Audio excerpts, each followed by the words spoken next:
Farming Life in Another World. Volume 19, by Kinosuke Naito, translated by SHM Trans, audiobook by Masquerade at Masquerade Audiobooks.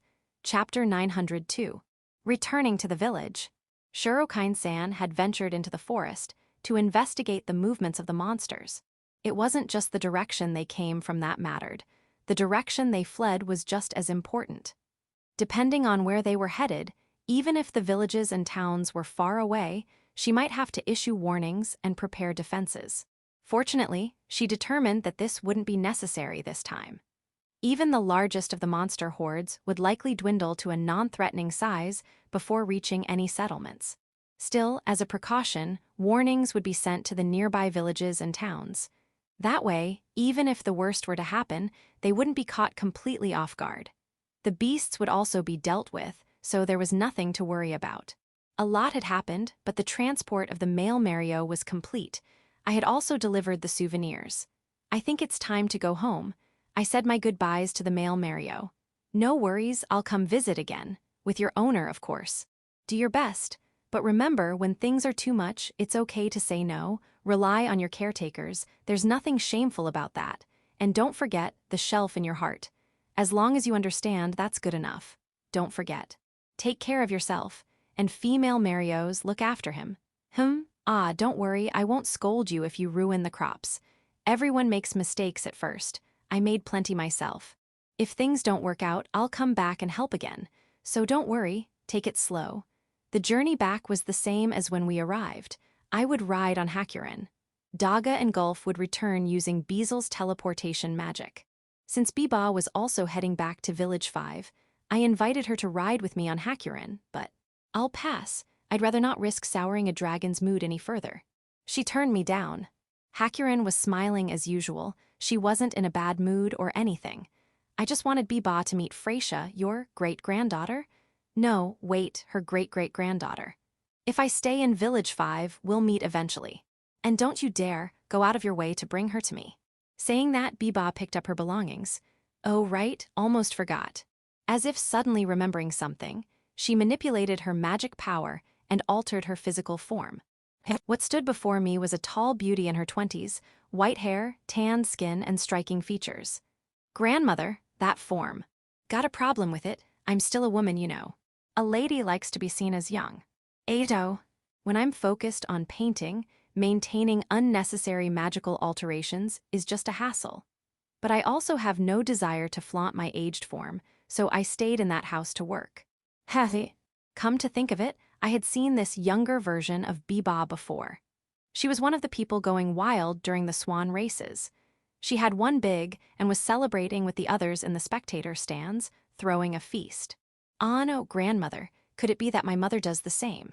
Well, if she kept her usual appearance, people would recognize her as the wife of the previous Count Chrome, your father, so that would be troublesome.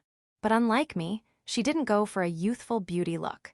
She said being too young and pretty made customers wary, so she made herself plump instead. Plump, right, she ran a tailoring business that makes sense. If she appeared too young, customers might underestimate her, and if she was too beautiful, it might make it harder for women to openly discuss their clothing needs. Ah no, then, what should I do to meet Mother? Use your magic power to find out. She's your family, you should be able to manage that much. I'll do my best. Wouldn't it be easier to just tell him the name of the shop? Wait, did you just ignore my question? I didn't ignore it. It's just, I usually think of it as my daughter-in-law's shop, so the actual name doesn't come to mind. Then, what about its location in the underground shopping street? If I remember correctly, it's on the left side after entering from the hem side somewhere in the middle. Is there anything distinctive nearby? The sign of the neighboring shop was yellow, I think. No, maybe it was blue. I suppose I'll figure it out once I get there.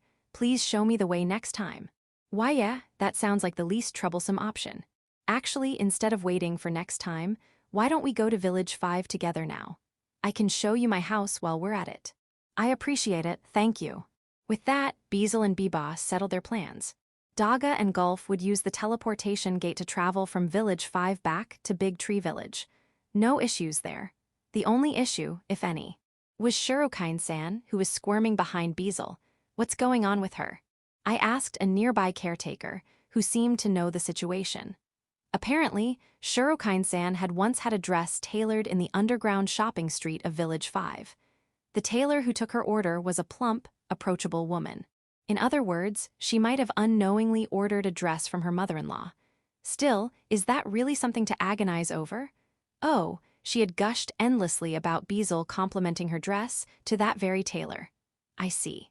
At this point, all she can do is hope it wasn't her. But in situations like these, it's usually exactly who you think it is. I cheered in my heart for her to stay strong. I sat in the carrier harness on Hakuren's back. I had also loaded the books entrusted to me by the caretakers, ones they wanted Versa to sign. No forgotten items. Hakuren, I'm counting on you. Leave it to me. Hakuren gently lifted off the ground. I waved to Shurokain-san and the caretakers seeing me off. All right, here we go. Hakuren shot straight up into the sky. We arrived at the big tree village without any issues. Whoa, that was fast. She can't teleport just anywhere, but it's still incredibly convenient. That said, not every dragon can travel this way. Aside from Hakuren, only Dors, Raymarin, Jurar, and Grafrune can do it. Rasudi can't manage it alone. As for Dorame and Gurand, apparently they struggle with this method of travel. If you mess up the balance, you'll get flung out into space. That sounds terrifying.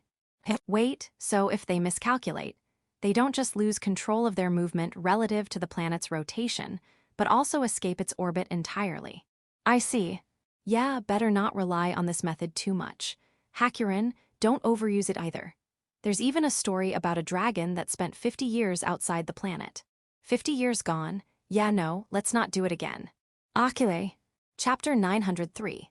Cleaning up after the journey. Beazle was sulking in a way that was easy to read.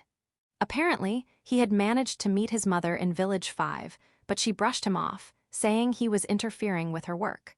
On top of that, he was also unhappy about the fact that his mother had formed a women's association in Village 5 and was enjoying herself quite a bit. She was the former Countess Chrome, after all. If she had that much free time, couldn't she help Shurokain-san, the current Countess Chrome? Just having someone to consult with would make a huge difference, right? Then again, Shurokain-san had her own work in the beauty business. She called it a hobby, but it also played a role in maintaining her social connections in noble society. So, forming a women's association in Village 5 wouldn't hold much power. Or so I thought, until I learned that the members of this association were the mothers and grandmothers of influential nobles in the Demon King's kingdom. Beazle grumbled so much that Frau finally placed Freysia on his lap to shut him up. It seemed that even Beazle couldn't keep sulking in front of Freysia. Come to think of it, people sometimes place a child on my lap too. Is there some hidden meaning behind that? I don't recall complaining that much though. You were lamenting about how you don't get enough parent-child communication, remember? Lou said this with a knowing look. Ah, I see. Well, I don't dislike it. Yeah, spending time with one's children is important. That said, right now, Lou was sitting on my lap. Is there a problem? No, no problem at all. Since I had the chance to see Versa, I asked her autographs for the caretakers at Mario Breeding Facility. Better to do it before I forget. The sign book was then locked away in a secure safe. You're treating it that carefully. Well, if I don't store it somewhere with a proper lock, Zabuton will scold me. After all, it's something the kids might see. I don't intend to interfere with Versa's hobbies, but I'm also hesitant to let the children get too involved. Maybe it's irresponsible, but I'd rather just let things take their natural course. By the way, village chief. What is it? I heard you met Biba. Ah, yeah, on my travels, I guess that's how I should put it. It was by chance. She's a tough one, so eager to read new books that she started illustrating them herself. She even points out errors in the text, which is a huge help. Is that so? Yeah, and apparently she's related to you. Biba is Frau's great-grandmother, so that makes her my relative, no doubt about it. Then, do you plan to bring her to this village someday? Well, I did invite her, but she didn't seem too keen on coming. She's probably interested, but there are a lot of angels in this village. All right, Biba is a demon. And considering her age, she must have lived through times when demons and angels clashed. I guess there's still some lingering tension there. She knows the angels here don't cause trouble, but still. I hadn't considered that. So, please don't force her to come. Of course, I wouldn't drag someone here against their will. Just as I said that, one of the Kuros trotted over, smiling. The little one was still young, probably born last year. Chasing after the child was one of the Oni maids. She gestured for the Kuro pup to come to her, but the little one used me and Versa as a shield, refusing to go. The pup looked up at me with pleading eyes, as if to say, dragging someone away when they don't want to go is bad, right? Yeah, that's true. Forcing someone against their will isn't good. But I still picked up the Kuro pup and handed it over to the Oni maid. It gave me the "this isn't what you were just talking about" look. Bath time is non-negotiable. Wind magic crystal. It was the magical mineral Biba used in her buried house. Depending on the region, it's also called blue magic crystal or sky crystal. Curious if we had any, I asked Lou. She found some right away. We had extra large, large, medium, small, fragments, and even powdered form. Didn't expect so many variations. The required size depends on its use. Powder, though, what's that used for? Fire, I think. Fire? If you mix it in, things ignite more easily. Ah, so it's like a fire-starting agent. There are better ones, so it's not commonly used for that. Oh, but sometimes it's mixed into mud walls. Especially in underground rooms. Apparently, it can help people survive in emergencies. Emergencies, like if you get buried alive. It's more of a reassurance than a guarantee, though. Wait, it should have been proven before, right? There's no way to prove it. People can survive even without wind magic crystals mixed into the walls. I see. So, the small amount in the walls wouldn't provide much oxygen after all. Then again, Biba said wind magic crystals are consumables, meaning they might lose effectiveness over time if used regularly. People who work underground usually carry medium-sized blue magic crystals as good luck charms. That means it might be more effective than it is thought to be. I see, makes sense. A medium-sized crystal would be far more reassuring than some powder. So, what do you plan to do with these? Well, I was wondering if I could make something with it. You'll show me when it's done, right? Of course. I almost forgot the main thing. You made a magic tool, a jar that makes air a long time ago, didn't you? A jar that makes air. Yeah, about this big. Oh, that one. I do remember making it, but it didn't actually makes air, you know. It doesn't, it was more like a window. The magic circles at the bottom of two jars connected, letting airflow between them naturally. That's why I marketed it as a voice-transmitting device instead. So, like a magical speaking tube, that explains why it was a jar. The problem was it only worked over short distances. People realized shouting directly was faster, so it didn't sell well and got undervalued. Why bring it up now? Well, those jars work in pairs, right? Yeah. One of them, got destroyed when we were cutting down that small hill. Can you make another one? I could make something way better now, you know. No, just make the same one. Biba was insistent about it. Very, very insistent. Since her house has already been dug out, she doesn't need to use it anymore. It's just about replacing what was broken. I thought about just compensating her with money, but she got mad and said she doesn't want money. Got it. If you bring me jars, I can finish it in less than a day. Appreciate it. I'll leave it to you. A few days later, I delivered a set of jars to Biba in Village 5. Their function was the same as before, no doubt about it. But these jars are high-quality ones, aren't they? Well, I ordered them from Goron Company. You can't just leave something like this outside. These are the kind of jars you'd see in the finest room of a noble's mansion. She accepted them, but not without scolding me. Apparently, she'll use them for communication between rooms from now on. Lou, blue magic crystals can save you if you're buried alive, but there's also talk that they're dangerous in a fire. Village Chief. Because they burn. Chapter 904. Children's Toys. Big Tree Village. After lunch, I was relaxing in my room when unusually, Jewel, the jewel cat, came to visit. Not only did she come over, but she climbed onto my lap. I don't mind, there. What? She's lying on her back, she trusts me that much? Phew. This is kind of scary. Yeah, if you're this affectionate, I can't help but suspect something happened. Did you do something? No, you wouldn't, that at least I trust. If the father cat Rachel messed up, I'd scold him first, then you'd come to cover for him. That means one of your daughters must have done something. Was it the Nikos or the Amount Nikos? Maybe both. Jewel turned her face away. Without overthinking it, I just fluffed her up. Summoned by an Oni maid, I arrived at one of the mansion's rooms and found utter devastation. It looked like someone had gone on a rampage. No, there's no need to be vague. The culprits were the Nikos and Nikos, all 8 of them. Now they were lined up in front of the Oni maid, heads hanging. Oh, trying to look at me with pitiful eyes won't save you. What happened here? Did the Nikos try to pick a fight with Tiger again? Or did the Nikos stir up trouble? They all averted their eyes, just like their mother, Jewel. The Oni maid explained. She handed me what looked like a wooden block, about the size of a canned juice. But the moment I grabbed it, it transformed, arms and legs popped out, even a tail. Now it was flailing around in my hand. What is this thing? Is someone controlling it, or does it move on its own? A new type of magical creature. It's a children's toy. This is a toy? Really? How does it move? It looks like it's acting on its own, which is pretty amazing. I don't know the exact mechanism, but it reacts to the magic power around and moves accordingly. Lu-sama designed the mechanism, and Ya-sama's group shaped it into this form.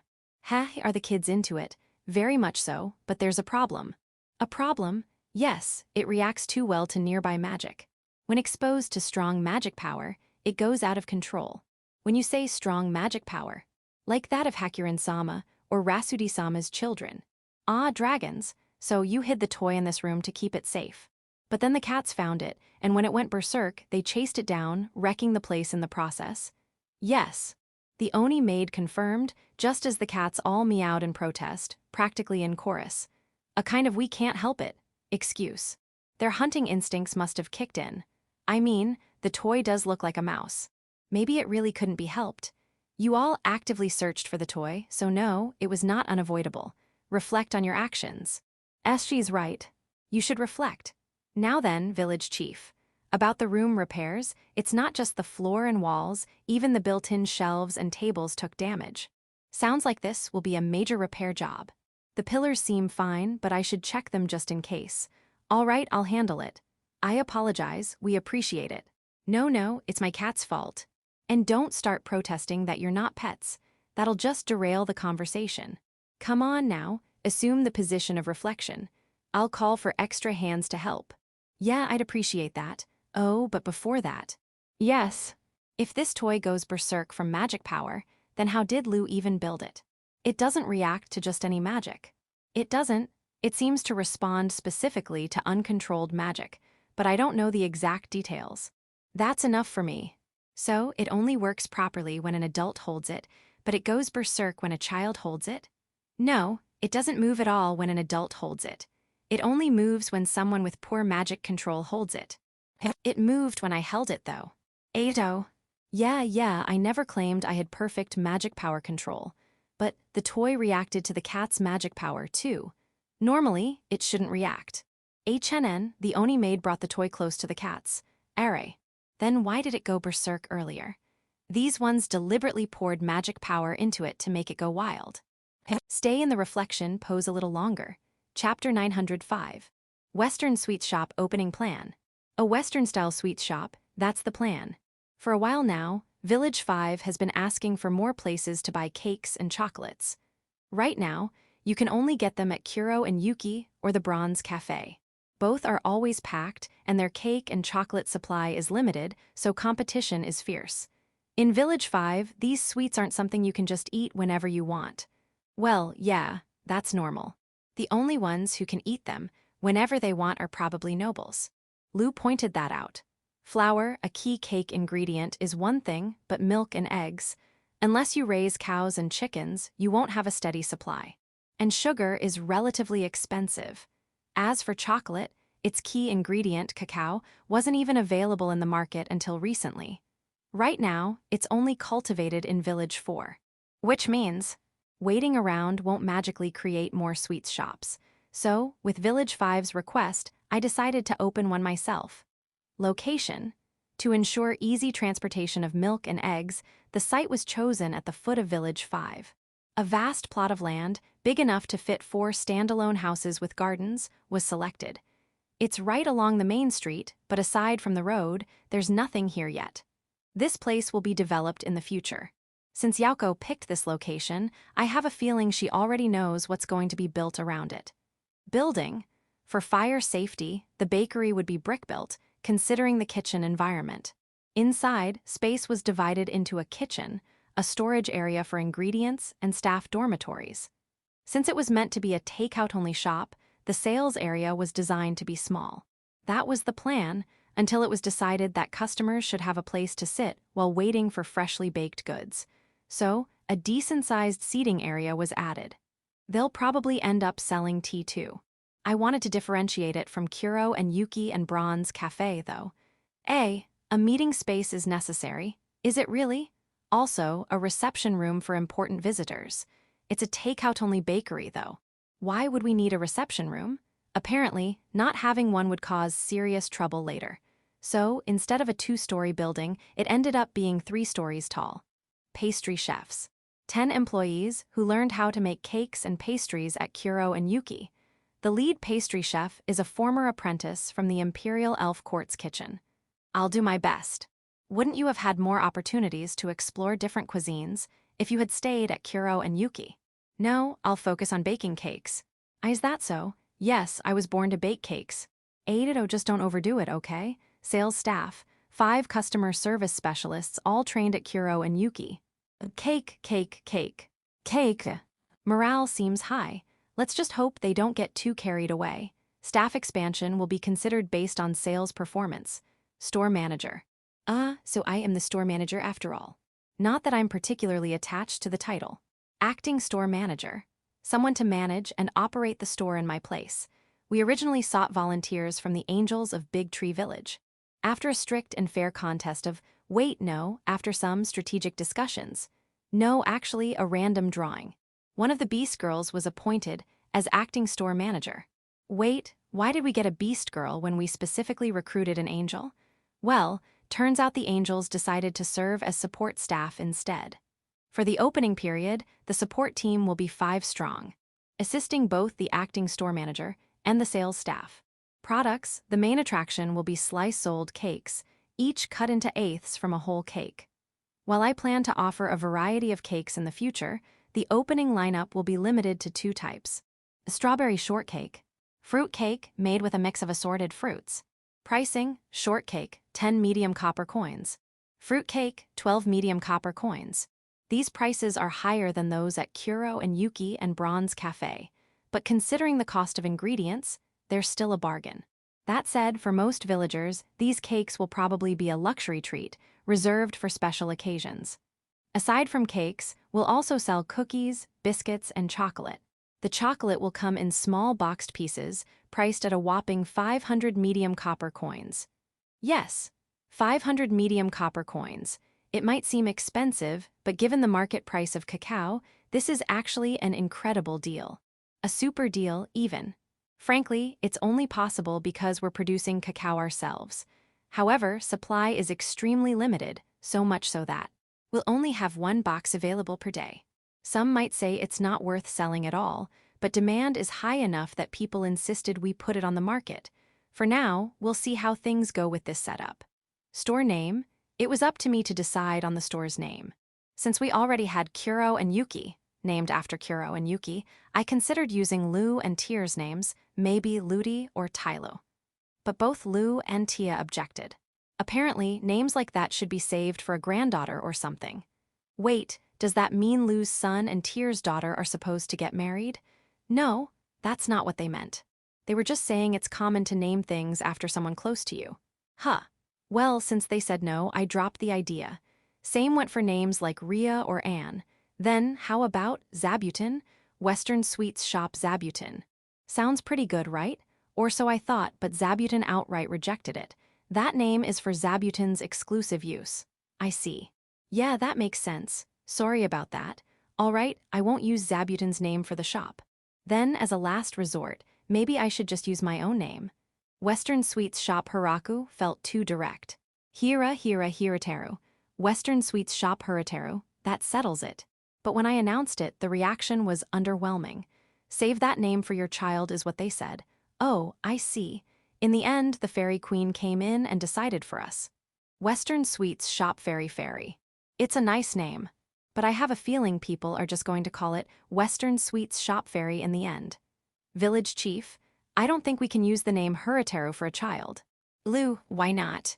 Village Chief, well, if people find out it was originally the name of a pastry shop, wouldn't that be a bit sad for the kid? Lou, in that case, Ludi and Tylu are out too, aren't they? Village Chief, yeah, looks like it. Lou, they weren't bad names though. Village Chief, sorry, I wasn't thinking things through. Chapter 906. Patisserie Fairy 1. My name is Raron, I am a beast girl. Yes, I am one of the beastkin who moved to the big tree village when I was little. In the village, I mainly took care of the cows and horses while helping out with farm work. It's a life with no complaints.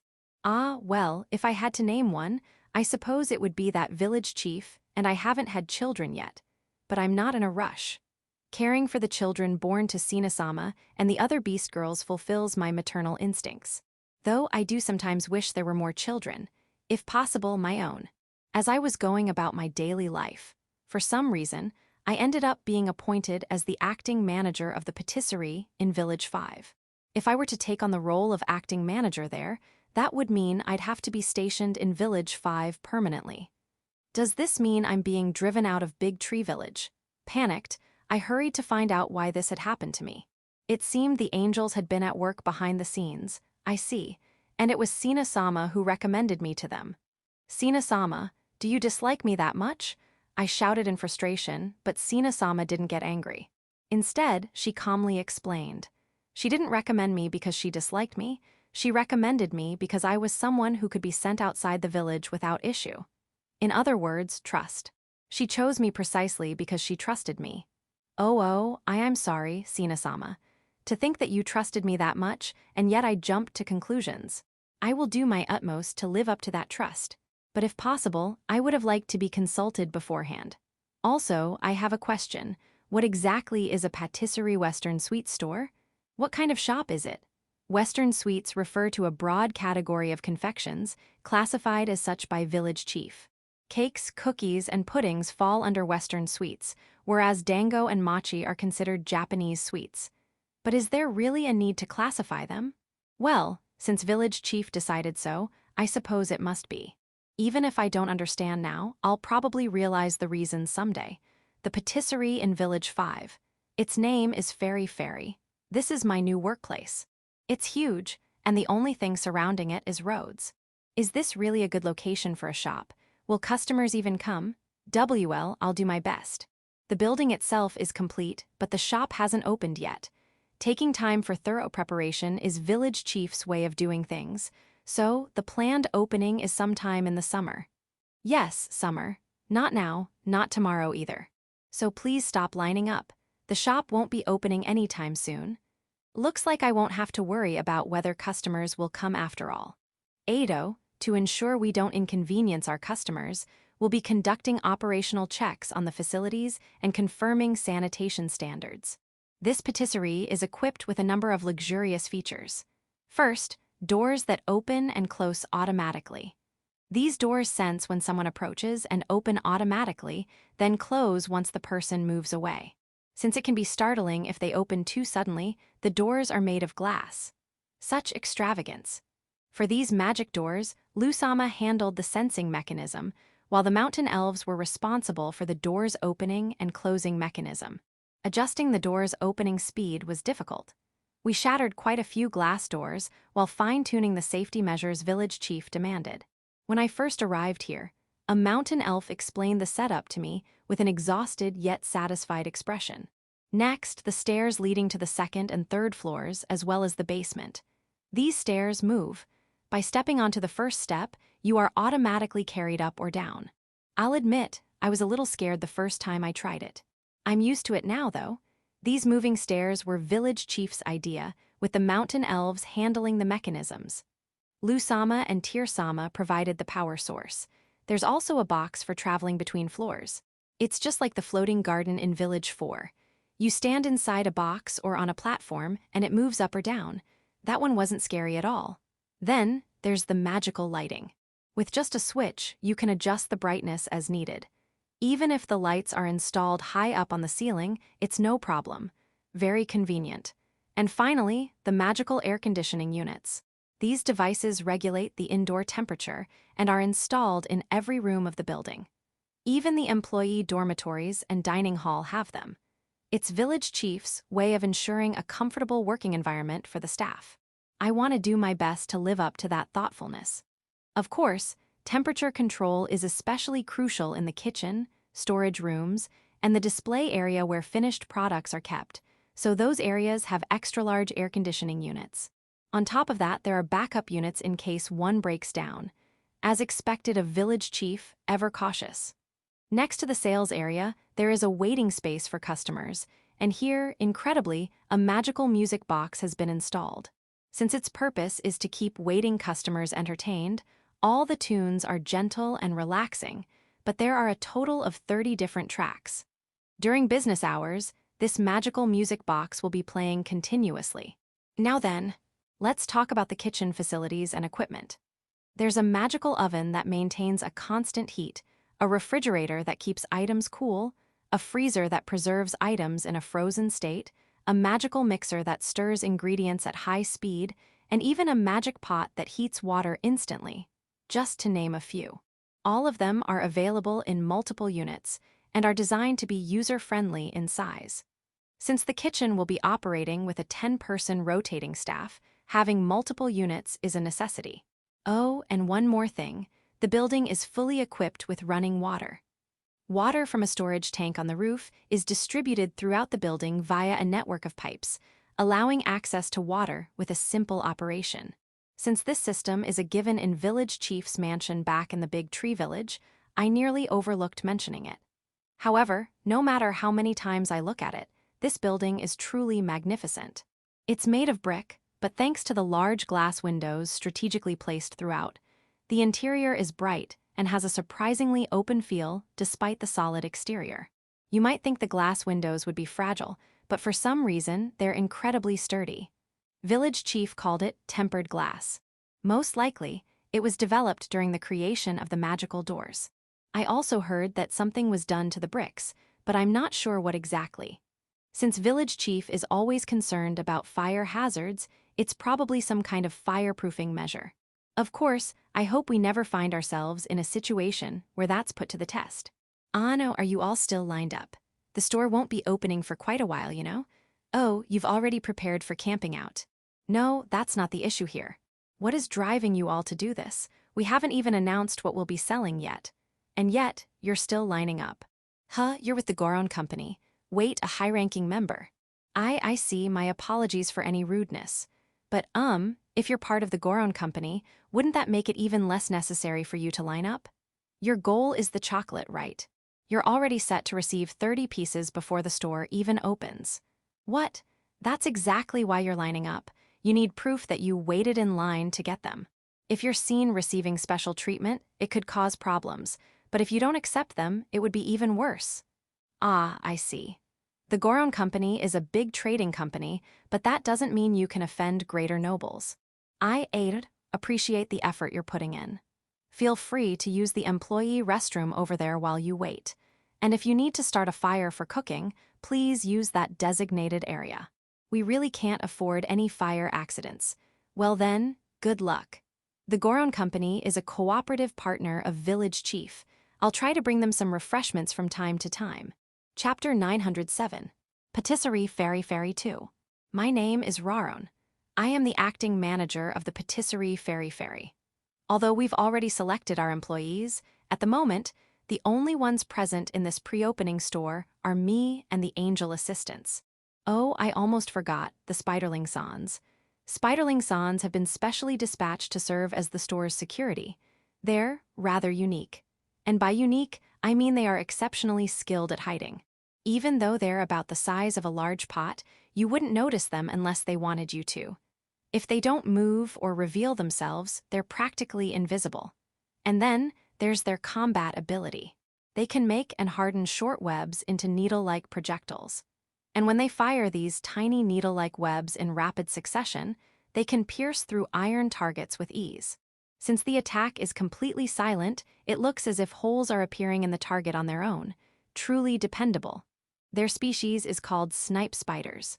According to Versasama, they're an evolved form of the hanging spider, which specializes in web control. These little ones are an essential part of our store.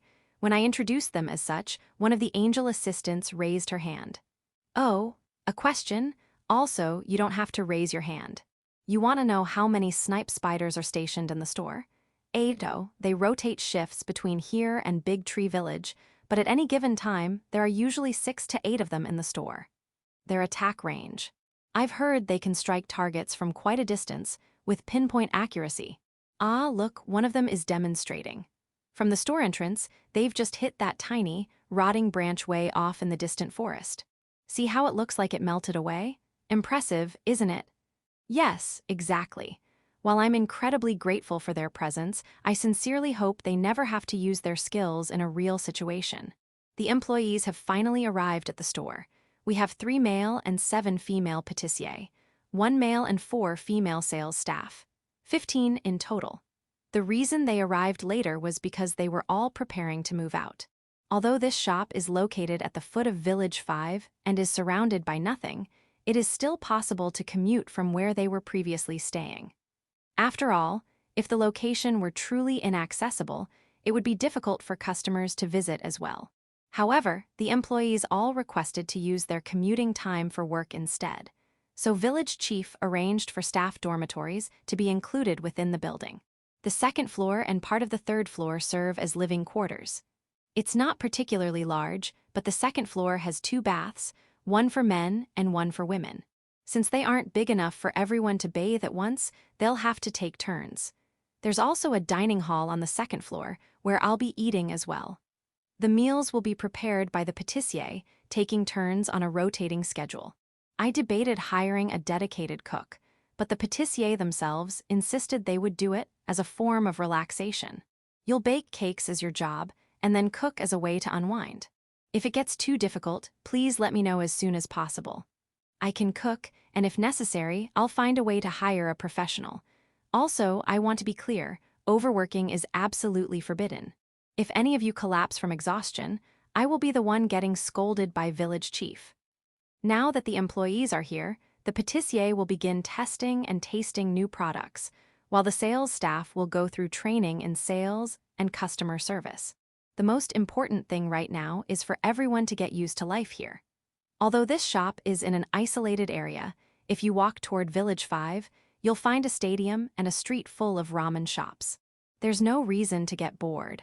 Or so I thought, but the patissier never leave the kitchen. Be careful, just using sugar isn't enough. Don't let it become an overpowering sweetness. Aim for something refined. When cracking eggs, watch out for the shells. You should know this already, but break them into a small bowl first to check the contents before adding them to the large bowl. It's still far from the ideal taste. Being able to bake as many cookies as I want is this heaven.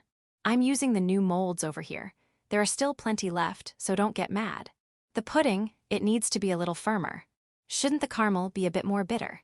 The balance between bitterness and sweetness is important. Temperature control is key when handling chocolate. Fufufu, this is how you get that perfect sheen. This oven is amazing, I want more. Isn't this freezer awesome? We can get ice whenever we need it. Even when I tell them to take a break, they won't stop. They keep making cakes, cookies, puddings, and chocolates one after another. They must be enjoying themselves. Back when they were training at Kuro and Yuki, they didn't have this much freedom. But still, overworking is not good. Finished products to the acting manager, let her taste them. Acting manager, please try this. Ado, I've been sampling so much that my mouth is overwhelmed with sweetness. I need something salty. Let's have the customers waiting outside help with the taste testing. We're letting them use the restroom and providing them with a place to rest, so they can at least do this much in return. No charging money, though. In exchange, make sure to get their honest feedback. Not just the patissier, but the sales staff as well are constantly practicing in the sales area. Yes, 1 cake, correct? That will be 5 medium copper coins. This cake is made with a fruit called strawberries. It's very delicious. Thank you very much. We look forward to your next visit. It seems like everything is going smoothly, but listen well, a cake weighs more than your very life. No, it's not that heavy. Those who foolishly ruin a cake deserve death, and so I shall now perish. Ah no, you absolutely may not die. If you ruin a cake, reflect on your mistake and redo it properly. Also, you're responsible for dealing with the cake you ruined. No, you're worried people might deliberately ruin cakes just to get them? Sigh. I believe in all of you. No one here would be foolish enough to waste such a beautifully crafted cake for such a petty reason. Understood? Good. Then clean up the ruined cake. And after that, take a break. You've been practicing nonstop, haven't you? That's exactly why mistakes are happening. Consider this a punishment, take a proper rest. That said, if telling you to rest actually made you rest, there wouldn't be an issue in the first place. Back when I first arrived in Big Tree Village, I worked nonstop on the tasks given to me too. Even when Sina-sama told me to rest, I didn't. I'll keep reminding them, but I should accept that fixing this will take time. After all, I was the same. Now then, this patisserie fairy has a basement. Most of it is used for storage, but it also houses my workspace as the acting manager, the work area of the angel assistants, and our personal rooms. Being underground, there are no windows. It's not the most suitable place for a workspace or living quarters. However, for security reasons, it was decided that these rooms should be located in the basement. After all, this is where we handle the store's earnings and other important matters. And deep within this basement, hidden away at its farthest depths, is a teleportation gate. This gate connects to the warehouse of Yauko-sama's mansion in Village 5. Yes, this is where the teleportation gate leading to Big Tree Village is set up. It serves as a commuting route for me, the angel assistants, and the spiderling sans. And in an emergency, it acts as an escape route. Village Chief asked Lusama to set it up for us. I couldn't be more grateful. Thanks to this teleportation gate, we can return to Big Tree Village at any time. If we run, we can reach Village Chief's mansion in no time. Phew. But of course, its existence is a closely guarded secret. No one outside of those connected to Big Tree Village can know about it. That's why it's hidden so deep within the basement. The only downside is that we have to make regular commutes at Yauko-sama's mansion to maintain the illusion that we travel there normally. When I grumbled about it, the angel assistants prepared a luxurious carriage for me. Ahaha, I'll pass, I prefer to walk. I'm not someone who deserves to ride in such a lavish carriage. And I mean it, I won't ride it no matter what. Patisserie fairy. Building structure, 3rd floor, employee dormitory, 20 private rooms. 2nd floor, employee facilities, bath, dining hall, etc., reception area, business negotiation space. 1st floor, kitchen, food storage, sales area, waiting area. Basement, food storage, acting manager's office, private rooms for the acting manager and staff, 6 rooms, teleportation gate to Yauko's mansion. Courtyard. Well, laundry area, drying space, clothes line. Left arrow not yet mentioned in the main story. Restrooms are located on every floor, with additional facilities in the garden. Chapter 908. Patisserie's Patissier. I am a demoness born in a remote village. However, I have almost no magic power. Without magic power, I cannot use spells, which means I am considered of lower value in terms of combat ability. On top of that, I cannot marry. There is a high chance that any children I bear would also lack magic power. In a remote village, battles against demon beasts and monsters are a constant reality. I had accepted this as an unavoidable truth, but I never expected to be cast out of the village. Grrrrrrr. Do those villagers not know the stories told by bards? They must have heard them. The ones who drive out the protagonist always meet a miserable fate. Well, claiming that I am the protagonist might be a bit of a stretch. But everyone is the protagonist of their own story. Wait, could it be that they sent me away so I could find a place where I truly belong? No, it's just because I'm a picky eater and devour food for 3 people. Idiots. Even if they beg me to come back, I won't. I drifted from place to place. I wanted to settle down somewhere, but I couldn't hold a job for long. The reason? Probably because I have a short temper. Since I have no magic power, I had no choice but to train my physical strength. Yes, no choice but to train. Thanks to that, I managed to get generous donations from people who underestimated me just because I was a woman, allowing me to continue my travels. Donations? I didn't extort them. I swear. It's just that, after a fistfight, when I jokingly ask if they wanted to marry me, they'll pull out their wallets of their own accord. That's not my fault, but living off donations alone was tough. I had to find another way. That's when I heard about a big gambling event, Swan Race. Now that sounded interesting. So, I set my sights on Village 5, all for the Swan Race. And there, I truly understood what it meant to have a fated encounter. Ah no, winning the race wasn't fate, it was pure skill. That swan might have been an underdog, but he was bursting with determination. I believed in him, and he won. The payout was insane, the food was amazing. Wait, I was talking about fate. I had my fated encounter. With the cake I ate at a place called Kuro and Yuki. Yes, cake, it was incredible, what was this? Sweet, incredible, sweet, I wanted more, eh? They just so happened to be looking for a cake cooker?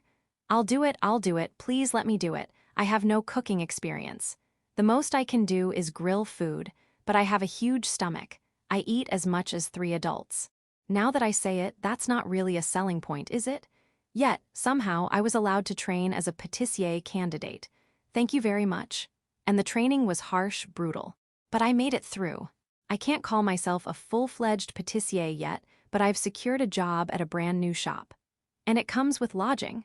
That's a lifesaver, since I've only ever stayed in inns for long-term stays. I did earn a bit of income by helping out as a server and kitchen assistant at Kuro and Yuki between training sessions, though. Village 5 has way too many places that serve delicious food. I checked out of my inn and headed to the shop that had hired me, along with the other pâtissier and sales clerks. One of the pâtissiers, our leader, an elf, had scouted the place in advance, so he guided us there. The shop was located at the foot of Village 5. It's a bit far from the main area of Village 5. Doesn't seem like an ideal location for business. Will it really be okay? I'd be in trouble if the shop went under. I was a little worried, but when I saw the shop, my doubts vanished. What is this? A glass door? The stairs move. I wasn't surprised by the magical ovens, refrigerators, and freezers since I'd seen them at Kuro and Yuki, but the sheer number and size of them were shocking. Especially this massive freezer.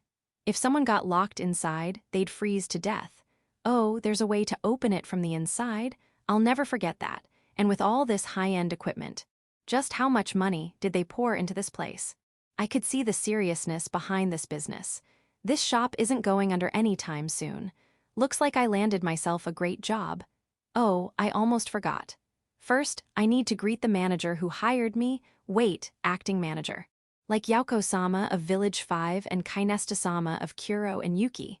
Is that some kind of trend in urban areas? Why do high-ranking people called acting or deputies? I won't resist, though. I'll go with the flow. Yes, I don't dwell on trivial things. By the way, this acting manager. She looks young. Ah, she's actually younger than me. As for her race, well, she's clearly a beastkin. Will this be okay? The pâtissier and sales clerks who came here, including me, don't judge others based on age or race. Those who did were filtered out during the hiring process, but we do judge skill, and not just in cake making. Anything is fair game. Brawling, magic, whatever. If someone doesn't have some kind of talent, they end up getting looked down on. Being an acting manager, she might have money. But having money tends to make people a target for envy. As I was worrying about potential conflicts, 5 angels appeared, claiming to be her assistants. They listened to her instructions and carried them out flawlessly. We don't judge based on race, but we do assess threat levels. Angels. Very dangerous, and yet this acting manager commands them. I see, I should not go against her. What was I even thinking? This isn't about hierarchy. It's about camaraderie. Yes, camaraderie. We're all in this together, running this shop as a team. Looks like the other pâtissier and clerks feel the same way. Good, I'll do my best. I was assigned a room to stay in. Ah no, excuse me, but this room has magic lighting and a magic air control box. Are you sure there's no mistake? Oh, this is definitely my room. Ha. The bed is brand new, the sheets are clean, the table and chairs solid, there's even a shelf and a safe. It's the kind where I set my own code, and if I forget it, I'll have to break it open, so I should be careful? Why yes, I'll be careful. Let's see, meals are served in the employee dining hall on the 2nd floor. You're thinking of hiring a cook? No, we can handle it. We can cook more than just cakes. Why yes, please observe for now. We'll do our best. And next, the bath. Wait, this place has a bath. We're expected to bathe before work? No, I wouldn't call this small. It can fit 5 adults at once. Ah, I see why there are 2 separate baths in different locations. One for males, one for females. Understood. This is the females' bath, so males are strictly prohibited. The other is the males' bath, where females are strictly prohibited. Laundry happens in the garden? That's fine. I can do laundry.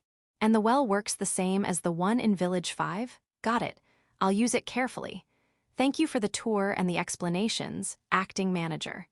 Ado, I need to learn how to use the magic doors, the moving stairs, and the moving boxes. I'll do my best. Questions? Not really a question, just an observation. There sure are a lot of toilets, inside and out. Not complaining, it's great that we won't have to wait in line. But cleaning them all is going to be a pain. Yes, we'll need to set up a cleaning duty schedule. The staff will discuss it and report back. Acting manager, you don't need to clean. Please, we'll take care of it. Phew. Somehow, I've gotten used to life at the shop. I think I have. It's not that I was running away from work. I've simply gotten used to it. The pudding I made tastes so good.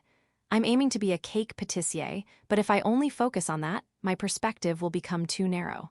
That's why I make all sorts of things besides cakes. Could the texture be a little smoother? It could, right? All right, let's give it another try. Take a bath before stepping into the kitchen. And it's nighttime, go to bed. You're still up, though. I took a break at noon, so it's fine. And don't eat pudding before bed. Huh? How did you know? Anyone would figure it out if you're holding an empty pudding container. And you've got pudding on your mouth. As I wiped my mouth, a store acting manager assistant came over with a scary look. Yes, I'm going to bed. See you tomorrow. At this shop, we undergo all sorts of training.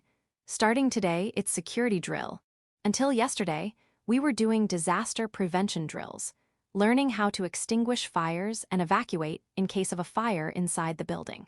Honestly, I'd rather be making cakes, but when the store acting manager assistant scolded me, saying, "What kind of patissier can't even protect their own?" had no choice but to take it seriously. I'll give my all to this security drill as well. Phew. Judging by the content, this must be about dealing with robbers, right? I'll take them down with everything I've got. Run away? Why? If someone threatens the shop, I'll take care of them myself.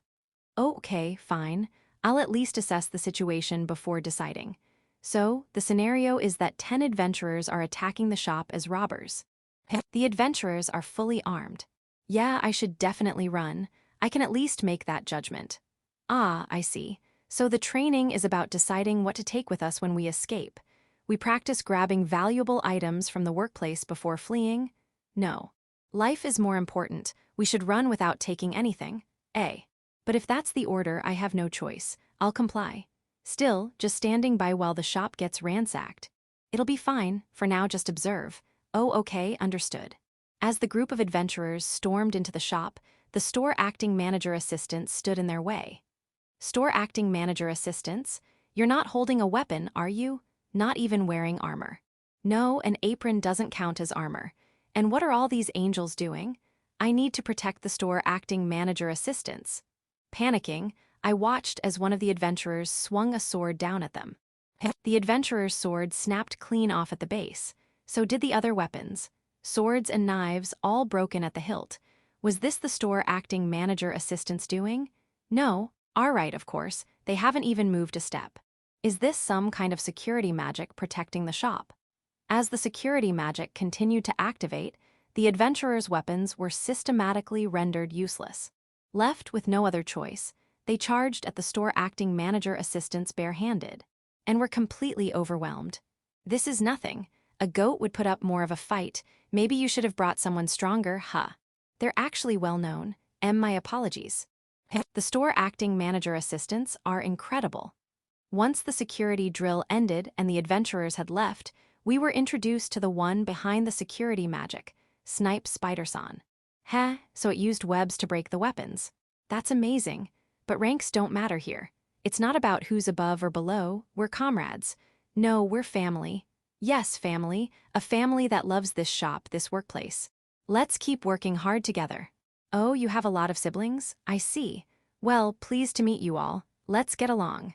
And to maintain that good relationship, please wash your feet before entering the kitchen. That's not a request. It's a rule. Thank you in advance. I am a demoness born in a remote village. Now, I am one of the patissiers working at the patisserie Fairy in Village 5. Many of the things I once believed to be common sense have changed, but it's all for the sake of cake. There is no problem with that. I will continue to do my best. Reasons she couldn't keep a job. When I was driven out of my village, I was still young. Yes, I suppose I should be grateful they didn't sell me off. After all, I am female. I'm misunderstanding something about not being sold. There are things that are so bad it would be better to keep them unsaid. Anyway, I'm always fired after beating someone up. GRRRR. Chapter 909. Behind the scenes of the store opening plan. I am the nine-tailed fox Yauko, the acting village chief of Village 5. You're asking why I haven't taken on a younger form. What happened to the promise that I would do so once every 10 days? I don't know. What is this nonsense?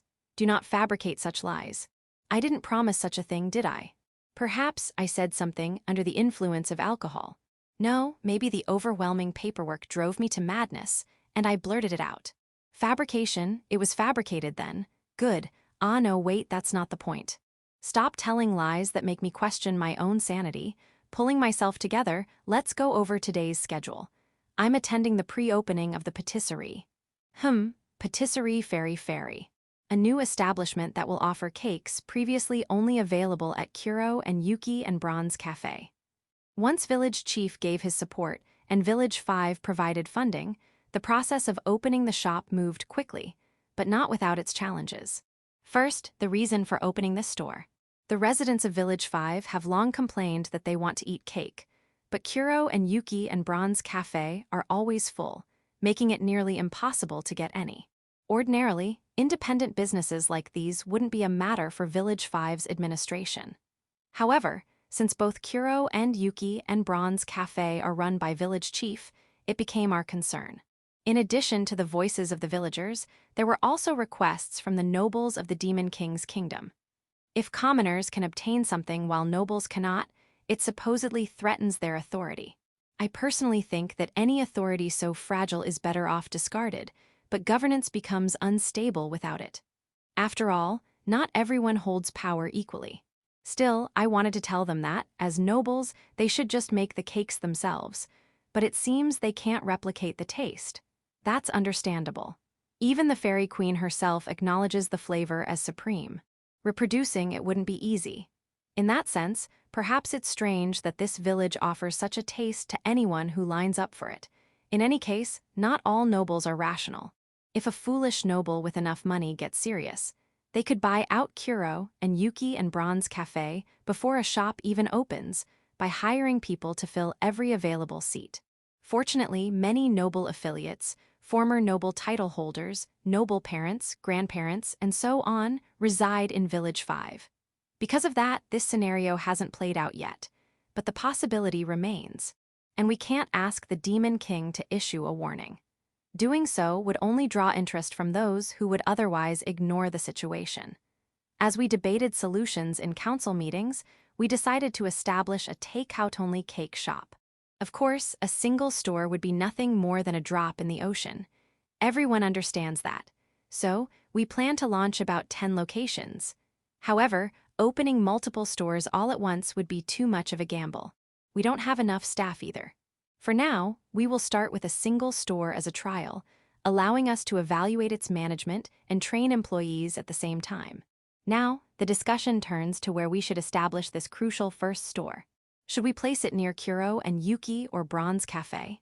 No, that area is already developed, and there isn't enough space for a new shop. The upper levels are out of the question. The mid-levels are also unavailable. That leaves only the foothills. But the closer we get to the mountain, the harsher the conditions.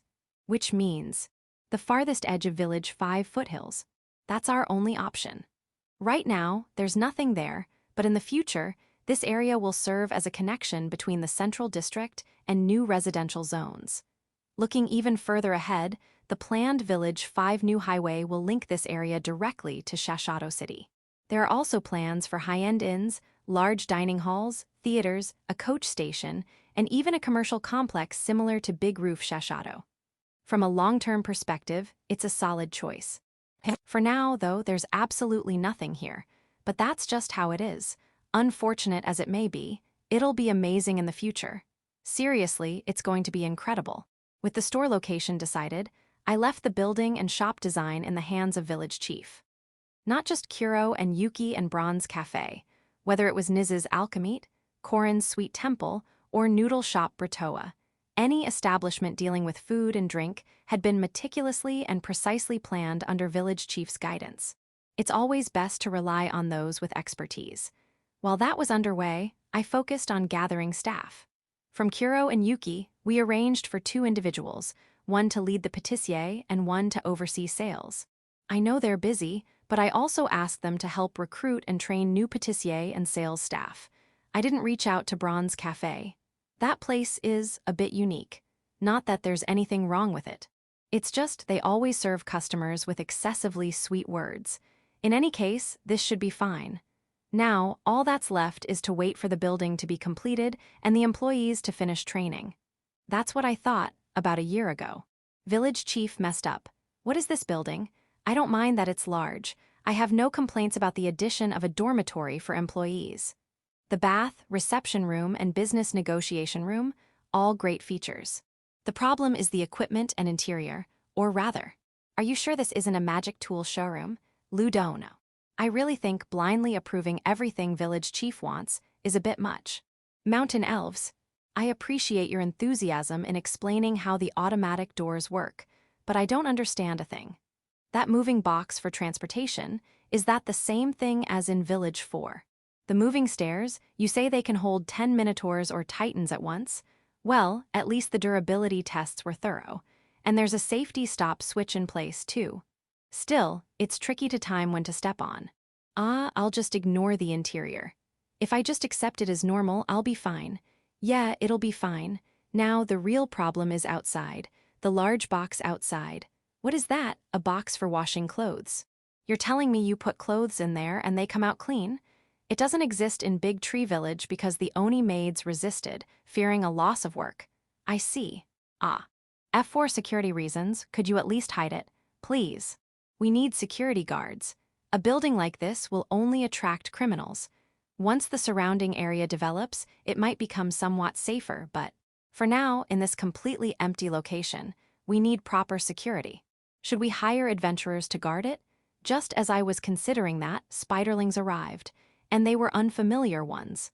Snipe spiders, I see, so even Zabuton Dono thought security was necessary. But you lot have a tendency to make people faint just by being seen. That's due to your natural skills. Thanks to your siblings hiding in Village 5, sudden fainting out of nowhere have become common enough to be called Village 5 syndrome. Are you sure it's okay? Your skill has evolved. Before, you always caused unconsciousness, but now you can control it. Oh, that's impressive. And you can even selectively knock someone out, so if there are multiple people, you can target just one. Not only that, but before you could only knock someone out once. Now you can do it repeatedly. This makes you perfect for security. Your range is from here to the forest over there. Very reliable. But your skill won't work on those with sufficient strength, will it? How will you handle that? Oh, you do have other means of attack. With the same range, you can shoot hardened webs, I see. Wait, these threads are so fine and small, they're nearly invisible. If I hadn't known, I'd have been hit myself. And whoa, the sheer amount you're shooting is insane. The target just vanished. Ha ha ha ha ha ha. Isn't this overkill? Even if they're criminals, a little mercy wouldn't hurt. Erasing them from existence is a bit much. A teleportation gate?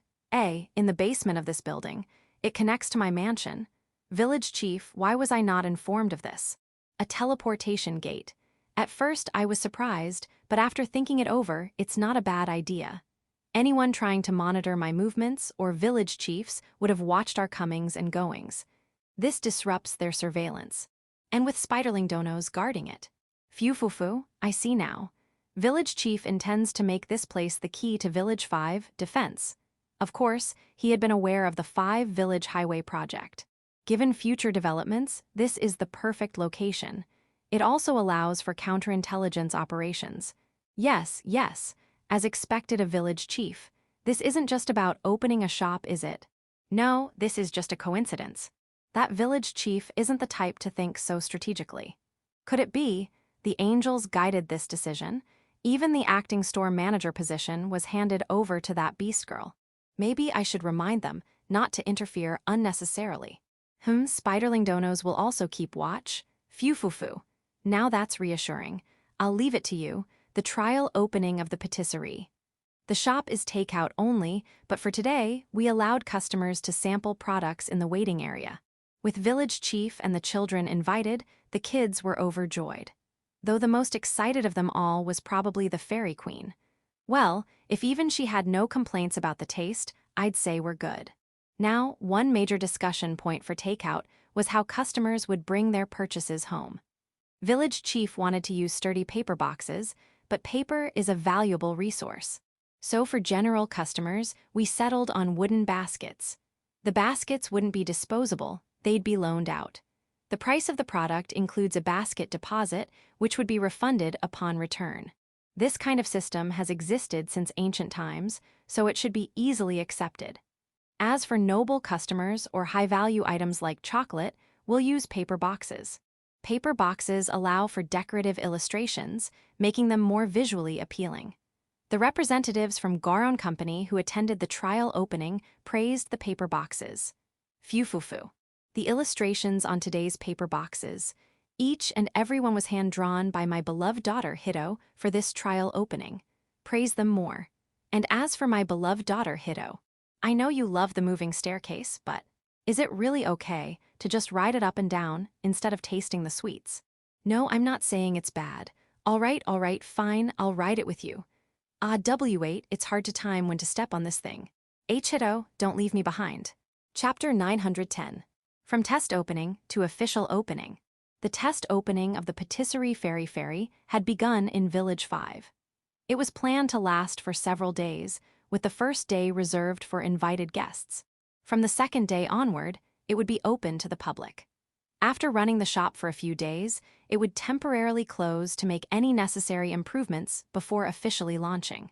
On the first day, I was also invited, or rather, as the store manager, I had to make an appearance.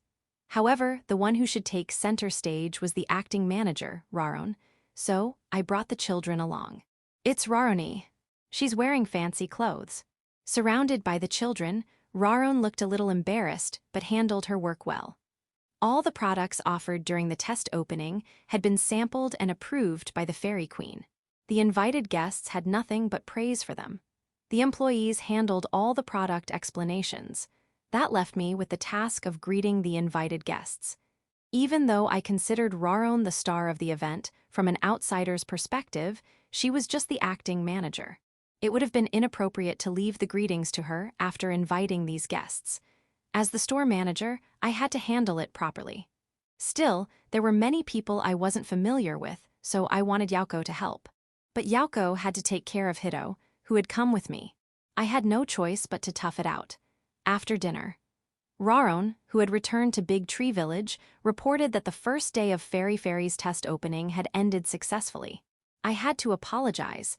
I had returned to the village with the children partway through the day. Since all the invited guests had arrived in the morning, the store had closed in the afternoon. However, Raron had various tasks to handle with the employees, so she couldn't return with me. Was everything all right? Yes, there were no problems. Do you think you can manage? For now, everything is fine. If anything comes up, I'll report it. All right, I'm counting on you. Raron wasn't the type to hide things or keep them bottled up. If anything happened, she would report it honestly. Besides, the angel assistants were there to support her. That said, leaving everything to her wasn't ideal either. I needed to check in at the shop regularly. I should also ask Senna to keep an eye on Raron. Oh, right.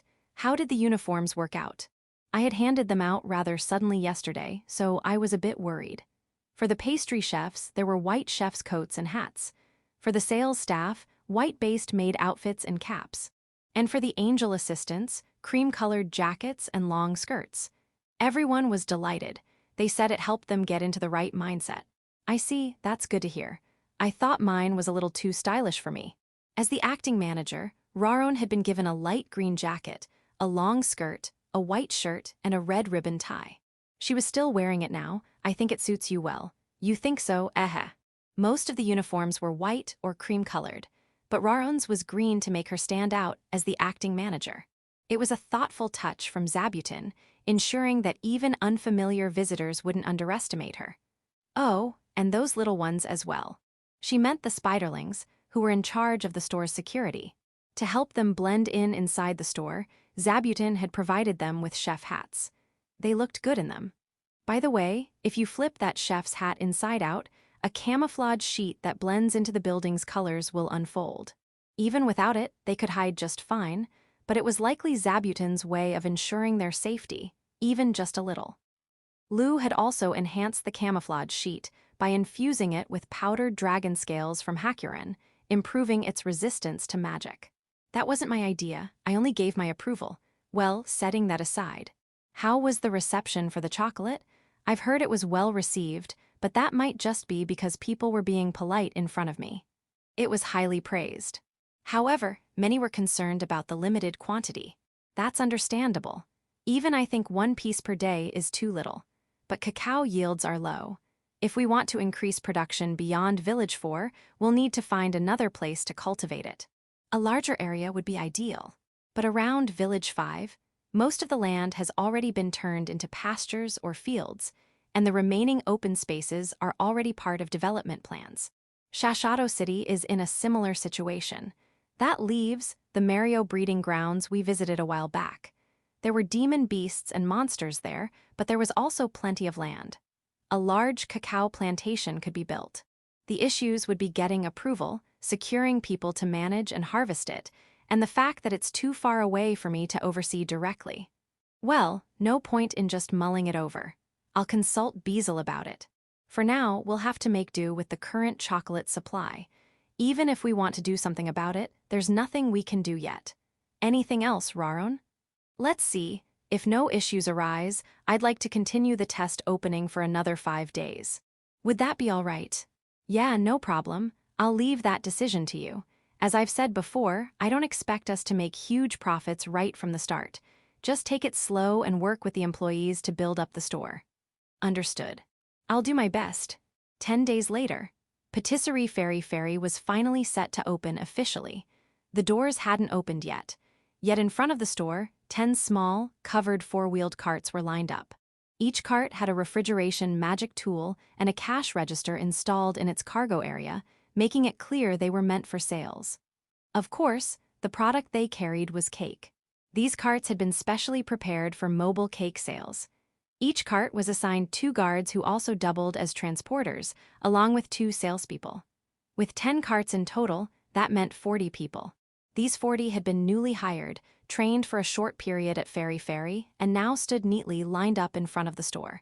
Facing them was Raron. Everyone is present. All right, carts 1 through 10, begin operations. Stay safe out there. At Raron's command, all 40 saluted in unison and set off. Cart 1 heading out. Cart 2 departing. Cart 3 moving out. Each team either pulled or pushed their assigned cart, making their way toward the central area of Village 5. The carts were quite heavy, loaded with supplies, but in reality, they were equipped with magic-assisted wheels to help with movement. Essentially, they were magically powered assist carts. Since Village 5 was built on a small mountain, there were many slopes to pass through, and this feature was designed to help with that. The mountain elves had taken great pride in their work, saying they had spent a lot of time fine-tuning the gear combinations for these carts.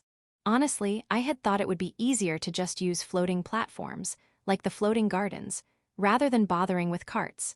However, using floating platforms required Lou's assistance, and she had been too focused on installing magic tools for the store itself. So I had to rely on the mountain elves instead. Looking back, I'd asked them to handle quite a lot this time. I should think of some way to express my gratitude.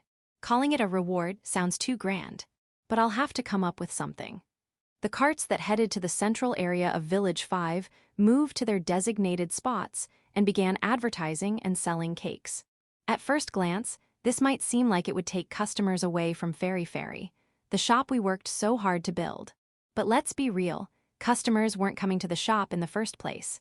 That was already made clear during the trial opening. The shop's location was simply too inconvenient. That's why mobile sales were necessary. If customers wouldn't come to us, we'd go to them. Besides, Yauko had been pushing for more patisserie to open throughout Village 5, so this was also a way to gather data on where to establish new locations. By tracking where and when cakes sold the best, we'd get a better idea of the ideal spots for future stores.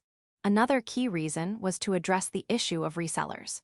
Since Fairy Fairy was in such an inconvenient location, some people had taken to buying cakes and reselling them elsewhere in Village 5. They weren't charging outrageous prices, so part of me wanted to overlook it. But cakes were fresh, meant to be eaten the same day. If resellers mishandled them and food poisoning occurred, it would be a major problem. That had to be prevented. For reference, Goron Company's resale operations focused on long-lasting chocolates, which wasn't an issue. That had already been discussed and agreed upon. For the time being, Fairy Fairy would function primarily as a workshop for making cakes to be sold through mobile vendors. Through this strategy, we'd spread awareness of both the cakes and the shop itself while waiting patiently for the area around Fairy Fairy to develop. Later, behind the carts selling cakes across the Village 5, another set of carts appeared, selling tea. It seems that eating cake makes people crave tea. Sales have been quite good. Raron reported. It seems she doesn't let business opportunities slip by, reliable as always. In front of the elevator. Raymarin, to think you would falter at something like this. Yauko, you're floating, you're floating. You're using levitation magic. That's cheating. Chapter 911. Job Hunting Guide for Village 5.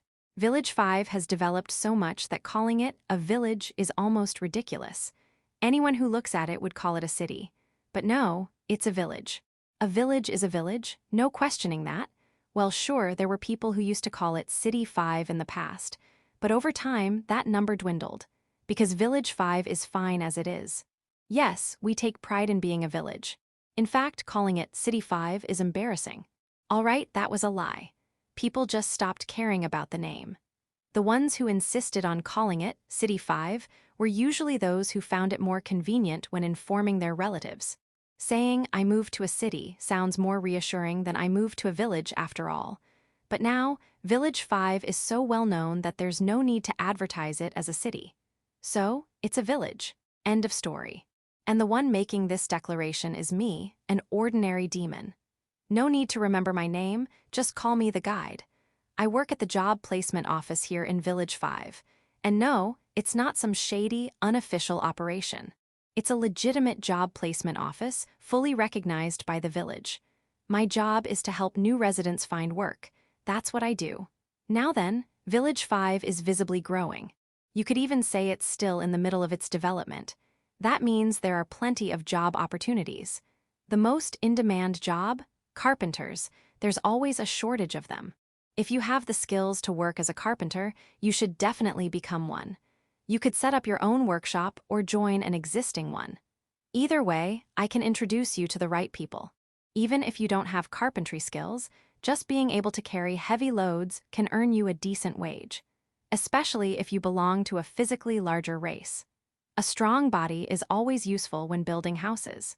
If you're interested, let me know. Next on the list, waitresses and waiters. It's a job where you serve customers and act as the bridge between them and the restaurant, earning tips in the process. How much you make depends entirely on your ability. That said, the more popular establishments won't hire just anyone. They need to trust that you'll do the job properly and won't cause trouble. Some places even require a guarantor before they'll take you on. It's only natural. Also, some restaurants don't allow tipping and instead offer fixed wages, like the ramen shops. Yeah, the ones on Ramen Street. Delicious, right? Those places are easier to get hired at, but they have high expectations. Since they pay wages, they won't tolerate sloppy work.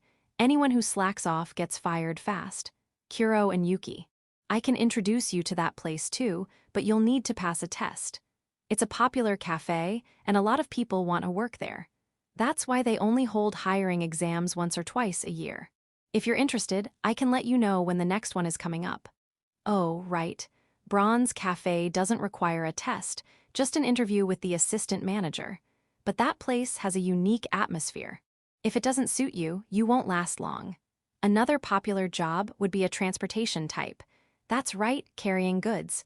Village 5 may be small, but it was built in the mountains. The terrain is full of slopes, making it a hassle to move things around. This job is all about helping with that. All you have to do is transport cargo. Sounds appealing, doesn't it? If you're fast on your feet or strong enough to carry heavy loads, companies will value you highly. In fact, you could even land a job with a company. That's a promising career, isn't it? Of course, nothing is ever that easy. To work in transportation, you need to be somewhat familiar with Village 5. If someone tells you to deliver a package somewhere, but you don't know where that is, you won't be able to do the job. If you're working with others, you might manage somehow, but if you can't move independently, it'll be a problem. That's why, while transportation jobs are in high demand, they aren't easy to recommend to newcomers. If you're looking to make money, how about garbage collection or disposal work? Not many people want to do it, but it's a necessary job, so the pay is good. Since the village itself manages the work, payments are made on time. If you're small-bodied, there's also sewer tunnel cleaning. Yes, you actually go inside the tunnels and clean them. The pay is shockingly high. Normally, slimes handle that job. They do a great job. But the acting village chief once raised a concern. What happens if the slimes stop working? So now they're trying to establish a cleaning system that doesn't rely on slimes. The problem is, there aren't many volunteers. I'll say it again, the pay is shockingly high. Let's go over some unusual job opportunities. First, modeling. Have you heard that the underground shopping district of Village 5 is called Fashion Street? No, it's fairly well known though. Well, never mind. New clothing designs are made there, and your job would be to wear them while going about your daily life in the village. That's right, just wear the clothes and live as usual. Of course, staying holed up indoors won't cut it. The whole point is to show off the new designs, so you'll need to be aware that people are always watching. Acting rudely is out of the question. The pay isn't great, but it's an easy job, don't you think? Some people even take new clothes as their reward instead of money. Next, swan trainer. You've heard of the swan race, right? This job involves training the swans that compete in those races. You can't just train them however you like. You need to assess each swan's abilities and provide the necessary training. It's not something you can master right away, so this isn't a job where you start making money immediately. Since swan racing involves gambling, integrity is essential. And if you can't care for the swans properly, this isn't the job for you. For some reason, a lot of people are overly confident, saying, "I can do it," and applying to be trainers. Of course, I turn them down. The swan race is tied to the village and the shrine, so if I introduce the wrong person, I'll be the one getting scolded. Another unusual job would be working as an extra or a backup dancer. Extras appear in movies. That's right, you could be in one of those films. Pretty amazing, right? Oh, but not as the lead. Lead roles require strict training and auditions. Extras are there to make the main actors stand out. There are hardly any lines. You don't need much acting skill either. As long as you don't stand around stiffly or overact, you'll be fine. Just enough acting ability to avoid distracting from the leads is all that's required. The pay is low, but at least it makes for a good memory. Yeah, it's low. Some people are even willing to pay to be in the movie, so the wages don't go up. Unfortunate, but that's how it is. As for backup dancers, that job involves performing behind 5kun. This one has strict training and auditions, on par with landing a lead movie role, but it pays well. If you become popular, you could even go independent and make a career out of dancing. Oh, right. Speaking of unusual jobs, there's the large portion ramen license certifier. Did you know that some ramen shops require a license for ordering extra-large portions? This job is about issuing the certification for that license. Originally, each shop handled it themselves, but since the certification process became too much trouble, they started outsourcing it. All you have to do is confirm that a challenger has successfully finished the designated large portion ramen and then hand them their certification. Simple, right? You also get to build connections with ramen shop owners, which might let you try new menu items before anyone else. The pay isn't great, though. Surprisingly, there are still plenty of people who want the job. You want to know what I think is the best job? Well, that's a tough one. I actually enjoy working here at the job placement office, so I don't really think about it much. But if I had to recommend something to my own family, it'd be farming. Yeah, farming, working in the fields. It's hard work, sure, but it's stable. You can settle down, get married, and secure your future. No, I'm not lying. Oh, I get it. You're thinking, no matter how hard I work, the nobles will just take everything in taxes, right? Don't worry. Most of the farmland around Village 5 belongs to the village chief. That means you're working under a commission system, not as a private landowner. So, there's no need to stress over taxes. Even if there's a bad harvest, you'll still get support. The pay structure is simple. You get a base salary, plus bonuses based on the harvest. Sounds reliable, right? Plus, since it's directly tied to the village chief, it really feels like you're contributing to Village 5. Is it popular? Well, people with farming experience before they moved here tend to apply. But younger folks, not so much. Village 5 is full of distractions, after all. Honestly, I worry that in a few decades, we'll have a real successor crisis in farming. That's why if I had to pick a job for my family, I'd recommend farming. Chapter 912. Result of the match. My name is Sulker Jandar, a 32-year-old demon born in the Demon King's kingdom. But I'm not just any demon. I'm the strongest person alive. Wait, no, that's an exaggeration. I'm a person striving to be the strongest. You're thinking I'm just some loudmouthed fool, aren't you? Well, too bad. I have proof that I can aim for the top. A skill. I possess a unique ability called Result of the Match. This skill lets me see the outcome of a battle before it even happens. For example, let's say I consider challenging a random passerby. The moment I think about it, I get a vision of how the fight would end. I might see myself standing victorious, grinning with pride. Or I might see myself collapsed on the ground, utterly defeated. On rare occasions, I even see myself running away. It's not from my own point of view either. If I saw through my own eyes, I wouldn't know what happened if I lost. Instead, it's from a third-person perspective, just slightly above the battlefield, as if an unseen observer is watching. But even if I see myself losing, there's no need to despair. The result can be changed. If I fight under the same conditions as the vision, the outcome will remain the same. But if I change the situation, so does the result. The easiest way? Change the location or timing. Even a few seconds can make a difference. Or if my opponent isn't holding a weapon, my chances of victory skyrocket. That's right. I've used my skill to only fight battles I know I can win. Cowardly? Nonsense. This skill is mine, my power. What's wrong with using it? It's not like I don't work hard. I train relentlessly to make sure I see myself winning. A battle's outcome shifts depending on my own growth, so I keep my body in peak condition. I hone my swordsmanship until I can hold my own against seasoned adventurers. I maintain my weapons, always ensuring their top quality. Ha, that's why one day I'll be the strongest, the undisputed strongest person alive. And so I arrived at Village 5. For a village, this place is shockingly lively, practically a city in disguise. I'll admit, I was a little taken aback. But there's no way I'm gonna get overwhelmed by something like this. My goal here is Gulf the Sword God. The guy is said to be the strongest in these parts. Rumor has it he frequently shows up in Village 5, so I made the trip. But first things first. Since I'm here, I might as well grab some ramen. I heard it's delicious. Though there are way too many ramen shops. Which one should I pick? Result of the match, activate. Phew, my skill applies to all kinds of battles. Even choosing a place to eat is a battle. All right, this shop seems like the best choice.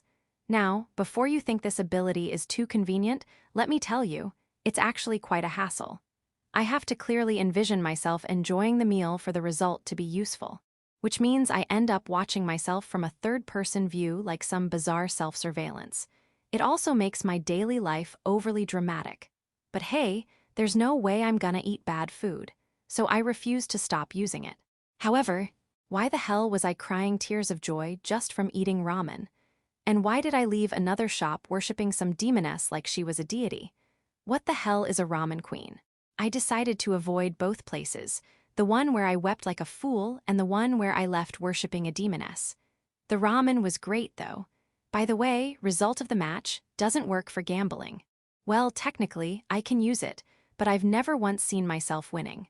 No matter what I do, I always lose.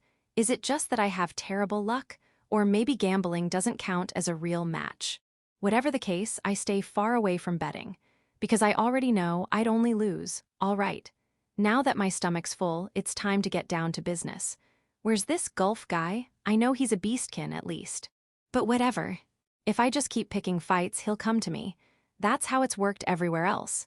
Beat a few people, stir up some rumors, and they come to me. Phew, I can't wait. For now, let's go for one of those adventurers hanging around. All right, I can win. And I did, no problem. Oh, wait, the city guards just warned me. Damn, bad choice of time and place to fight. It's the middle of the day, and there were too many people around. Well, at least I didn't kill the guy.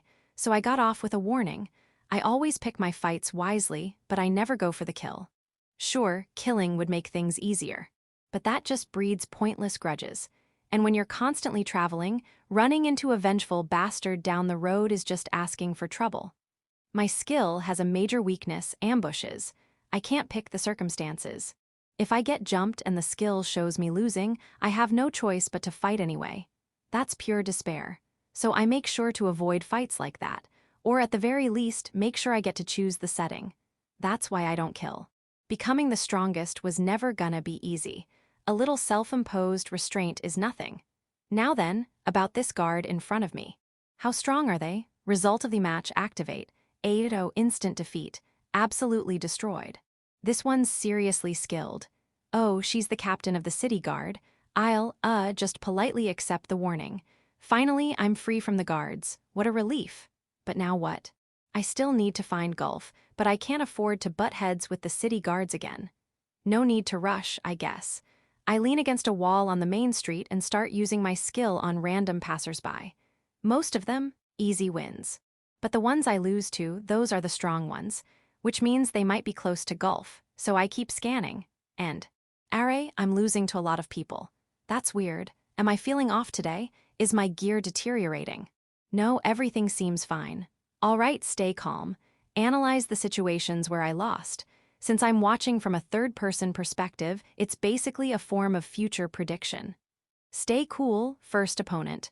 My weapon is intact. Wait, where the hell am I? Did I get blown away by magic or something? Nothing's left of me. That's unsettling. Second opponent. Shredded, what the hell did I do to deserve that? Third opponent. A pile of ashes, wait, that's me. Fourth opponent. Launched into the sky, wait, what is this? Darkness, outer space. Fifth opponent. I'm buried in the ground. Okay, maybe. Just randomly testing my skill on people passing by isn't the best idea. Yeah. Terrible idea. Most of them were females, too. I need to stay focused. My target is the sword god Gulf. A beastkin, male, I should be scanning men. Oh, perfect, a weak-looking guy. No, I've been losing too much. I need to see a win to reset my mood. Ahahaha, skill activate, I was impaled by a spear. A spear? From where, Are? There aren't any spears around, the guy's barehanded. Let's try again. Impaled, again. What the hell is going on? Did he summon a spear with magic?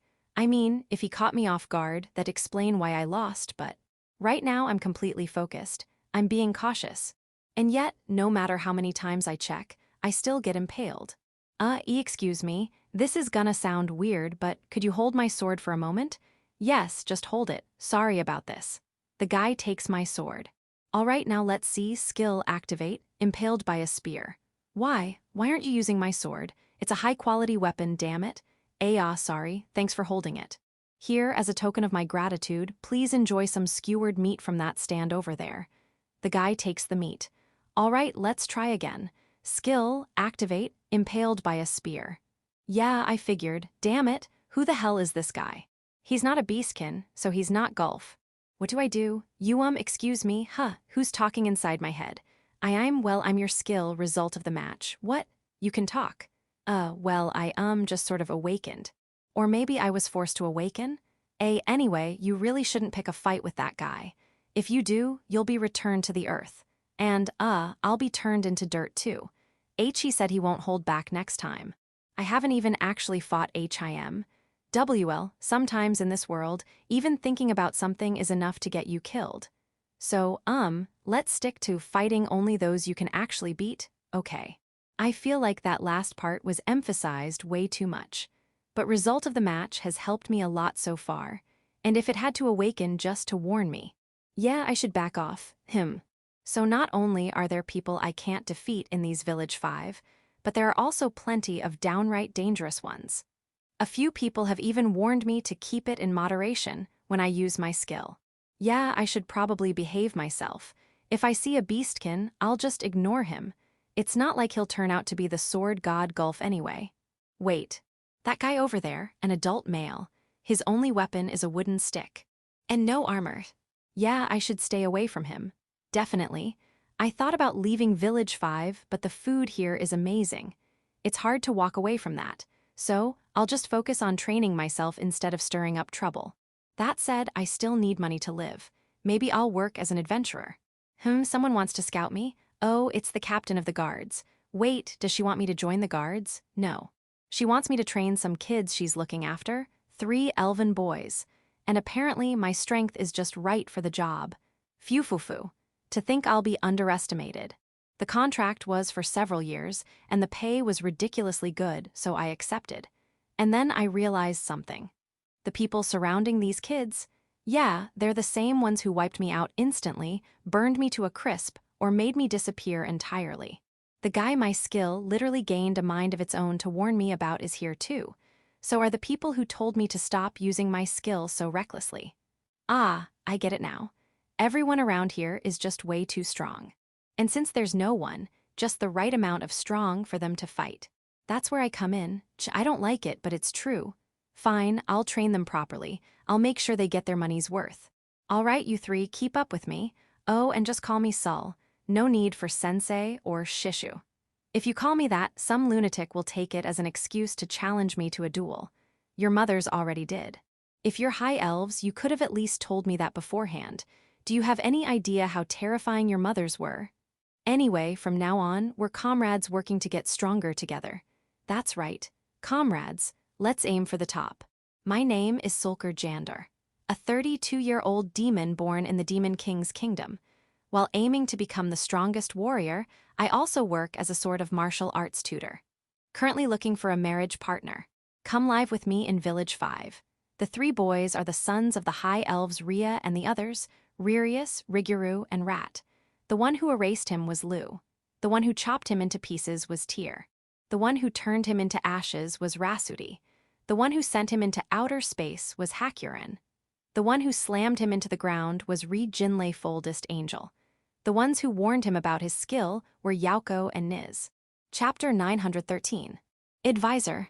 My name is Result of the Match. Skill Dessous. Depending on the region, I might be called a gift or a talent. I didn't have a will of my own before, but recently I awakened. My owner is a demon named Sulker Jandar. He is striving to become the strongest.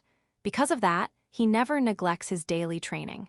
To make use of my abilities, one must possess considerable strength. Otherwise, I can only show them a future where they lose. My owner understands this, so he keeps pushing forward. As expected of him. Through various circumstances, my owner is now staying in Village 5. Since he is particular about food, he seems to have taken a liking to this place, known for its culinary delights. That being said, eating nothing but ramen every day is a bit much. No, I never suggested rotating between ramen and grilled meat like this. Ramen, grilled meat, ramen, grilled meat. There are plenty of other options, aren't there? Curry, udon, katsudon, karaj, burgers, tempura, grilled fish, seafood barbecue. He said they were all delicious. But making cake the main dish is going too far. Cake is meant to be a treat after a meal. Even the store clerk said so. Cake is delicious, but you can't live on just that. Also, isn't he eating more than usual?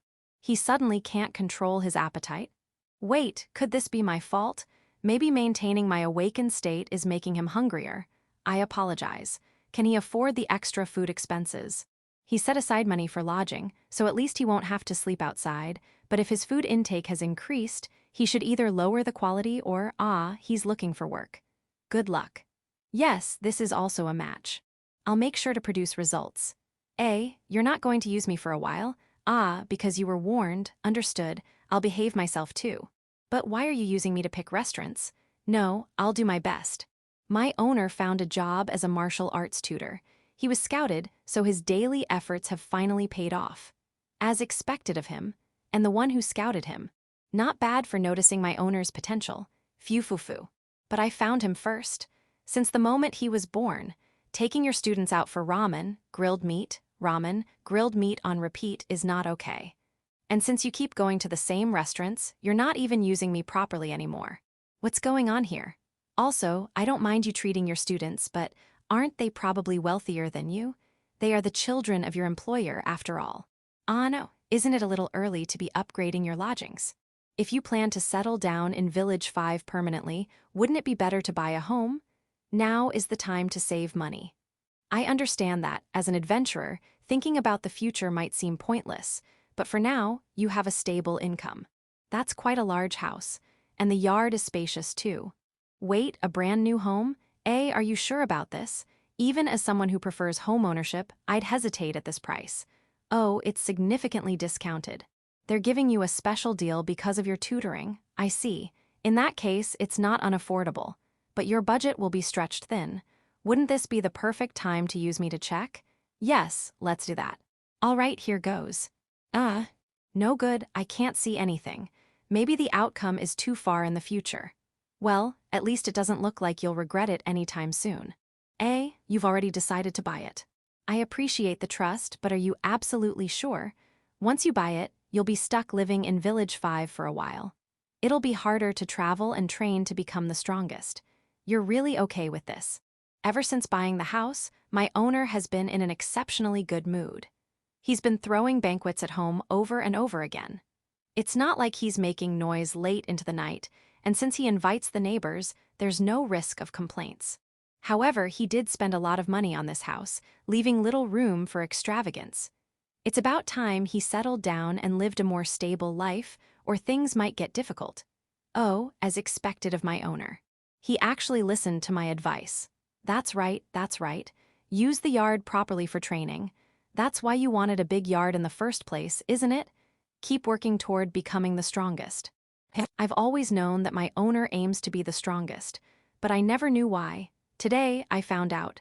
It's because he wants to be popular. Yes, he said so himself, to his students no less, I see. It's natural to be drawn to strong individuals. Striving to be the strongest isn't necessarily the wrong approach. And now, I finally understand why so many of the opponents my owner has used me against were women. He was hoping to win, showcase his strength, and have them fall for him. I see. The fact that not even once has such a convenient outcome occurred is truly a relief. Yes, truly.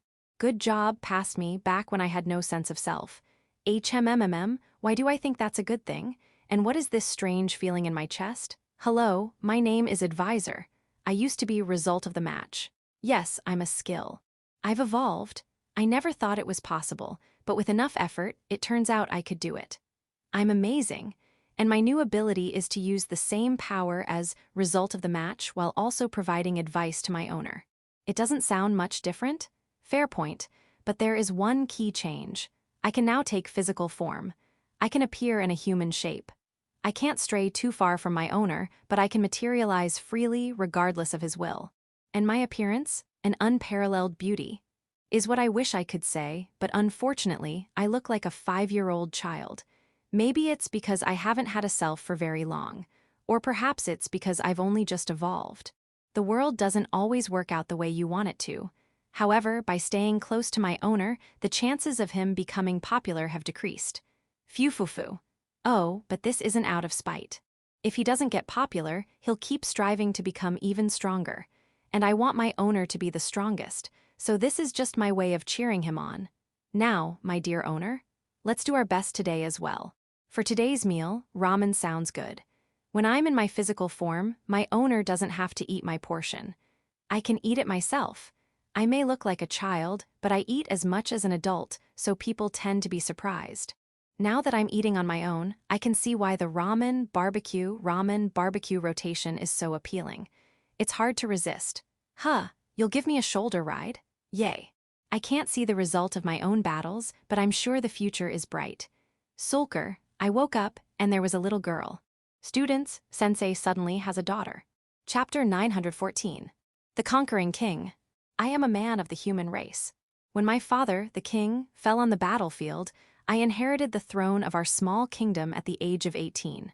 That was 10 years ago. It has been a decade filled with constant warfare. Though our country is small, most of its land is farmland, which makes it a tempting target for neighboring nations. Even when I say that now is not the time for humans to fight among ourselves, that we must prepare for war with the Demon King's kingdom, no one listens. They only start saying such things after they've lost a battle against us. It's infuriating. However, I was fortunate, or perhaps it was simply my talent. Not to boast, but I possessed great skill not only in personal combat, but also in commanding armies. I can't say I am unbeatable, but I won most of the time. I crushed the nations that attacked us, one after another, expanding our territory until we became a moderately sized kingdom. A moderately sized kingdom. Not large enough to be called a great power. The true great powers are indeed massive in scale. To avoid having to accept unreasonable demands from them, I must gain even more strength. Today, I destroyed yet another country. As expected of our king, a splendid victory. Even the formidable Goslin kingdom was no match. In our king's hands, they were like babies. Such valor is truly worthy of the title Conquering King. We must strive harder ourselves. At the banquet held in our royal castle to celebrate the victory, the generals of our kingdom praised me with smiles. They may appear to be mere flatterers clinging to my favor, but they are not small-minded men. On the battlefield, they are fierce warriors known across neighboring lands, cutting down enemies like demons of war. It was fortunate that we captured not only the enemy king, but also the princes and princesses on the battlefield. It made the transfer of their territory much smoother. Indeed, we captured them. So then, how shall we dispose of them? Dispose of them? Yes, how shall we grant them an honorable death? Now, this is not the time for such talk. We are at a joyous celebration. Indeed. There's no need to bring up such matters now, is there, my king? They may have lost, but those royals challenged me head-on. That alone deserves some acknowledgement. Then, what is your will? If they can serve our kingdom, then I shall let them live and make use of them. Oh, as expected of our king, such magnanimity. Indeed. But in that case, that third princess, she may be regretting her escape now. She missed the chance to serve our king. The one who fled the country, without even stepping onto the battlefield. Such a person is of no use to our king. Wouldn't it be easier if she died somewhere on her own? Oh, our king's cup is empty. Someone bring more wine. My apologies, please take this. It has already been tested for poison. When I accepted the new cup, one of the generals called for a toast. I raised my cup lightly in response, and the banquet roared with cheers for our victory. A toast to our king. Our kingdom is invincible. Indeed, as long as our king stands, our nation shall never fall. Their words nearly made me lower my guard. But I must not relax. No, I must remain vigilant. Though the situation surrounding our kingdom is improving, it is not yet secure. Even if I intend to rule with good governance, the fact remains that I expanded our lands through force. I know I am resented. And though they were not many, the third princess did flee with a fair number of followers. She may not be someone who seeks my head, but I cannot afford to be careless. I will allow celebration tonight, but from tomorrow, we must be ever more alert. Yes, for the glory of our kingdom. That night, no, it was already deep into the night. I stepped into a large chamber lit with more lamps than one could count. Without hesitation, I bowed my head. I dropped to my knees and pressed my forehead against the floor. Then, I offered my most sincere apology. I am deeply sorry. I didn't move a muscle and waited for the other party to speak. But no voice came. Should I apologize again? Just as I was about to open my mouth, a voice called out. Your Majesty. Yes, it is I, the king. Do you remember what I told you before this campaign began? And no, I haven't forgotten. That's exactly why I'm bowing like this. And what was the purpose of this campaign? To secure the civil officials, led by the third princess of the Goslin kingdom. That's right, exactly right. So, where is the third princess of Goslin? She fled, and the civil officials, they escaped with her. Yet you went ahead and destroyed the Goslin kingdom. I did. Why? Things just went that way. Why did you take over another country? How many times have I told you we can't handle more than this? The man I was bowing to was a middle-aged man. His title was Baron. His job was civil official. And this was the place of the department in charge of our nation's domestic matters, the Office of Internal Affairs Minister. He was one of the officials working there. Most of the vast chamber was buried under stacks of documents and wooden tablets detailing unresolved matters. In the limited space available, his colleagues were frantically working. Their eyes looked dead, but their hands moved with terrifying speed. We were a small kingdom from the start. We can only manage small territories. And yet in the past 10 years, our land has grown more than fourfold. There's no way we can keep up.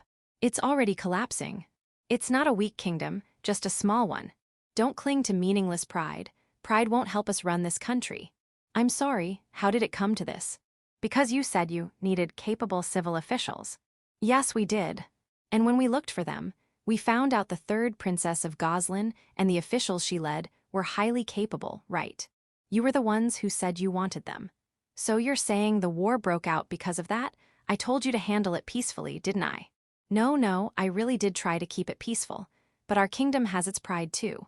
I couldn't just go and say we need help because our domestic affairs are falling apart. You should have said it. Forget about pride. There are some kinds of pride that can't be thrown away. Anyway, all I needed was for the third princess to come to our kingdom, so I made a request to the Goslin kingdom to take her as my wife. Not as a concubine, as my official queen. I sent an envoy with that message, and for some reason, the Goslin kingdom responded with preparations for full-scale war. I did try to avoid conflict, but all negotiations were rejected and they attacked us, so I had no choice. What? Your Majesty, one question. Please answer honestly. Very well, ask away. How old are you? I'll be 28 this year, and the third princess of the Goslin kingdom. How old is she? The first prince of Goslin is 1 year younger than me, so that makes him 27, right? The second princess was 25, I think. So the third princess should be around 20? She's 7. She's 7. And you wanted to marry her? That's no different than demanding they hand over a hostage. Of course they would go to war. 7, but she was managing domestic affairs. Exactly why we wanted her. She's that kind of prodigy. Even if we ended up with more territory, we thought we could make it work if we got the third princess and her civil officials. But you only expanded the territory. I am sorry, I truly regret it. I should have paid more attention to her age. You didn't kill the royal family of Goslin, right? Of course not. If I had, negotiations would have been impossible if the third princess ever returned. Then let them escape. Let them go. Release the royal family of Goslin, then restore the Goslin kingdom. Yes, that's the only way. Let's pretend the war never happened. Well, about that. What is it? I was feeling guilty about expanding the territory without managing to capture the third princess. So, on their way back here, I intentionally loosened the watch several times to give the royal family a chance to escape. And then what happened? They didn't even try to run, they all stayed. Then go throw them out somewhere. If you do that, they'll have no choice but to return to their kingdom. I did throw them out, twice, but they came back both times. It's not my fault. It is your fault. Aside from the third princess, the rest of the royal family are just dimwits who never gave a thought to domestic affairs. What do you plan to do with that kind of dead weight? Well, they're still useful in war. They put up quite a fight, you know. The first prince's sword could even crush boulders. Then fix our domestic policy using that sword. I dare you. Seriously, what's your plan? If we just leave the newly acquired lands unattended, the great powers are going to come down on us.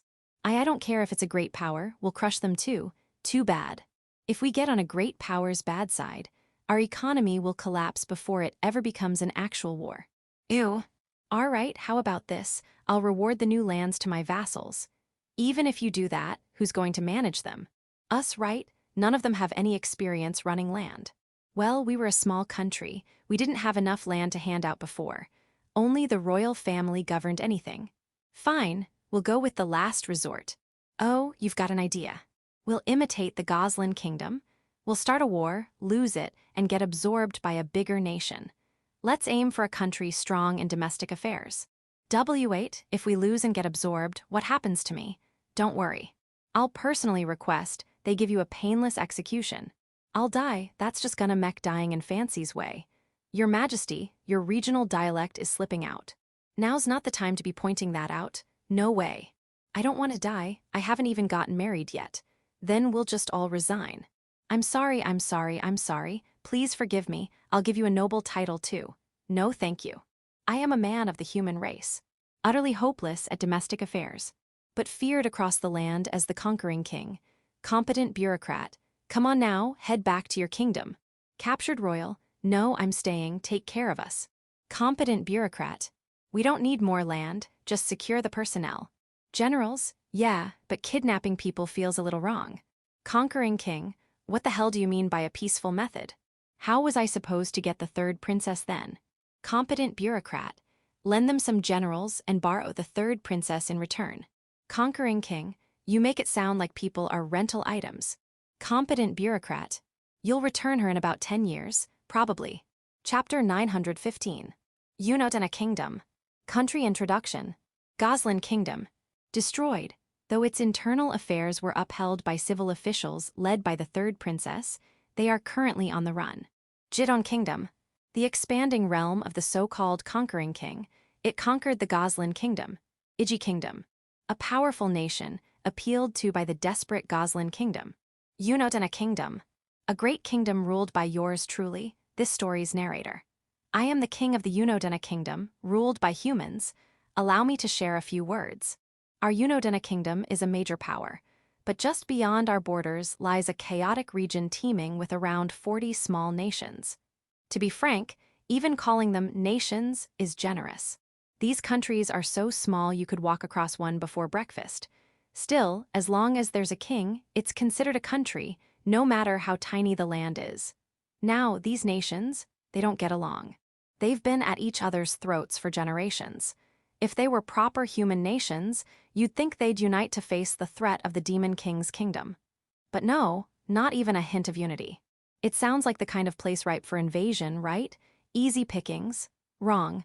The surrounding countries don't dare touch that region. Why? Because if you strike one, they all strike back. Even if you only pick a fight with one, the rest comes swinging too, some just for the thrill of it.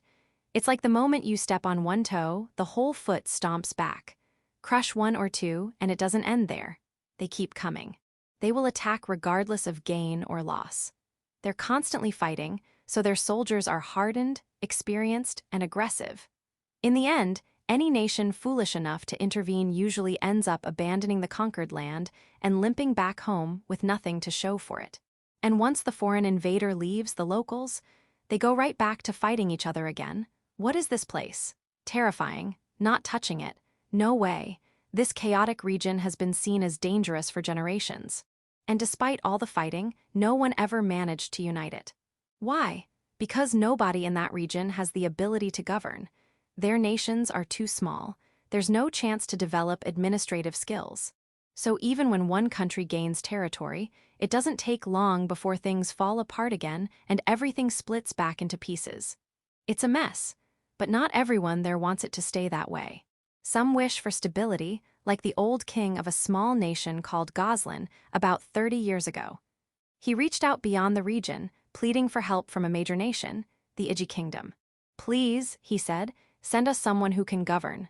Normally, that sort of request would just be a nuisance, but Iji happened to be dealing with a succession crisis at the time. They had a mediocre first prince and a brilliant second prince. Tensions were high, and if left unchecked, civil war might have erupted. So the then king of Iji made a choice. He named the second prince as heir and sent the first prince away. It wasn't called exile, nothing so dramatic. It was officially a military dispatch, or maybe a diplomatic mission. And his faction of retainers went with him. As for the prince himself, no one really knows what he was thinking. Maybe he planned to take over Goslin, maybe he was just a decent guy. But he helped. He helped govern the country alongside Goslin's leadership. His retainers helped too. Some records say he looked more alive there than he ever did back in Iji. And under his influence, the Goslin kingdom began to grow. It studied and learned how to govern. Over 30 years, it grew to nearly 3 times its original size. People began to think. Give it another 100 years, and Goslin just might unify that chaotic region. The truth was quite different. Goslin hadn't learned how to govern. They had dumped everything on the first prince of Iji and his retainers the moment they arrived. Worried about being taken over? Apparently not. Their attitude was more like, "Be our guest." So why didn't the first prince actually take over? Maybe he figured it wasn't worth it. Or maybe he just wanted to avoid conflict. Instead of conquering, the first prince of Iji ended up marrying a commoner girl from Goslin and having a daughter with her. That daughter later married the son of the king who had originally begged for help from Iji, as his second wife. And that second wife gave birth to Goslin's famed third princess. She was helping manage the kingdom by the time she was 5. Of course, she wasn't doing it alone. Many of the retainers who had followed the first prince from Iji, or their children, were still there, supporting her. Even so, the fact that her name reached our ears speaks volumes about her talent. I'll be honest, until recently I had no idea. For the past few years, Goslin had essentially been ruled by that third princess and her inherited support network. In a way, she had taken over. What would the first prince of Iji have thought about that? Sadly, both he and his daughter have passed away. We'll never know. Now then, this has gone on a bit, but this is where the real story begins. In that chaotic patchwork of petty kingdoms, one country began expanding its borders at an alarming rate, the Jidon Kingdom. Its ruler calls himself the Conquering King, and in just 10 years, he's made his territory more than 4 times its original size. Impressive? Honestly, I mean that. Just managing to hold that together is something else. He must have been lucky enough to have someone good at domestic affairs, or maybe he went out and found someone. But his luck was running out. Everyone assumed he'd collapse like all the others before him. Expand too much, too fast, and boom, no one can manage it. That's how this region works. That's what we all expected. But then, some idiot decided to tip him off. They whispered in his ear, "You know, the third princess of Goslin is really good at governing." Lucky for Goslin, unlucky for Jidon. The two nations had recently become neighbors thanks to all that expansion. So the conquering king made his move, tried to negotiate for the princess. Naturally, Goslin refused. Accepting would have meant handing over everything they'd built in the past 30 years. And more importantly, to the king of Goslin, she was his daughter, born late in his life, precious beyond measure. No way he'd let her go. In fact, rather than stand his ground, he attacked first. Full-scale war broke out. And in the end, the Goslin kingdom was destroyed, swallowed whole by the ever-growing Jidon. Now, if that had been the end of it, if Jidon had successfully taken the third princess, I wouldn't be telling you all this. Jidon would either go on to unify the region, or crumble somewhere down the line. I would have just sat back and watched. But unfortunately for all of us, Jidon failed. They didn't get the princess. The king of Goslin, smartly, had her escape before the war started. Maybe she fled to Iji, where her bloodline runs, or somewhere else. We don't know yet. Only that she escaped with a significant number of retainers. And that changes everything. Now, the conquering king of Jidon finds himself in a kingdom too large to govern, with too many moving pieces, too few capable hands, and no princess. He has strength, he has territory, he has charisma, but no administrative power. No one to actually run the thing. It's going to collapse. It has to. No one can keep a kingdom like that afloat. If it just toppled over quietly, we could ignore it. But that's not how collapse works. Especially not for the people who live under its roof. They'll fight it, which brings us to this letter. To the Unodena Kingdom. The Jidon Kingdom surrenders to your nation. If that is not acceptable, please send someone who can help us govern. That was the entire letter. No summary here, that's all it said. For a message between nations, it's absurdly brief. Personally, I appreciate the simplicity, but the content, it's a nightmare. Surrender? No matter the circumstances, it means our country is now involved in that region. And not just involved, we've taken a side. We've sided with Jidon, and in doing so, we've offended everyone else. Please don't. No, wait, we're a great nation. We could win a war. We could swallow up that whole region. 40-some small kingdoms, no problem, but that's it. That's all we'd get. A mess. That region, if you add up all the territories, it's over twice the size of our own lands. No way we could govern it. It's impossible. Even if we conquered them, they'd never listen to us. It would be our kingdom that would collapse next. Territories are meant to be expanded gradually, over decades. You can't just gulp them down all at once. That's why Jidon is asking. Send us people who can help govern. How vile. Are they angels or something? Just because we're a large kingdom doesn't mean we're overflowing with talent. Quite the opposite. It's because we're a major power that we're suffering from a shortage of skilled people. We're trying our best, building academies, developing talent. And still, it's not enough. On top of that, under the banner of preparing for war with the Demon King's kingdom, we've been sending our best minds and warriors to the frontline nations. We're the ones who need help. Seriously, what are we supposed to do? Massacre? Just wipe Jidon off the map? No, if we do that, we become the enemy of all humans. We're currently part of a grand alliance, formed to protect humanity and wage war against the Demon King's kingdom. If we annihilate another human kingdom, we lose our moral authority. Damn it. As if things weren't messy enough with this new, bizarre, six-dragon god kingdom, stirring up trouble lately. What the hell do we do? And the worst part is, I know what's coming. If we stall too long, Jidon will go through with their surrender. They're serious, someone who can help govern. No, we can't give them anyone like that. The people who handle our internal balance of power. If we send even one of them away, we risk civil war. So maybe we send someone who can just read, write, and do math. Would that be enough to placate them? Am I underestimating them too much? I sent 20 people. People who could read, write, and do basic arithmetic. They thanked us profusely, overwhelmingly even, so that's all it takes, huh? The leaders of past great nations were right. They didn't get involved in that region. Don't try to use it. Absolutely not. I engraved that lesson deep into my heart and turned back to today's government work. Minister, if that region gets unified, wouldn't it be dangerous having a superpower as our neighbor?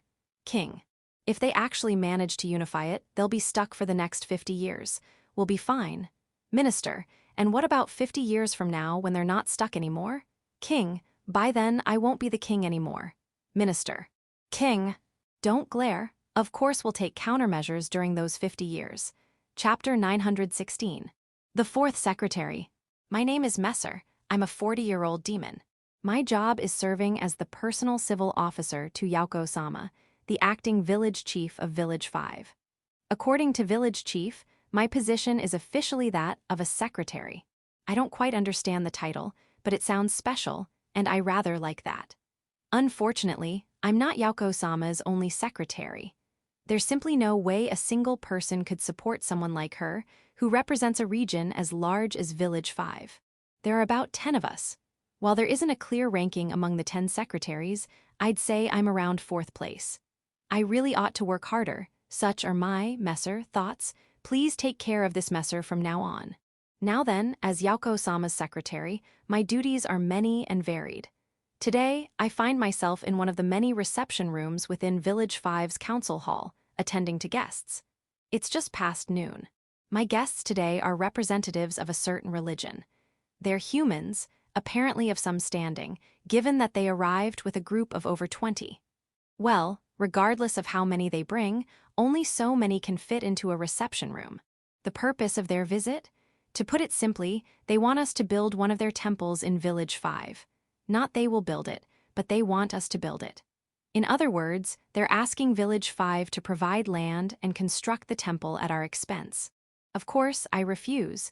This isn't my personal decision, but the official policy of Village 5. If they want a temple, they're free to build one with their own funds. There's no need to rely on us. That should be obvious. So why bring such a request to us? I understand their reasoning. They saw the shrine, didn't they? Village Chief had a shrine built. Naturally, they assumed we might be open to constructing their temple as well. They were hopeful. Unfortunately, that shrine was funded entirely out of Village Chief's own pocket. No public funds from Village 5 were used in its construction or upkeep. Moreover, Village 5 has no plans to fund any religious facilities. When I explain this, most visitors ask to speak with someone above me, Yauko-sama herself, or Village Chief. I suppose they feel they're not getting anywhere with a lowly secretary like me. I understand how they feel. But unfortunately for them, my superiors are even busier than I am and cannot spare the time. so I must ask them to leave. Some, at this point, will attempt to offer a bribe. Let me make it clear, I am not seeking bribes. In fact, assuming that I would be swayed by money is deeply insulting. My loyalty to Village 5 is not shallow. And so, once again, I say, please take your leave. They were quite persistent. Well, at least they didn't resort to invoking the name of their god to make threats, so I suppose that puts them in the more reasonable category. Incidentally, as they were leaving, they happened upon the angel Rijinleif-sama and attempted to petition her about building the temple. Their religion is apparently practiced in the Garrett Kingdom as well, so perhaps they were already acquainted. Or maybe they simply thought that someone like Rijinleif-sama could sway Village 5 into agreeing. Either way, standing just behind Rijinleif-sama at the time, mostly hidden from view, was none other than our village chief. They never realized this fact, so I see no need to elaborate on how that encounter ended. Village chief had apparently been summoned by Yauko-sama. I had a report to make to her as well, so I accompanied village chief. Since I work here, I took the lead. As we passed through the halls, those we encountered paused and bowed upon seeing village chief. There was a time when people would simply walk past him without a glance. It seems his face has finally become more widely recognized. That's a good thing, or rather, as it should be. After all, he is the superior of Yauko-sama herself. Upon arriving at Yauko-sama's office, I knocked on the door. One of the maids, who had been waiting just behind it, opened the door and gave me a puzzled look. Normally, as a secretary, I would enter through the adjacent office next door and proceed into the main office from there. However, today I was accompanying village chief. Once the maid saw who stood behind me, her demeanor changed immediately. After briefly announcing us, she opened the door wide and welcomed village chief inside. I entered with him. Rijinleif-sama, who had accompanied village chief as his escort, remained by the door to stand guard. Come to think of it, where were Daga-sama and Gulf-sama, who are usually always around? When I asked Rijinleif-sama, she said they had gone to check in with the guards. Ah, right, village chief's children, Rirya-sama, Riguru-sama, and Rat-sama are all stationed with the guards. They were likely just going to see how they were doing. Oh, right, let me reintroduce myself. I am Messer, Yauko-sama's secretary. Please take care of me from now on. The conversation between village chief and Yauko-sama covered a wide range of topics, but everything wrapped up smoothly. The major points were: a request will be sent out to adventurers to locate a natural hot spring source near Village 5, as there's a desire to develop a bathing facility. A section of land at the base of Village 5 will be reserved for vacation estates for Demon King's kingdom nobles.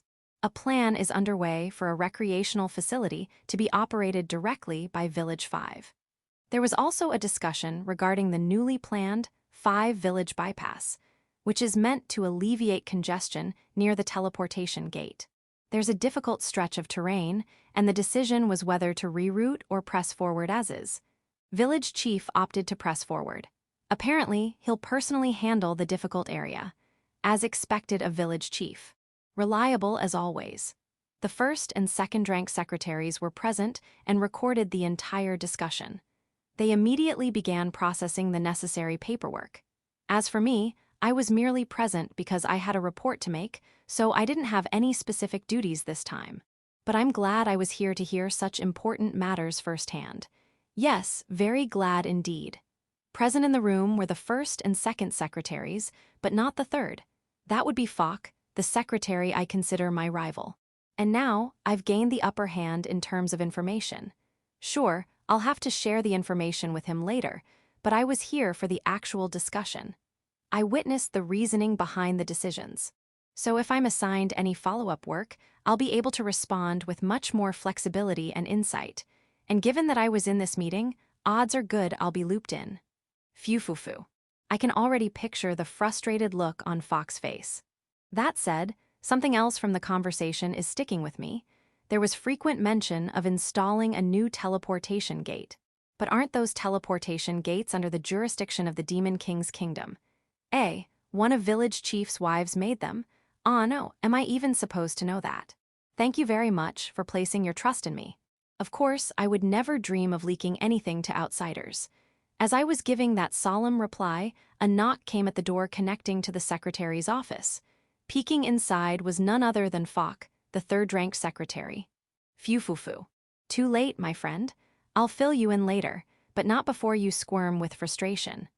Fok was surprised to see village chief in the office and quickly offered a respectful greeting. Then he noticed I was also present and looked surprised all over again. Fufufu. Still, Fok managed to compose himself and flashed me a confident smile before turning to speak with Yauko-sama. Pardon the interruption during your meeting.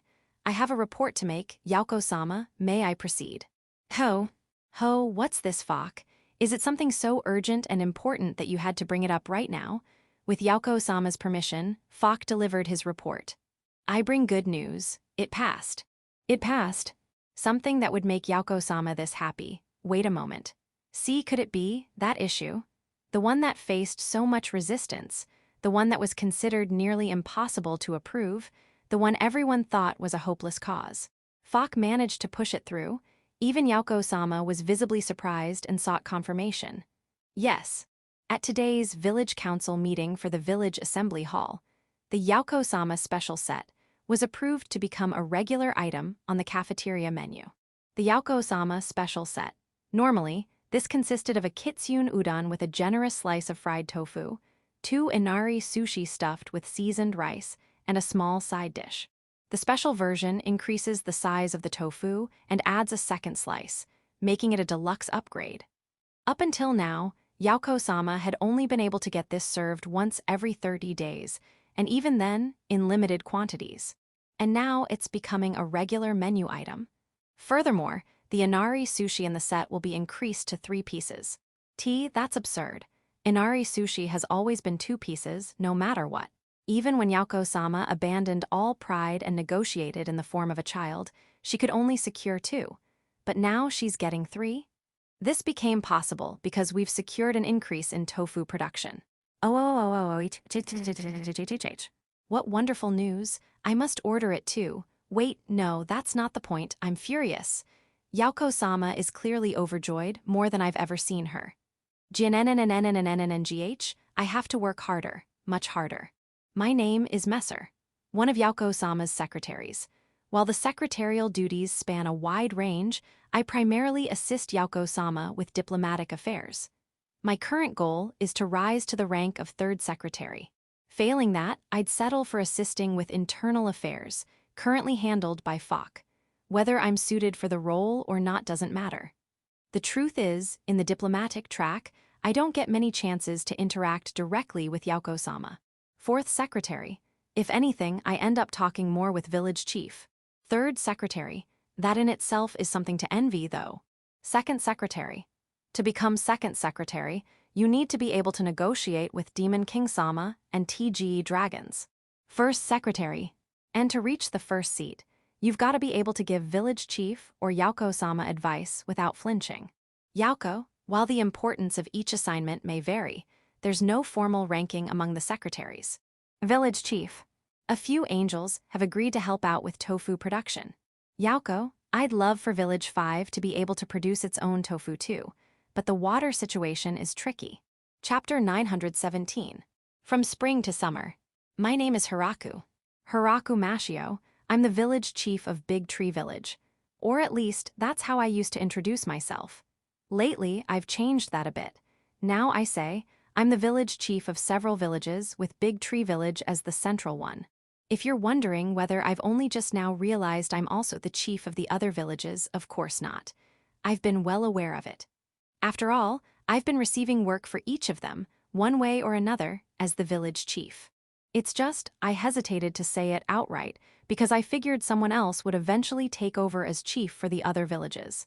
That hesitation, Lou and Tyr pointed it out. They said, that's decades down the line. You don't need to worry about it now. On the contrary, they told me, the other villages will feel uneasy if you keep distancing yourself. You should assert your position as their village chief a bit more. Fair point. So I changed the way I introduce myself. Though I'll probably still slip up and go back to the old way sometimes, please forgive me for that. By the way, am I really going to be village chief for decades? Seems that way. Not that I mind. I've grown fond of each village. Yeah, I'll do my best. Big Tree Village has finished its spring harvest and entered the summer season. Even in summer, not much changes in my daily life. Farming, making my rounds, and handling petitions and requests from other villages. If anything has clearly shifted due to the season, it's probably just watching the kids happily run off to the pool after lunch on sunny days. The summer fields are already planted, so things are pretty laid back now. Today, too, I finished dealing with a few matters, and now I'm quietly sipping tea in the Japanese-style room. Sitting on my lap is Himiko, the younger of the twins born to Hakuren. She's just over 2 years old. When she was first born, she couldn't control her powers and would plunge her surroundings into darkness, but lately, it seems she's gained a fair amount of control. Maybe that's why she gives off a calm, dignified air far beyond her years. I'm just a doting parent.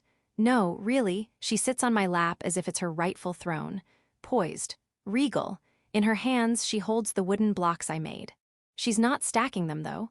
She's inspecting the flatness of each block, comparing them, trying to find the flattest one. I have no idea what that means to her, but it's clearly important right now. She's completely serious about it.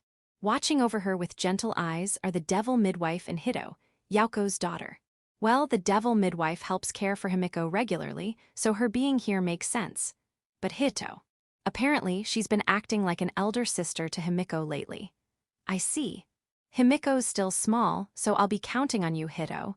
By the way, the older twin, Hikaru, is being dragged around by doors, though only within the mansion. Hikaru's still little too, so even Doors hasn't tried taking him outside. Oh wait, he did try once and got scolded by Hakuren. Figures. And now Hakuren's come to pick up Himiko. Seems it's nap time. The devil midwife gently scoops her up and Hito follows along. See you later. Good job saying goodbye, Himiko. Still, couldn't you have resisted just a little? My lap feels kinda lonely now. Dinner. Since it's summer, we usually get light, refreshing dishes. Usually, but every now and then, as if someone remembered it last minute, a hot pot dish shows up on the table. A hot pot in summer. There was a request for it. The Oni maid who brought the hot pot glances toward the corner of the dining hall. There sits a magic tool that regulates room temperature. Thanks to that thing, the interior stays comfortable no matter the season. So even hot pot in summer isn't really a problem. Not a problem, but still. The request must have come from the dwarves. They probably just want an excuse to drink sake with hot pot. Also, we're trying to use up leafy vegetables like the Napa cabbage we harvested at the end of spring. Makes sense. Even though the aft lets us grow crops year-round, once they're harvested, the seasons matter again. Leafy greens spoil quickly in the summer. And so, with the goals of the dwarves and the Oni maids conveniently aligned, we get hot pot. Not that I'm complaining. It's not like I'm suffering from summer fatigue or a sensitive stomach. I'm always in perfect health. Thanks, healthy body, hot pot, bring it on. Maybe I overate a little. As I sat back, relaxing and reflecting on that, 10 angels arrived. They were here to say their farewells. They'd be heading off to the 6 Dragon God Kingdom. A little while ago, that country had sent us a request for assistance. The task. Negotiating with the legitimate Garrett Kingdom. Since the angel race once guided the former Garrett Kingdom before it split, having people who understand its whole situation makes all the difference. A completely reasonable request. We do have Ruincha stationed in the 6 Dragon God Kingdom, but she's there for Tysel's education. So they can't use her for political negotiations. Malbit, the chief of the angels, intended to send over 30 of the more idle members of the angel community. But they resisted. They didn't want to leave Big Tree Village.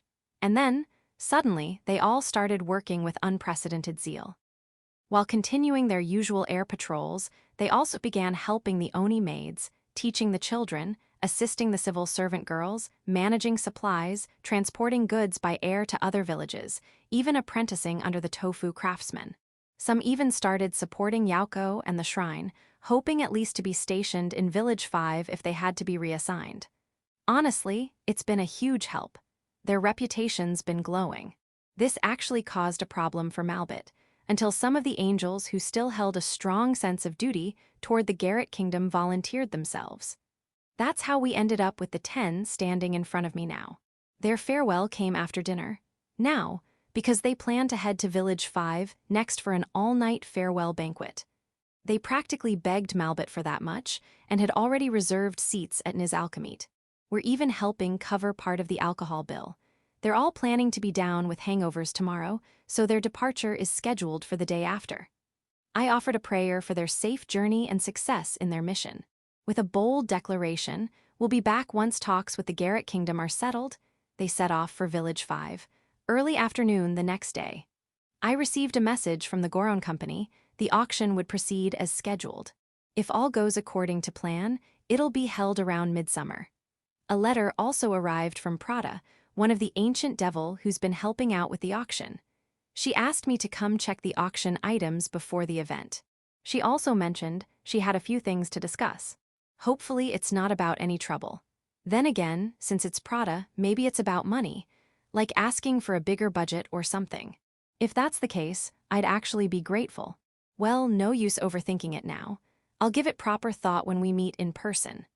As that thought passed through my mind, I reached out and patted Kuro and Yuki, who had come to my left and right. Chapter 918. Prada's Recommended Items. The Village 5 New Road. It refers to the new route being planned between Village 5 and the city of Shashato. Although the two locations are connected by a teleportation gate, congestion has become a growing issue, prompting the need for an alternative overland route.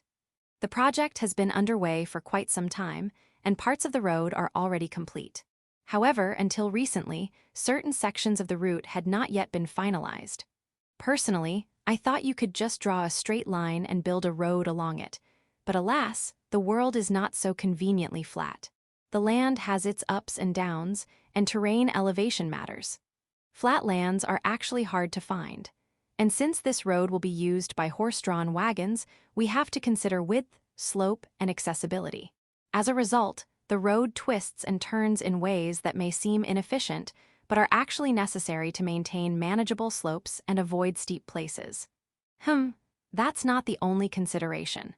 We also need access to water along the way. Ah, right, horses need watering stations. And not just that, what's more important is rest stops. Even once the Village 5 new road is complete, it's a considerable distance, so travelers will need to make at least 1 or 2 overnight stops. Rest stops don't just provide shelter, they ensure safety and comfort. Without proper accommodations, nobody's going to bother using the road, no matter how efficient it is. I see. If the goal is to ease teleportation gate congestion, the road needs to be genuinely viable. That said, won't we need staff at those rest stops? Apparently, arrangements have already been made by reaching out to the nearby elven villages. I see, that's great. Yaoko's secretarial team really is top-notch.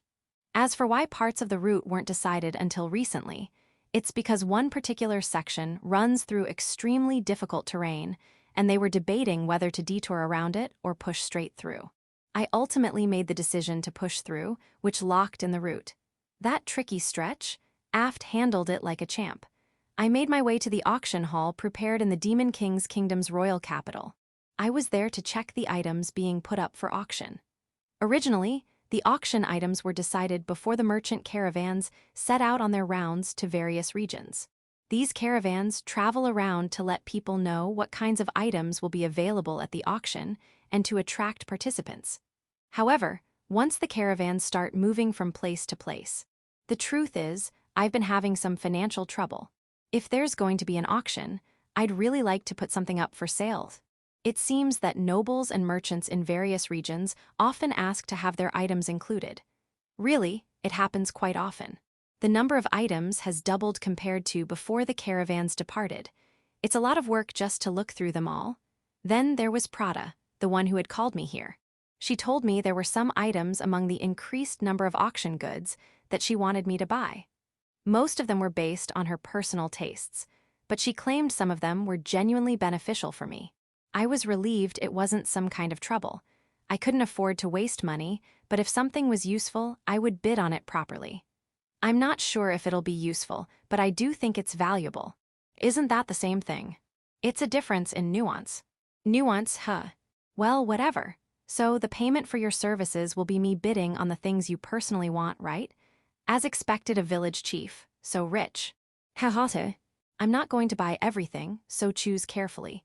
I'll narrow it down to 20 items. 3, that's not fair. I worked so hard this past year. You already got paid properly for that. I'll pick things that will benefit the village, so let me go up to 10. Please. Trying to act cute won't work. Then how about a spending limit instead of item count? I'll handle the bidding myself. That might be better. Since this is an auction, we won't know the final prices in advance. Setting a cap by amount makes more sense. Yes, so how much will you allow? Let's see. Some of the items up for auction come with suggested purchase prices or minimum bid amounts. Compared to previous auctions, the digits are 1 or 2 places higher. Since this one is more thoroughly prepared, I suppose it can handle high-priced items. Based on that, how about 100 gold coins? More than enough. I'll win those bids for sure. Prada was so delighted she jumped. Maybe I gave her too large a budget. Still, Michael-san from the Goron Company and the village's civil servant girls had asked me to spend around 1,000 gold coins at this auction. That's because we needed to get some of the gold we've stockpiled in the village circulating again. Even though we earned it through proper trade, thanks to the aft, I still wanted to make sure we spent it on things that had real value.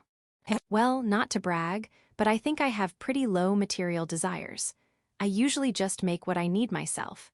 Spending a full 1,000 gold coins might be out of the question. With that in mind, I asked Daga, Gulf, and Reginleif, who were accompanying me as guards, to let me know if they saw anything they wanted. Thank you very much. However, we must remain focused on our duty as guards.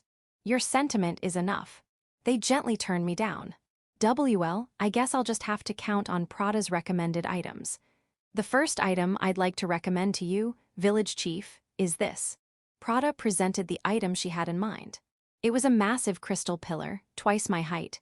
Impressive and beautiful, but what is this? What am I supposed to do with it? Put it in the garden as decoration? That would be fine too, but this crystal pillar contains an artificial life form. An artificial life form? Like Belle and Gu, the Mercuries? Now that I think about it, Gu was also in a crystal when I first met him. Is it like that? I'm not entirely sure, but probably something like that. Ah, but the one inside this isn't a royal guardian Mercury. It's a kingdom warrior Jupiter. Jupiter, so it's a Jupiter type, related to the Mercury type. No, wait, more importantly, is it alive? Probably. It seems to be in a dormant state right now. Then I'll bid on it and show it to Belle and the others. They might know them. However, it can't be activated in its current state. That may be true, but Belle and the others might be able to figure something out. They can, right? I'm not sure, but please take a look at that item over there. Prada pointed toward something. What is that? A broken grandfather clock. There's no clock face. It looks like a machine made of gears, but its purpose is unclear. This is also related to the Jupiter. Meaning, with this, it might be possible to awaken it and communicate. Oh, how convenient. The convenience doesn't stop there. Please look over there as well. This one I understand. It's a life-sized doll. I'm not sure what it's made of, but judging by how worn and dirty it is, it must be ancient. It has a real sense of age. The face, unfortunately, is badly damaged. It's hard to tell the gender from the build, but the clothing suggests it's female. It has 4 arms. 3 of them are broken off partway. The legs are long, though one of them is bent out of shape. So this old doll, does it mean this is the body of the Jupiter inside the crystal? I don't know if it's her original body or not. I see, got it. I'll add these 3 to the list of items to bid on. The prices aren't too high either. Actually, they're cheap.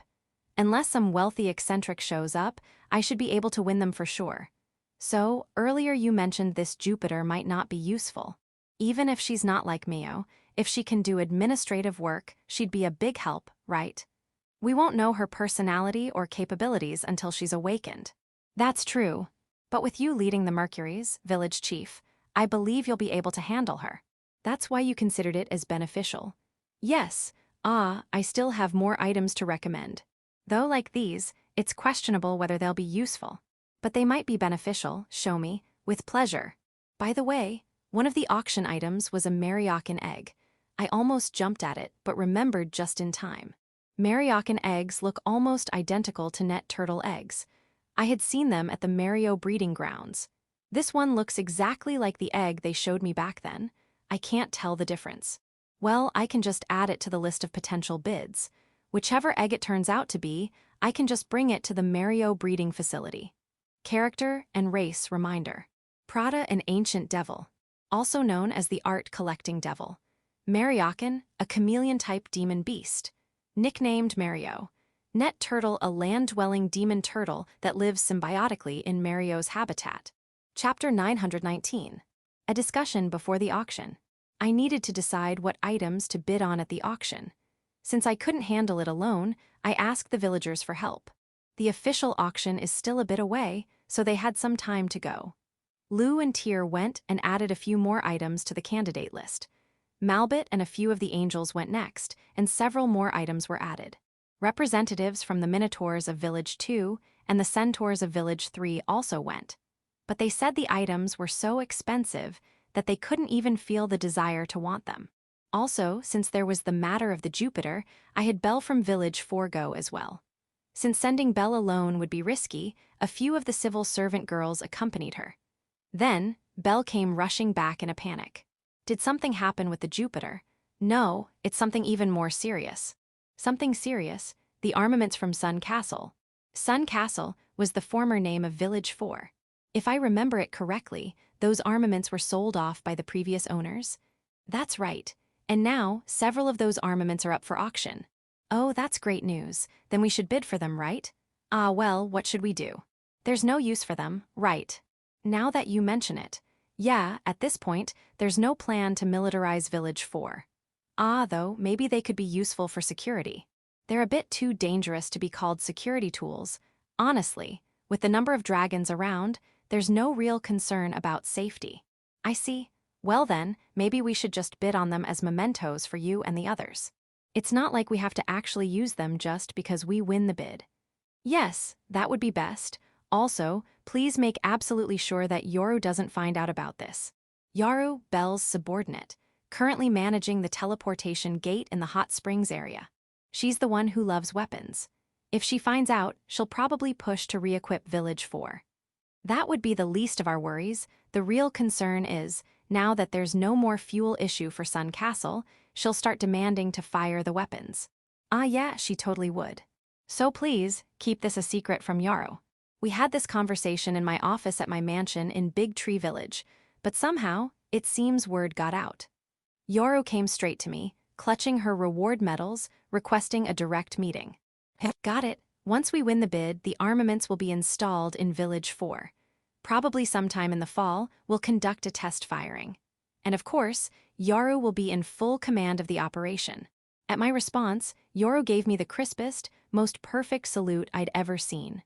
Just to be safe, I investigated how exactly Yoru found out about the armaments. After all, important discussions happen in my office. If someone can eavesdrop, that's a problem. The result? One of the civil servant girls who had accompanied Belle turned out to be the source. She didn't say anything directly, though. While at the auction site, that civil servant girl had been looking for Verse's hobby books. While reporting to Yoru about a book she'd found, she happened to mention that there was something strange and unidentifiable at the venue. Normally, the conversation would have ended there. But for some reason, Yoru got curious, to the point of being disturbed. So disturbed that she asked the Arachne Arako to take over gatekeeping duties at the hot springs and made her way to the auction hall herself. That's apparently how it all went down. I see. On a side note, when Yoru reunited with the armaments of Sun Castle, she apparently acted disinterested and went to look at other items. If she had cried or made a fuss right there, it would have been like advertising to the other bidders' buyers that the items were valuable. I could feel her silent determination to win the bid no matter what. Yeah, that test firing is definitely happening. Absolutely. Still, I didn't expect Yoru to be interested in Verse's hobby books too. I see. This auction sure is different from the previous ones. There's a lot more stuff coming out this time. And a lot of high-priced items, too. I figured there had to be a reason behind it, and yeah, there is.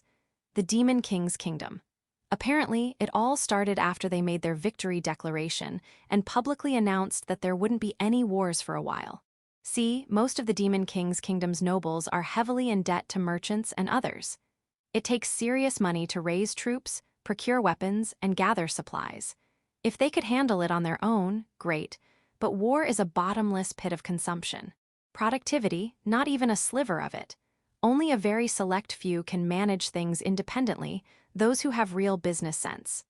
The four heavenly kings, Bezel, Glatz, Hu, and Randon, have managed to hold their own. As expected of them. But outside of those exceptions, things are rough. Everyone else is drowning in debt. They did have a plan to pay it off, though, technically. Win the war. Take reparations from the enemy to wipe out their debt. That was the idea. The lenders knew it was a shaky gamble, but they still lent the money anyway. Because if they didn't fund the war and their side lost, they'd lose everything. So they gambled, hoping victory would turn things around. But then the Demon King's kingdom declared victory.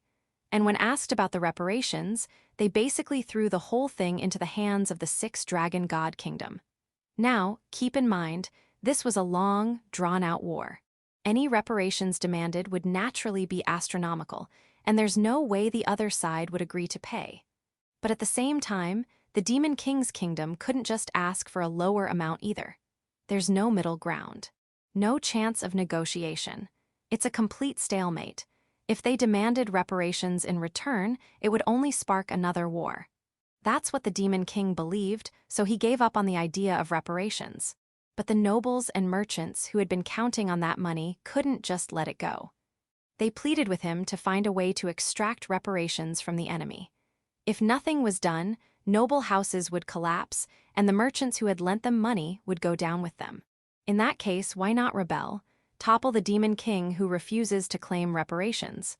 Such sentiments began to spread. Of course, that couldn't be ignored. As Demon King, he had to protect the nobles and merchants to some extent. However, that didn't mean the Demon King's kingdom could cover their debts or lend them money. If the kingdom recklessly stepped in, the idea that the nation would always bail them out would take root. If the debts had only been for war expenses, the Demon King's kingdom might have considered covering them. But there was no way the nobles' debts were limited to that. That's why paying them off wasn't an option. Even lending money required some form of collateral.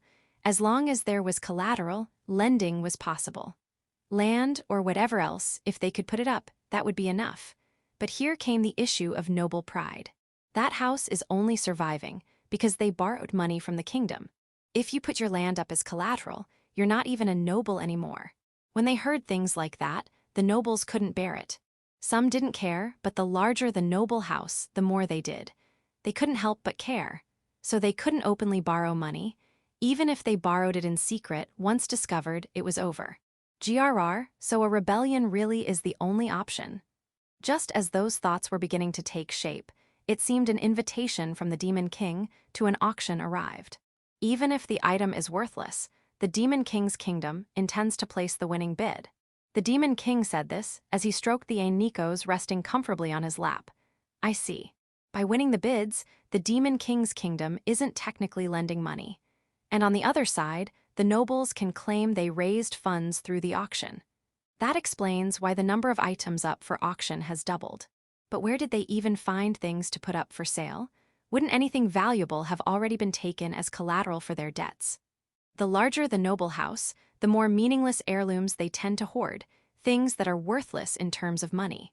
So that includes the Sun Castle weaponry and those Jupiter-related items. That's why in this auction, several items have been assigned unusually high minimum bid prices. Sorry about that. No, it's not a problem. Anyway, if there's something you want to bid on and it's being offered by a noble, we'll secure it on our end.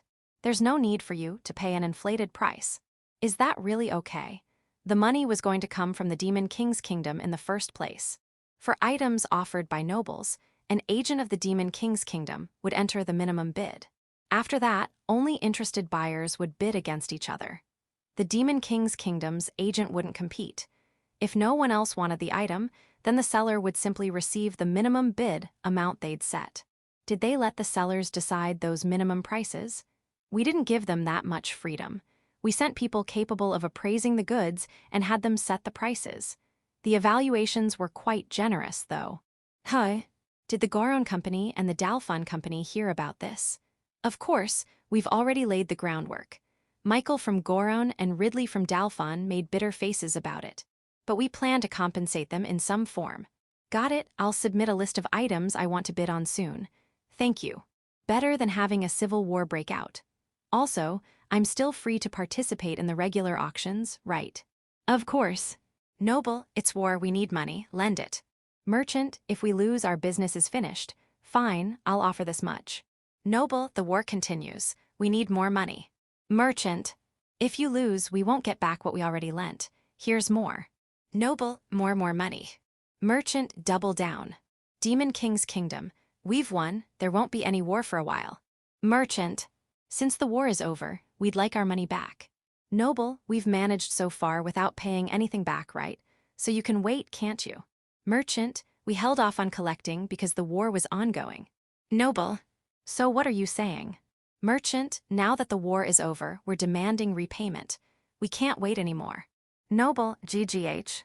Demon King's Kingdom, isn't an auction wonderful? Use it to deal with your debts. Noble, W wonderful, much appreciated. Merchant, this too. Please put this item up for auction too. Demon King's Kingdom, leave it to us. Goron Company, our auction. Delphun Company, our auction. Demon King's Kingdom. Sorry, we're causing trouble. We'll compensate you with some kind of rights or privileges. Village Chief, there are a lot of high-priced items this time, huh? Demon King's Kingdom, we're terribly sorry. Please forgive the inconvenience. We'll purchase whatever you need and hand it over, so please be understanding. Chapter 920. By the Reservoir. Character Refresher. Frau, daughter of Bezel, diligently working as a civil servant. Malbit, chief of the Angels. Bell, representative of the Mercuries, works in Village 4. Yaru, one of the Mercuries, oversees the teleportation gate in the hot spring area. Bulga, ancient devil, came to Big Tree Village as Rasudi's maid. Stefano, ancient devil, came to Big Tree Village as Rasudi's maid. Rananen, daughter of Rasudi. Kukulkan, son of Rasudi, ice monster, Ursa's subordinate, name is Ice. I wanted to spend money at the auction, but things didn't go as planned. At this rate, I'll only be able to spend about 100 gold coins. Most of that was entrusted to Prada. What Prada is targeting aren't the newly added items related to the nobles, but things that were prepared from the beginning. Maybe it's better to entrust even more to Prada. Yes, that might be best. Let's do that. If we give Prada-san a generous budget, won't she just buy everything at high prices? She seems like the type to keep bidding until she wins no matter what. If she doesn't back down, the price will just keep going up, right? That's what the civil servant girl said. I see. Then, what should we do? Since we're unsure about leaving it entirely to Prada-san, wouldn't it be better to have her work with a team? A teammate could step in and stop Prada-san if she starts going overboard. In that case, do we even need to put Prada-san on the team? Wouldn't it be better to just leave it to the team and keep her out of it? But Prada-san does have a good eye for artwork. True. Then the question is who she should team up with. If it's someone who can actually stop her when needed. Who would that be? Team Auction Acquisition Force has been formed. Officially, the team leader is Prada. She will decide which items to bid on. Team members include Frau and Malbit from Big Tree Village and Bell and Yoru from Village 4. They will set the upper limit for bids and handle the actual auctioning. Joining them as brakes for Prada are the ancient devils Bulga and Stefano. Bulga and Stefano protested, saying, "We had to take care of Ranan and Sama and Kukulkan-sama Desuyo, but Rasudi ordered them to go as part of their vacation, so they gave in. Sorry, and as always, thank you. Well, it's only for the duration of the auction, so we don't mind, but if Prada gets serious, we won't be able to stop her." Is that so? Yes. If she's not serious, we can manage somehow, but if she is, even the two of us together will have a hard time. After all, Prada can hold her own against Gucci-sama. I see. Well, if things get really bad, it's fine to just run away. Just focus on stalling for time. Are you sure that's okay? Doors and the others said they'd be showing up too. Doors-sama and the others. Who else besides Doors-sama? Sounds like Reimaran is going too. She's bringing Hikaru and Gyuraru. We should definitely inform Prada about that in advance. Just telling her that will prevent a lot of trouble. And Bitan will be on site too, right? I guess she must be informed too. Since Stefano said so, I decided to pass on the message. Since there were still a few days left until the auction, I spent them relaxing in the village. It was summer, and the ice monster was incredibly popular. Naturally, he was cool, especially among the Kuros who constantly surrounded him. The ice monster didn't seem to mind at all. His only real rival? The magic tools used to regulate room temperature. Whenever he spotted one of those running, he'd silently walk over and turn it off with an unreadable expression, clearly declaring, "It's my time to shine." Well, no one really complained. As long as things stayed cool, it didn't matter whether it was the ice monster or the magic tool doing the job. Now that I think about it, Ursa hasn't come to retrieve the ice monster. Is that okay? Just as I was pondering that, a group of Oni maid and children approached. Ice-san, if you may. The Oni maid held out a basket filled with fruit. The ice monster took it and began to freeze the fruit, one by one. "Thank you so much, that helps a lot." The Oni maid bowed as she accepted the basket of now frozen fruit and turned to go. The children skipped along after her, clearly excited. They were probably going to make frozen treats from the fruit.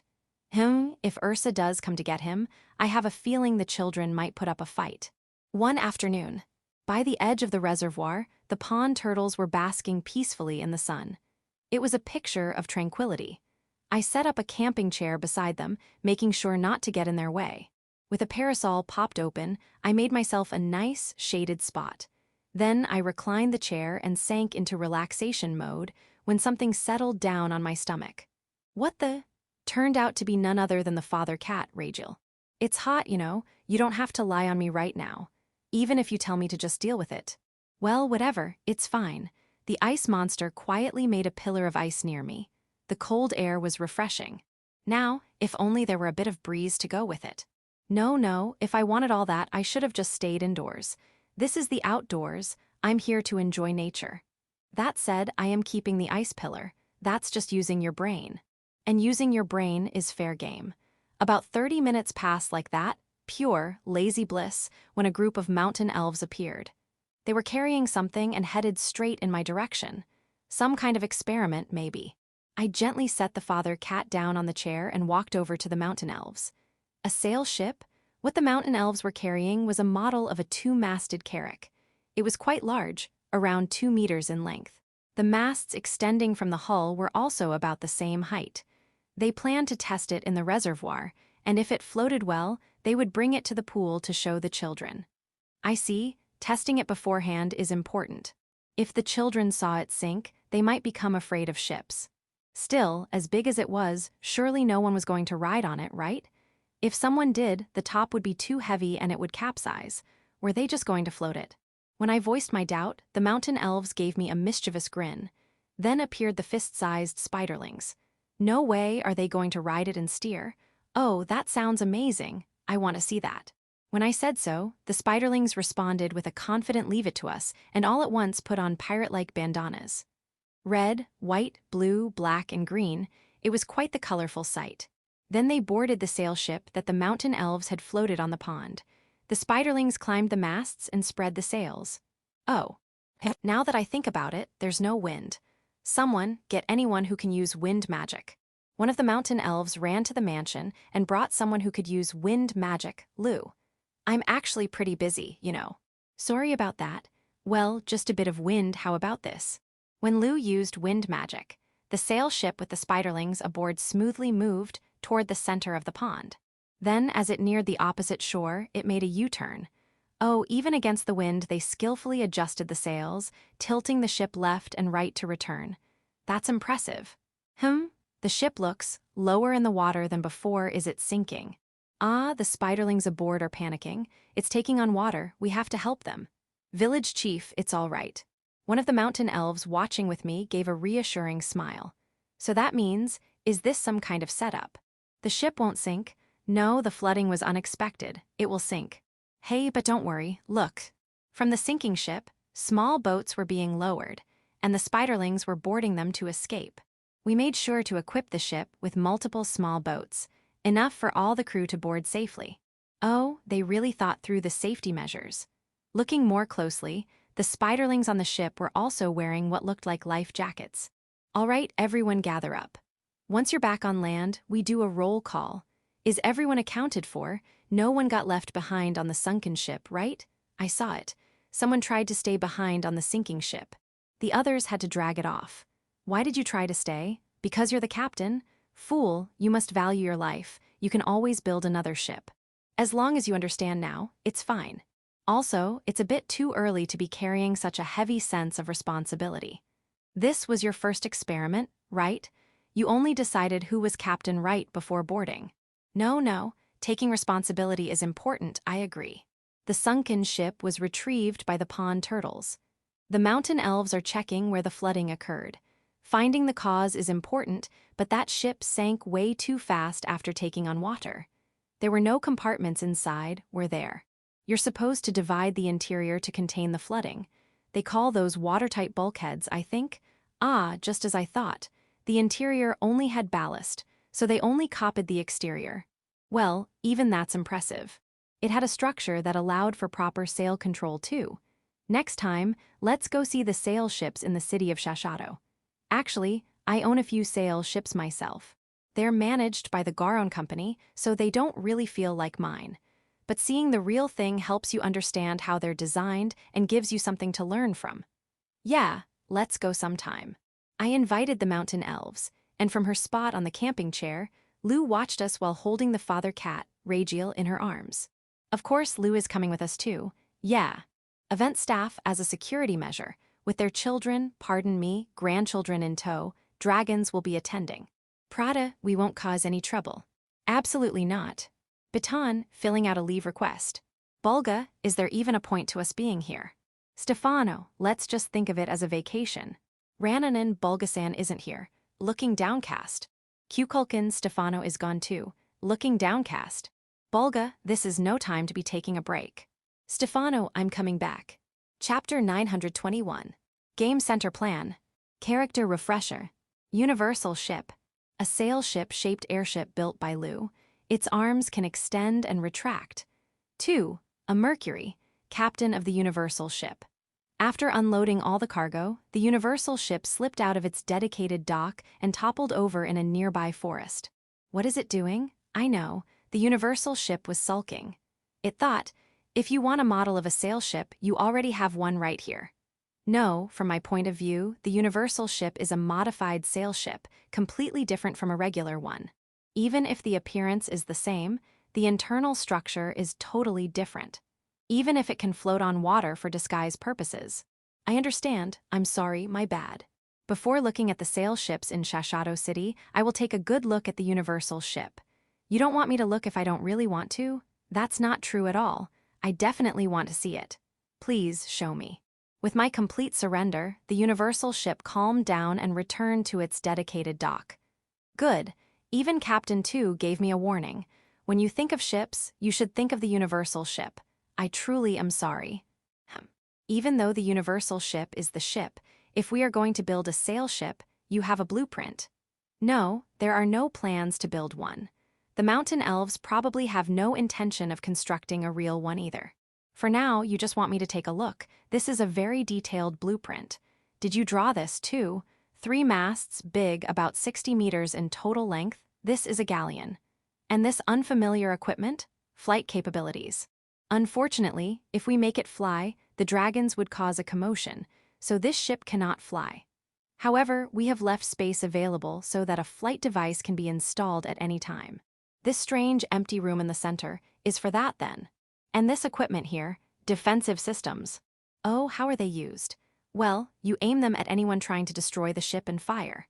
That sounds like armaments though. According to the design, they are classified as defensive systems, so they are defensive systems. Is that just playing with words? It is a technique for getting the budget approved. It is also important for diplomatic reasons. I see. For now, I will hand these blueprints over to the mountain elves. Even if they cannot make a real ship, they might be able to make a model. Would that be all right? That would be fine. If we have a model nearby, more people will take an interest in ships. So that was your goal? Yes. If we had one more universal ship, we could use it for sightseeing and promote it. That is true. Well, Big Tree Village is far from the sea. The only ship the villagers can interact with is the universal ship.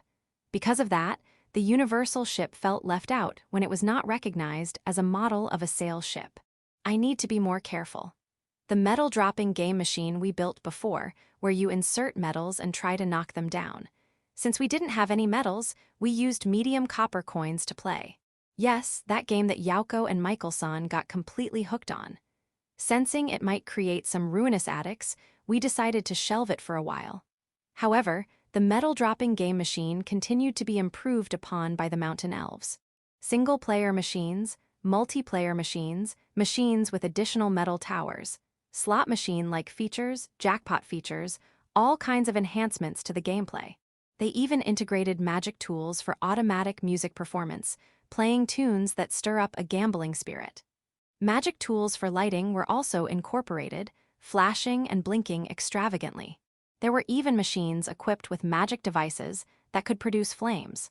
There is no problem if they are modifying them voluntarily. No problem either if they are enjoying them privately. Even when a whole room in the mansion became filled with these metal-dropping machines, I only restricted children's access and otherwise paid it no mind. However, it is normal to want many people to see something you have made, to use it, and to hear their impressions. The mountain elves came to consult with a large pile of reward medals, asking if they could set the machines up somewhere. Actually, not just somewhere, they specifically said Village 5. Personally, I do not mind if they set them up. What I cannot allow is the use of actual currency, coins currently in circulation, instead of metals. I have to do something about that. Thus, it was decided to create special metals exclusively for the game machines. Fortunately, Village 5 has a large supply of iron. If we use that, it may be cheaper than medium copper coins, but if it has value, isn't it the same thing? Gah. If you are going to make metals, I recommend using brass. Brass is an alloy of copper and zinc. Both materials can be obtained from the Goron Company. I see, so about making the metals. Please leave it to us. We can mass-produce them at the workshop in Village 5. Really, we have a pressing machine. I see, Aidad. Village Chief, we would like you to decide the size of the metals and come up with the design. Got it. Also, please explain everything properly to Yauko-sama and Village 5. Right, I'll do my best. The metal size was made slightly larger than a medium copper coin to avoid confusion. For the design, one side featured a deformed fox. The other side featured a deformed inferno wolf. After making a life-sized wooden sample and handing it over to the mountain elves, mass production of the metals began the very next day. They turned out quite beautiful. As for explaining things to Yauko, Yauko, having previously gotten hooked on the metal-dropping game, was hesitant about setting it up. She said it was dangerous. However, I did not miss the way Yauko's tail was wagging. Somehow, I managed to get her permission, and it was decided that a game center with metal-dropping machines would be built. The location was a newly cleared area at the foot of the mountain. A short walk away was the patisserie ferry. The game center was built there, immediately. Wasn't that a bit too fast? Maybe it was because the high elves, feeling they could not leave all the work to the mountain elves, worked hard too. I think the high elves are always working hard. Besides, as long as the building is properly constructed, even if it is fast, there is nothing to complain about. The residents of Village 5 also helped, providing employment opportunities. The game center's size is about 50 meters by 100 meters, with roughly half of it being 2 stories. The first floor is for general guests, and the second floor is apparently for nobles. The walls are thick, and the interior has a double-layer structure. No sound spills out into the surroundings. Next to the game center, an office building was added. It included break rooms and changing rooms for the employees. Just when I thought that was the end, they also started building a dining hall and an inn for guests nearby. Isn't the scale getting a bit too big? Will it be all right? Yauko's secretary says to leave it to them. I will trust them. The civil servant girls began gathering employees for the game center. It seems they did not want the mountain elves to be the only ones getting attention. I think the civil servant girls are working hard too. Also, I do not think they are intentionally favoring the mountain elves, but I will not argue. Please do your best. Maintenance workers, customer service staff, security personnel, and mages. Mages, why? For anti-cheating measures. To prevent metals or machines from being tampered with by magic. Also, they will be on alert for beast tamers and monster tamers. I guess these things need to be considered. No, I will leave the employee gathering to you. I am counting on you. I have my own work to do. At the game center, customers would borrow medals and use them to play. The plan was to lend 30 medals for 1 medium copper coin.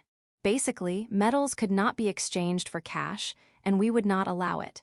If medals could be exchanged for cash, they would effectively become currency. Customers would also be prohibited from taking medals out of the game center. They must either deposit their medals at the hall or exchange them for items listed on the exchange list. I was tasked with creating that exchange list and deciding the number of medals needed for each item, or so I thought. Apparently, my job was only to set the exchange rate. If I were to choose the exchange items, products from Big Tree Village would end up filling the list.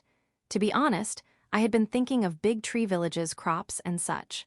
To avoid causing confusion, Yaoko's secretaries and the civil servant girls would decide and gather the exchange items. Understood. As for setting the exchange rate, since 30 medals would be lent out for 1 medium copper coin, the baseline would be how much value an item exchanged for 100 medals would have. Wouldn't it be fine to set it so 100 medals equals 1 medium copper coin? It would make calculations easier. Anyway, let's go with this setup for now. If there are any problems, we can adjust it later. We can also fine-tune it by changing the number of medals lent per medium copper coin. Yaoko approved it, and the exchange list was officially announced. Small goods appropriate to the exchange rate and product vouchers for partner shops were lined up. There were no particularly flashy items. If a wealthy customer borrows a large number of medals, they could obtain any of the exchange items. The game center would make a profit, but that would not be acceptable.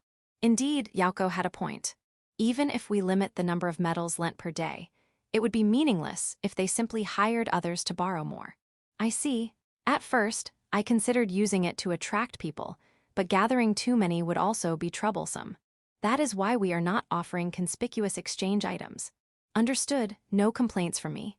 Good, now about the trial operation of the game center. Yaoko decided on the date, and a trial run with invited guests was held. The main invitees were village council members and important figures from the merchant guilds. Since we wanted them to actually play, each guest was given about 500 medals free of charge. As for their impressions, I wonder. At first they seemed puzzled. You put the medal in here, oh, I see. If the medals fall over there, it's a chance. The numbers move, and if they line up, it's a big win opportunity. In the end, the medals can be exchanged for items on this list. They maintained a composed attitude at first, but as time went on, they became serious. 300 more medals, please. Same here. Numbers are power. Rapid fire insertion. You there, would you like to cooperate and aim for that spot together? GRRR, I can't topple that tower. The numbers won't align. Why? In the end, they delivered feedback and suggestions with calm expressions. It is inconvenient that there is a closing time. We would like to play a little longer.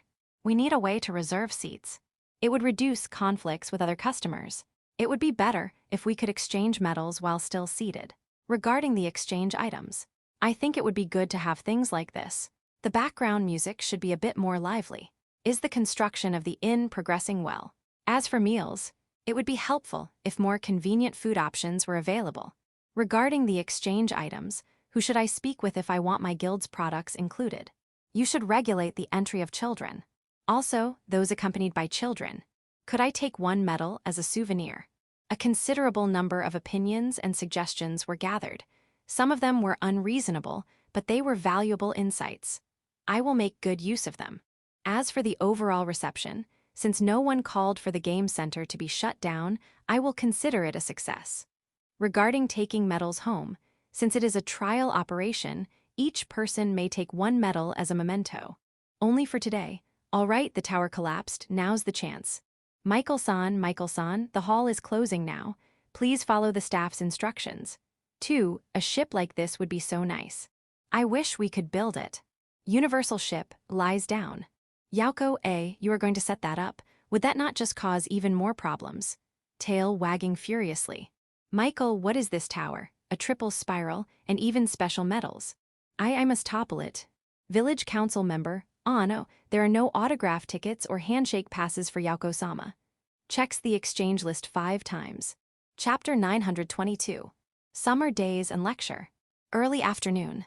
At the poolside in Big Tree Village, an angel in a swimsuit stood blindfolded.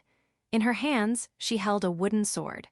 At a glance, it looked like a typical watermelon splitting game, except there were no watermelons nearby. Instead, there were water spheres, conjured by the magic of the pond turtles. Each sphere was about the size of a large watermelon. These water spheres flew toward the blindfolded angel in a swimsuit, not just one, but countless.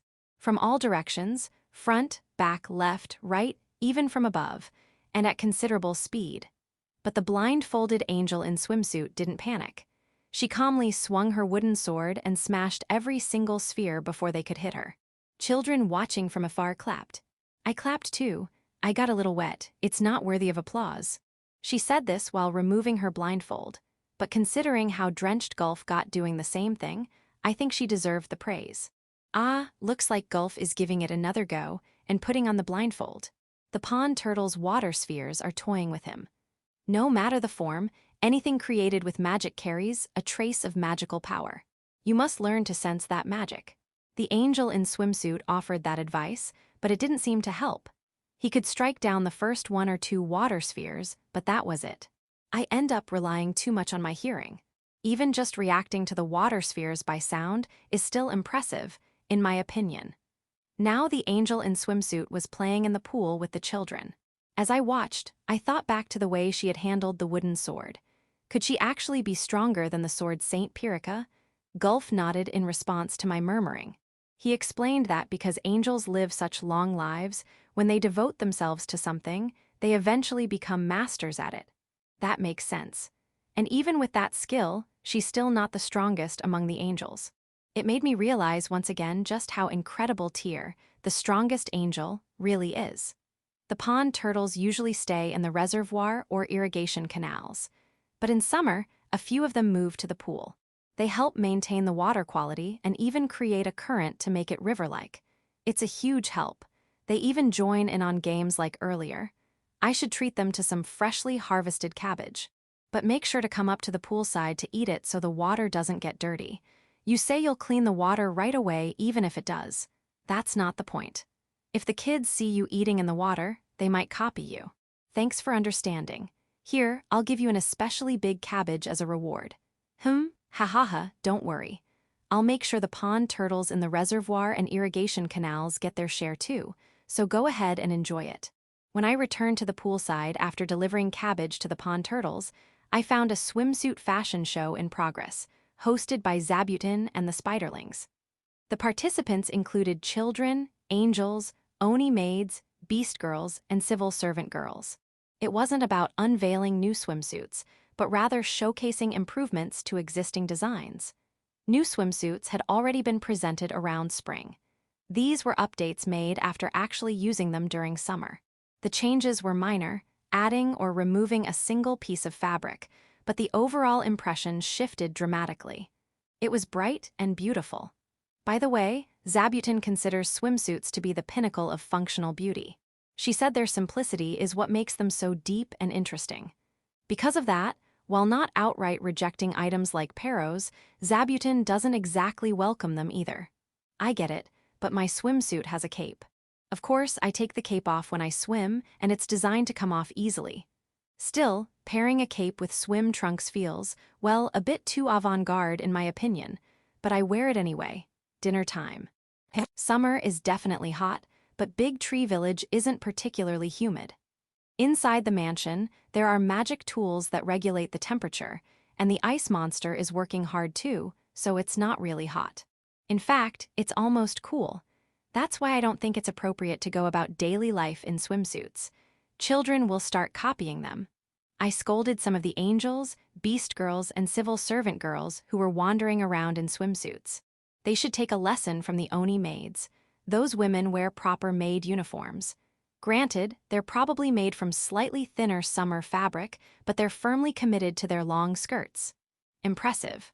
Though personally, I think slightly shorter skirts might look cooler and more refreshing. I don't mean mini skirts, just something around knee length. And if they're uncomfortable showing their legs, they could pair that shorter skirt with a sheer long overskirt or something. Ah, that would be fine for casual clothes, but too flashy for a maid outfit? Fair point.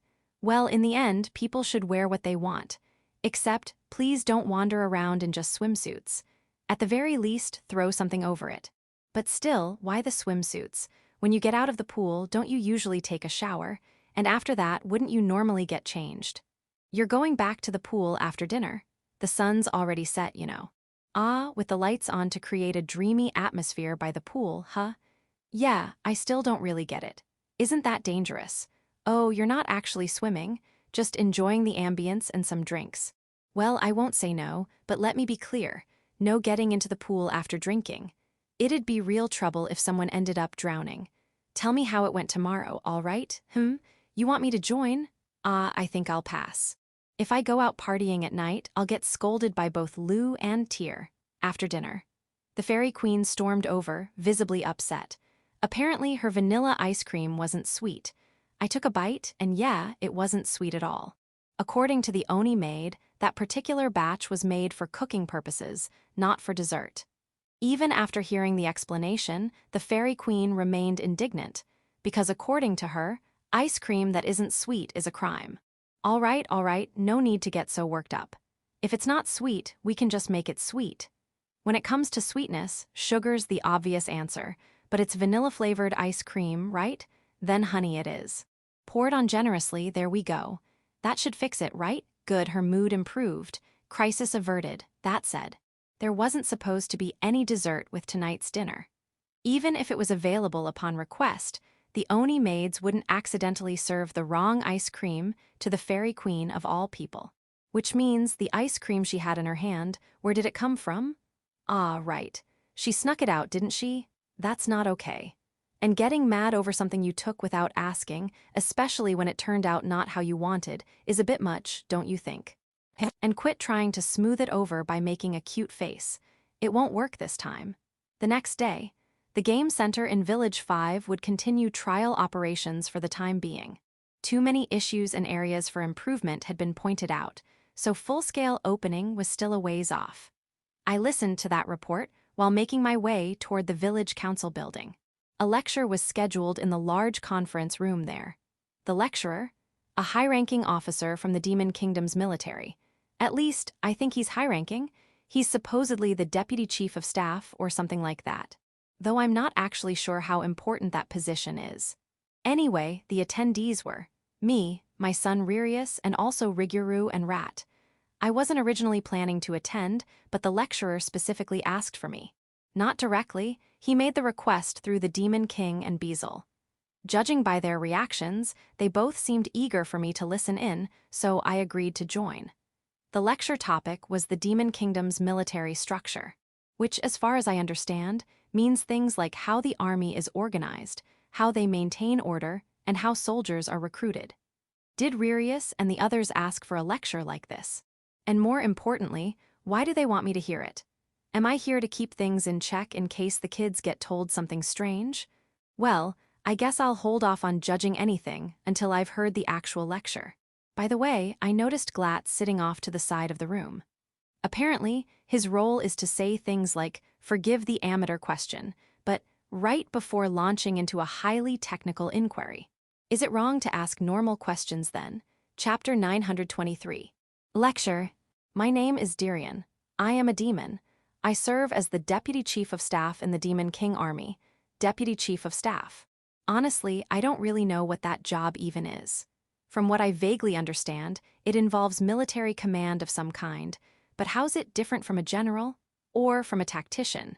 Sure, the title suggests it's one rank below a Chief of Staff, but we don't actually have a Chief of Staff in the Demon King Army. I don't even know what a Chief of Staff does. Yet somehow there are 4 people, including myself, calling themselves Deputy Chief of Staffs. There are a lot of weird titles like that in the Demon King Army. The 4 Heavenly Kings, Lieutenant Generals, Colonels, Administrators, you name it. I do know the reason. We basically adopted all these cool-sounding titles from the ancient devils and old human empires we used to fight. Actually, no, it's a little different. The vibe was more like, hey, that enemy's title sounds pretty awesome. No clue what it means, but I'm using it too. And it kind of worked. When dealing with the enemy, using a flashy title had its own advantages. Of course, this also caused problems. There's often a mismatch between what someone's title actually implies and what everyone thinks it implies. Imagine a regular foot soldier calling himself a Grand Marshal. Among ourselves, we just laugh it off. But in external negotiations, it causes serious issues. People start doubting the credibility of Demon King Army titles altogether. So yeah, we have tried to straighten it all out. Take the 4 Heavenly Kings, for instance. They were clearly defined early on as the Demon King's special advisors, the highest-ranking officers after the Demon King. Great, solid foundation. As for the rest, well, the fact that I, a deputy chief of staff, still have no idea what my job technically is should tell you everything. Yeah, not much progress there, but hey, it's not like no one's trying. If you think we're just being lazy, try doing this yourself. Hey, that title you've been using for generations. It doesn't match your actual duties, so could you stop using it? Or worse, we've decided to assign work that matches your title, so here's a bunch of new stuff. Good luck. Could you actually say that to someone? Some people have inherited their titles for centuries. It would definitely cause a fight. Like, a serious fight. Even I would push back if someone told me I had to stop calling myself Deputy Chief of Staff. Sure, I have no clue what it means, but I'm attached to it. Besides, I am the second in command to General Glatz, who commands the entire Demon King Army. So I believe the title isn't completely off the mark. Or at least I want to believe that. If you get too nitpicky about the details, people are gonna hate you. All right then, titles and ranks, whatever. That stuff doesn't matter right now. What does matter is the lecture in front of me. This lecture was organized after Village 5 requested an explanation of the Demon King Army. Normally, I wouldn't be the one to handle a lecture like this, but this time, I volunteered. In exchange, or perhaps as my only real condition, I asked for the village chief of Big Tree Village to attend. I thought it would be impossible, but it actually worked out. The village chief of Big Tree Village is here today.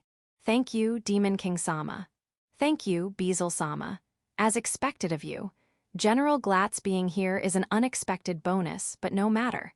The fact that village chief is present means I've already achieved most of my goal. Now I just have to present things clearly and concisely. Ado, the main listeners today are Ririus-kun, Riguru-kun, and Rat-kun. I'll do my best to explain things in a way that's easy to understand, so thanks in advance. Ah, good responses. Okay, time to give it my all. Today's topic is the structure of the Demon King's military. Let me walk you through how the Demon King Army works. First off, the Demon King's kingdom broadly has 2 types of military forces. There's the regular army, employed directly by the Demon King's government, and then there are territorial armies, led by nobles or tribal chiefs. The regular army is composed of troops recruited and maintained by the central Demon King's kingdom. This includes the 1st through 29th armies, along with the Royal Guard. Altogether, they number over 2 million soldiers. But out of those, the ones who are constantly serving in an active military capacity are only the Royal Guard, the 1st, 2nd, and 3rd armies. That core force totals around 300,000 troops. Just so you know, the 1st through 7th armies form the main offensive forces, while the others are designated as defense units for regional protection. Each army varies a lot in size, so be careful not to assume they're all the same. The Royal Guard, by the way, is independent of the other forces. They serve directly under Demon King Sama's command. And let me tell you, mobilizing an army isn't easy. Especially when they're not in a state of high alert, you can't just say go and expect movement. You need to start preparations dozens of days in advance. That's exactly why the Royal Guard exists. A force that can be moved immediately whenever Demon King Sama needs them. Serving in the Royal Guard is considered a great honor in the Demon King Army. And then we have the territorial armies, led by nobles or tribal chiefs within the Demon King's kingdom. These are composed of soldiers conscripted locally from each noble's domain or tribal territory, drawn from the races and groups that serve under the Demon King's kingdom. Their total numbers are estimated between 3 and 5 million. Why the range? Because no one actually knows the precise figure. It's all pretty vague and loosely tracked. You might wonder, isn't that a huge problem for a military force? Yes, it's a massive problem. When you don't know how many troops you have, you can't properly calculate how much food, supplies, or logistics support you'll need. Still, that's a problem you can usually fudge your way through by overpreparing, bring more than you think you need, and hope it's enough. But there's a deeper issue for the Demon King army. What is it? It's the fact that the Demon Kingdom is a multiracial nation. Do you know why that's a problem? Let's hear it from you, Ririus. Aid. Is it because the equipment can't be standardized? Excellent, exactly right. Because the military is made up of many different races, standardizing equipment is incredibly difficult. Even something as basic as a spear. You can't just produce one type for everyone. You have to design and issue spears tailored to each race. And in some cases, there are races that can't even hold a spear in the first place. There's more, of course. Riguru, your turn. Their walking speed is different. Exactly, that's it. Different species move at different speeds. Body size varies, so of course their strides do too. Some can't ride horses or wagons, while others, like the centaurs, are incredibly fast on their own. But that just means no one else can keep up with them. It's a logistical nightmare. Some species also can't stay in one place for too long, they get restless. Rat, there are still other problems. Can you think of one? No, maybe they speak different languages. Close, there is a language barrier, but thanks to the widespread use of a common language, it's not as bad as you might think. There are some species who don't speak it, sure, but let's think broader than just language. Is it? Their cultures are different. Bingo, that's the one. Cultural differences. Everything from what they eat to how they sleep is different.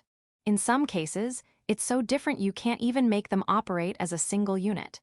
Especially when it comes to how they approach combat, that's where things get really messy. Some races flee when they see a large enemy force. Some refuse to fight alongside other races. Some only want to fight from a distance, while others refuse to fight unless it's up close and personal. And that's the tame stuff. It gets worse. Some won't follow orders unless they come from someone stronger than them. Some will charge in even if you order them not to. Some will charge anyway when you're yelling at them to retreat. Some will keep advancing until they're literally too tired to stay awake. And yes, some take tea breaks mid-battle. Sounds ridiculous, right? You're wondering, do such races really exist? They do. They actually do. And they're all part of the Demon King army. Can you wage a proper war with a bunch like that? Normally, no. But the Demon King army had no choice. Because the humans declared war on all non-humans, aiming to wipe us out. So even in this chaos, we had to fight. So how did we do it? By prioritizing one thing above all, communication. We placed immense value on interaction and understanding. We worked to understand differences in culture and species through communication. And instead of trying to flatten or erase those differences, we chose to respect each culture while assigning troops appropriately and giving orders tailored to their nature. Sounds simple, it's not. Officers in both the regular and territorial armies change constantly. Some remain in command for years, sure, but this is war, they die. They get injured. They're replaced. And even members of the same race might behave completely differently. The crucial factor is the personality of the commander at the time. Which means, the upper ranks of the Demon King army must constantly stay in touch with their commanders, talking with them, getting to know them, and maintaining constant communication. I turn to Village Chief. Have you understood the explanation so far? General Glatz will have time for questions later, so please keep quiet for now. All right, now that we're clear on that, let me bring up a somewhat awkward matter. There's a certain general who keeps skipping our commander gatherings, claiming family comes first. These gatherings might be labeled dinners or drinking parties, but in truth, they're crucial opportunities for intercommand communication. They are not just for fun. I understand that family is important. Mine is, too, but connecting with fellow commanders is part of the job. When someone doesn't show up, it creates a problem, especially when that person is the one most capable of leading the Demon King army. Yes, I'm talking about General Glatz. For years now, he's used his family as a reason to leave early. He barely stays in the Demon King's castle for any length of time.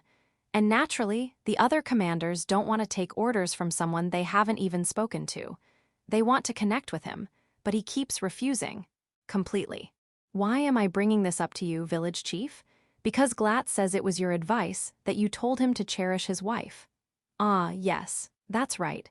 That's why I asked you to attend today. I'm sorry to put you on the spot, but I'd appreciate it if you could speak to him. Meanwhile, I'll keep the lecture going for Ririus and the others. With this, my main objective is complete. Even Demon King Sama and Bezel Sama were troubled by Glatz's apparent neglect of duty. Hopefully, this helps change things. Apologies for getting off track. Let's move on to the next topic, conscription. How does the Demon King's kingdom actually recruit its soldiers? My lecture concluded without incident.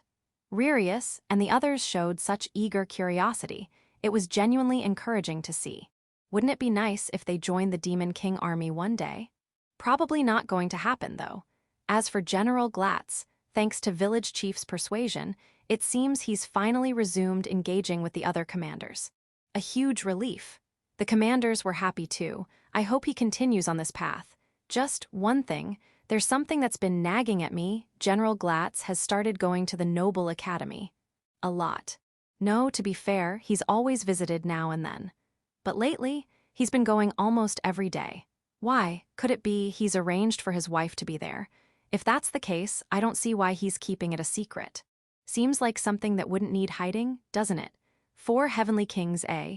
We can't call ourselves the 4 Heavenly Kings if there's not 4 of us. 4 Heavenly Kings be. Just the 2 of us doesn't really cut it, huh? The 4 Heavenly Kings were never very popular, so it took them time to do something about it. Even among the ancient devils, titles were thrown around pretty carelessly. Plenty just went ahead and called themselves kings, grand dukes, or legion commanders. Those who picked cool-sounding names like Overlord or Supreme King tended to make the others jealous. And then those others would come after them. Literally, Chapter 924. New Route. Character Refresher. Issa, one of the Mercuries from the Village 4. Caretaker for Ursa and her group. Earth A Golem created by Ursa also serves as their caretaker. Medora, an impure dragon, another caretaker for Ursa's group. There's a road known as the Village 5 Road. It runs southwest from Village 5 and connects all the way to the Shashato city. Before a teleportation gate was established in Village 5, this road was the only physical route to the outside world, so it was very well maintained. Even now, expansion and improvements are ongoing, and traffic remains heavy. And now, there's a new project, a new Village 5 road heading south before turning toward Shashato city. This road is still under construction. A temporary route for transporting materials is open, but it hasn't yet been opened to the public. You might think, we already have the Village 5 road, why build another one? I thought the same thing, but if that single road ever becomes unusable, it would be a disaster. When people asked for a backup route, I couldn't argue. In fact, even with both the teleportation gate and the current Village 5 road, we still can't keep up with the volume of goods. There are traffic jams. So the new road is a response to the residents' demands. It's been designed with logistics in mind, so it's likely to get you to Shashato city a bit faster than the existing road. You might worry that everyone will just use the new road and abandon the old one. But we've got a plan for that. A railway or a wooden road system. We're considering building one or the other along the old Village 5 road. In the future, maybe people could use the new road while goods are moved by rail or woodway on the old route. That's the ideal scenario. For now, the new Village 5 road is opening soon, but the rail or woodway plan is still in early planning stages. In fact, priority is currently being given to the new woodway road project that would run inside the village itself. So many names sound alike. I really ought to sit down and sort this all out someday. Now, to the main topic. Let's talk about teleportation gates. Currently, the publicly accessible teleportation network starts from the royal capital, passes through several towns and villages, connects to the Shashato city, and finally links up with Village 5. Thanks to this teleportation network, the royal capital, Shashato city, and Village 5 are now tightly connected. This strong linkage has apparently brought significant economic growth. I don't know the exact details, but that's what Mio, who lives in Shashato city, told me. These teleportation gates were created by Lu, so as long as the necessary materials are available, they can be mass-produced. However, if teleportation gates could be built anywhere, then things like borders and front lines would become meaningless. To avoid provoking foreign nations unnecessarily, the official explanation is that these gates were discovered in ancient ruins. So far, the assumption had been that adding new gates would be politically difficult. But then the Demon King said it was fine to expand them. He wants to use them to stimulate the domestic economy within the Demon King's kingdom. Does that mean he doesn't care what outsiders think? There is no point in avoiding using valuable technology just to appease countries you're not even at war with. I guess so. When you put it that way, yeah, it is strange. The main concern would be technology leakage, but Lu is the only one capable of creating the teleportation gates. Even if another country were to obtain a gate, it's estimated that the human race would need several centuries to analyze and reproduce the technology. So no real risk there. Still, that doesn't mean we can go around installing them left and right. Doing so would cause economic chaos, not revitalization. That's why the plan is to expand slowly over time, gradually building out the network. This next development goes against the original policy, but the Demon King personally requested the urgent installation of a teleportation gate along a specific route. That route would connect a fortress west of the Demon King's kingdom's royal capital to the Sixth Dragon God Kingdom created by Taisel. Since all foreign diplomacy for the Demon King's kingdom is now being handled through the Sixth Dragon God Kingdom, it's critical that communication between them be as seamless as possible. The Demon King insisted that slow travel times are unacceptable, and thus, the installation of teleportation gates became necessary. We also want to stop the impure dragons from flying in every time something happens. I told him people would get used to it eventually, but he countered that some have weak hearts, so it's best to avoid sudden dragon fly-ins altogether. Fair enough. As expected of the Demon King, he's considerate of his people. Also, the decision to place the teleportation gate at the fortress instead of the capital was a defensive precaution, in case anything goes wrong.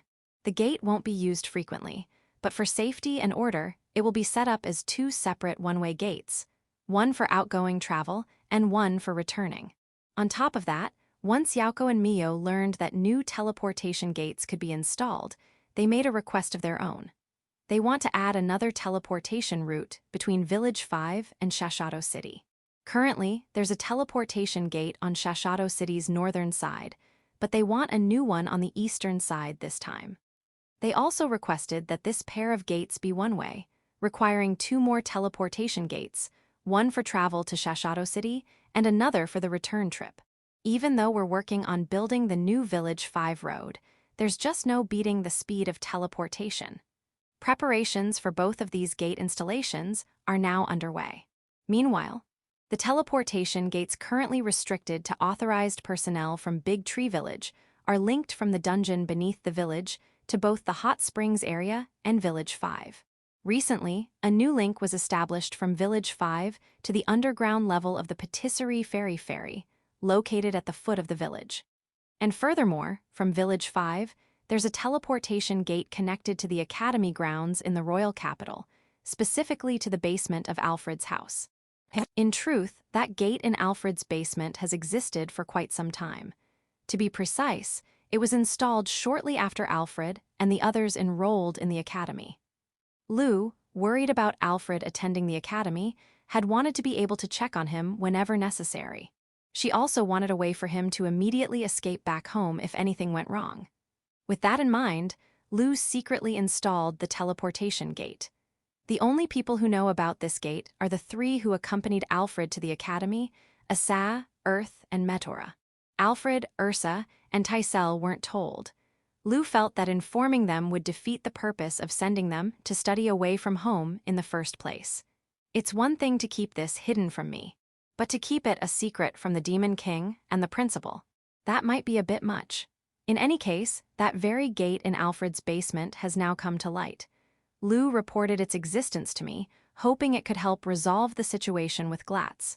As a result, Glatz has now been granted permission to use the gate. Glatz's problem.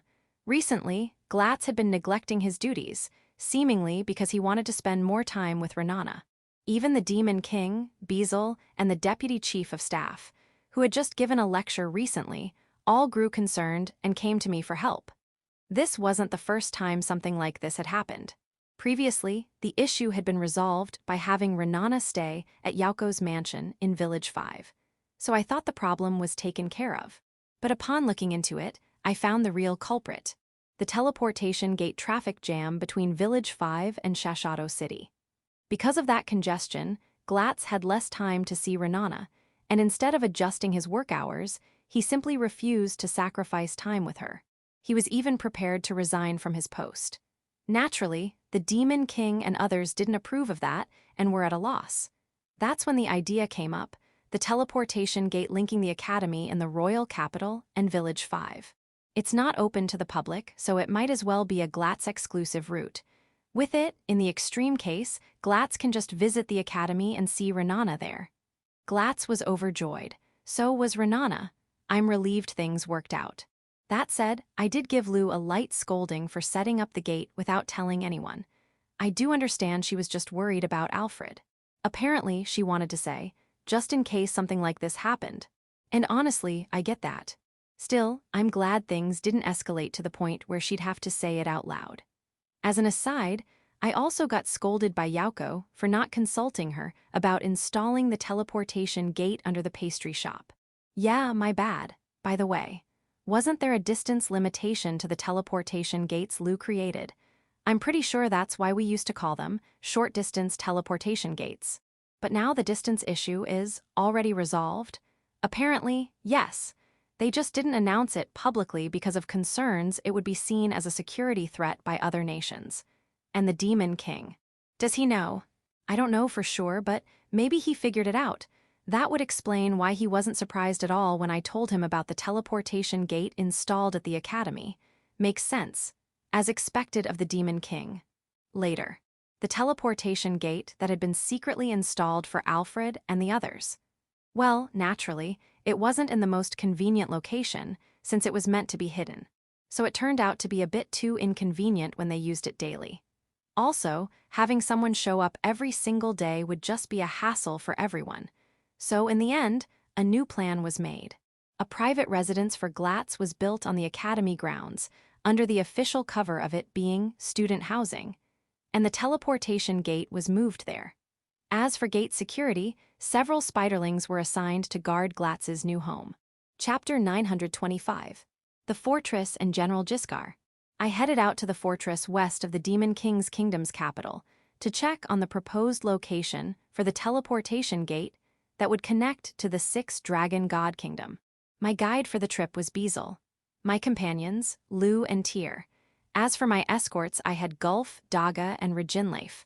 Although, truth be told, the only one who really needed to be here was Lou, so technically I was the tag-along. The fortress. This was the largest military hub in the Demon Kingdom. It didn't have an official name, but it was commonly referred to as Gulgald Fortress. That said, the image I had in my head was something way more rugged. Like a concrete-heavy, no-nonsense stronghold. Because, it's a fortress. But the actual site before me, it looked more like a beautiful, well-organized large town. This is the rear supply base, after all. The actual military fortifications are scattered further into the mountains. Beazle explained things as we walked. From here, they send out supplies to the various outer defense lines. Still, technically speaking, this was considered the front line. Long-term assignments here could be extremely taxing on the soldiers, so this more relaxed and secure rear area served to help ease their stress. Looking around, I saw a bustling commercial district on the edge of town. Plenty of shops, good energy. Well, it's barely a quarter as lively as it used to be, though. Is that so? Yeah. We're currently in the process of downsizing the station forces. The military burns through money, after all. And yet, they're still running farms between here and the royal capital, right? I'd heard that when there's no fighting, they just go out and work the fields like regular farmers. Not everyone is suited for farm work, though. Makes sense, just like I learned in one of the lectures back in Village 5. A military made up of multiple races comes with all sorts of challenges. Still, since you brought me here, does that mean this is where the teleportation gate will be installed? Oh no, not here. The gate will be set up beyond the fortress, just in case something goes wrong. Then why are we here? Just as that question formed in my mind, a cavalry unit rode up to us. They were fully armed. Looked to be about 100 strong, though the ones in the back might have made it more. They came to a halt just ahead of me and lined up in formation. All dismounted. So, no hostile intent then. From their ranks, one knight stepped forward, decked out in lavish full-body armor. He removed his helmet and offered a crisp salute. "We've been waiting for you." Yeah, that was a perfect salute, but aren't you saluting the wrong person? That was meant for Beazle, wasn't it? Wait, no, I was the intended recipient? Yeah, I'm the father of Gaul, Syl, and Bronn, not the real father but adoptive father to be exact. I've got no problem owning that title. Ah, and yes. About that time at the academy, during the whole duel debacle, I sincerely apologize for the trouble we caused. The man introduced himself as Jiskar.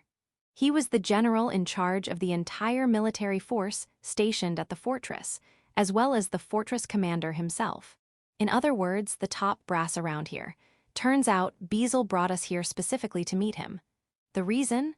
Permission granted to pass through the main gate. Yup, that. A bit of a pain, but this is a military facility. Whether we use teleportation or not, if we're working in the area, we still need authorization.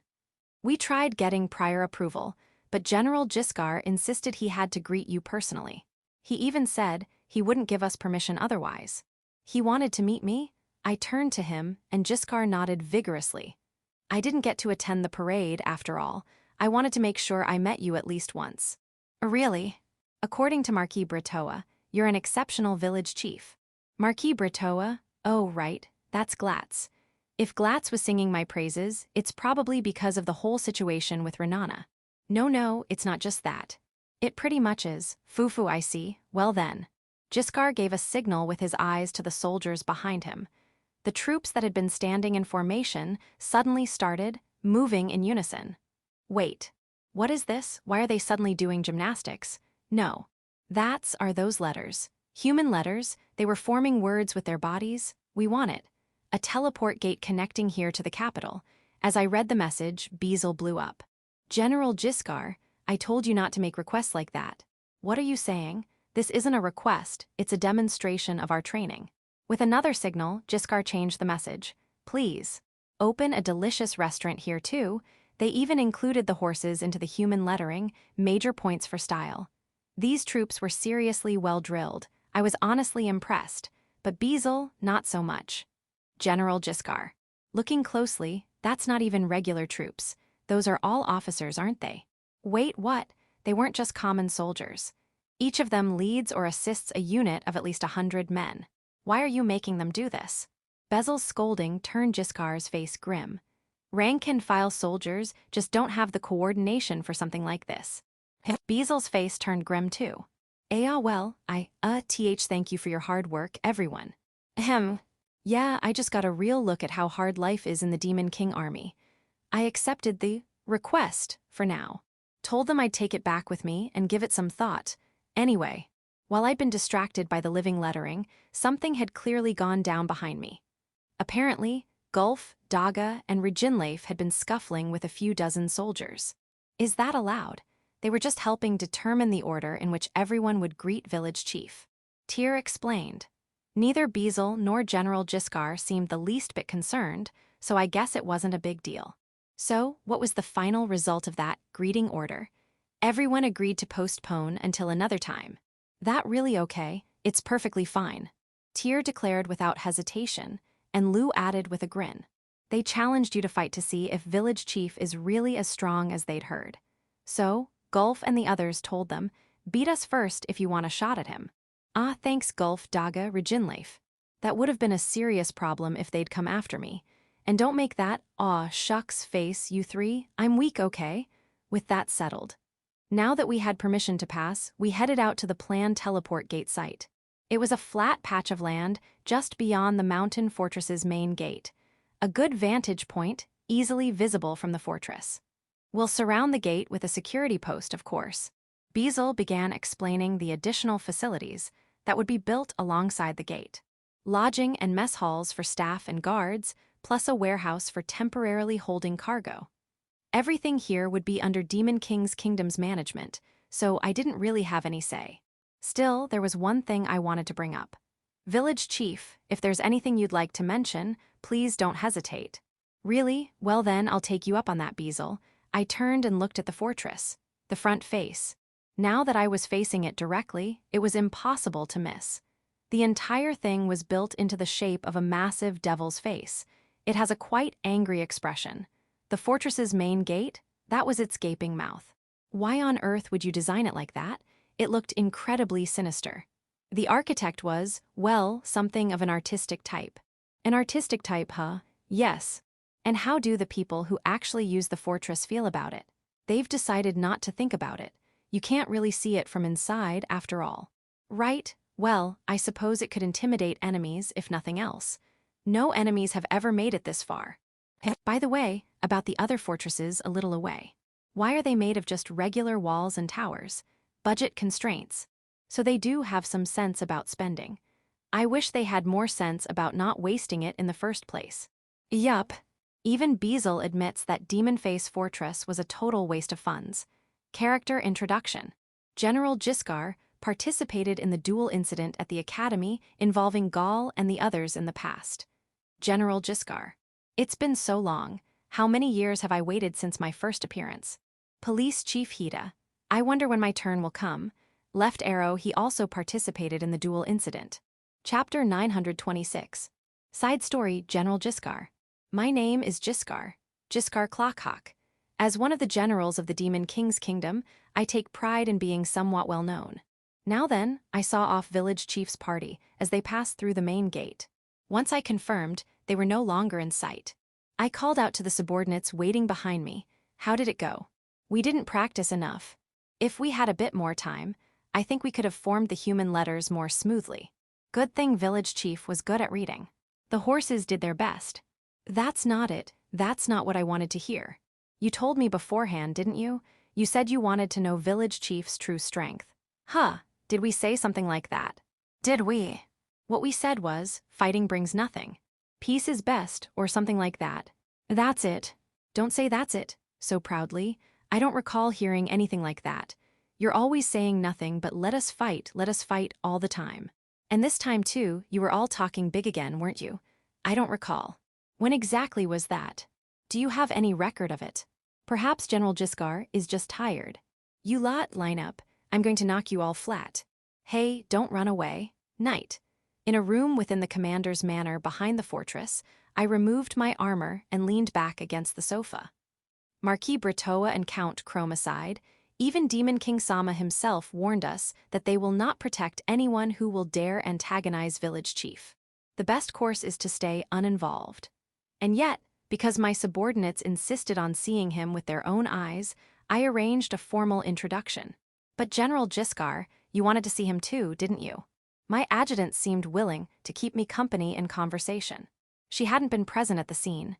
Even knowing no enemies would come, I couldn't leave the fortress commander's seat vacant, so I had asked her to remain. So, what was Village Chief like? Let's see, he seemed like a gentle person. Ah, that's why there was no incident. I was certain there'd be trouble. Indeed, those I brought along for the introduction were all the type to cause a scene. I'm sure Count Chrome noticed. He was angry. I do feel I wronged Count Chrome. However, I had no intention of stirring up trouble or harboring any malice toward Village Chief. I simply wanted those likely to cause problems to see him with their own eyes, to quell future disturbances. Though Demon King Sama's declaration of victory was well received by many, a certain segment of soldiers were displeased. They wanted more battles. It's one thing if such sentiments come from rank-and-file soldiers, but it becomes dangerous when voiced by those who lead others. That's why I took advantage of Village Chief's visit. A man respected by the Demon King, Marquis Britoa, and Count Chrome alike. If possible, I would have asked for a sparring match to let his strength be made clear. That way, those prone to trouble would be silenced. And if they still refuse to quiet down, then I would beat them down myself. But I doubt it will come to that. I had heard from Marquis Britoa that Village Chief had taken an ancient dragon as his wife. At the time, I thought it was just a fairy tale. That memory feels strangely nostalgic now. I tried to ask Demon King Sama and Count Chrome about it in a roundabout way, but they only laughed and confirmed it. What's more, apparently, it's not an ancient dragon but two ancient dragon wives. So it must be true. I wish people would consider what it feels like for me, having to risk my life to request a sparring match with someone like that. With such thoughts, I went out to welcome village chief, and found the blood-sucking Princess Lulushi and the Angel of Annihilation Tear at his side. I later learned that both of them are also his wives. If I may say so myself, changing the sparring plan to a formal petition on the spot was a wise decision. There's no way I could win in a one-on-one match against either the blood-sucking princess or the Angel of Annihilation, even if I lead an army. And village chief has them as his wives. No wonder the Demon King Sama treats him with such care. Even the hot-headed group I brought along adapted quickly to my change of plans. They had been so brash beforehand, yet their turnaround was almost impressive. We hadn't even discussed it in advance, and yet they managed to convey their intentions so precisely. Especially the horses. Yes, the horses were impressive. Including them, I doubt any of them fully grasped village chief's power, but they must have sensed something. Those who couldn't sense it, some of the rank-and-file soldiers, ended up challenging him on their own and were taken down by his escorts. I heard one of the escorts was Sword God Gulf. Yes, just as the rumors say, he was strong. Along with Sword God Gulf was the equally formidable Daga, and there was also the Angel Reginleif. That escort lineup was far too much for mere bodyguards. If recruiting village chief is out of the question, what about those three? Could we scout them for the army? Impossible, and more importantly, who would they be fighting? Ah, right. We don't have any enemies for them. Also, as you've likely guessed, the army will be downsized in the near future. Reducing the number of stationed troops here is the first step. You mean they'll be deployed to other regions and just left there? We're not abandoning them. Some people can only live within the military, after all. The reduction will be gradual, step by step. Should I start thinking about a new job too? You and I aren't allowed to quit. That's just how it is. I see. Well, I'm glad to hear that. I feel more comfortable here in the military than going back to my family. Oh, right.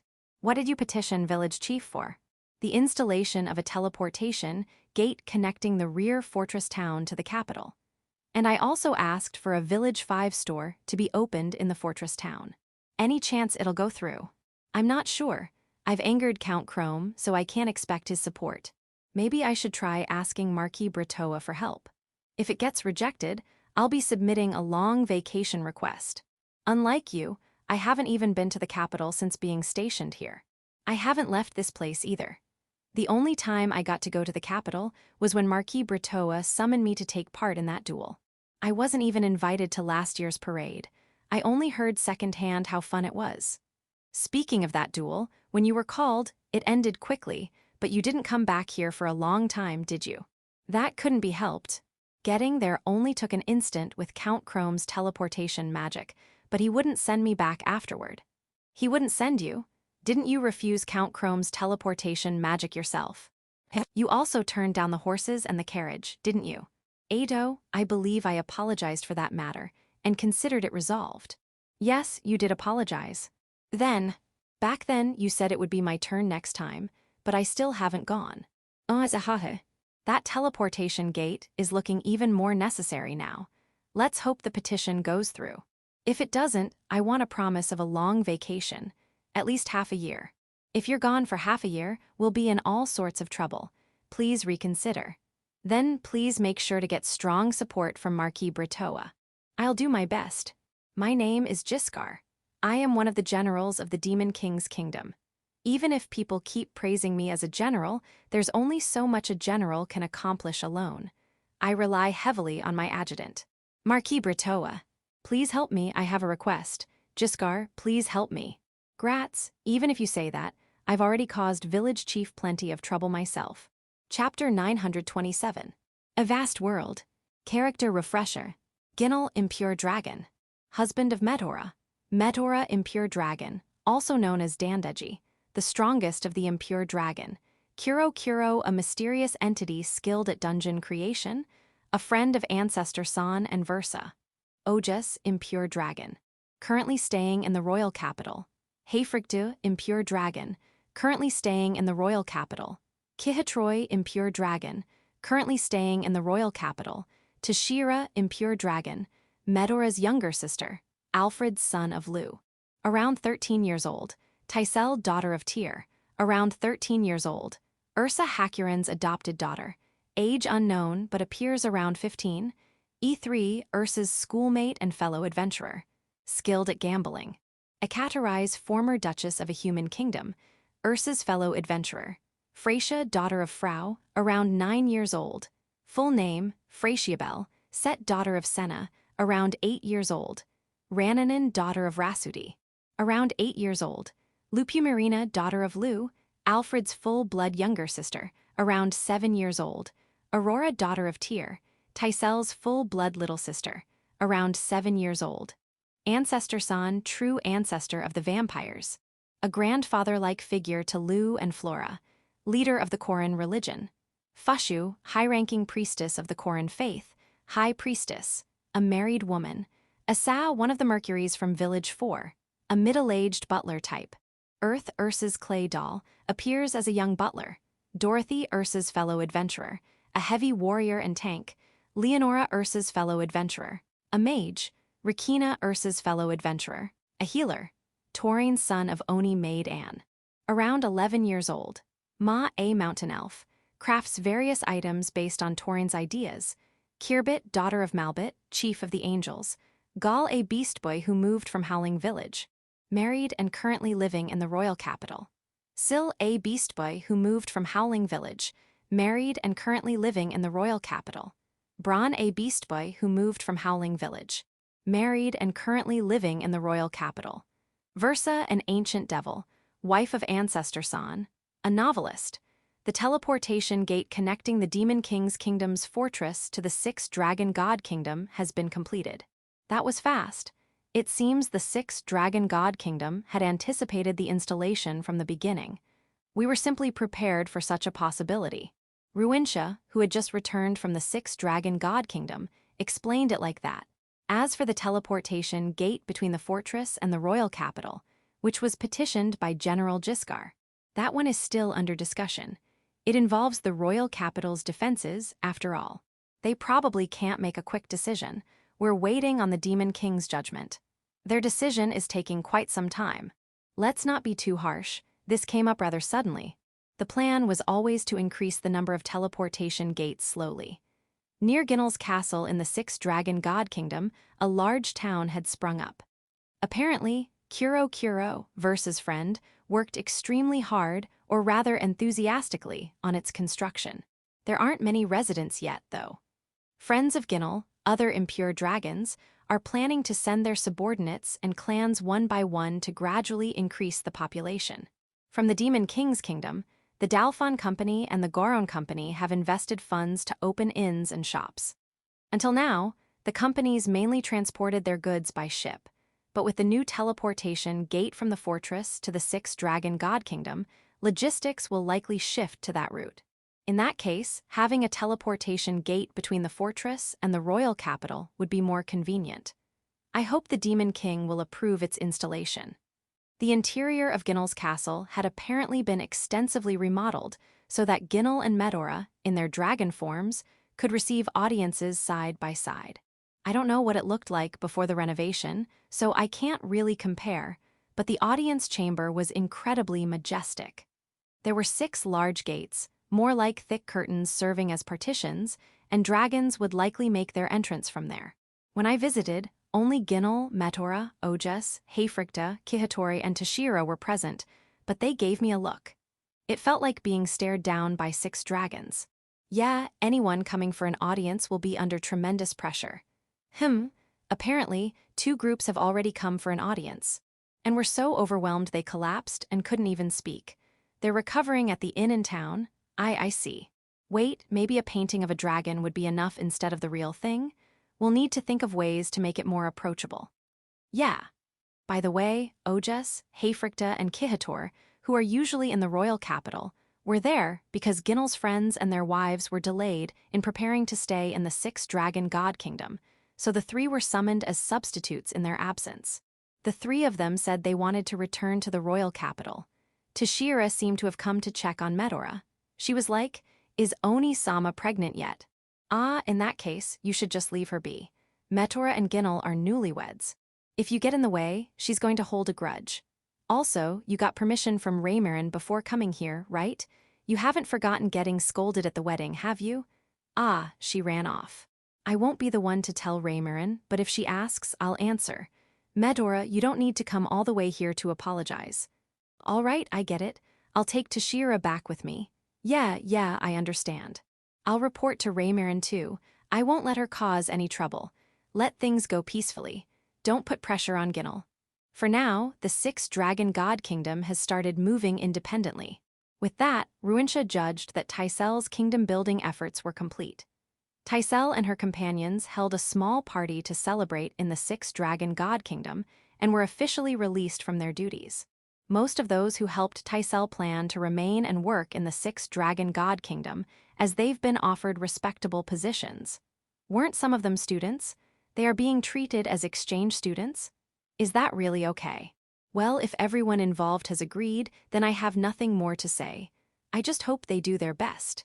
Now, on to something more important. Taisel has left on a journey. Alfred and Ursa are not accompanying her. But that doesn't mean she's going alone. I would never let her travel alone. She has companions, E3 and Akaterai-san. E3 is Ursa's classmate. Akaterai-san is a former duchess from a human kingdom. They were chosen because I know both of them. Though I've only met Akaterai-san a few times. Another reason they were chosen is because they are from human kingdoms. That's right, Taisel is heading to the human territories. The journey was suggested by Ruinsha.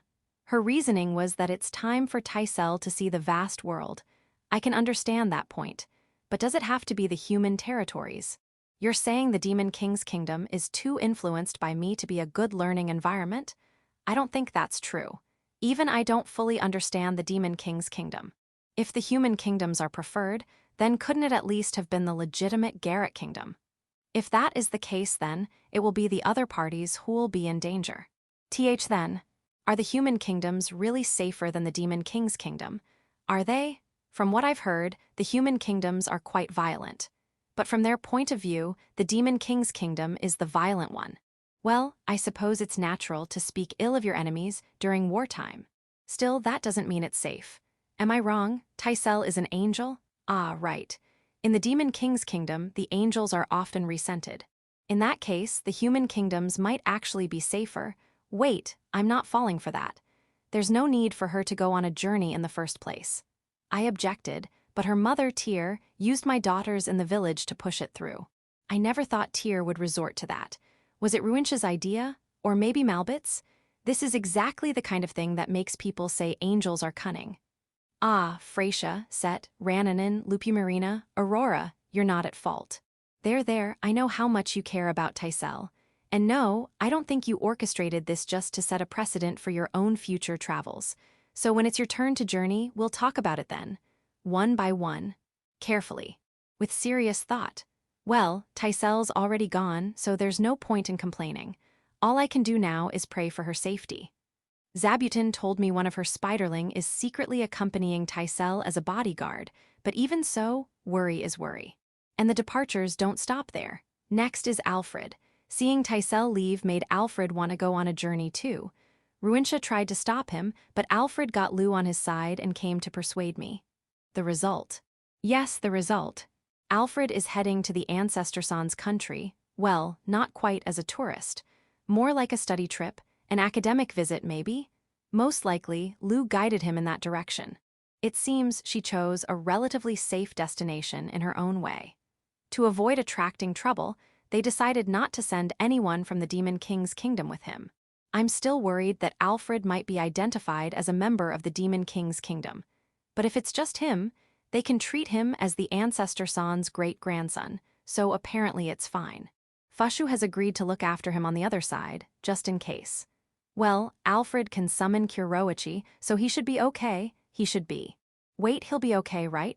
Yes, trust your son, believe in him. I just hope he won't cause any trouble for the Ancestor San or Fushu. And finally, Ursa. She also went on a journey. Apparently, she got permission from both Hakurin and Zabutin. They were against it at first, but she managed to convince them. Once Hakurin and Zabuton are on board, there's no way I can stop her. Not that she wouldn't have gone anyway. Her travel companions are Asa and Earth. Also joining her are Dorothy, Leonora, and Rakina, fellow adventurers who have worked with Ursa before. Unlike Tysel, though, Ursa is traveling through the Demon King's kingdom. She said it's because there's more to fight here, which worries me a little. Still, I pray for her safety. Earth's cafe in the capital has a substitute manager while he's gone, so business won't be affected. I know. I'll make sure to send tea leaves and ingredients as usual. And to the ice monster, who is all fired up to follow Ursa. Well, the fire and earth monsters were left behind too, so you're not alone. Yeah, you're welcome to stay in Big Tree Village. Cheer up. So, the three of them have gone off on their journeys. But it's not like I sent them off indefinitely. I told all three to come back at least once within 3 years, no matter what. And to send a report confirming they're alive every 6 months. If they reach out to any of the ancient dragons or impure dragons scattered around the world, or their affiliates, they should be able to get a message through. In Alfred's case, since the ancestor San is nearby, he could return immediately if needed. 3 years does feel long, but considering how much time travel alone takes, it's not unreasonable. Lou and Tyr were the ones who insisted on the 3-year limit. Still, I really appreciate Hakurin saying she'd go pick them up herself if it ever came to that. She's as reliable as ever. Now that I think about it, with Alfred and the others off traveling, Asa and Earth tagging along, and Medora stationed in the 6 Dragon God Kingdom, that leaves only Torin, Ma, and Kirbit still attending the academy in the royal capital. Will they be all right? Torin is attending as a regular student, so it's not like I can just call him back. With Kirbit there, it should be fine. As long as Tyr's not involved, Kirbit is very capable. And besides, Gaul, Syl, and Bronn are also in the capital. There's a teleportation gate installed at the house within the academy grounds, and as long as I check in regularly, there shouldn't be any problems. Though, if I show up, they might not be too thrilled about that. Maybe I'll ask one of the civil servant girls to drop by and check on things for me. Yeah, that sounds good. Kuro. Interpreter Versa. It was their first time building a city above ground, so they got really excited. Kuro. Interpreter Versa. Next, they're planning to build a city underground. You already got permission. Is that okay? Beazle. Tysel-sama has departed for the human territories. Demon King. What about work? Civil servant. I believe she'd come back once another kingdom building is complete. Beazle. Alfred Sama has departed for a human kingdom. Demon King. It's going to feel lonely. Civil servant. I hope he returns safely. Beazle. Ursa Sama is still in the country. Demon King. Clutching stomach. Civil servant. I wish she had at least left Asa Sama behind. Summary of movements. Ruintia returned to Big Tree Village. Ginnel settled in the 6 Dragon God Kingdom. Medora settled in the 6 Dragon God Kingdom. Ojas working part-time in the 6 Dragon God Kingdom. Hayfricta working part-time in the 6 Dragon God Kingdom. Kihatroy working part-time in the 6 Dragon God Kingdom. Tashira sent back to the territory of Raymarin. Tysel traveling in the human territories. E3 accompanying Tysel. Ekaterise accompanying Tysel. Alfred studying abroad in a human kingdom, the country where the ancestor San resides. Ursa traveling in the Demon King's kingdom. Issa accompanying Ursa. Earth accompanying Ursa. Dorothy accompanying Ursa. Leonora accompanying Ursa. Rakina accompanying Ursa. Torin studying at the academy in the royal capital.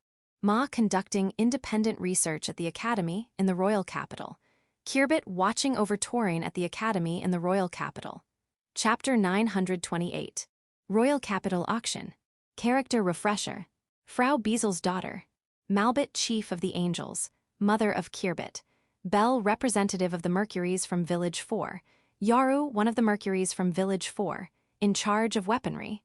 Currently stationed at the hot springs area. Bulga, an ancient devil. Currently caretaker of Rasudi's children. Stefano, an ancient devil, currently caretaker of Rasudi's children. Rananin, Rasudi's daughter. Kukulkan, Rasudi's son. Midday of the final day of the auction being held in the royal capital. I was in the royal capital. Since I used the teleportation gate that Glatz uses, the trip was easy. Really easy. I was also able to check in on Taurine, who's staying in the royal capital, so that was good. Then, I met up with the team called the Team Auction Acquisition Force. The leader of the Team Auction Acquisition Force is Prada. The members are Frau, Malbit, Bell, and Yoru. Also, to act as a brake on Prada, there's Bulga and Stefano. This Team Auction Acquisition Force had been participating since the first day of the auction, and they've successfully won nearly everything they wanted.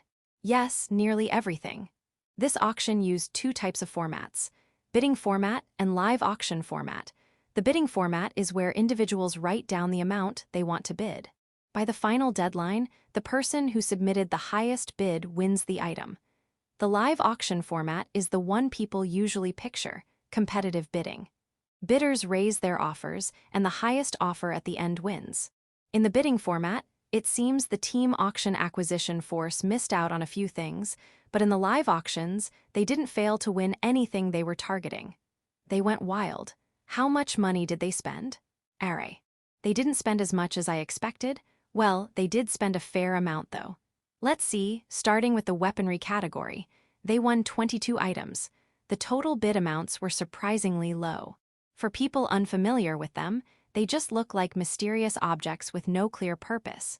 There was no competition, so we were able to win them at near base price. When Frau said that, Yoru got angry. How can they not understand the value of those weapons? They're completely blind. Well, wouldn't it be worse if we had to fight for them and lost? Let's be happy. So, are these usable? With some maintenance, yes. So they need repairs, huh? I can handle the maintenance, so it's not a problem. Leave it to me. Yoru said proudly. It seems they also won the materials needed for maintenance, so there shouldn't be any issues. That covers the weaponry category.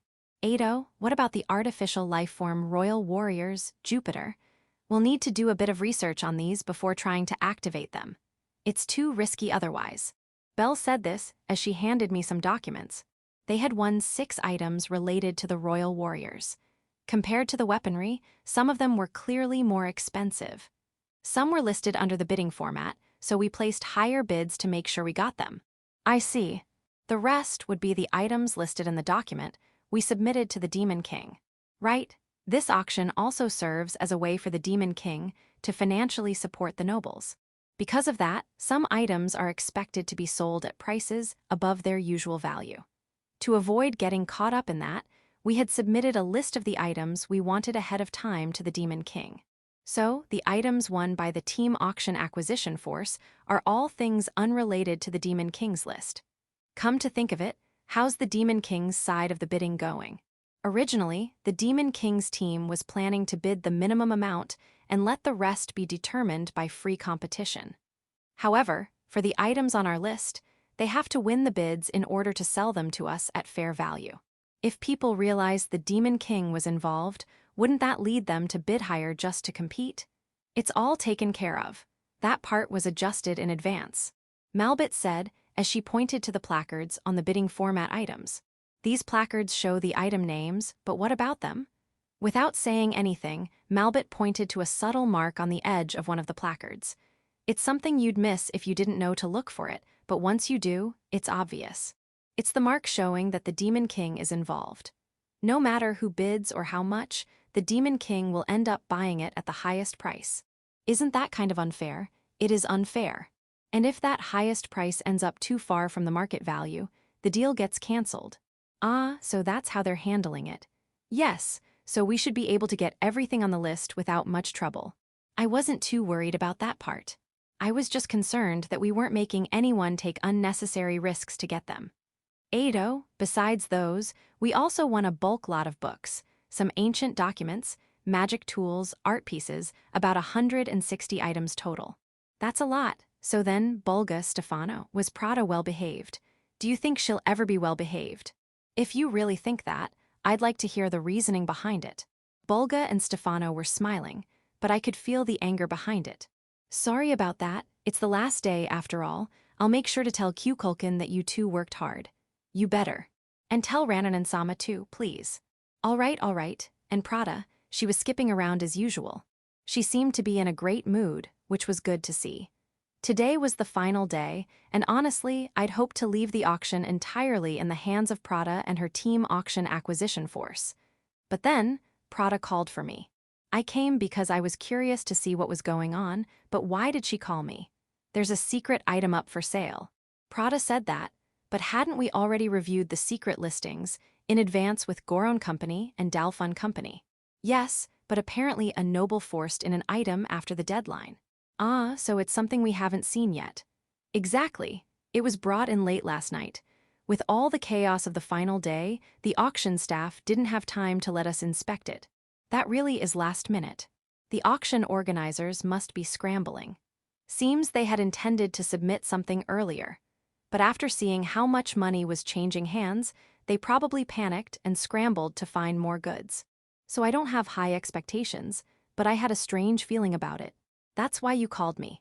When Prada has a strange feeling, it's usually worth paying attention to, or sometimes terrifying.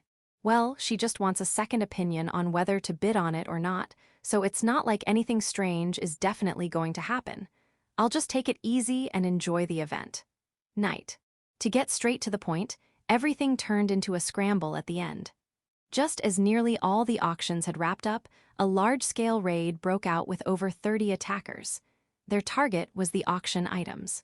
But the auction venue had guards, and most participants had brought their own escorts, so stealing anything wasn't going to be easy. Fighting broke out in multiple areas. I was evacuated to a safe location, protected by Gulf, Daga, and Reginleif. I was unharmed. Frau, Malbit, Bell, and Yoru were evacuated with me, so they were safe too. Only Prada got angry about the art being damaged and ran off to engage the attackers, before I could even stop her. In the blink of an eye. Bulga and Stefano turned to me and asked what to do, so I told them to back her up. I don't want them doing anything reckless, though. Well, I've seen their strength at the martial arts tournament. They should be fine, and as for the captured attackers, there were 33 of them in total. Of those, Prada blew away 27, and Bulga and Stefano took care of restraining them. The Goron Company and the Dalfon Company, essentially representing the auction side, expressed their deep gratitude, saying all the items had been protected. But is it really okay that the guards only managed to capture 6? Actually, it was only 3. The other 3 were caught by escorts of other participants. Were there too few guards? Or did Prada end up getting in the way of their work? No, Prada was just that strong. I see. Prada herself seemed annoyed that some of the attackers escaped, but all the items we won were safe. Let's just be glad for that. Now then, regarding the captured attackers, they won't be executed right away. They'll be detained for a while and an investigation will be conducted. Well, the detainment and investigation will be handled by the Demon King's kingdom, so we won't interfere.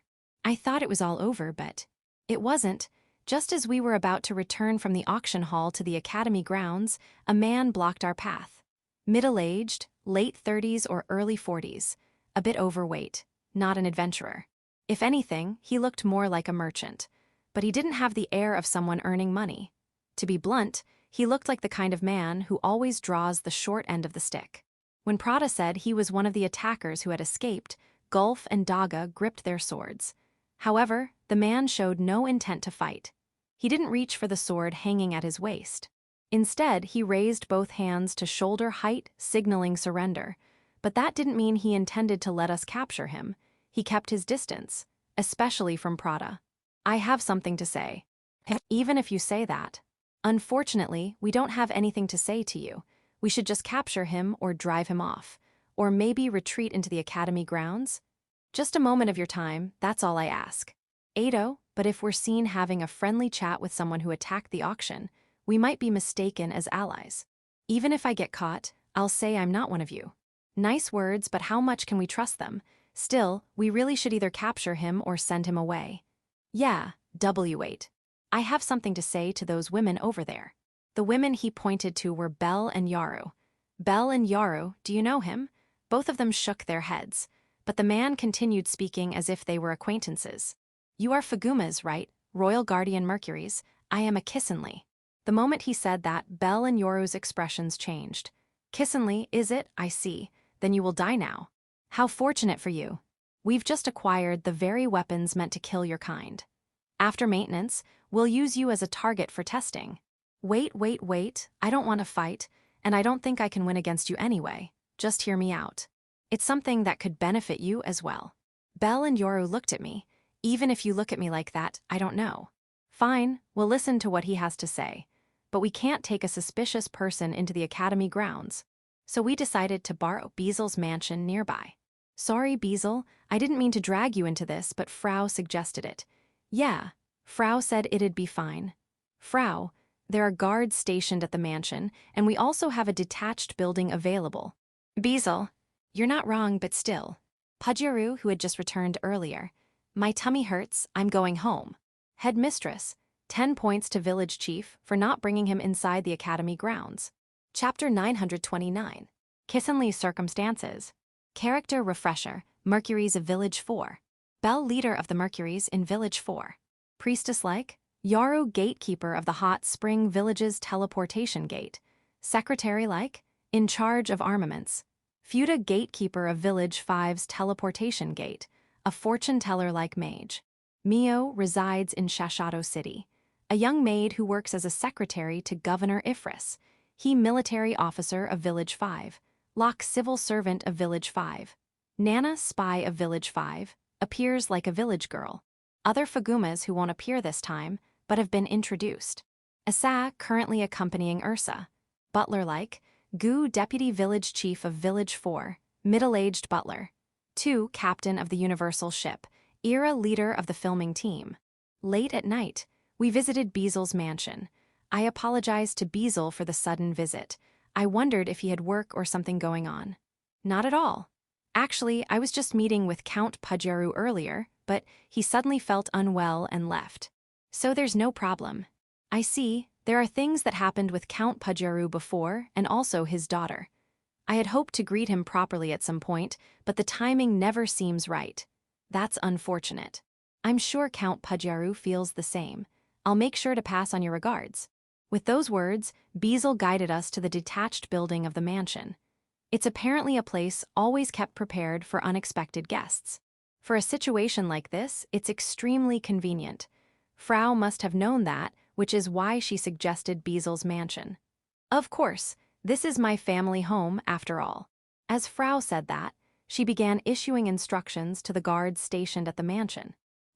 She's telling them to keep their distance for safety reasons, though I don't think it'll be dangerous, honestly. The man who called himself a Kissenly was now seated on the sofa placed at the center of the detached hall. Next to him sat a woman. She was apparently his wife. It seemed she had been hiding nearby, watching our interaction. I hadn't noticed her, but Gulf and Daga had, and they had also sensed her strength. That's why they hadn't rushed to capture Kissenly when he first appeared. I see. Sorry. Kissenly, like Faguma, is a family name. I'm Apri. This is my wife, May. So, Apri Kissenly and May Kissenly. Since they introduced themselves, we did the same.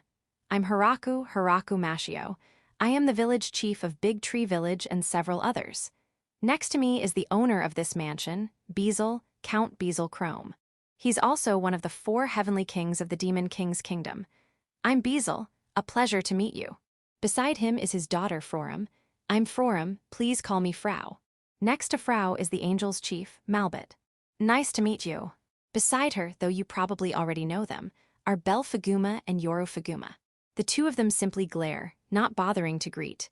Then we have the devils Prada, Bolga, and Stefano. I don't know what your goal was in targeting the auction items, but be prepared for the consequences. I'm not involved. Please pretend I don't exist. Same here, I'm not involved either. Feel free to ignore me.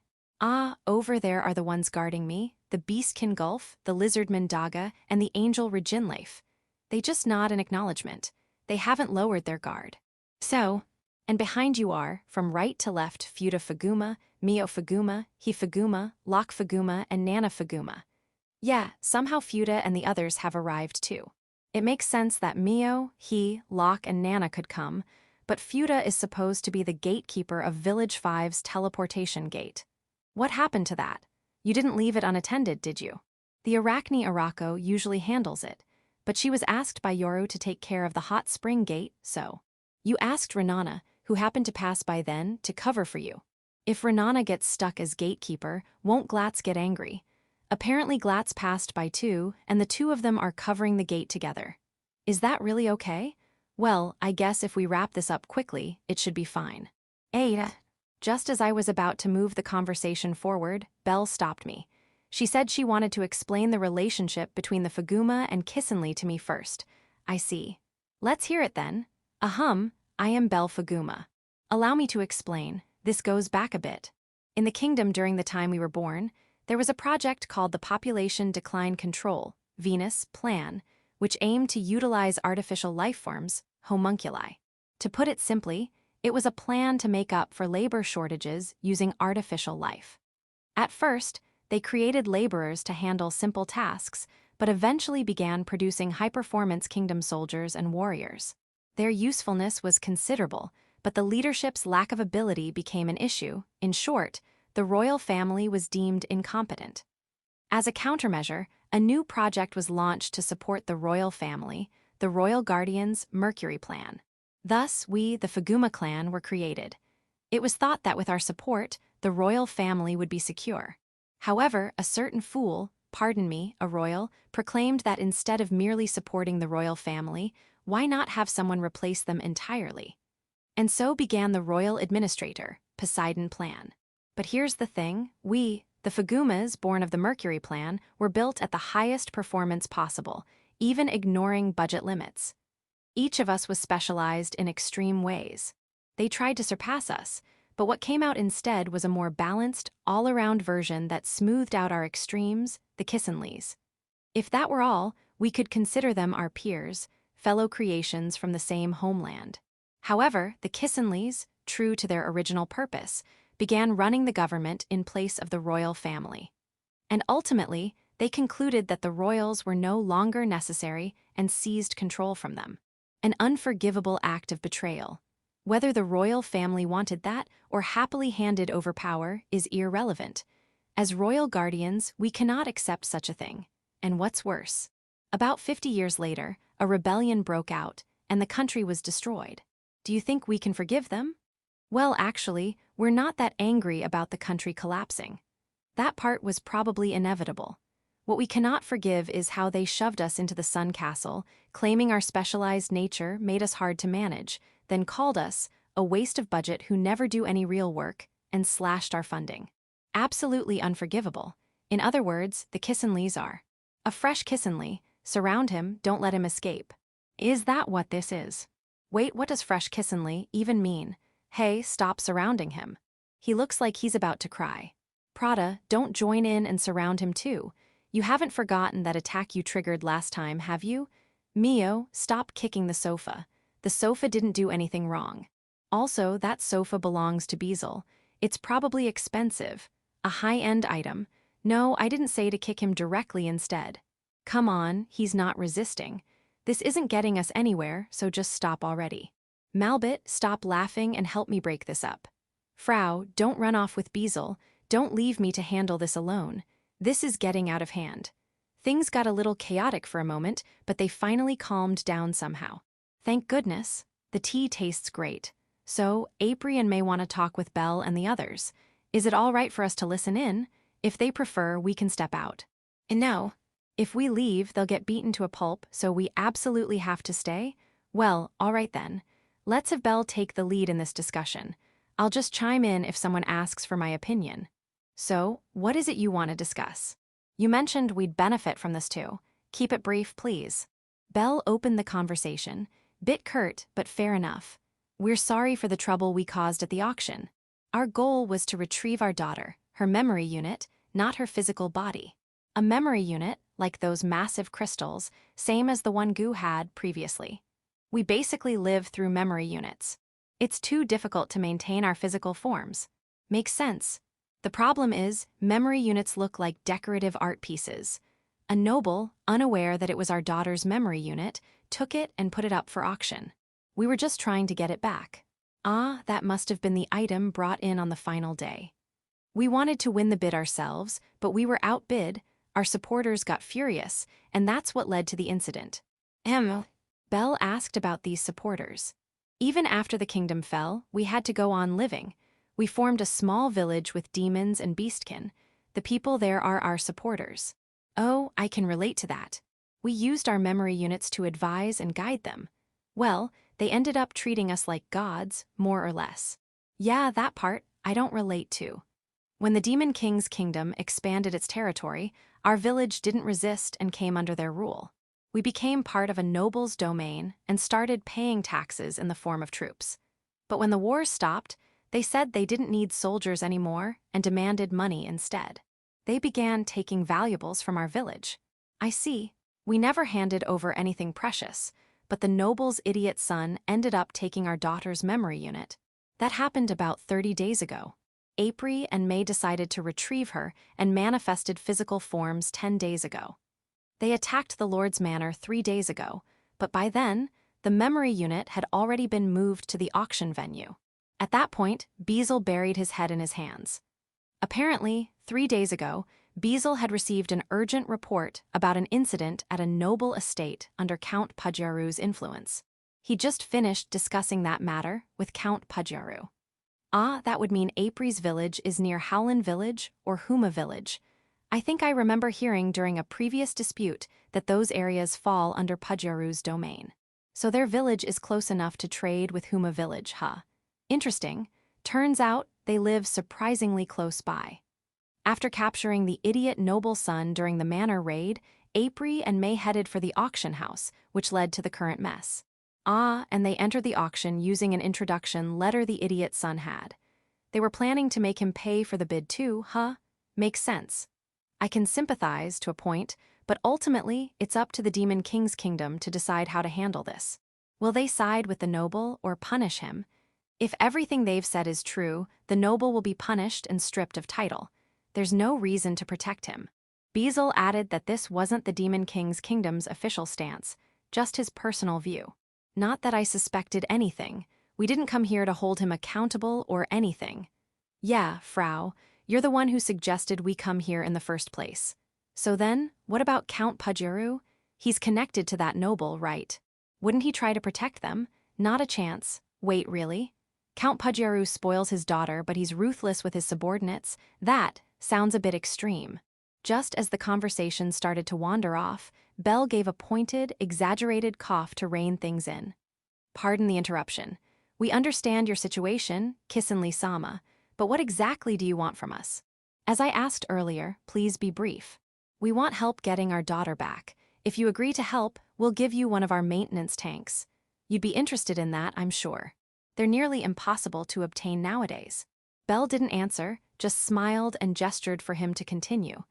The one who bought our daughter was a young lady. She had 2 children with her. She didn't use a proxy to place the bid, so it should be easy to identify her. So, you want our help negotiating to get your daughter returned. Someone who could offer that kind of money won't be moved by coin. Then you plan to use force. Belle's tone was calm, but that question confirmed it. We'll do whatever it takes to get her back. At this point, Belle turned to me and asked, "What do you think?" She knew my answer already, she knew. Yeah, violence is off the table. Beazle is sitting right here, for starters. And besides, the one who bought the daughter? That would be Reincarnation. Hikaru, pressured by Gyuraru, asked her to bid on it. So going up against Reincarnation, especially when she's accompanied by Hikaru and Gyuraru. That's dangerous. Prada, stop laughing. April and May have no idea what they're getting into. They look totally lost. In order, the Fuguma members, including those yet to appear. Belle, leader of the Mercuries in Village 4, priestess-like. Asa, currently accompanying Ursa. Butler-like, he military officer of Village 5, light-armored warrior, Yoru gatekeeper of the Hot Spring Village's teleportation gate, secretary-like, in charge of armaments. Ikai, yet to appear. Fuda, gatekeeper of Village 5's teleportation gate, a fortune-teller-like mage. Mio resides in Shashato City, a young maid who works as a secretary to Governor Ifris. Gu, deputy village chief of Village 4. Middle-aged butler, lock civil official of Village 5.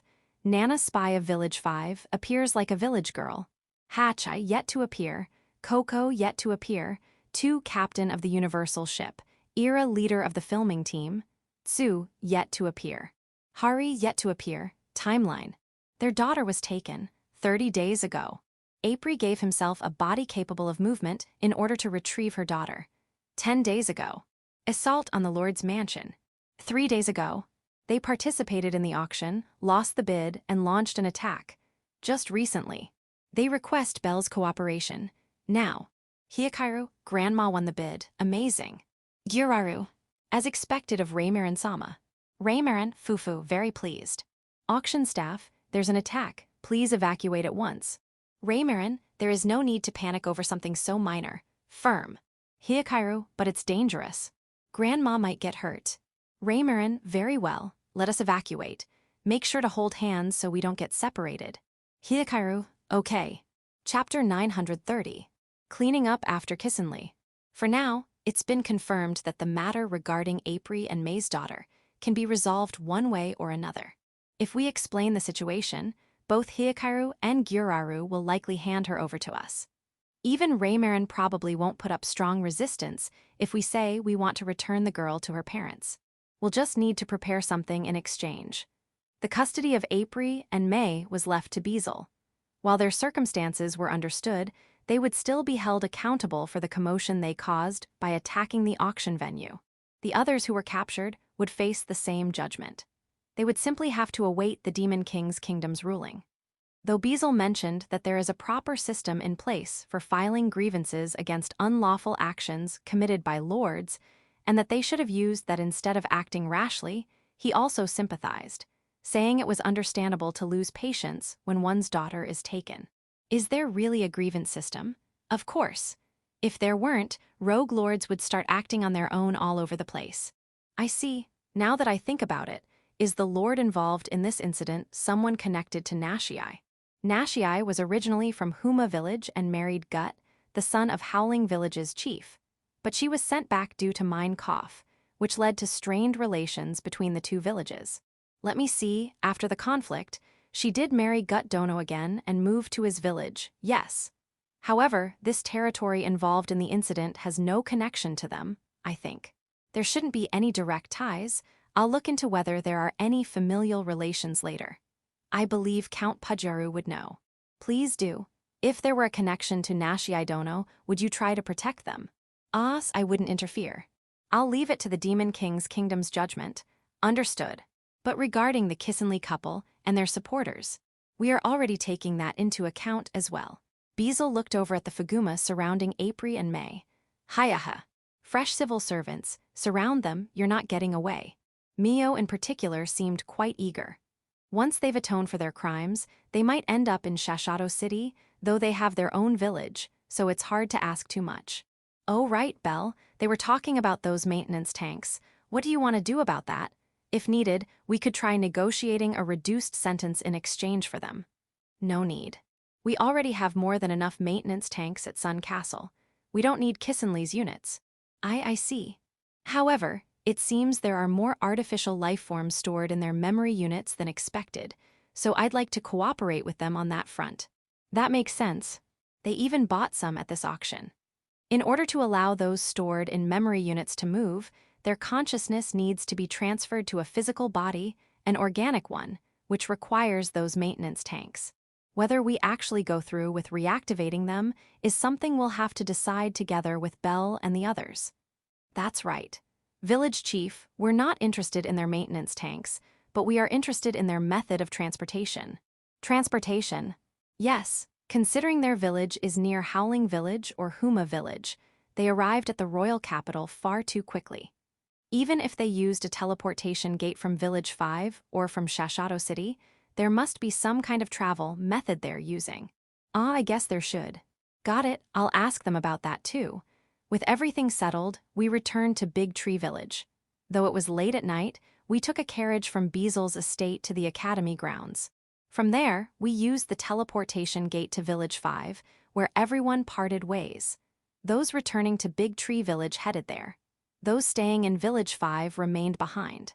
By the way, the items we won at the auction are scheduled to be delivered later by the Goron Company. So for now, we're empty-handed. However, despite the commotion during the attack, Reincarnation and her group made sure to properly retrieve and bring back April's daughter's memory core. The memory core is a large, transparent, teardrop-shaped crystal, about the size of what you could carry in both arms.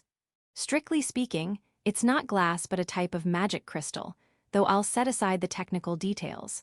Raymarin had a vague sense that there was something unusual about this memory core, but since Hyakairu and Gyuraru both wanted it, she hadn't paid much attention to it. Dragons tend to be easygoing like that. The memory core was passed from Raymarin to Hyakairu, and then from Hyakairu to Gyuraru. Apparently, Gyuraru is currently sleeping while hugging it. This is going to be hard to bring up. No choice. Hakurin, help me. The next day, a lot had happened, but in the end, the memory core was returned from Gyuraru to Hyakairu, and then handed over to me by Hyakairu. I'm grateful to both Hyakairu and Gyuraru. I understand. I'll prepare something to give in place of the memory core. Hyakairu wants to make something by hand. Oh, that's a great idea. I'll handle the materials and tools on this end. So, what are you going to make? A brooch. You saw a few at the auction. You'll ask Gut to teach you the steps. I see. I'll ask him as well, just in case. Do your best, all right. No, Hyakairu. You do understand, don't you? It'll be tough to make more than one, but no, not for me. You know, the people who are always looking out for you. Yes. Right, they'll be happy to get one. Good luck. Also, I know it'll be really hard, but don't forget to make one for your mother too. Sorry, but I'm counting on you. On another day. To return the memory core of April and May's daughter, we traveled to the royal capital. As usual, my escorts were Gulf, Daga, and Reginleif. Frau also came along since we'd be stopping by Beasel's estate. Thanks to the teleportation gate, the capital is much closer now. We went to Beasel's estate and met with April and May, who were under house arrest in a separate building, and handed over the memory core of their daughter. They were overjoyed. I'm glad it all worked out. According to Beasel, April, May, and their supporters do bear a fair share of guilt, but their punishment would likely be light labor. They attacked the venue, though. Is that really okay? Were they going easy because of me? No. If anything, it was more out of consideration for those connected to the Lord and his child. This time, it was the child who acted on their own, but since they used their parent's authority as a lord to carry out illegal acts, the parent also bears responsibility. A failure in raising their child properly. I see. In these cases, it's common for the family to expel the problem child to protect the household, but the parent refused to do that and defended him. Defended him, yes. They said all of the child's sins were their own responsibility as the parent. That's an admirable parent. Well, apparently the child is turning 30 this year, though. Still, a child is a child no matter how old. Exactly. The child saw how his parents struggled daily with finances and tried to find something valuable to sell at the auction, which led to all of this. A misguided method, but the intention was to help his parents. That seems to be the case. The parents didn't know the item was obtained illegally and submitted it for auction, which unintentionally triggered the raid, but the situation was seen with some sympathy. Also, Count Pudjaru said he didn't know the child well, but vouched that the parents weren't bad demons, which helped reduce their sentence. As a result, to lessen the charges against the lord and children, the attack on the auction was officially treated as a minor incident rather than a major one. I see, that explains the lighter sentence. There were almost no casualties or physical damage, and since the incident didn't escalate, the auction hosts, both the Dalfon and Goron companies, also petitioned for a reduced sentence. Did Mio make a move in order to acquire April and the others? The final punishment for the lord and his child will be a fine for the disturbance and the confiscation of a portion of their land. Specifically, the village managed by the Kissenly couple. Will that be acceptable? Asking if it's acceptable puts me in a tough spot. I already said I wouldn't interfere. This is more like a confirmation, so what do you think? What about Nashii? On the surface, she's unrelated. Her parent is listed as residents from Huma village. That phrasing means, behind the scenes, one of the Lord's younger brothers, who is presumed to be her father, was working at the estate where the problem occurred. I see. Well, she's mostly unrelated then. Was anyone hurt in all of this? No, it seems he escaped without fighting, so he's unharmed. Good to hear, and then? Will the organizers of the auction that was attacked receive any form of compensation?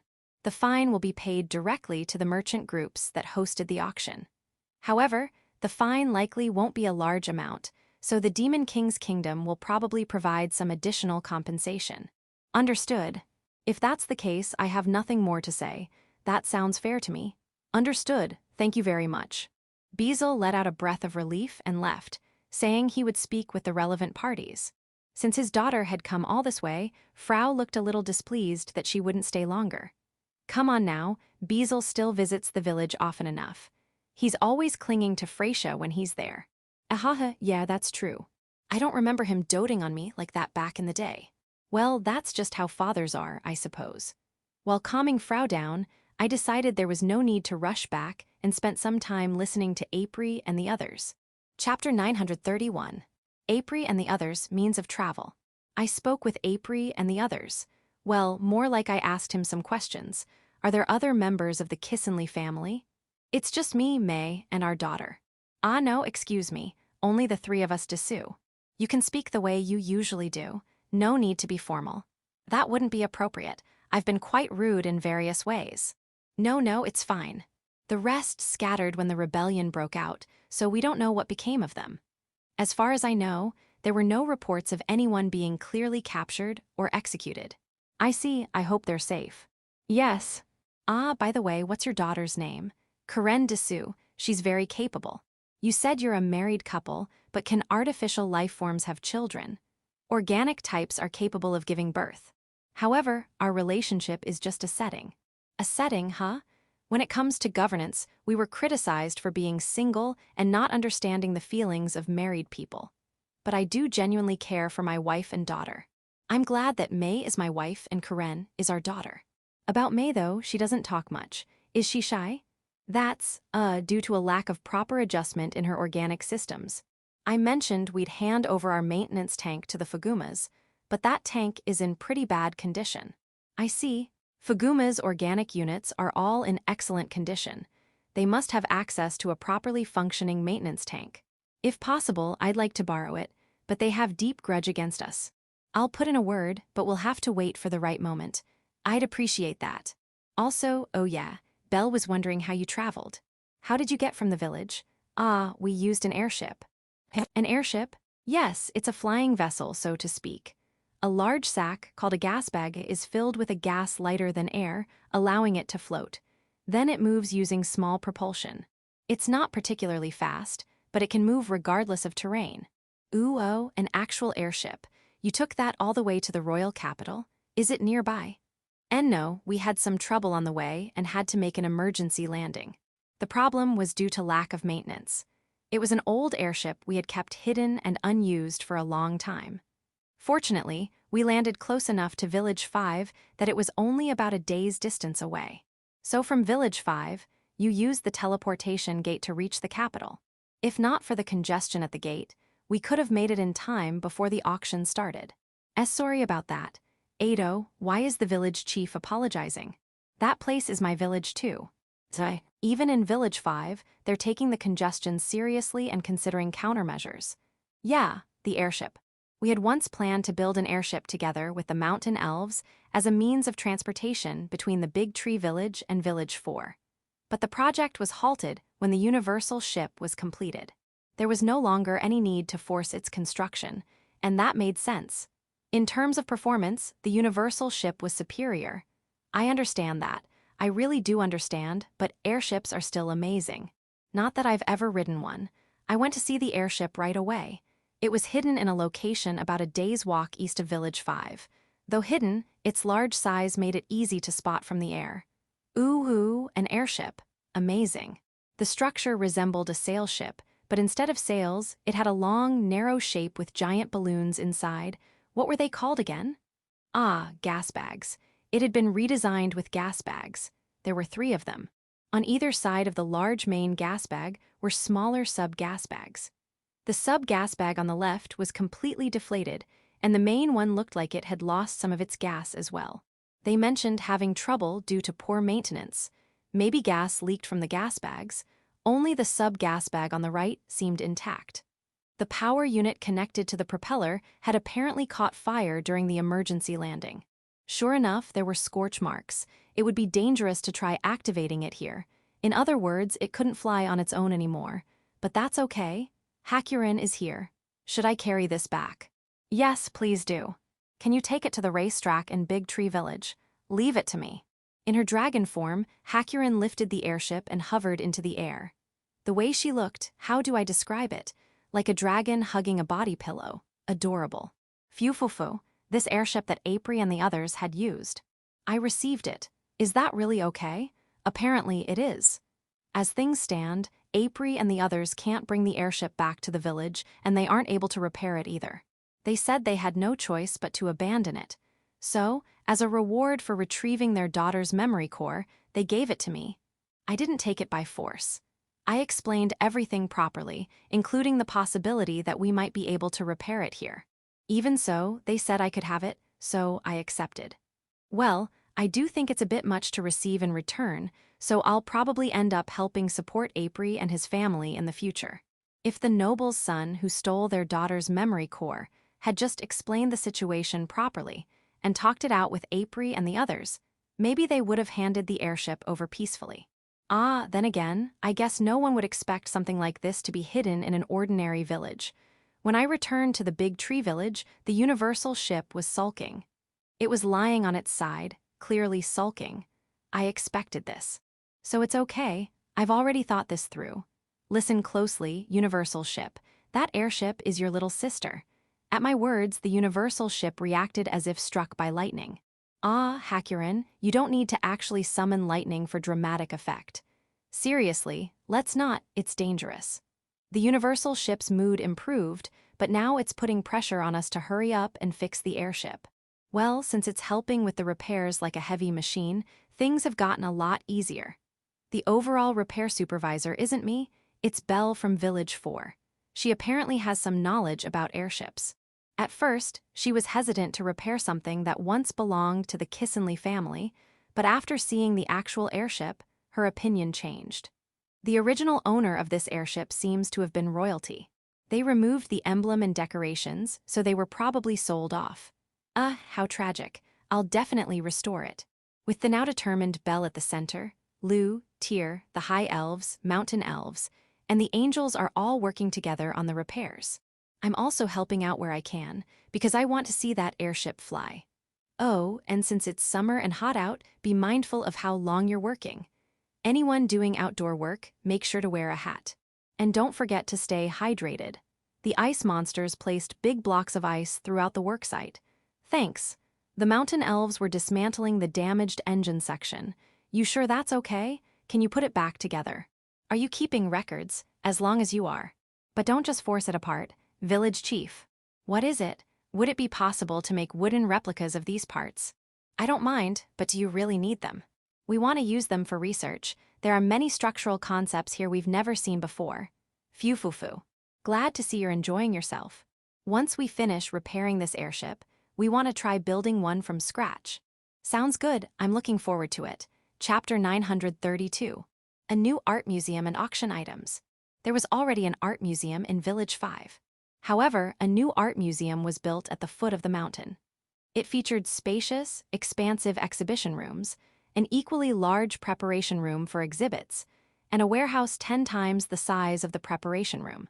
Air conditioning for the exhibition room, the preparation room, and the warehouse was handled by magic tools, keeping the temperature and humidity constant at all times. To allow for the transport of large or heavy works of art, multiple doors of various sizes were installed, along with carts and small cranes to assist with moving items. This new museum was built to resolve the complaints people had with the current museum. The current museum had an impressive exhibition room, but moving things in and out was a hassle. The preparation room was cramped, and the storage space was just average. On top of that, a theater had been added to the facility, making it noisy. Since entry was free, many people simply used it as a sheltered place to rest. Prada, who had been involved in managing that museum, hesitantly submitted a proposal for improvements to Yauko, the acting village chief of Village 5. In response, Yauko said, "Then why not try designing something that matches your ideal museum, Prada?" And so, Prada was tasked with designing it. While the museum was being constructed, Prada was accompanying a merchant caravan that introduced auction items. So by the time she returned to Village 5, her ideal museum had already been completed. When she was appointed as the director of the new museum, she pledged his eternal loyalty with a level of posture and reverence never seen before. Stick to the budget when acquiring new pieces, all right. Also, that plot of land next to the building is reserved for warehouse expansion. I figured it might become a problem if space ran out, so I secured it in advance. Don't cry. Come on, don't cry. It's only going to get tougher from here. As the director, you'll have to lead the staff. Hiring staff is your job too, Prada. You can design the recruitment test, but if you make it too difficult, you'll end up running the whole place by yourself. You're also free to plan the exhibitions however you like. Revenue? Don't worry about things like that when it comes to preserving culture. We did learn that having free entry causes problems, so there will be a small fee to encourage better manners. I'm thinking 1 or 2 medium copper coins. I understand that maintaining and restoring the art costs money too. Use it freely. The cost of building maintenance will be covered by Village 5. But that doesn't mean you can treat the place carelessly. As for personnel expenses, you're free to manage them as you see fit, but there will be audits. Too high or too low will both be problematic. If that sounds like a hassle, you can leave the staffing costs to Village 5. I've already got Yaoko's approval on that. When it comes to supporting artists, leave that to Village 5 as well. Actually, we've started extending that support to various other fields too. If you abandon something just because it doesn't make money, culture won't grow. If I had been born during the height of the devil's power, you'd have done everything you could to make me king. I'll take that as a compliment. Ado, and don't go talking about how to defeat Gucci. That sounds like something I shouldn't be hearing, doesn't it? Gucci agreed to let you work here, after all. You should thank him too. Now, there's something important I wanted to discuss. This new museum in Village 5, I'd like to name it the Prada Museum. Is it all right to use your name? Village 5 Museum will refer to the original one. And no, we won't be shutting it down. It may not be ideal for displaying artwork, but it has become a landmark of Village 5. We'll reinforce the soundproofing. However, since the warehouse and such can't be expanded, the Prada Museum storage facilities will be used. In terms of status, Village 5 Museum will be treated as a branch of the Prada Museum. Prada Museum will also be leading the exhibition planning for Village 5 Museum. Can I count on you for that? Good, I'm leaving it in your hands. Prada immediately began gathering staff and contacting old friends. Wait, there are still free ancient devils around? Not all of the ancient devils served dragons? I see. Even Bitan-san didn't serve a dragon, so there really are independent ancient demons out there. Which means some of them might gather at this museum. It's fine, I'll manage them, they won't cause trouble. I see. All right then, I'm counting on you. The Prada Museum was completed, but its opening was still some time away. There were hardly any exhibits yet. It wasn't at the stage where we could charge people to see them. Then came the report that items won at the auction had been delivered to the Prada Museum. Yoru happily went to check them out. To the Arachne Arako who's been covering for Yoru's duties, I'm sorry. I'll make it up to you next time, maybe with a potato dish. I'll ask her what she prefers. I also headed to Village 5 with Belle and some escorts to inspect the auction items. There's the airship repair to think about, but we need to deal with the Royal Warriors Jupiter-related items too. Wouldn't it be fine to leave it to Yoru? Yoru's obsessed with the weapon systems of Sun Castle, right? She'd probably say she doesn't care about the Royal Warriors. I also contacted Fuda, He, Locke, and Nana who are in Village 5, but they said to leave it to Belle. That's understood. I'll accompany you. The Prada Museum is close to Patisserie Ferry, but we properly used a carriage from Yaoko's estate. If I suddenly came out of Ferry, I'd probably startle someone. I plan to buy cake from Ferry on the way back, but first, the auction items. There's quite a lot. They're arranged in a way that fills the spacious exhibit prep room. From the list, it didn't seem like much, but now, the larger items stand out, likely the weapon systems from Sun Castle. There are Royal Warrior-related items too. This one is the maintenance tank that Kissenly mentioned. A massive cylinder embedded into a large base. This one's broken, so it doesn't work, but we might be able to repair it. Worst case, we can salvage it for parts. I see. Does Village 4 have the same kind? Fuguma's maintenance tank is a custom model, so its design is different. It's higher performance than this one. I see. Even with that high-performance maintenance tank, it's still taking time to restore the remaining members. Haha. Don't rush, it's fine. Thank you. So where's Yoru? Inside that weapon over there. Inside the weapon. It has to be operated from within during combat. Huh? I thought the weapons in Village 4 were controlled from the throne. Manual control also acts as a safety feature. Doesn't manual control increase the chance of accidental fire? There's no record of that. If it's not in the records, it didn't happen. All right. I'm getting weird dark vibes from this. Better not dig too deep. The charging unit's broken. There's no way it could have connected to a non-standard magic stone circuit. Unforgivable. Yoru came storming out of the weapon, seething with rage. Seems like she wasn't allowed to touch it when it was on display at the auction, so she only realized now. Whoever handled this so carelessly, I curse you. Take the cursed strike of me, the greatest treasured royal guardian Mercury. Suffer the consequences. Whoa, calm down. That was ages ago, right? They're probably dead by now. But their descendants might still be alive. They should lament having such an unfortunate ancestor. Hey now, don't take it out on the descendants. That's just cruel.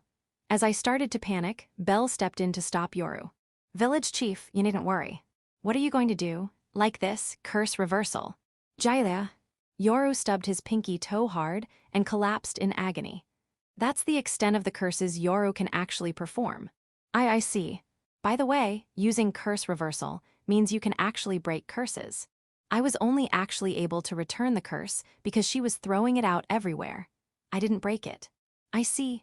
By the way, if you're going to ask me if I have dealt with armaments in the past, I won't deny I did. I see.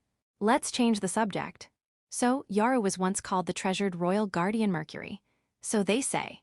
Huh, and that treasure is now writhing in pain on the floor from stubbing her toe, is that okay? Perfectly fine. Now then, let's begin the inspection. Yeah, let's do that. Together with Belle, I began sorting and checking through the auctioned items. Chapter 933. Where to deliver them? Auctioned goods. The armaments from Village 4 and the items related to the royal warriors, Jupiter, go to Big Tree Village. Same goes for the things Lu and Tyr requested. Send those to Big Tree Village as well. Everything else should be stored in the Prada Museum's warehouse for now. Can I use some for exhibit? With Prada checking in, I gave my approval, no problem. They were already seen publicly at the auction, after all. No need to keep them secret. Now, what about the armaments from Village 4? Should we send them back to the Village 4, or move them to the hot spring area? I'll let Yoru decide. She's seriously struggling to decide. No, just to confirm. What is it? If the weapons return to Village 4, would that mean my workplace is being relocated? There's no such plan, but if you'd like to manage them in Village 4, I can consider it. No, that's very generous, but the hot spring area is quite appealing. You mean because you can bathe anytime? No, it's because I get to use the weapons more often. The chance to fight alongside the Ghost Knights, the Lion family, and our newest ally Usra. That dynamic environment is hard to give up. I see. Plus, I already have my house and armory there. I don't remember authorizing an armory. Apologies, officially it's registered as my personal storage. I see, I'll be sending in an inspector later. You.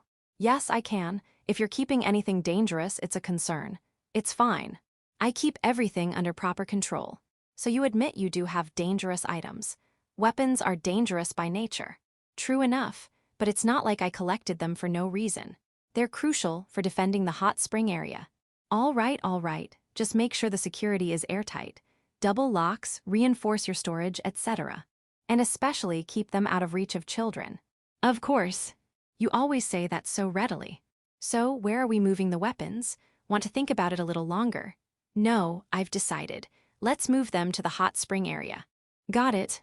Where should we store the royal warriors in Big Tree Village? Village Chief. We will manage them in Village 4. That sounds good, let's leave it to you. Understood. Also, there may still be materials related to the airship left in the Kissenly village. I'd like to recover those as well. About that village, please wait a little longer. Beazle asked me to only send people after April and May's punishment is finalized. Is that so? There are villagers who didn't join the raid still living there. We need April and May to explain things first. If their sentence isn't settled, it might cause some misunderstandings. Misunderstandings? Like thinking we withheld materials to punish them further. That does make sense. Understood. Also, I want May, April's wife, to have access to a maintenance tank in Village 4. If that's your order, Village Chief, I will comply. If you don't feel comfortable lending one to her, you can refuse. And no, my apologies. Mio mentioned it as well, so I have no objection to letting them use the maintenance tank. I see. However, I hesitate to let them use it in Village 4. I'd prefer to move the unit to Village 5 for their use. You don't want them to go in Village 4? Not exactly. I worry those inside the unit might react badly if they see the Kissenly family. They do hold a grudge. I intend to reconcile with the Kissenly family over time. Understood, just don't push yourselves too hard. Yes, thank you very much. While repairing the airship, we're also enjoying the summer days. Lou and Tyr seem to be having a great time, which is the most important thing. Come to think of it, will the airship be regulated like the universal ship? When I asked Doors, he said it should be fine. It flies in a normal manner, after all. Really? It's rare in the Demon King's kingdom, but there are plenty of them in other countries. I'd like to see that. As Doors explained, Raymarin added a few details. Currently, there are around 10 operational airships. They're mostly in the hands of royalty, so it's quite rare to actually see one flying. Is that so? They're just repurposing models built in older eras. I see, and there's no issue with us building one. None at all. Good to hear. By the way, Village Chief. What is it? Hikaru is very interested in the airship. Well, not just Hikaru, most of the kids are fascinated by it. Once repairs are done and it's confirmed safe, I'll let them ride it properly. Who gets the first ride? That's a bit dangerous, don't you think? Honestly, they probably won't even let me on first. Priority will go to people who can fly on their own, and Hikaru can fly, Still, it wouldn't be fair if only Hikaru and Gyuraru got to ride. Sorry, but no first ride privileges for anyone. That can't be helped. Please let Hikaru know I said no. I'll explain it gently myself. Thanks. By the way, how's Hikaru's brooch project coming along? Seems to be going well. Seems, you don't know.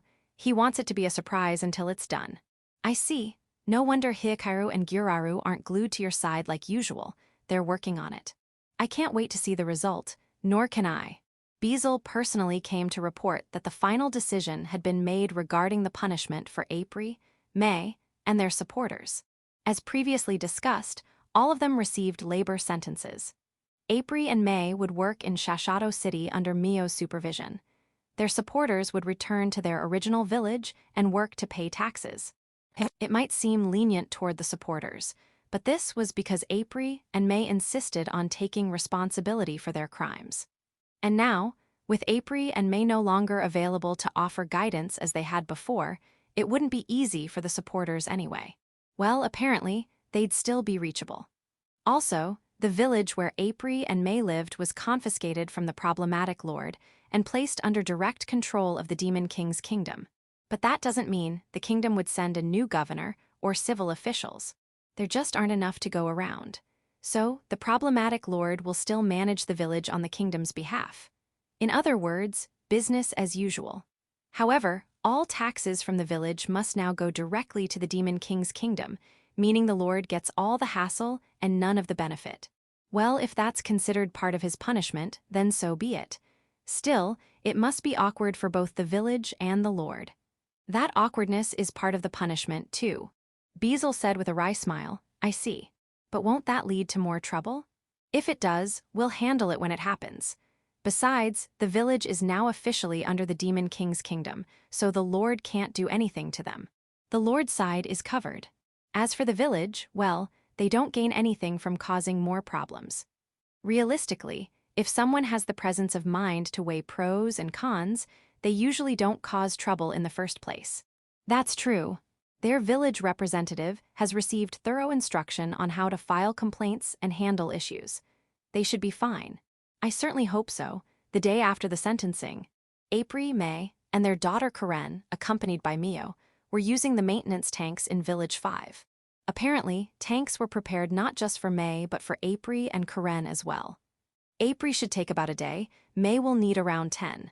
As for Karen's, we'll monitor her condition as we proceed. I had no issues with Mio's explanation or plan, but why were the maintenance tanks set up in the warehouse of the Prada Museum? Yauko-sama's estate would have been too much of a hassle, and this was the only spacious location where we could ensure proper oversight. That might be true, but if they're here, won't Prada end up putting them on display? We already got Prada's permission. And even if they do go on display, it's not really a problem, is it? Displaying human bodies feels wrong to me. If the environment's not right, they'll try to escape. I'm aware. This location was chosen specifically for its strong security. If Karen feels even a little unsafe, it'll negatively affect April and May's work quality. That makes sense. Ideally, I would have liked to keep Karen as a hostage in Village 4, but as Belle pointed out, having her there could trigger a reaction from others in the maintenance tanks. So we abandoned that idea. I won't allow any hostage situation. I was joking. Let's keep the dangerous jokes to a minimum. Also, once April's able to move again, could you have him check if there's anything related to the airship left in their village? Are you hoping to have it transferred to us? If it's something we need, yes. Understood, I'll ask. Also about the flight route of the repaired airship. Is something wrong? We'll be building a landing port in Sashato City. So from Sashato City to places without teleportation gates. Exactly, what do you think? Yauko proposed something similar, from Village 5 to areas without gates. Village 5 is hogging everything. Sashato City deserves something too. I also received a proposal from the civil servant girls. A trade route starting from the Big Tree Village to Howling Village and surrounding areas. A barter ship, essentially. Its final destination would be April and May's village. GRRRGH. That's why, even if we can't use the repaired airship, a newly built one should work out fine. And newly built. The mountain elves are highly motivated. Lou and Tyr are excited about it too. Whether it's technically feasible still needs to be confirmed, but it's not impossible. It'll just take time. Got it. I'm counting on it. Yeah, village chief. Instead of making it a directly governed territory, couldn't we just assign it to another lord? Beazle, there's no real benefit or incentive for any other lord to take it on. Village chief. Ah, right. Beazle, plus, since it would be a detached territory, it could become a source of disputes between lords. Village chief, disputes. Beazle, over things like tolls or checkpoints during transit. Village chief. I see. Chapter 934. All-Weather Stronghold Defense Cannon. Character Refresher. Yaru A. Mercury from Village 4 Sun Castle. Currently stationed as the gatekeeper of the teleportation gate in the hot spring area. Loves weapons. Gorgeous if she keeps quiet, gives off secretary vibes. Curian pup of Kuro and Yuki, one of the first 4 born, skilled at chess and shogi. I headed to the hot spring area to inspect the armory, officially called Yoru's private storage. Since it's a hot spring area, the security detail was composed of about 30 Kuros, led by Curian. I was already thinking that I'd enjoy a nice soak before heading back. Yoru greeted me at the hot spring and guided me to her private warehouse. There were a lot of chain reaction flame bombs and chain reaction freeze bombs. Make sure you're managing all this properly, okay. Also, there's a neat row of dismantled catapults and large ballistae. All very clean and organized. Have the numbers increased? You made them yourself, impressive. Ah, this must be it, I see, very well made. I can spot some new innovations too. The mountain elves are going to want to compete with this. What's with the heavily secured locker in the back? Do I have to show you? Just to be sure. Looking embarrassed, Yoru opened the locker for me. Inside, the locker was shelved, and on those shelves sat large, bowling ball-sized stones, carefully arranged. Each stone had a little cushion under it, showing how much care had gone into their storage. These are... Oh no, it's fine. You don't need to explain which ones fly best from the catapult. Yeah, they're nice shapes. Some were found, others shaped by hand, huh? I see. You really love these, don't you?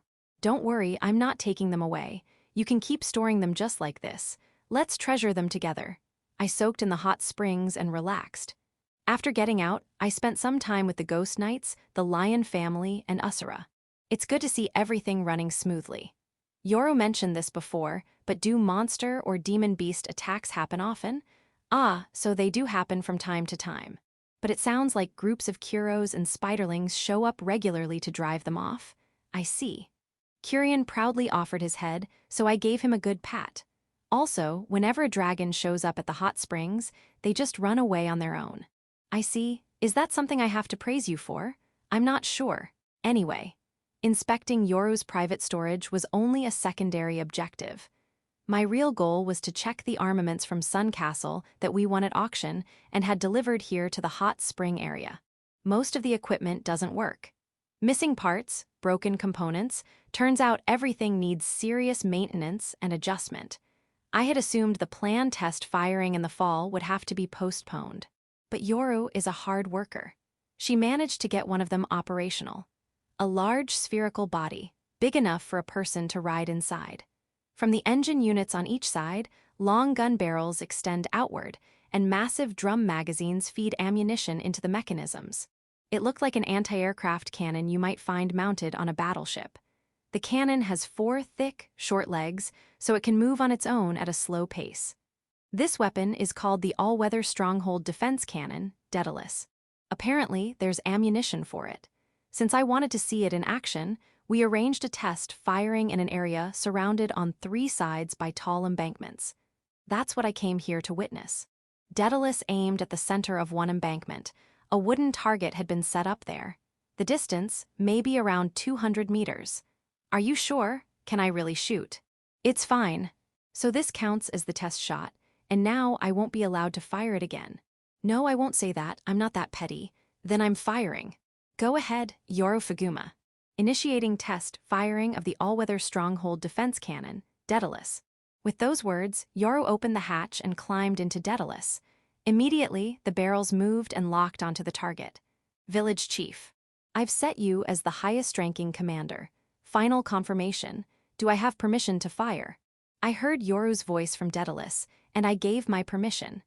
I had assumed it would fire 1 shot from each barrel alternately, but I was wrong. It was rapid fire. I couldn't tell how many rounds were fired. For 2 or 3 minutes, maybe even 5, the left and right cannons fired in an alternating rhythm, dawn, dawn, dawn, over and over. The sheer vibration and thunderous noise distorted my sense of time. The younger Kuros, who were guarding me, rushed to surround me in a panic. That was commendable, but I wasn't sure how to feel about the way they looked at me, as if asking what to do if that thing were ever turned on us. Come on, don't make that face. There's no helping it. At least, that's what I thought, but Kurian and the other older Kuros remained calm. Is that much firepower still manageable for them? Is the actual power not as intense as the sound suggests? But the embankment behind the target had been heavily gouged out by Daedalus's barrage. Even so, they don't see it as a threat. They say they can even swat the shells out of the air. That's reassuring. Also, I'm glad we had it fire in a direction completely unrelated to the village or the hot spring area, just in case a round made it through. Apparently, some of the shells flew into the forest, causing a commotion among the demon beasts and monsters living there. My apologies. A few of them came to attack the hot spring area, but the ghost knights, the lion family, and Usura handled the defense. That's a relief. Kurian, please send in some support as well. Leave a few behind for my protection. I agree. I'm counting on you. Now, Yoru, what's wrong? There's been no movement since the firing ended. Is it safe to approach Daedalus? I was wondering what to do when the hatch slowly opened and Yoru emerged. Sorry, I lost consciousness. Lost consciousness? Are you all right? Was the internal shock worse than expected? No. I was just so moved. More importantly, what do you think? The energy rounds can't be fired due to a malfunction, but it can still fire live ammunition like this. Isn't it beautiful? About that. The target is still perfectly intact. I looked at the wooden target that was supposed to be hit. Yeah, it's still there. Yoru looked too and confirmed it. Originally, Daedalus was designed to engage distant targets, so at close range, it's a bit. So 200 meters is too close to aim accurately. According to the deployment plan, it was meant to fire live rounds in a wide spread with multiple units firing simultaneously. I see.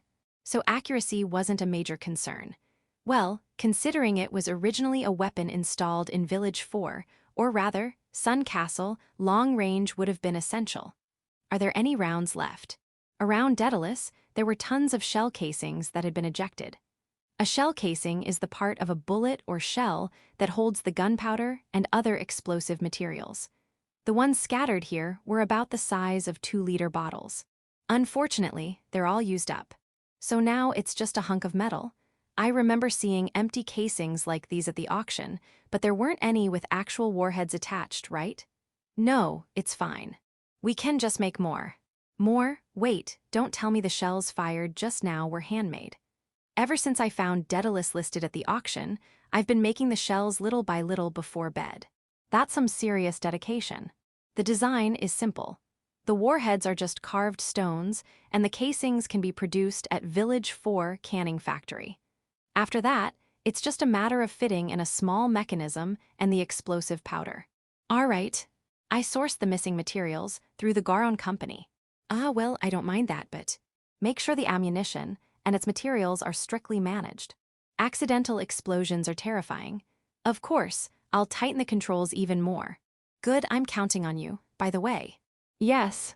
I pointed at the still open hatch of Daedalus. Mind if I climb in? There are no rounds left, you know. No, I'm not saying I want to fire it.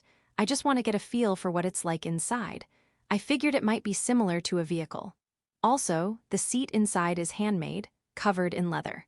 There wasn't a proper chair when it was won at auction, so Yoru probably made it herself. I'm curious how it feels to sit in. Is it not allowed? And no, it's not that, but right now, it's a little. Due to the heat discharge from the cannon, the interior is extremely hot. Originally, there were magic tools for heat management and ventilation, but those seem to have been removed. So in other words, it smells very strongly of my sweat. My apologies, I'll wait for another time. The next test firing day is fine. Understood, I hope you'll try shooting it then too. I'll have rounds ready for you. Keep it a reasonable amount though. Reasonable? How many rounds were fired in this test? Just over 200. Then maybe 20. Let's go big, 2,000. It's fine, I can make them. You're not just testing Daedalus, right? You'll be testing other weapons too. I will, but it's all right, I'll make enough. Once I make them, I feel like I have to fire them, you know. That's not a mindset suited to defensive weapons. Belle must have had a tough time. I won't deny we argued a lot. I see. Well, let's discuss the number of rounds later. You'll need to check the other weapons and decide which ones are worth repairing and testing too. Understood. There are a few I recommend. I'll fix them before the test day, so please look forward to it. Fine, but next time, tell me the firepower beforehand. It's a problem if every weapon ends up tearing through our safety banks. What are you talking about, Village Chief? They're all like that. Maybe I was a little too quick to agree to these tests. Isekai, sci-fi falls under the Isekai category. Non-Biri, you can't just forget the world building, you know. Nauka, when they say plowing the fields, I don't think they meant with artillery fire. In the past, at Sun Castle. Yoru, I want to fire it. I really want to fire it. Let's fire it. Belle, unfortunately, there are no enemies. Yoru, then let's make some enemies. Belle, Yoru, you seem tired. I'm ordering you to take a break. Yoru, what? When Yoru woke up. Yoru, Daedalus is gone. Where's my Daedalus? Belle, it seems it was sold off. Also, that wasn't yours. Yoru. Belle, Yoru, are you all right? No, this won't do. Back into the maintenance tank you go. Those who acquired Daedalus. Noble A, can't get any ammo. Let's just strip it for useful magic tools and sell it off. Merchant, what is this thing? The only thing of value might be the chair. Noble B, it's an object that carries a sense of history. The power of Daedalus isn't enough to affect ancient dragons. It doesn't work on ancient devils either, not even effective against the spiderlings. Yoru, if we could just get our hands on official warheads. Belle, even so, the spells cast by decent mages pack more punch, don't they? Lou, I think Kuro horns are way more powerful. Chapter 935. The repaired airship. What matters most is the will to try. When people are motivated, work gets done quickly. The airship. Repairs are complete. It's currently undergoing test flights, and so far it's floating without any issues. Amazing. It's a shame I can't board it. On board the airship during the test flight are Lou, Tyr, and the angels. If anything goes wrong, they can escape by flying on their own. Would it not be acceptable to use the parachutes the village chief prepared? The mountain elves, who had hoped to ride, asked that. Unfortunately, parachutes don't open properly without sufficient altitude. If something happens at low altitude, it could be dangerous. I understand. After a few more test flights, everyone will get their turn. The repaired airship is designed with a large gas bag sandwiched between two smaller gas bags. It was originally royal property, but for some reason, though I don't know why, it was handed down and repurposed as a passenger vessel. Probably due to a lack of funds, according to Belle's guess. When the kingdom fell, April and the others escaped aboard that airship, now turned passenger vessel. Since then, they had hidden it and not used it. In other words, it hadn't been maintained for a long time. It's no surprise that it was in a state where trouble was likely.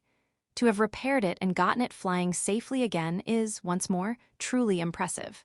After completing its test flight, the airship landed at the racecourse of Big Tree Village. Though calling it a landing, it didn't actually touch the ground. It hovered a few meters above. That seems to be typical for airships. While in flight, the gas bags are the most noticeable part, but once it lands, the passenger section stands out. The passenger section is divided into 4 levels, with high ceilings on each floor. That's probably to accommodate the various races that might board. In any case, having 4 levels makes it feel like a 4-story building, so it's no wonder it stands out. Unlike a ship on water, nothing here is hidden below the surface. The interior of the passenger section. The top level holds the control room, crew quarters, and the engine room. All critical components are concentrated near the gas bags. The second level from the top contains the special suite and the first-class cabins. The special suite takes up the entire front portion of the ship and consists of a single room. There are only 2 first-class cabins, one on each side. The third level houses the second-class cabins and the kitchen. Despite being called second-class cabins, they are very narrow private rooms, not even 2 tatami mats in size. It might be better to knock down the walls and turn it into a larger common room. The 4th level is the cargo hold. This floor has a higher ceiling than the others, probably to allow the transport of large items. Though it makes you worry the bottom might fall out, the flooring is quite thick. That's likely because it would take the initial impact in the event of a crash landing. When I went up to the rooftop of the passenger section, the view wasn't very impressive. All I could see were the gas bags.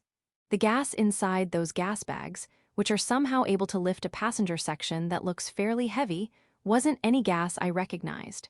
It's called floating gas, a very straightforward name, and it's produced by applying a special magic potion to something like a fake version of a wind magic crystal. It has no toxicity or flammability, making it very safe. However, ordinary bags or cloth can't hold it. You need containers or bags coated on the inside with another special magical potion. Inside the airship's gas bags are such containers, support frames to secure them, and pipes that feed the floating gas into them. I would have liked to sort out the plumbing a little better, but for now, we're concentrating on restoration. Lou, who had just finished the first test flight, explained it to me. Tia and the Angel tribe are inside the gas bags checking for any leaks. We restored the passenger section just like it was, but what do you think? Should we get rid of the second-class cabins? Yeah. That depends on how we decide to use the airship. Whether we make it a passenger vessel, a sightseeing ship, or a trade ship will change things. Speaking of which, this airship. How many people does it take to operate? If it's just to fly it, we need a navigator, a helmsman, and an engineer. 3 people are enough. For a 3-shift rotation, that's 9. The number would increase depending on how the ship's used. It increases based on use. If we use it as a passenger ship, we'll need cabin attendants, cooks, and medical staff, right? Ah, that's true. And depending on the route, we'll need escorts as well. There are flying demon beasts and monsters that claim the skies as their territory. Escorts are necessary, but they have to be able to fly or use magic, otherwise they won't be any help. Crew selection is going to be important too. All right, I'll decide how we're going to use it soon. Got it. Also, what is it? During the test flight, the Universal ship kept flying alongside us. It was just keeping watch, worried about the airship. Don't worry about it.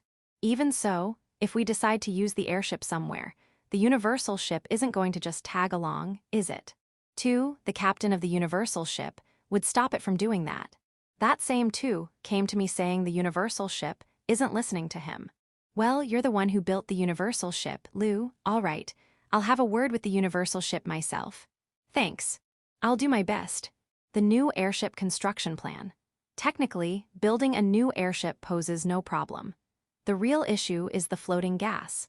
To use it in an airship's gas bags, you need extra-large feather magic crystals. But these extra-large crystals are incredibly rare. And worse, they're consumables. The extra-large crystal we used for the test flight has already degraded into a large-sized crystal. We don't have to drain the floating gas after every flight, so it's not like it's used up all at once, but still, we don't have an abundant supply either. Even if we ask Goron Company or Dalfun Company, I doubt they can get us more. And I agree with what Lou said. In fact, both the Goron Company and Dalfun Company told us outright they have no stock and no expected restock date for extra-large feather magic crystals. The one we used for the test flight was purchased from Doors. Yes, purchased, but we didn't pay with money. Instead, we just added more brooch orders for Hikaru to craft. Go ahead and curse your pitiful father, me. Don't worry, I'll pay Hikaru fairly. Anyway, even if we build a new airship, we can't fly it without a steady supply of extra-large feather magic crystals. Worse, even the repaired one might not be able to fly regularly. So it comes down to this. Either find a new location to mine these crystals, or develop an alternative method of generating the gas. For now, we've asked the Goron and the Dalfun Company to look into getting more crystals. I did consider going through the Adventurers Guild, but I decided against it. After all, the ones who would place those guild requests would be the Goron or the Dalfun Company. If I skip over them and issue the request directly, the price of extra-large feather magic crystals could skyrocket. And the truth is, despite their rarity, these crystals are oddly cheap. That's because they have practically no use outside of generating floating gas. And even for that, you need a special magical potion, which makes producing the gas far from easy or convenient. Naturally, people begin to question whether floating gas is even necessary. More accurately, they question whether airships themselves are necessary. After all, there are other ways to travel, teleportation gates, flying carpets, and so on. With airships falling out of use, the demand for feather magic crystals has plummeted, leading to lower prices and fewer people even bothering to bring them in. Which only makes them rarer now. Do we really need to build a new airship? Wouldn't the repaired one be enough? Lou posed the question calmly. I still think using airships for sightseeing cruises or trade routes wouldn't be a bad idea. But yeah, getting our hands on extra-large feather magic crystals is definitely the bottleneck. Maybe I should ask Lou to look into developing a new kind of gas to replace floating gas? Sorry, I've got a backlog of other requests. It'd be tough to take on another right now. I see, but how about I reach out to Ifris School in Shashato City instead?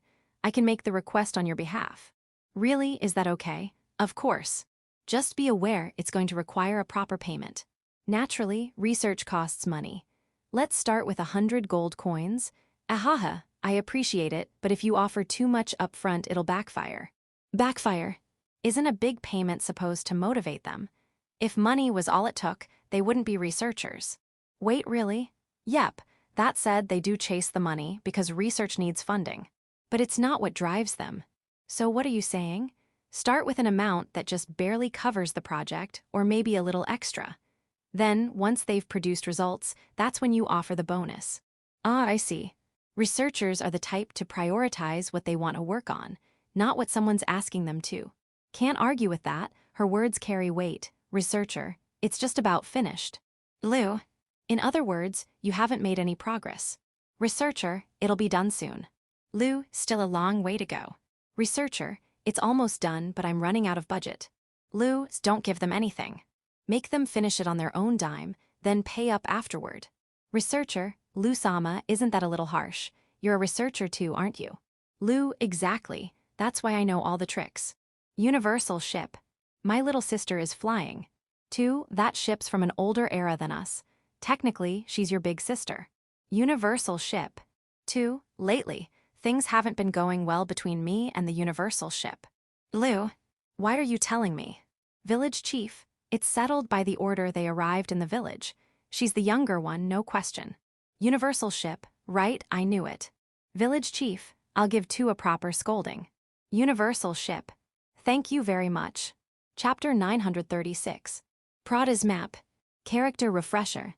Hermes, one of the ancient devils, works as a maid for Versa, feather magic crystals. The information came from an unexpected source, from Prada.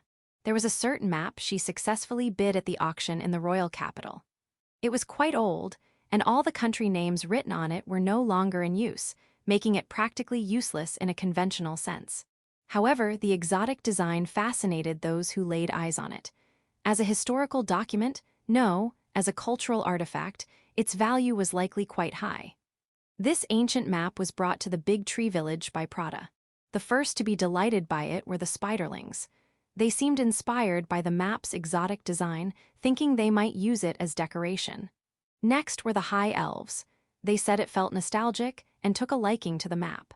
They asked if it could be displayed somewhere easily visible. The Angels, Beast Girls, and the Civil Servant Girls also had favorable impressions, but my reaction was different. There was something more intriguing than the design. The names of the countries written on the map. It also listed several major cities, and it showed what kind of minerals were buried where. Isn't this a resource distribution map? There were markings for wind magic crystals, flame magic crystals, sword magic crystals, beast magic crystals, and silver magic crystals. And feather magic crystals too. What I thought were decorative symbols turned out to be charts. Maybe pie charts or box graphs, indicating the estimated volume of each resource, divided into large, medium, and small. The important part was that there was a feather magic crystal location with a large estimated yield. I looked at Prada. It's said to be a map once used by the ancient elder dwarves. I heard you were searching for minerals, so I thought this might be useful and brought it here. Oh, I can't read it very well myself, but perhaps the dwarves living in this village can make use of it. I called for Donovan. Prada, saying she had work to do, quickly returned to the Village 5 museum after leaving the map behind. It seemed she had come all this way just to deliver the map. Thank you. Then I showed the map to Donovan, who had just arrived. Sorry to interrupt you during work. I need your help with something. What's going on? I was right in the middle of brewing a good batch of liquor. Oh, this is an old-style map. Can you read it? I want to know where this place is. I can read it, but the country names are far too old. Not just 1,000 years, maybe 2,000, no, 3,000 years ago. There's no scale either, Ah, wait, this terrain, could it be that area? No, that place changed after a great wave. When was that again? Donovan stared at the map for a while, troubled, before calling for backup. I thought he would summon other dwarves, but I was wrong.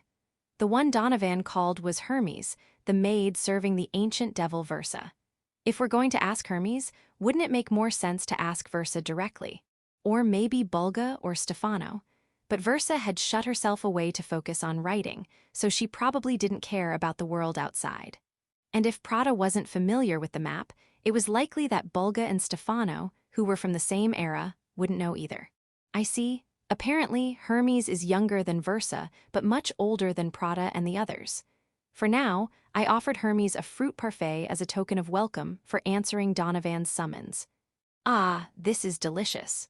Then I asked her, we're trying to identify the locations marked on this map. Do you recognize them? Let's see, it's northeast from Big Tree Village.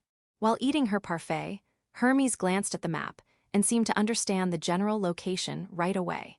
The scale of this map is 1 to 50,000. From the size of the map, it appears to cover an area about as large as the Forest of Death.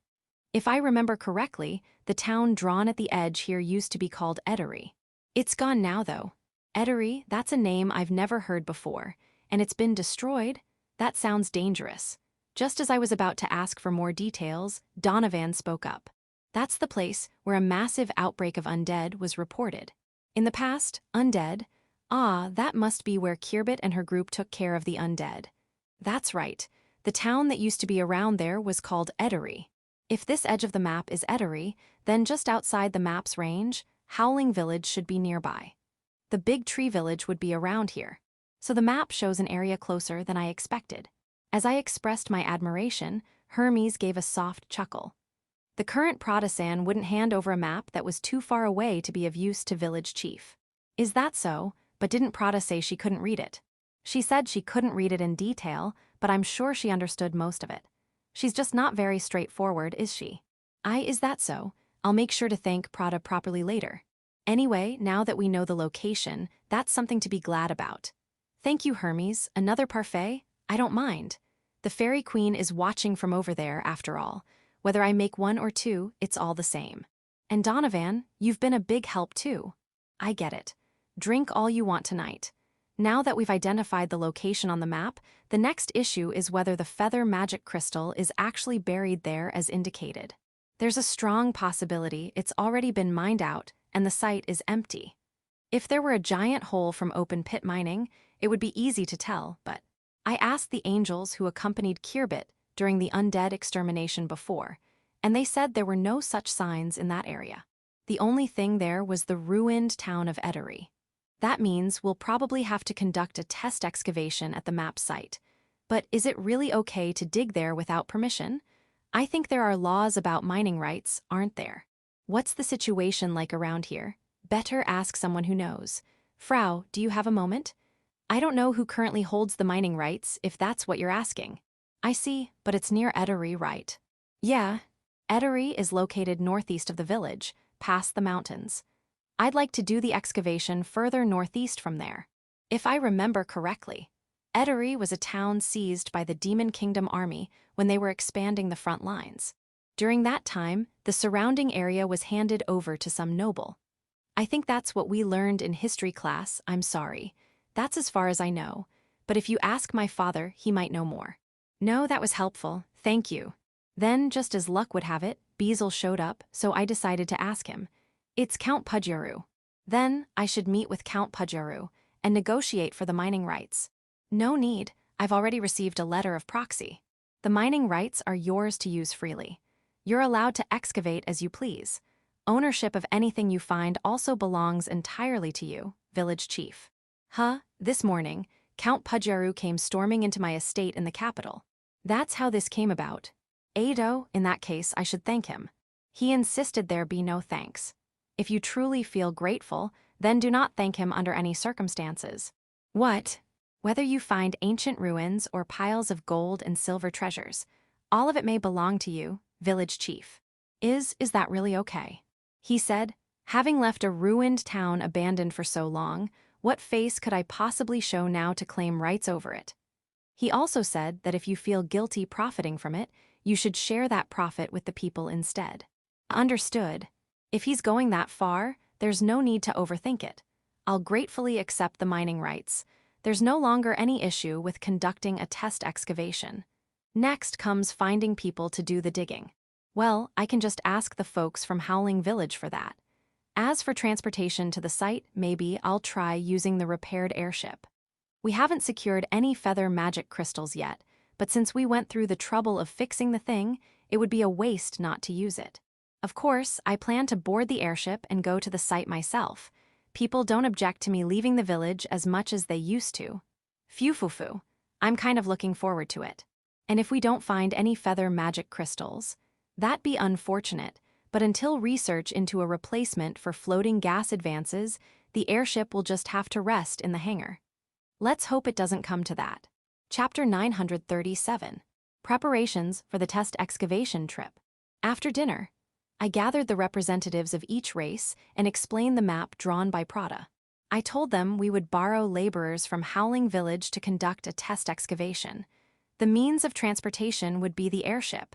I'm planning to go along as well. Wait. Lou stopped me. Is she against me going? Apparently not. Then why did she stop me? Here on the map, what does it say here? That sword magic crystal, and this one. Silver magic crystal, and this one. Flame magic crystal, and that one is beast magic crystal. The one we're aiming for is the feather magic crystal over here though. The feather magic crystal doesn't matter. The size of the boxes on the map likely indicates how much can be mined, right? Why yeah, it looks like it. You just sit here for a moment. She made me sit on a chair a short distance away, then raised her hand. Anyone who understands the importance, gather here. Tyr and Malbit came forward with serious expressions and started whispering with Lu. Then a new airship route was proposed. It seems they want to test mine not just the feather magic crystal, but the others too. If that's the case, they could have just said so. I'm not going to object. Huh. The sword magic crystal is used for magic that strengthens a large group all at once. That's why every military force seeks it. There was even a war between two great nations over sword magic crystal. Oh, and both of those nations ended up destroyed. Either way, it's not something we can leave lying around. Even if we don't use it, we should at least recover it. Makes sense. And the silver magic crystal. It's so rare and valuable that even a piece the size of a pinky finger once made a commoner into a noble. It's suited for many types of magical materials, so it's highly sought after, and there have been many major incidents over it in the past. Really? As for the flame magic crystal, it's the highest grade item that mages seek at the end of the day. Oh, what does that mean? Oh, it's so expensive that they can't afford it, but they dream of having it at least once before they die. A staff made with flame magic crystal is said to enhance all forms of magic. I see. And the beast magic crystal is so precious to the beastkin that they revere it, regardless of size. What's it used for? It's suited for summoning magic. There's a legend that the beastkin once summoned the beast god. Is it really okay to summon a god? Its authenticity is unknown. That's why it's a legend, huh? In any case, even if they say there's no time to be mining feather magic crystal, the purpose of the test excavation is to search for feather magic crystal, which is essential to generate floating gas. We must not forget that. Also, just because it's marked on the map doesn't mean it actually exists. That's why we're doing a test excavation to find out. Even if we don't find anything, we shouldn't be discouraged.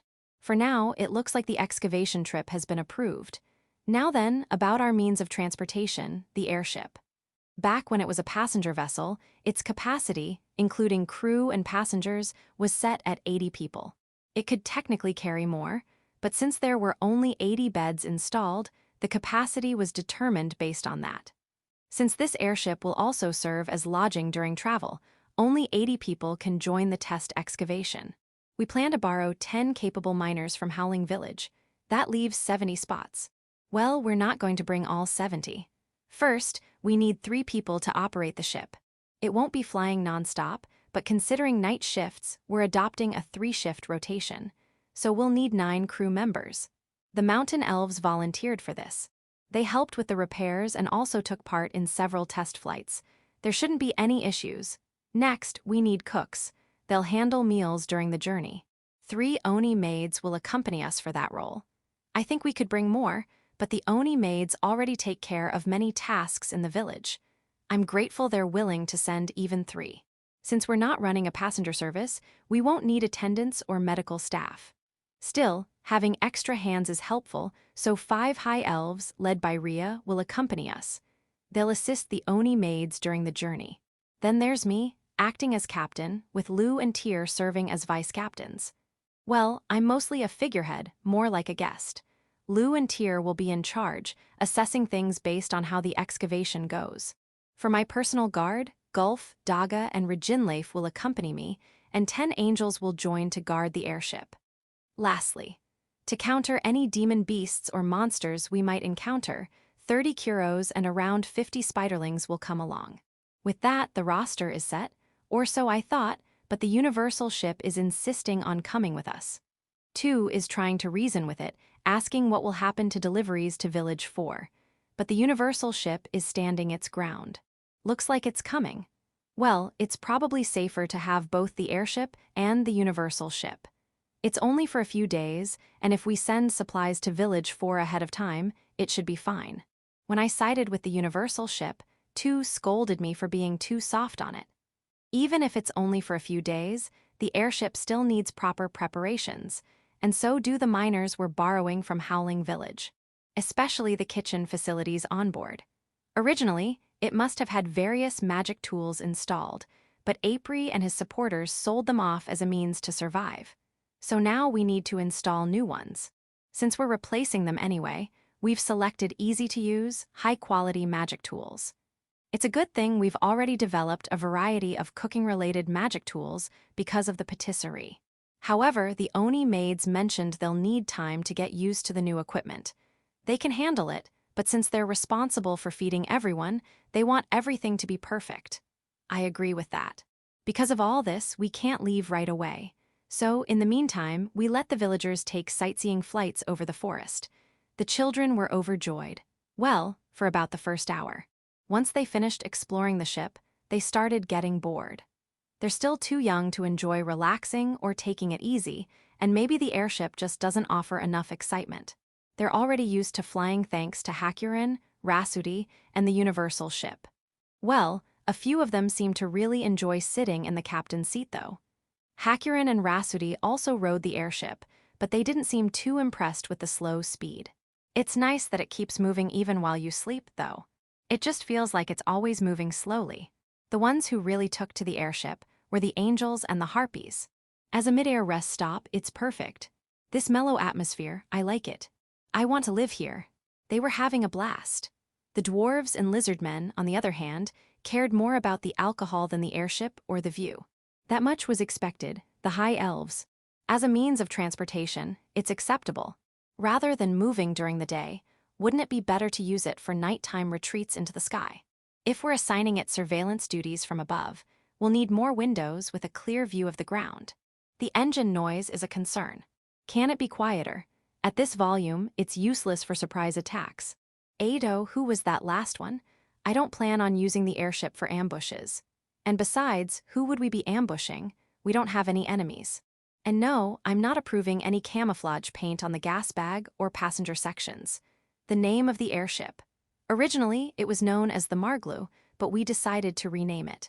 Personally, I thought the original name was fine, but Bell raised a concern, since April and his group had probably acquired the ship through dubious means. No, let's be honest, they definitely did. Keeping the original name might invite trouble. Like if any surviving members of the Kissenly family came looking to reclaim it. After all, April's group survived, so it's entirely possible others did too. That's why we agreed to rename the ship before putting it into regular use. I'm not looking for trouble either, so I had no objections to the change. So, what should the new name be? Normally, we'd ask for name suggestions from the villagers and choose by lottery.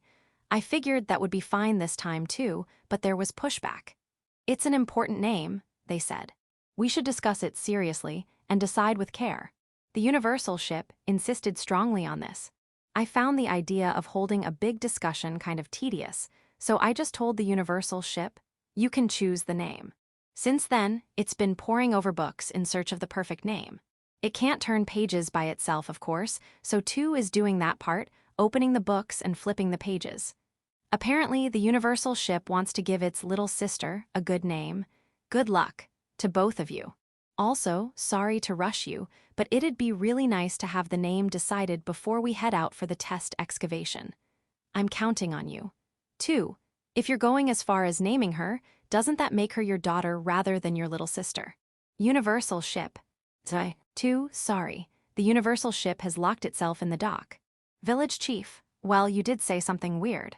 Chapter 938. Departure for the test excavation. Character refresher, Tysel Angel, daughter of Tyr. Eldest daughter, Aurora Angel, daughter of Tyr. Second daughter, Rose Maria Angel, daughter of Gran Maria, Laladel Angel, daughter of Kudel, Tormin Angel, daughter of Coron. The name of the airship has been decided. It's now called the Trois Roses. The Universal ship chose it. I think it's a good name. But why Trois 3? Ah, because it has 3 gas bags, I see. While we were at it, the Universal ship also got a name. It's now called the Sealterra. That one was chosen by 2. The Universal ship had hoped 2 would name it. They've been arguing a lot lately, but it's not like they hate each other. Also, even though it's a one-of-a-kind ship, shouting Universal ship, depart, sounds no different from saying cargo ship, depart. I should have come up with a name for it sooner. I regret that. So even though its name is Sealterra, it's okay to still call it the Universal ship as usual? You say the name is important too. I understand. Thank you. I'll take you up on that. One early morning. After thorough preparations were completed, the airship and the Universal ship, loaded with the tools, lumber, and other supplies needed for the test excavation, departed for Howling Village with the team on board. Leading the way was the airship Trois Roses. Following just behind it was the universal ship, maintaining formation. We arrived at Howling Village before noon. As agreed in advance, we borrowed 10 people capable of mining and then set off once more toward our destination. The 10 workers from Howling Village were intrigued by the airship, but they chose to board the universal ship instead. They preferred the familiar universal ship over the unfamiliar airship. After all, the universal ship had been used for trading with Howling Village. It gave them a greater sense of security. The universal ship looked slightly bashful, yet somewhat proud at being chosen over the airship. 2, riding aboard the universal ship, nodded as if to say it was only natural. Though the airship had better livability. I didn't say anything. Now that I think about it, since our goal was test excavation, Gut had also wanted to come along. However, he declined this time because he had to help Hyakairu with brooch making. Hyakairu's brooches had attracted the attention of the dragons. It must have been difficult for him to ignore that and come on a dig instead. I'm sorry. Once we return, I'll find a way to make it up to him. Hyakairu also asked me to bring back any materials that might be useful for making brooches if we come across any during the excavation. He's working with what he has now, but if there are rare materials out there, he'd like to try using them. I'll do my best. My position aboard the airship is captain, but honestly, sitting in the captain's seat just gets in the way. So instead, my usual spot is the special guest room. Lou and Tyr are staying in the same room, but this special guest room is designed to accommodate 8 people for sleeping, and in addition to that, there are 2 private rooms. Why is that? Some people, like servants or bodyguards, aren't allowed to sleep in the same room as their master. I see. Originally, I had planned to let the 10 people we borrowed from Howling Village use the 2 first-class cabins on the same floor, but they ended up boarding the universal ship instead. So I decided to let Reincarnation and the High Elves use them instead. Each first-class cabin has enough space and beds for 6 people to stay, so technically 1 cabin would be enough, but I thought it was better to give them more room.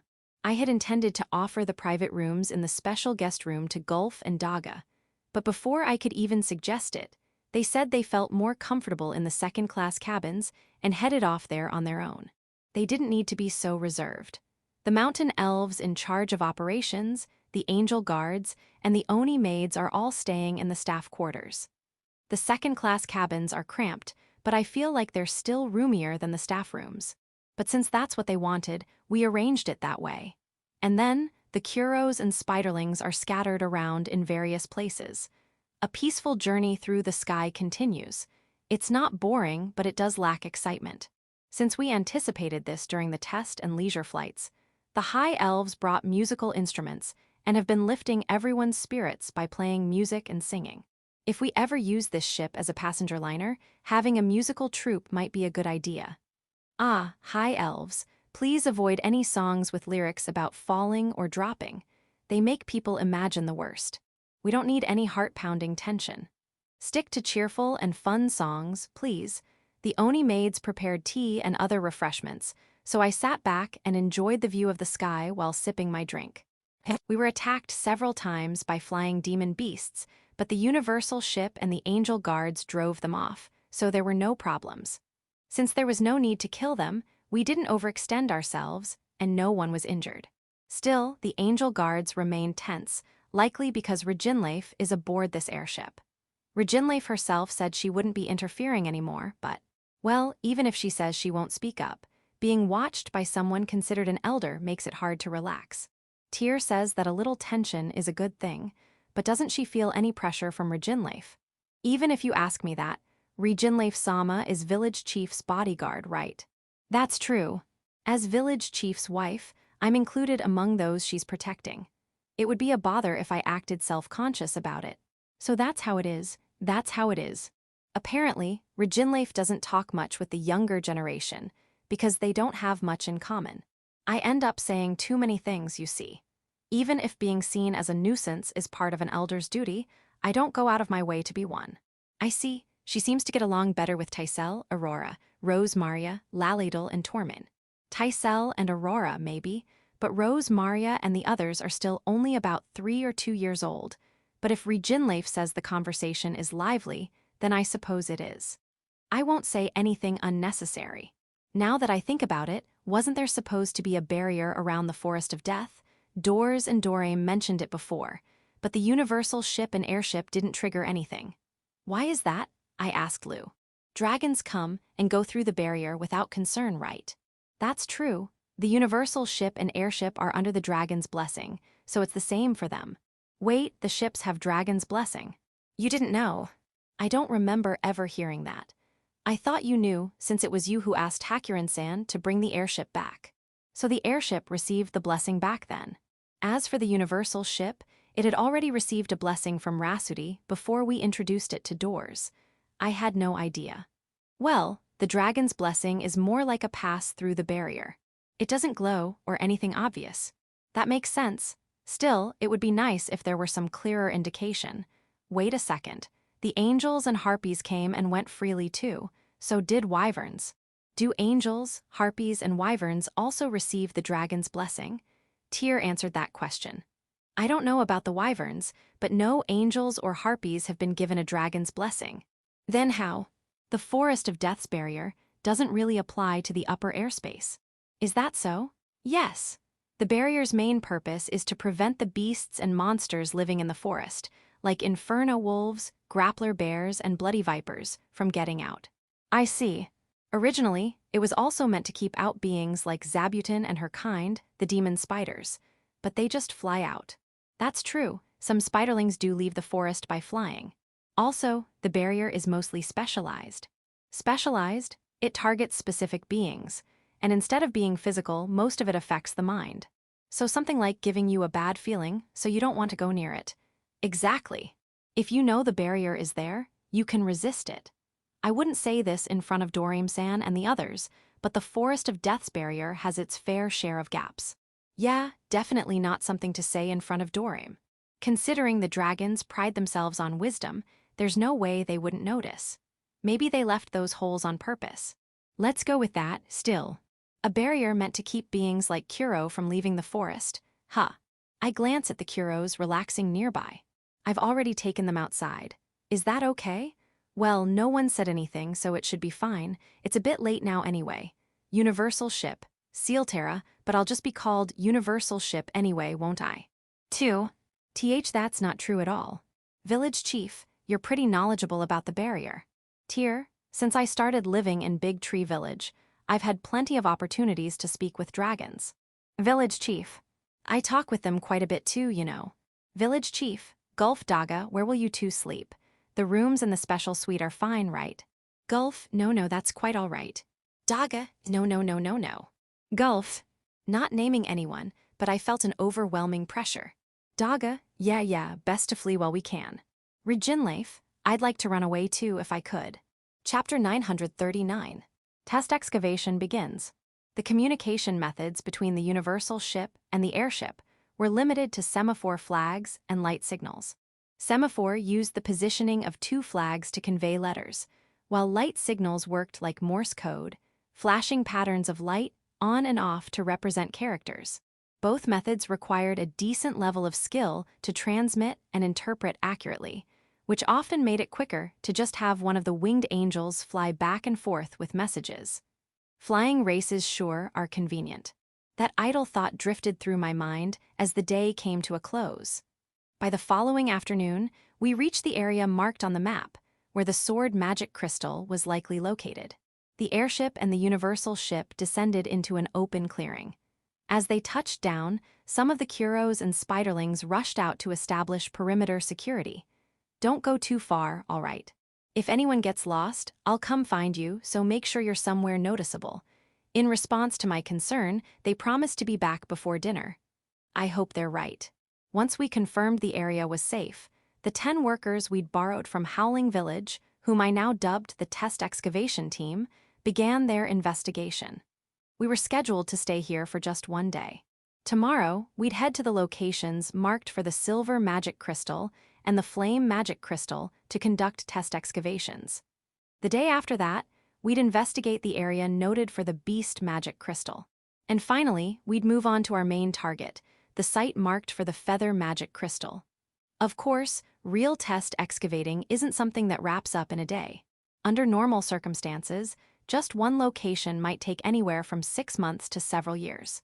Even deciding where to dig isn't done lightly. First, they'd look for exposed veins, check rivers and streams nearby for traces, and only after narrowing down the possibilities would they resort to actually digging. In that sense, digging is considered the last resort.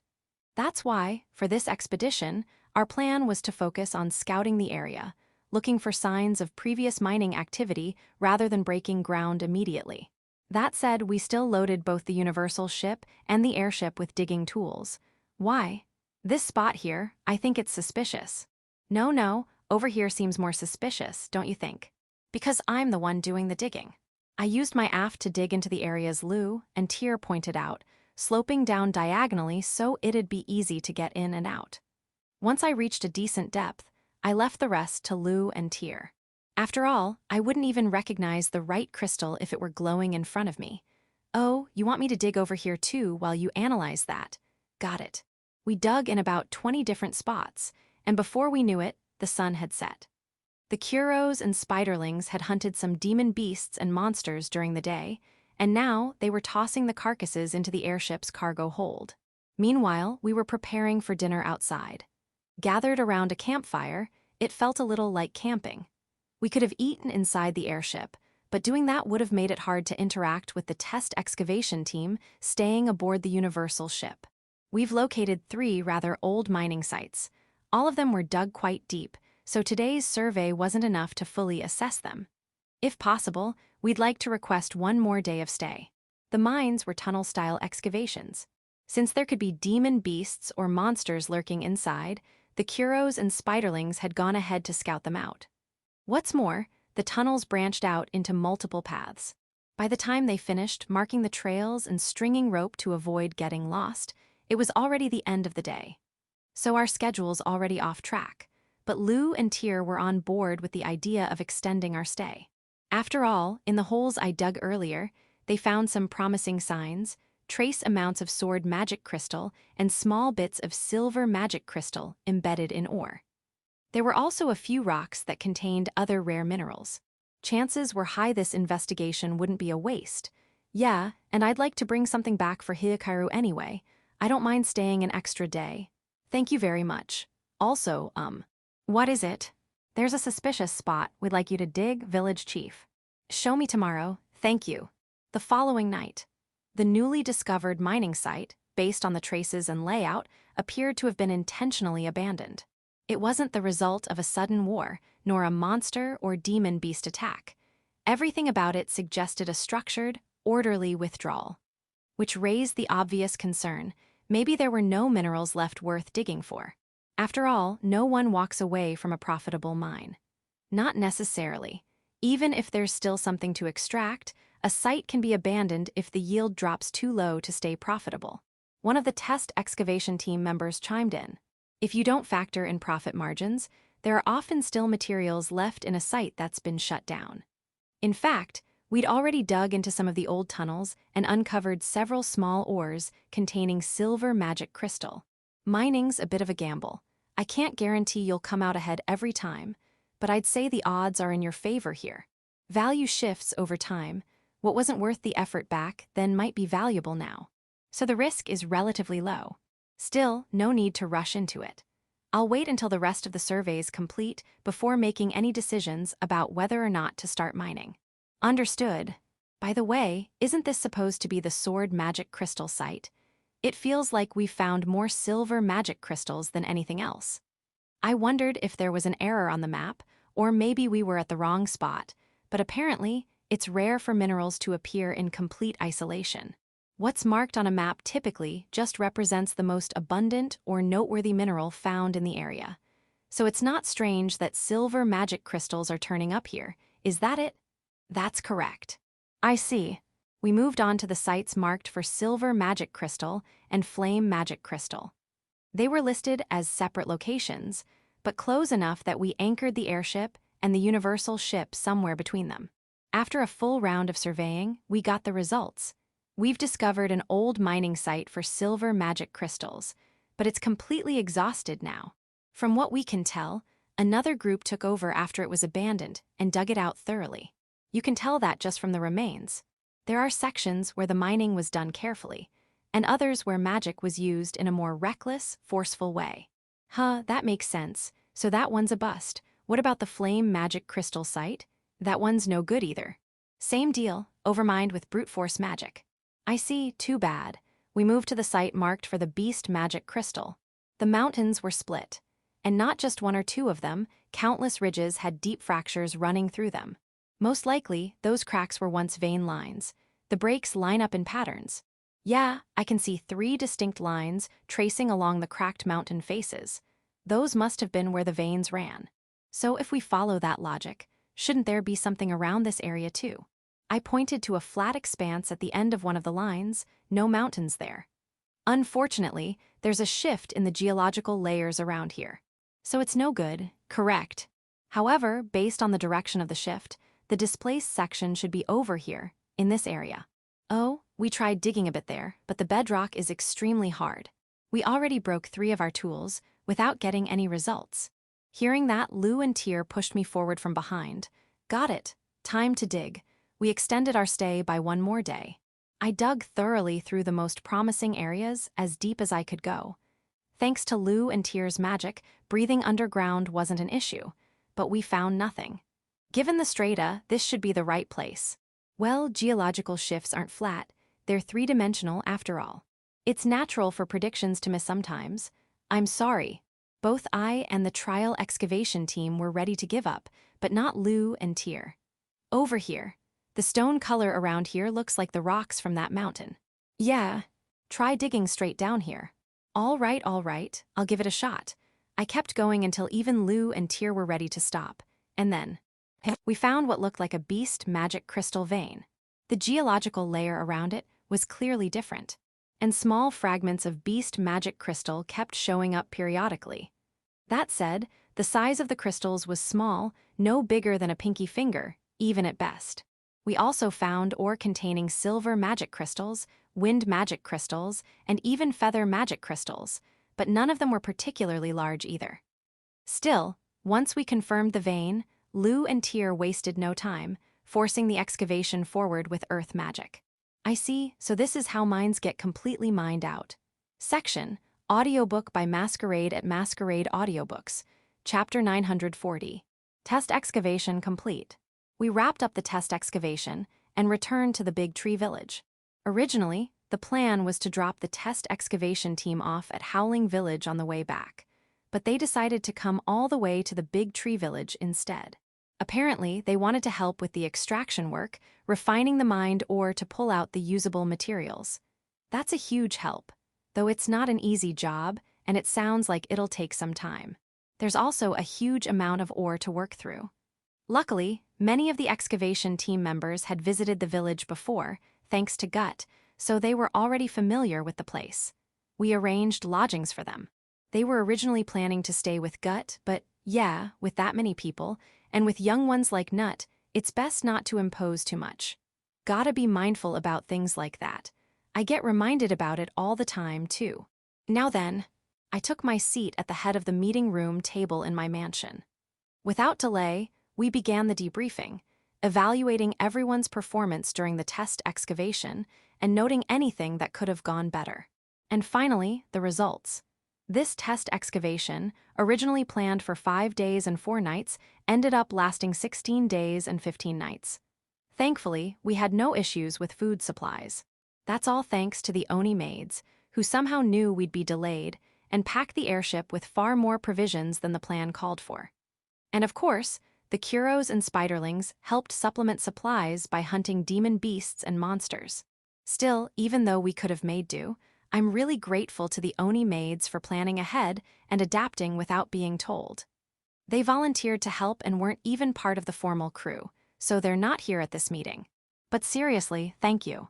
Next, the team of 5 high elves led by Rhea. Their primary duty was assisting the Oni maids, but they also supported the excavation team in various ways. They were instrumental in setting up our base camps on site.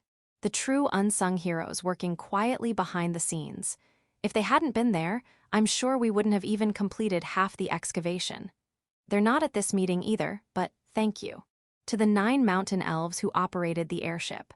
Working in 3 shifts, they made sure the ship was always ready to fly. That alone was a huge help. Their navigation was safe and precise, and honestly, I've got nothing but praise for them. Even when our plans kept changing due to our side, they never once complained and adjusted seamlessly. They even flew through the night to make up for scheduled delays. If they hadn't done that, we'd have been 3 days later getting back.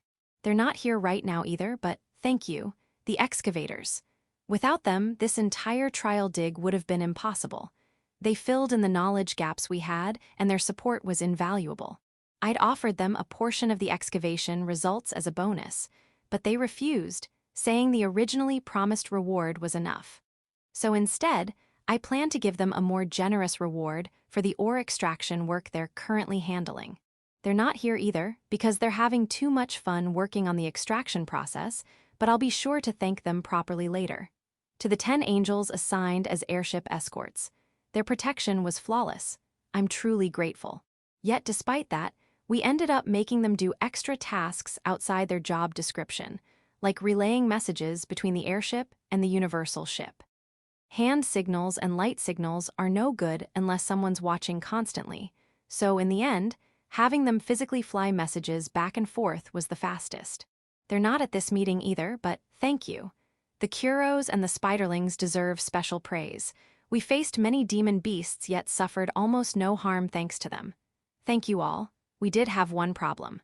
One of the Kuros got lost along the way. That frightened us. We stopped the dig and searched together. Thankfully, we found the pup within half a day. I am glad the rule to wait in a visible spot helped. The lost pup felt down for a while, yet cheered up on the journey back after being comforted. Though it was hiding the plate it was wearing that read I got lost. Both the Kuros and Spiderlings are here now. Thank you again. Yes, I remember. I will give the Kuros a good head rub later, and the Spiderlings will get a grand potato feast. Next are the universal ship and the airship. Both were invaluable. We could carry home the huge haul of ore only because we had 2 vessels. The universal ship is already in its private dock, but the airship is still moored at the racetrack. We need a dedicated hangar for it soon and must pick a good site.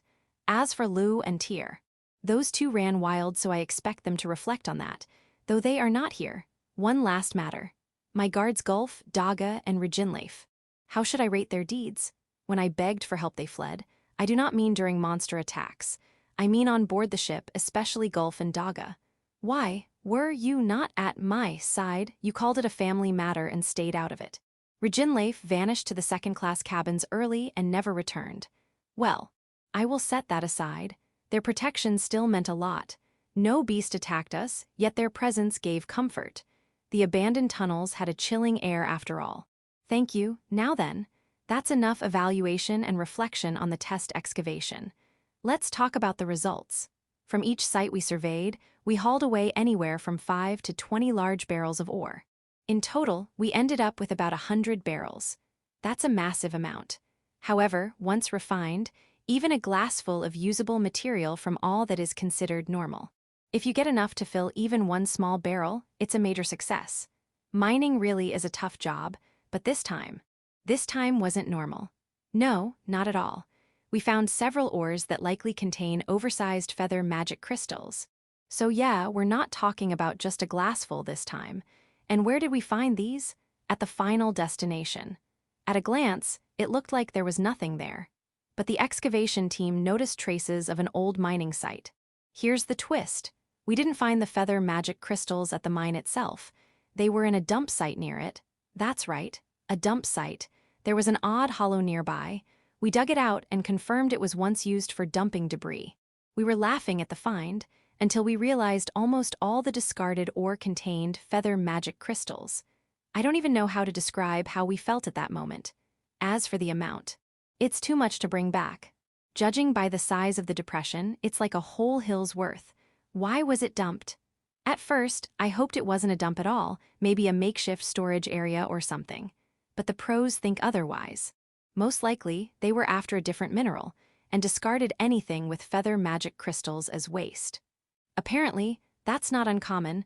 Miners often toss aside anything unrelated to their main goal. Maybe people back then didn't know how useful feather magic crystals were.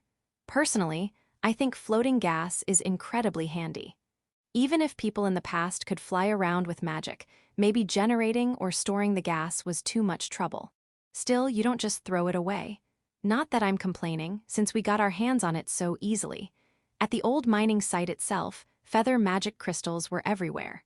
So much so that the excavation team said they could be found anywhere you want, and a lot at that place. Some were even left fully exposed, just lying around. I can confidently say we won't be running short on the floating gas needed for the airships anytime soon. The idea of building new airships suddenly feels a lot more realistic. Looking back on it calmly, going on this test excavation was absolutely the right call. The results speak for themselves. It was a massive success, which means it's time to think seriously about future airship routes and how we'll operate them. I'll wait to hear the results from the ore refinement before deciding whether to launch a full excavation next. Just as I reached that conclusion, there was a knock on the meeting room door. Who could that be? Anne Dessou. The mountain elves are in an uproar. Things are completely out of hand.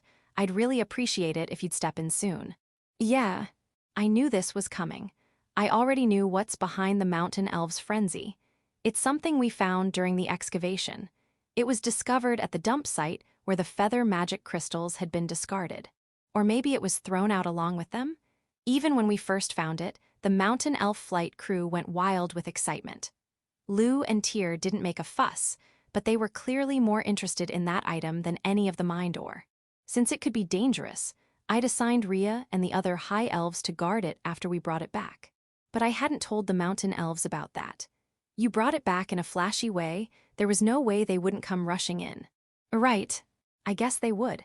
If even Rhea and the others can't hold them back, the mountain elves must be in a complete frenzy. Just then, a high elf came sprinting in. Village Chief, Yoru-san seems to have picked up on something. She's now fighting with Rhea-sama and the mountain elves. What's Yoru like right now? Like a dwarf staring down a barrel of ale. She's giving off the aura of a battle-hardened veteran. I see. If Yoru's clashing with Rhea and not getting flattened, that's no joke. Another high elf dashed in behind the first. Rhea-sama's been blasted away. It's no good, nobody can stop Yoru-san now. All right. I'll go deal with it myself. The scene was the racetrack, right beside the airship. Too large to fit inside the ship, we'd had to sling it underneath and carry it back that way. That weight was the reason we couldn't fly at full speed, why our return to the village was delayed by 2 whole days. Now, standing right in front of me was a humanoid golem, about 10 meters tall. Or maybe robot is the more accurate term, since it has a cockpit. But this wasn't some sleek, anime-style mecha. No, it looked more like an armored vehicle that had sprouted massive limbs, heavy, rugged, and industrial. I didn't recognize the robot itself, but the entry hatch was familiar. It resembled the one on Yoru's Daedalus. Same locking mechanism, same structural design. It's probably from the same era as Yoru. Right now, that hatch was tightly sealed shut. It can be closed manually, sure, but given the risk of being trapped inside, I wouldn't think someone would shut it unless they were very confident. And since I didn't see Yoru anywhere outside, I turned to one of the high elves who was still standing. Yoru's locked herself inside the cockpit. Are, she got in, but it doesn't even move right. Well, yes, but the mountain elves were tinkering with it non-stop before she got in. Right, and those same mountain elves are now lying around in need of medical treatment, taken out by Yoru. Still, I'm sure it won't move. If it could move, it would have done so already. Because this is Yoru we're talking about. Urged on by Anne, I stepped forward to try and talk Yoru down. Yoru, I get it. I do. Getting hyped over a robot? Totally understandable. I'm a guy too, of course I get the appeal. That childhood dream, the spark in your chest. When we first found it, even I climbed into the cockpit. I actually said, launch with a straight face. It didn't move a millimeter. One of the most embarrassing moments of my life. Lou and Tyr were kind enough to pretend they hadn't seen it. But still, I get it. It's a robot. Of course you're excited. I get it, I really do. But could you maybe calm down a little? The kids are watching, you know, and they're starting to complain. Stuff like, it's not fair, why does only Yoru get to ride it? Come on, let's not make this worse than it already is. Just open up and come out quietly. Yoru's cockpit standoff finally came to an end when Belle, called in from Village 4, unleashed a serious shout that echoed across the racetrack. Yoru? Why? You didn't have to yell like that. Belle, then don't make me yell. Yoru? But I'm the best suited to pilot it. Belle, silence. Ria, for a moment, I saw the image of a seasoned warrior in Yoru. High Elf, the way Belle shouted, it was terrifying. Lu, evacuating. Tia, evacuating. Mountain Elf A. Our strongest forces are fleeing. Mountain Elf B, where's Hakurin Sama or Rasudi Sama? Mountain Elf C, guarding the children. Mountain Elf D, hey, then we are the last line of defense, stop her. Mountain Elf E, yes. Dismantling that thing is our mission. Excavator A, honestly, it was fun being able to explore places we usually can't. Village Chief, really. Excavator B, usually those places are crawling with powerful demon beasts or monsters. Village Chief, alright, what do you think of the robot? Excavator A, it's just another mining golem, right? Excavator B, old mines sometimes have stuff like that lying around. Excavator C, though it is rare to find one with all its limbs intact. Chapter 941, Multi-Purpose Humanoid Mobile Heavy Machine and Dinner. The robot, it turns out, is officially called a Multi-Purpose Humanoid Mobile Heavy Machine, or Artie Horse, according to Belle. And then there's Yoru standing beside her. Its name is Siegfried. Stop naming it on your own. Smack, Belle gave Yoru a sharp whack on the head. She seemed rougher than usual, probably because she was suddenly summoned out of nowhere. No, it's more likely because Yoru had flattened Ria and the mountain elves. Belle ended up dragging Yoru around, bowing deeply and apologizing to everyone. Thankfully, the injuries were more or less what they'd normally get during training, so neither Ria nor the mountain elves held a grudge. In fact, Ria even invited Yoru to join their next training session. It's not like Yoru had seriously gone all out, either. Still, we had to hand down some sort of punishment to keep order, so we decided to postpone the test firing that had been planned for autumn. When I told her that, Yoru's mood visibly dropped. But, then that means we'll be doing the test firing in winter, right? Got it. I'll increase the number of weapons it can fire by then. I'll make tons of ammo too. She bounced back with incredible energy. Unshakable. Strong. Siegfried, the multi-purpose humanoid mobile heavy machine, was suspended inside a custom-built hangar constructed by the High Elves. The hangar's location wasn't officially designated yet, but for the time being, it was set up on the southern side of the racetrack. We couldn't leave it parked in the middle of the field forever, after all. Now hanging from its frame, Siegfried was being meticulously disassembled piece by piece by the mountain elves, who were investigating why it wouldn't start. One thing was for certain, the problem wasn't due to a lack of fuel. Yoru had already refueled it. I'd really prefer if she didn't do things like that without warning. After all, Siegfried is essentially an antique. Not only that, but it was a piece of discarded machinery left to rot without maintenance.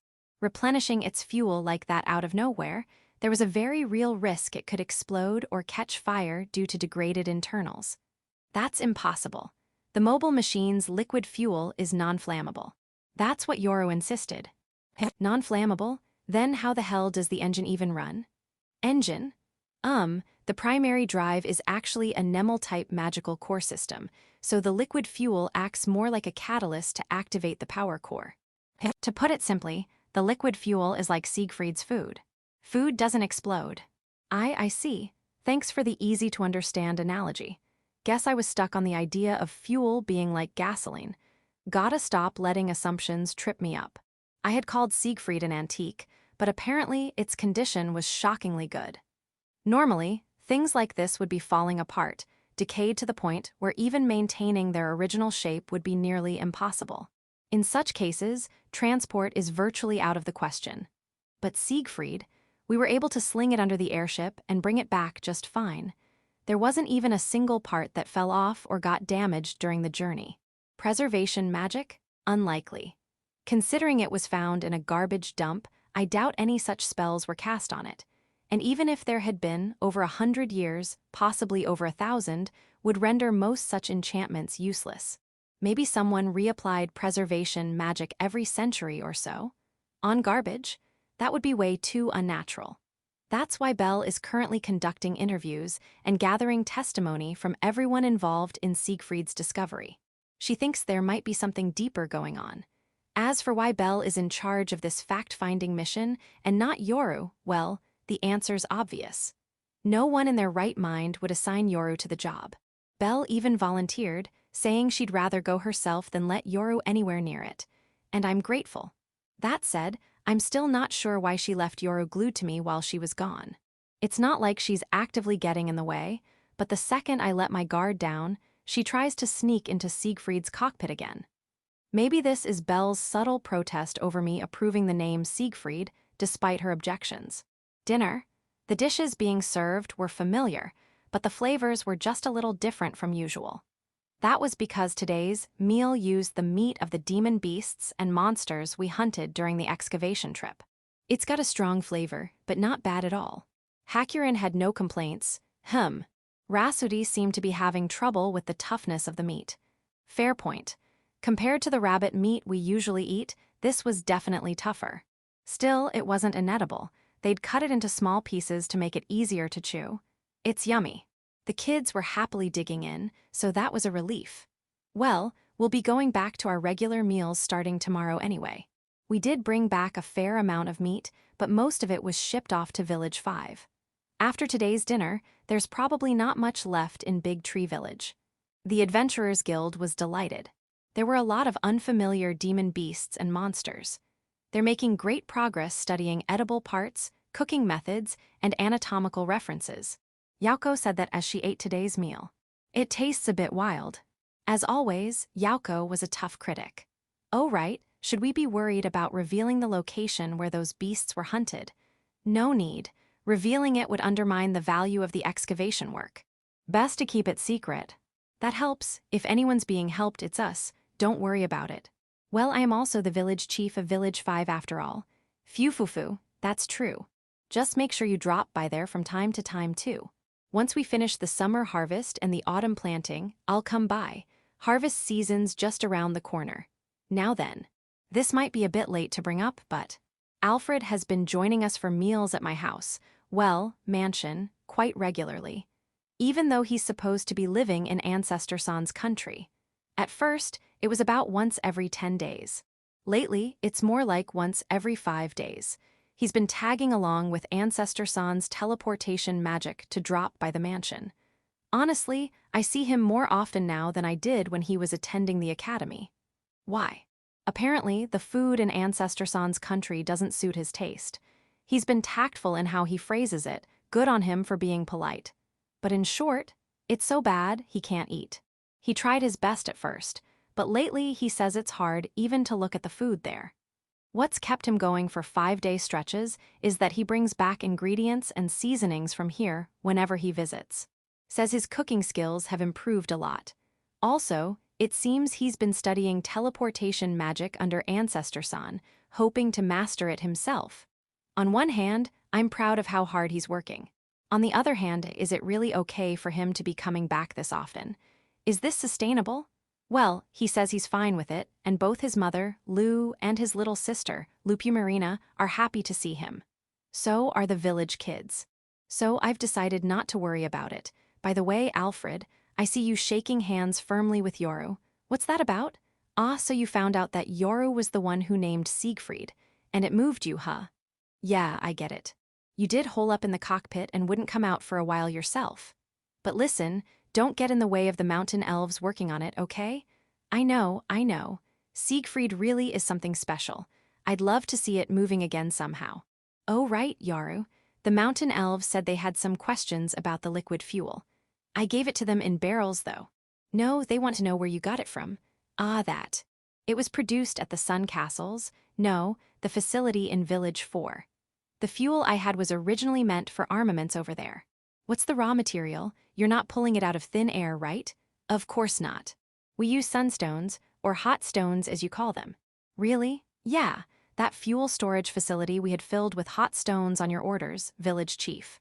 Belle and Goo have been standing there every day, grinning at it like idiots. Don't you think that's a bit indecent? Ha. Well, I'm glad they're happy about it, but you know Belle's standing right behind you, don't you? Just as I said that, Belle's strike came down, only for Yoru to dodge it with perfect grace.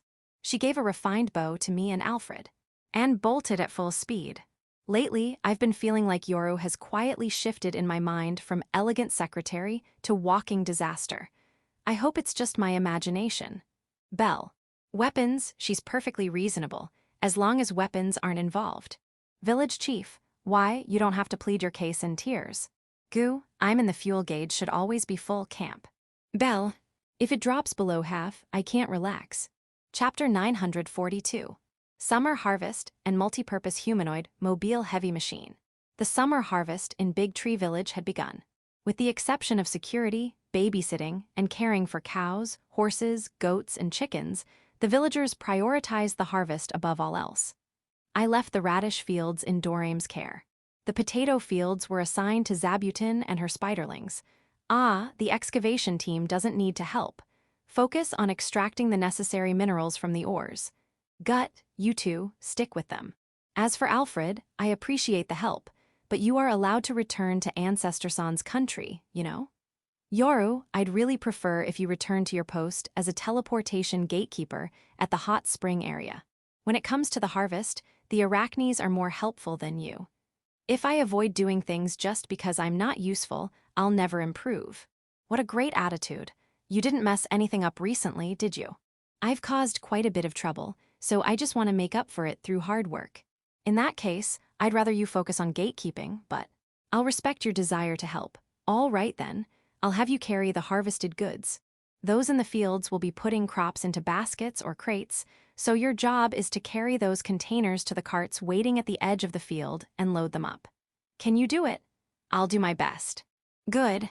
Mistakes are fine if you're giving it your best, but remember we're handling food here. I'm counting on you. Yes. The harvest proceeded smoothly without major issues and wrapped up in about 10 days. With summer behind us, the village entered autumn, and I turned my attention to preparing the fields for the fall harvest. Now that I've wrapped up the fieldwork, I finally have a bit of free time. Well, sort of. I'm still being summoned by Yauko from Village 5 and Mio from Shashato City, so I don't exactly have much free time. But for now, my main interest is the multi-purpose humanoid mobile heavy machine, the Artie Horse. After helping with the harvest, the mountain elves have dismantled Siegfried. It now hangs in the hangar, its head and limbs removed, completely taken apart.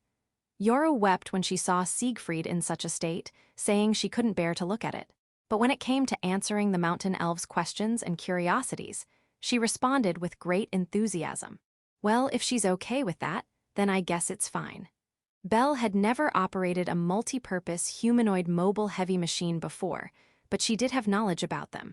As expected, the multi-purpose humanoid mobile heavy machine seemed to be from the same era as Belle and the others.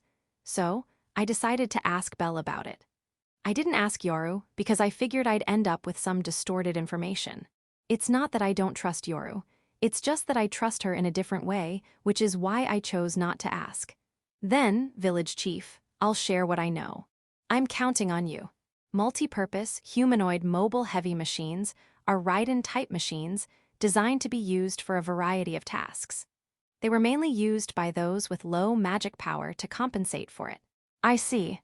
They were useful on construction and civil engineering sites where human hands alone weren't enough. Also, some were used by the military. They look strong after all. No, they're not meant for combat. Their main role was to build fortifications. They could be used as soldiers, but to say they were effective would be a stretch. Really, due to their size, they do have a certain degree of strength. However, punching and kicking were emergency methods of attack, and not the standard way of using them. Their hands are made of many components, and their legs are difficult to balance. So after a punch, they might not be able to grab anything, and if they kick, there's a high chance they'll fall and get damaged. Exactly. That's why, if they do fight, the basic strategy is to equip them with weapons. Their strength depends on the weapon they wield. Since they're that big, wouldn't it be useful for them to carry all kinds of weapons? If a weapon is strong when held by a multi-purpose humanoid mobile heavy machine, it would also be strong if set up as a fixed installation in a fortification. I get it. There are very few weapons that can only be used when held by a multi-purpose humanoid mobile heavy machine. Things like clubs or hammers, simple blunt weapons, are the only examples. Other weapons, like ranged weapons, are often more trouble than they're worth due to issues with reloading and maintenance. Wait a second, it has hands, right? So it should be able to reload itself. That doesn't sound all that troublesome. Reloading ranged weapons requires a great deal of caution. Do you know why? Well, because there's a risk of explosions, right? Exactly. And yet, you want the multi-purpose humanoid mobile heavy machine to do that. It's the one holding and firing the weapon, right? Firing and reloading are completely different tasks. Firing just means aiming and pressing a switch. Reloading, on the other hand, requires activating safety mechanisms, removing the protective cover, placing the ammunition correctly, a number of steps. Can't those steps be simplified somehow? Like replacing a magazine with one touch. Magazine, you mean a preloaded container of ammunition. Those exist. Then, who do you think loads the magazine with ammunition in the first place? I could already imagine that the multi-purpose humanoid mobile heavy machine wasn't the one sitting there painstakingly loading bullets one by one. And with something that big, it becomes an easy target. On top of that, proper maintenance requires building a hangar. So it's not very convenient to use them as soldiers. It's actually cheaper and more effective to just mount legs on the weapon itself. I see. And there's also a strong rival when it comes to using multi-purpose humanoid mobile heavy machines as soldiers. A rival, golems. They're obedient, strong, don't need to be oversized, and depending on the situation, they can even act independently. Most importantly, they're low cost. Golems, In contrast, multi-purpose humanoid mobile heavy machines are expensive to produce and maintain. And to get full performance out of them, they require veteran crew members. So sending them to the battlefield as soldiers isn't very efficient. The best use is in the rear, constructing fortifications. Golems need very detailed instructions, but there's someone piloting a multi-purpose humanoid mobile heavy machine. They can build complex structures with ease. That makes sense. For all these reasons, I'd suggest there's no need to place too much importance on the multi-purpose humanoid mobile heavy machine. If you're thinking of Yoru, then it might be best to step back. No, it's not just about that. The technology used in multi-purpose humanoid mobile heavy machines is worth studying. And they're well suited for construction and civil engineering, right? That's true, but understood. I won't press the issue. Sorry about that. No, it's fine. Also, this is more of a side note, but it's about the era when multi-purpose humanoid mobile heavy machines were active. Multi-purpose humanoid mobile heavy machines were not effective as soldiers. However, for some reason, there were always a few people strangely fascinated by them. Yoru's kind, They obsessed over making the machines more high-performance, rode them despite having sufficient magical power of their own, and even organized arenas where battles between the machines were held. Oh, there were even weapons developed specifically for them. I don't really understand the appeal, but there are plenty of records of them actually being used in battle. So if you search, you might be able to find some dedicated weapons. That's promising. Still, no matter how far you go, it's all within the realm of personal interest. They're money eaters. If you let Yoru have her way, your funds will vanish fast, so please be careful. Why, yeah, got it, I'll be cautious. Well, I would also like to see those nostalgic multi-purpose, humanoid mobile heavy machines in action again. Even if not limited to dedicated weapons, I hope we can find related parts and get one moving. Right. Though even if we find them, their preservation state is a big concern. Speaking of which, have you found out anything about why Siegfried was so well preserved? I've gathered what I heard and formed a working theory. What kind of theory? It may be related to the feather magic crystals that were nearby. The feather magic crystals? Yes, we believe that being surrounded by ore containing those crystals helped prevent deterioration. I see. If that's the case, the value of feather magic crystals will go up. Yes, However, I've never heard of them having that kind of effect, so this remains only a hypothesis. There could still be other factors at the site responsible, which means we'll need both research into the crystals and an investigation of the site. As for researching the feather magic crystals, I have already consulted with Lusama. I see. Then about an on-site investigation, want to check it out. Is that truly all right? I intended to send the airship out alone for a trial run, and the place where Siegfried was found seems perfect. Yoru keeps pestering me to take her there in case parts related to Siegfried are still lying around. Unfortunately, I have to spend some time in Village 5 and in Shashato City. In other words, you want me to take Yoru and head to the spot where those mobile heavy machine parts might be. Please, Village Chief, aren't you being too soft on Yoru? Why you think so? I don't think I'm that lenient. No, you are soft. Well, I'm just as soft on you, aren't I, Belle? I hope so, very well. I want to find the reason that machine remained intact anyway. Thank you, I'll leave it to you.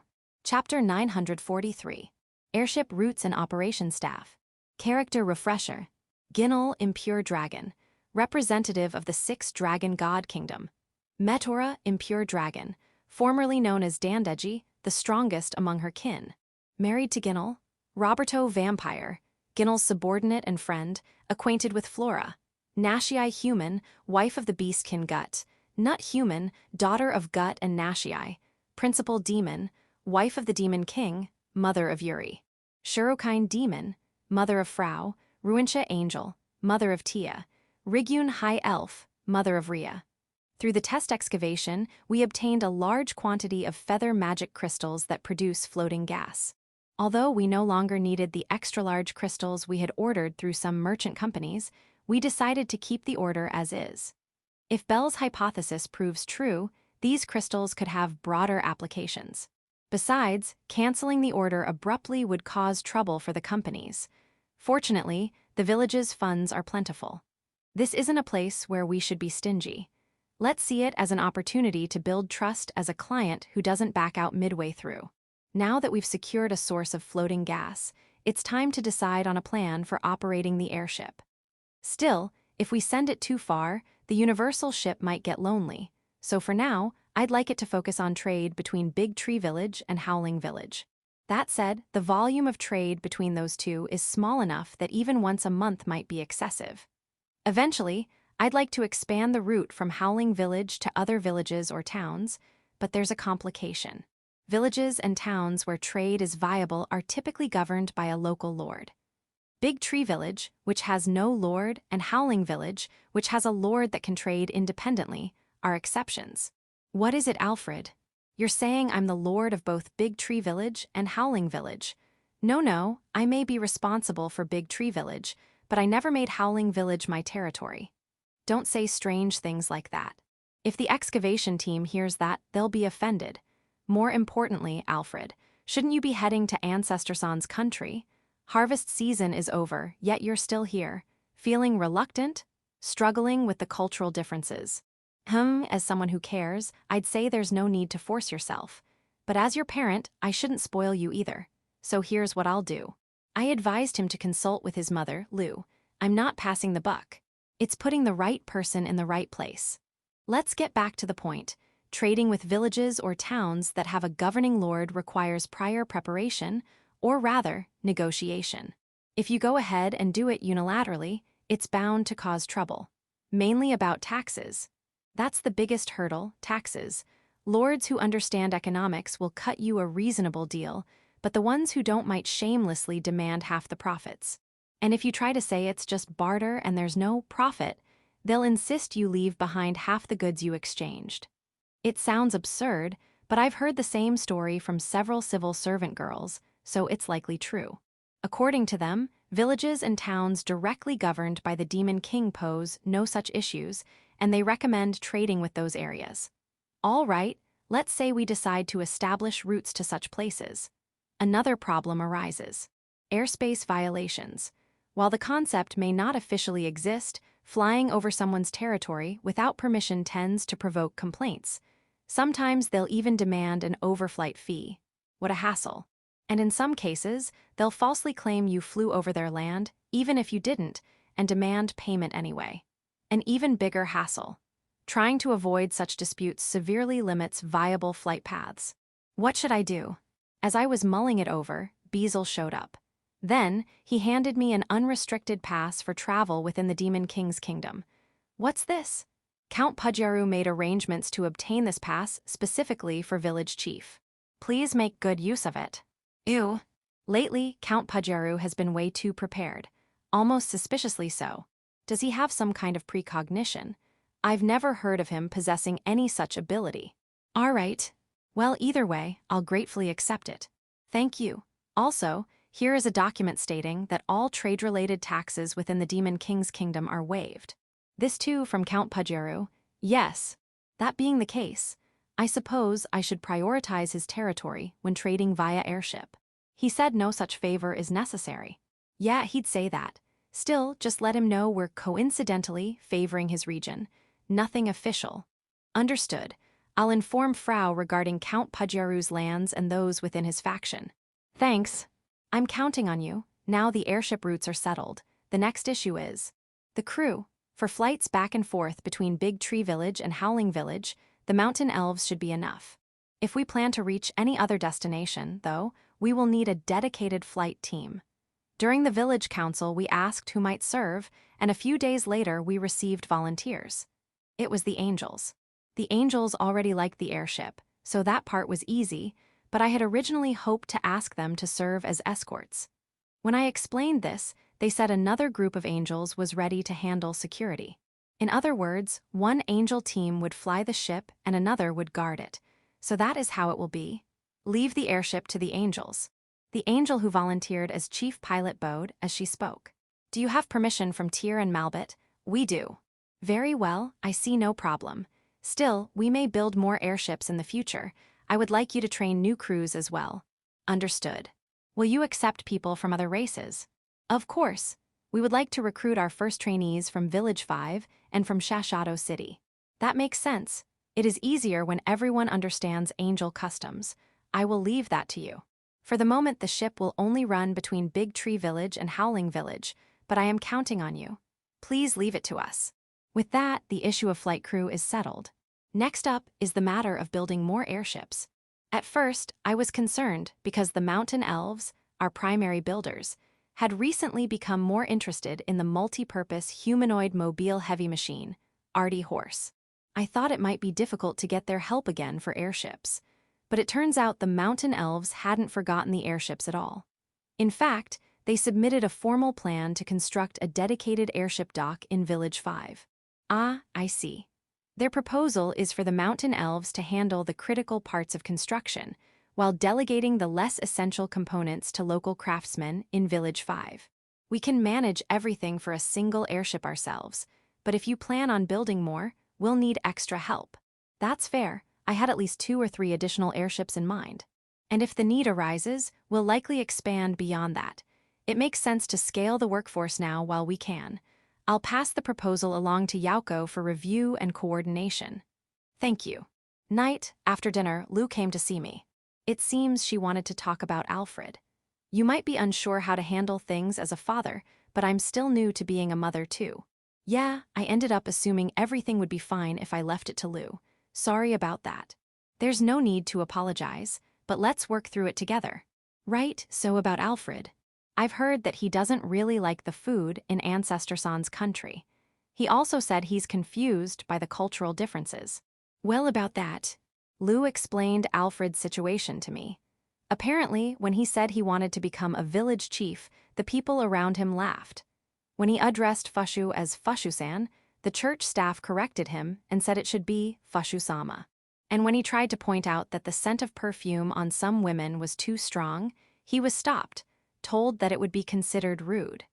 Then he thought maybe he could offer perfume as a gift instead, but was told that would be the same as a marriage proposal. I see. Who stopped him? Fushu's son. Ah, the one who recovered thanks to Lou's medicine. Good to hear he's doing well.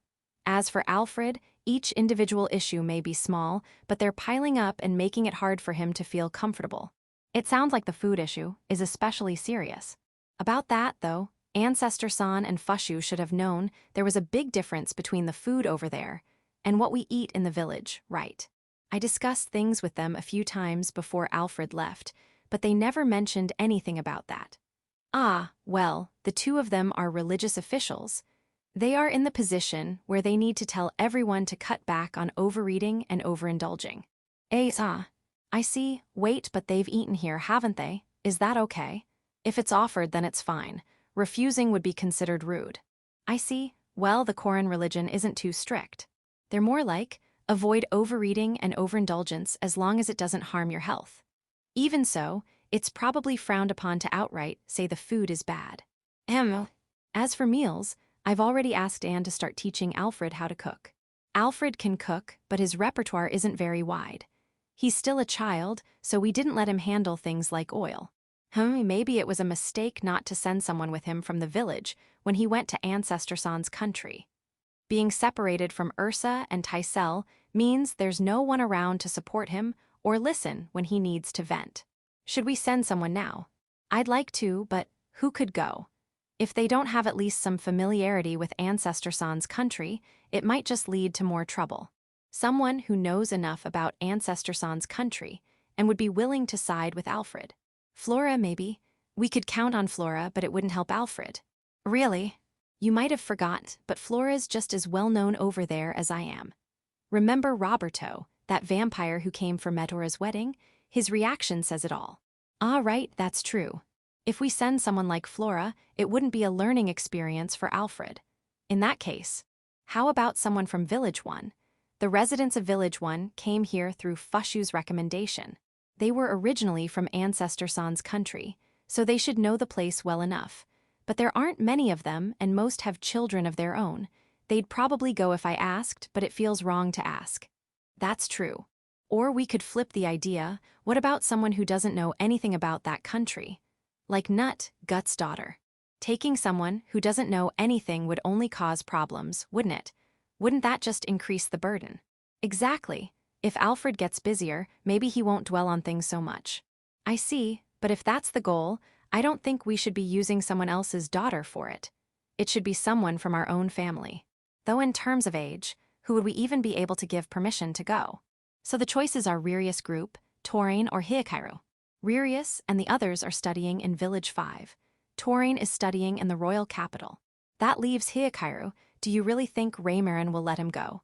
He's your son. I don't think we need her permission. If we force the issue, Raymarin will probably insist on going as well.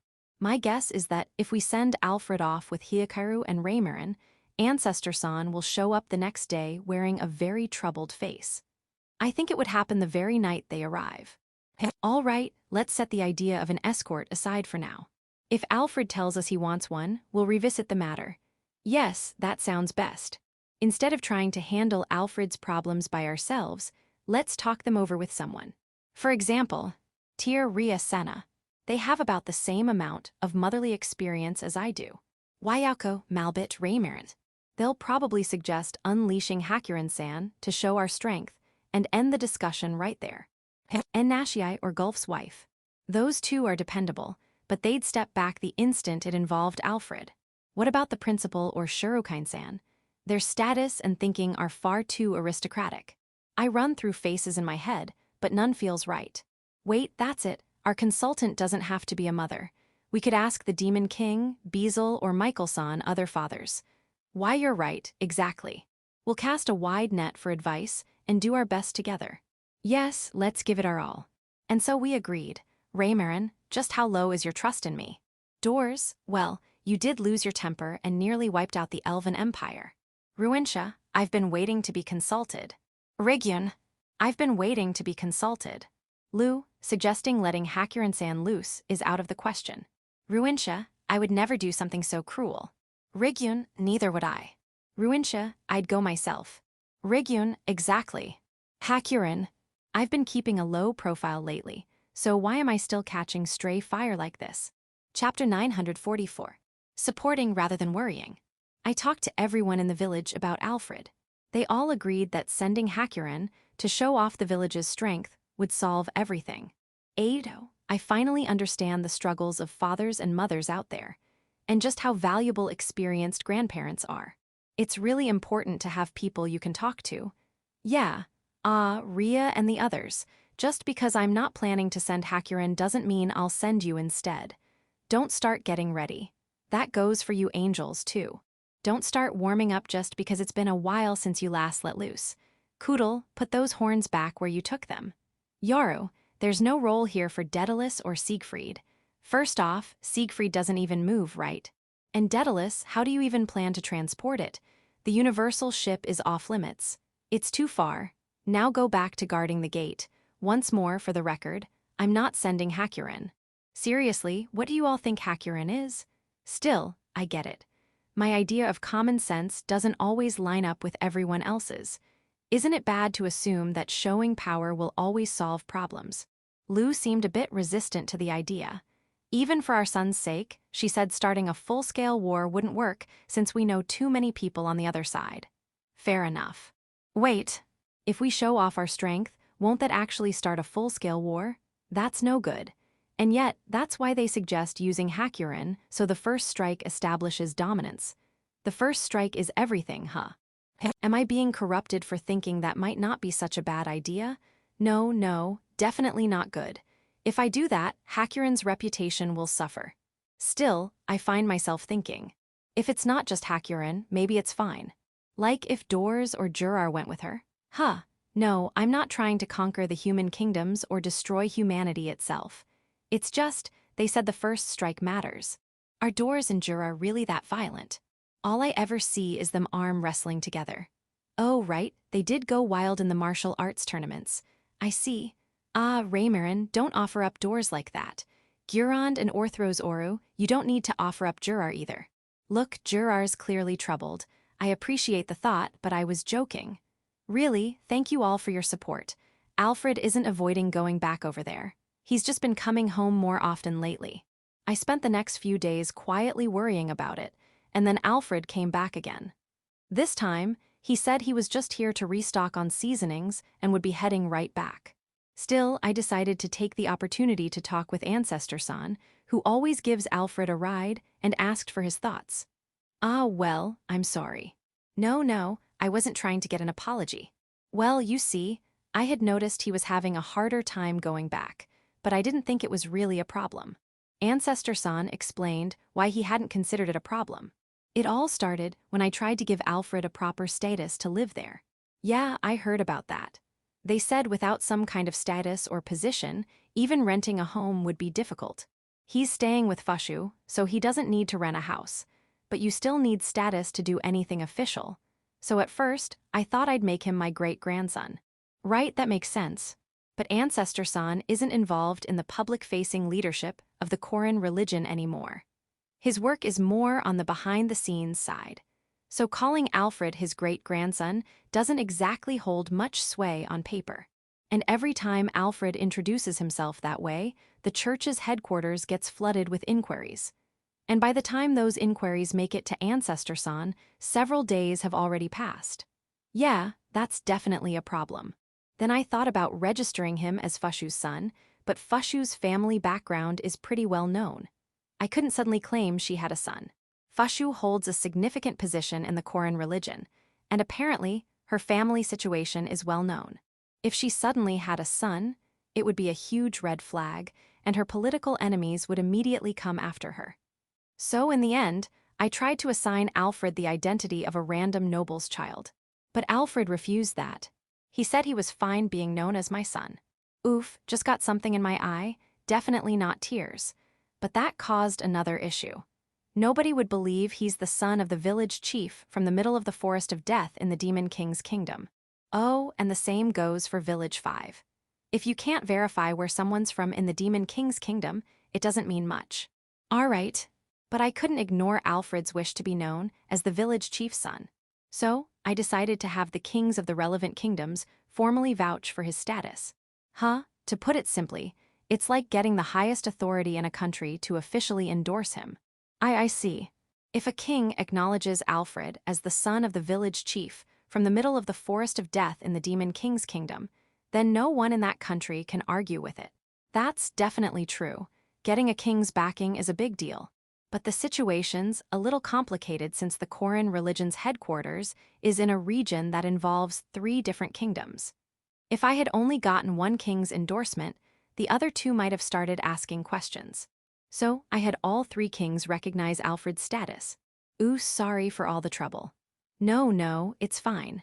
Except, just when I thought everything was settled, people started to envy Alfred for being recognized by all three kings. Envy? From who? Some dangerous person? Each of the three kingdoms' crown princes. They're all around Alfred's age, some a bit older, some a bit younger. Why would they envy Alfred? He was just granted a formal identity, right? It's not like he was praised or rewarded. That's what I thought too. But according to one of my subordinates, if someone gets endorsed by all three kings at the request of the Koran religion's upper ranks, then they're going to be treated like a very important person. And if someone that close in age to the crown princes is suddenly given that kind of status, it's hard for them to stay calm about it. Some even joked that he was aiming to become the next king. Of course, that's absurd, he's still just a kid. Yeah, Alfred still got a long way to go. Then came the introduction party for Alfred. During a Q&A with one of the kings, Alfred apparently said his goal was to become a village chief. Whoa, Alfred. The princes reportedly burst out laughing when they heard that, said something like, "What a lowly ambition." Naturally, Fushu snapped and shut them up by strangling. Fushu's the type to throw hands. That's not the impression I had of her at all. Fushu has a deep sense of gratitude toward Lulushi. So when the son of Lulushi, Alfred, was mocked, she couldn't let it go. She even told the kings, if you're going to defend your sons, be prepared to abdicate the throne. Of course, my subordinates, Fushu's subordinates, and even her son stepped in and de-escalated things. And yes, the princes all properly apologized to Alfred afterward. I see. Because of all that commotion, Alfred, who was already being treated like someone important, ended up drawing even more attention. The kings and their retainers started pushing their daughters and sisters toward him, hoping to form ties with him. It would have been fine if Alfred had enjoyed that kind of attention, but he didn't. There was the whole fallout with the princes. Then came the endless stream of unfamiliar noble girls hosting tea parties. I figured that Alfred was only just having a hard time since he has to go everywhere. That's why I didn't think it was a real problem. I'm sorry. I see. Yeah, in that case, it wouldn't seem like a problem at all. From the outside, it just looks like Alfred is being a little reserved.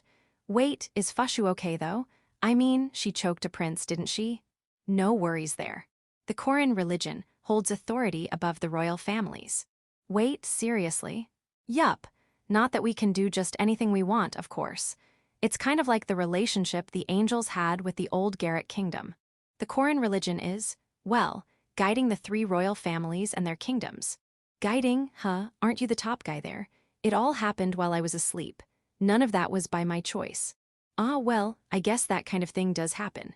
Anyway, let's leave the topic of Fushu and the Koran religion for another time. Right now, we're talking about Alfred. All right. On top of everything I mentioned earlier, I think Alfred's also weighed down by the fact that he's the village chief's son. Or rather, he's overly concerned about not bringing shame to your name through his actions. Being in an unfamiliar place, constantly on guard like that, there's no way he could feel at ease. That's probably another reason he's been avoiding going back. Yeah, that makes sense. So, with all that in mind, there's actually something I've been meaning to ask you to say to Alfred. Me, what should I say? It's nothing too difficult. And I think, even if it doesn't solve everything, it'll help things move in the right direction. The next day, around noon, in front of my mansion, it was the usual scene of seeing Alfred off on his departure. There I stood face to face with him. Alfred, before you leave, there's something I want to say. What is it? I heard from Ancestor-san about how things have been on the other side. Sounds like you've been holding yourself back. That's not true. Alfred, you mustn't suppress who you are. If you do that, there's no point in you even going. But. It's fine if you cause a little trouble for those around you. What matters most is being yourself. Are you sure? Absolutely. Really? Don't be so persistent. Ooh. Alfred's appearance shifted slightly. He looked a little more grown up. Like a university student or maybe a high schooler. This form, is it really okay for me to go in this form? You tell me to be myself, yet I cloak myself in this false appearance. I don't see a problem. Being yourself doesn't mean your appearance. It's about your heart. Then, Would it be okay if I laughed boldly in this form? As long as you know when it's appropriate. Laughing loudly anywhere isn't great, you'll startle people. Can I strike a dramatic pose? Again, if the time and place are right. Suddenly standing or making exaggerated gestures takes up space and surprises people. So be mindful of your surroundings.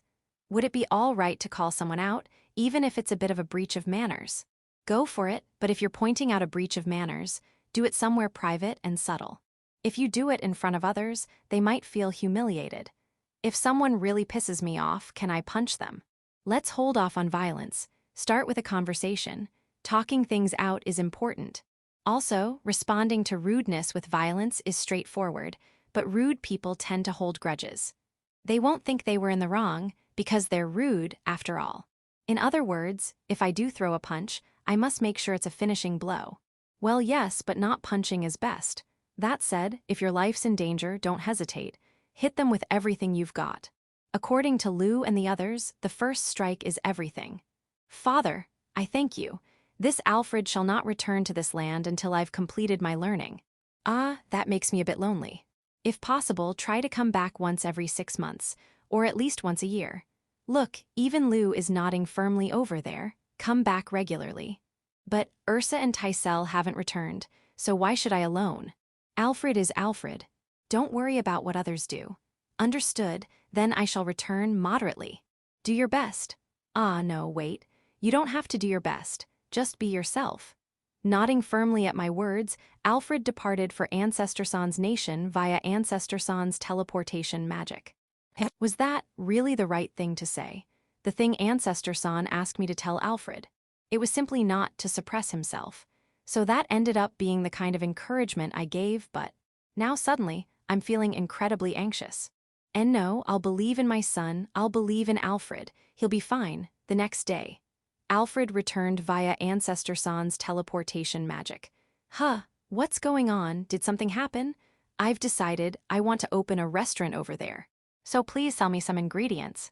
If this is going to be a formal deal, speak with the civil servant girls. But I'll give you the family discount. Also, if you're opening a restaurant, are you sure you've got enough help? It's not just about having a cook, you know.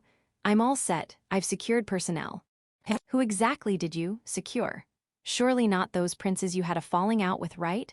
I was a little scared to ask. But still, I was glad to see Alfred looking so lively. Village chief. Every time we rely on Ancestor San to send Alfred, I feel kind of bad about it. Lou, then shall we install a teleportation gate? Ancestor San. Please don't. If its existence gets exposed, it could cause major chaos. Alfred, Fuhehehaha.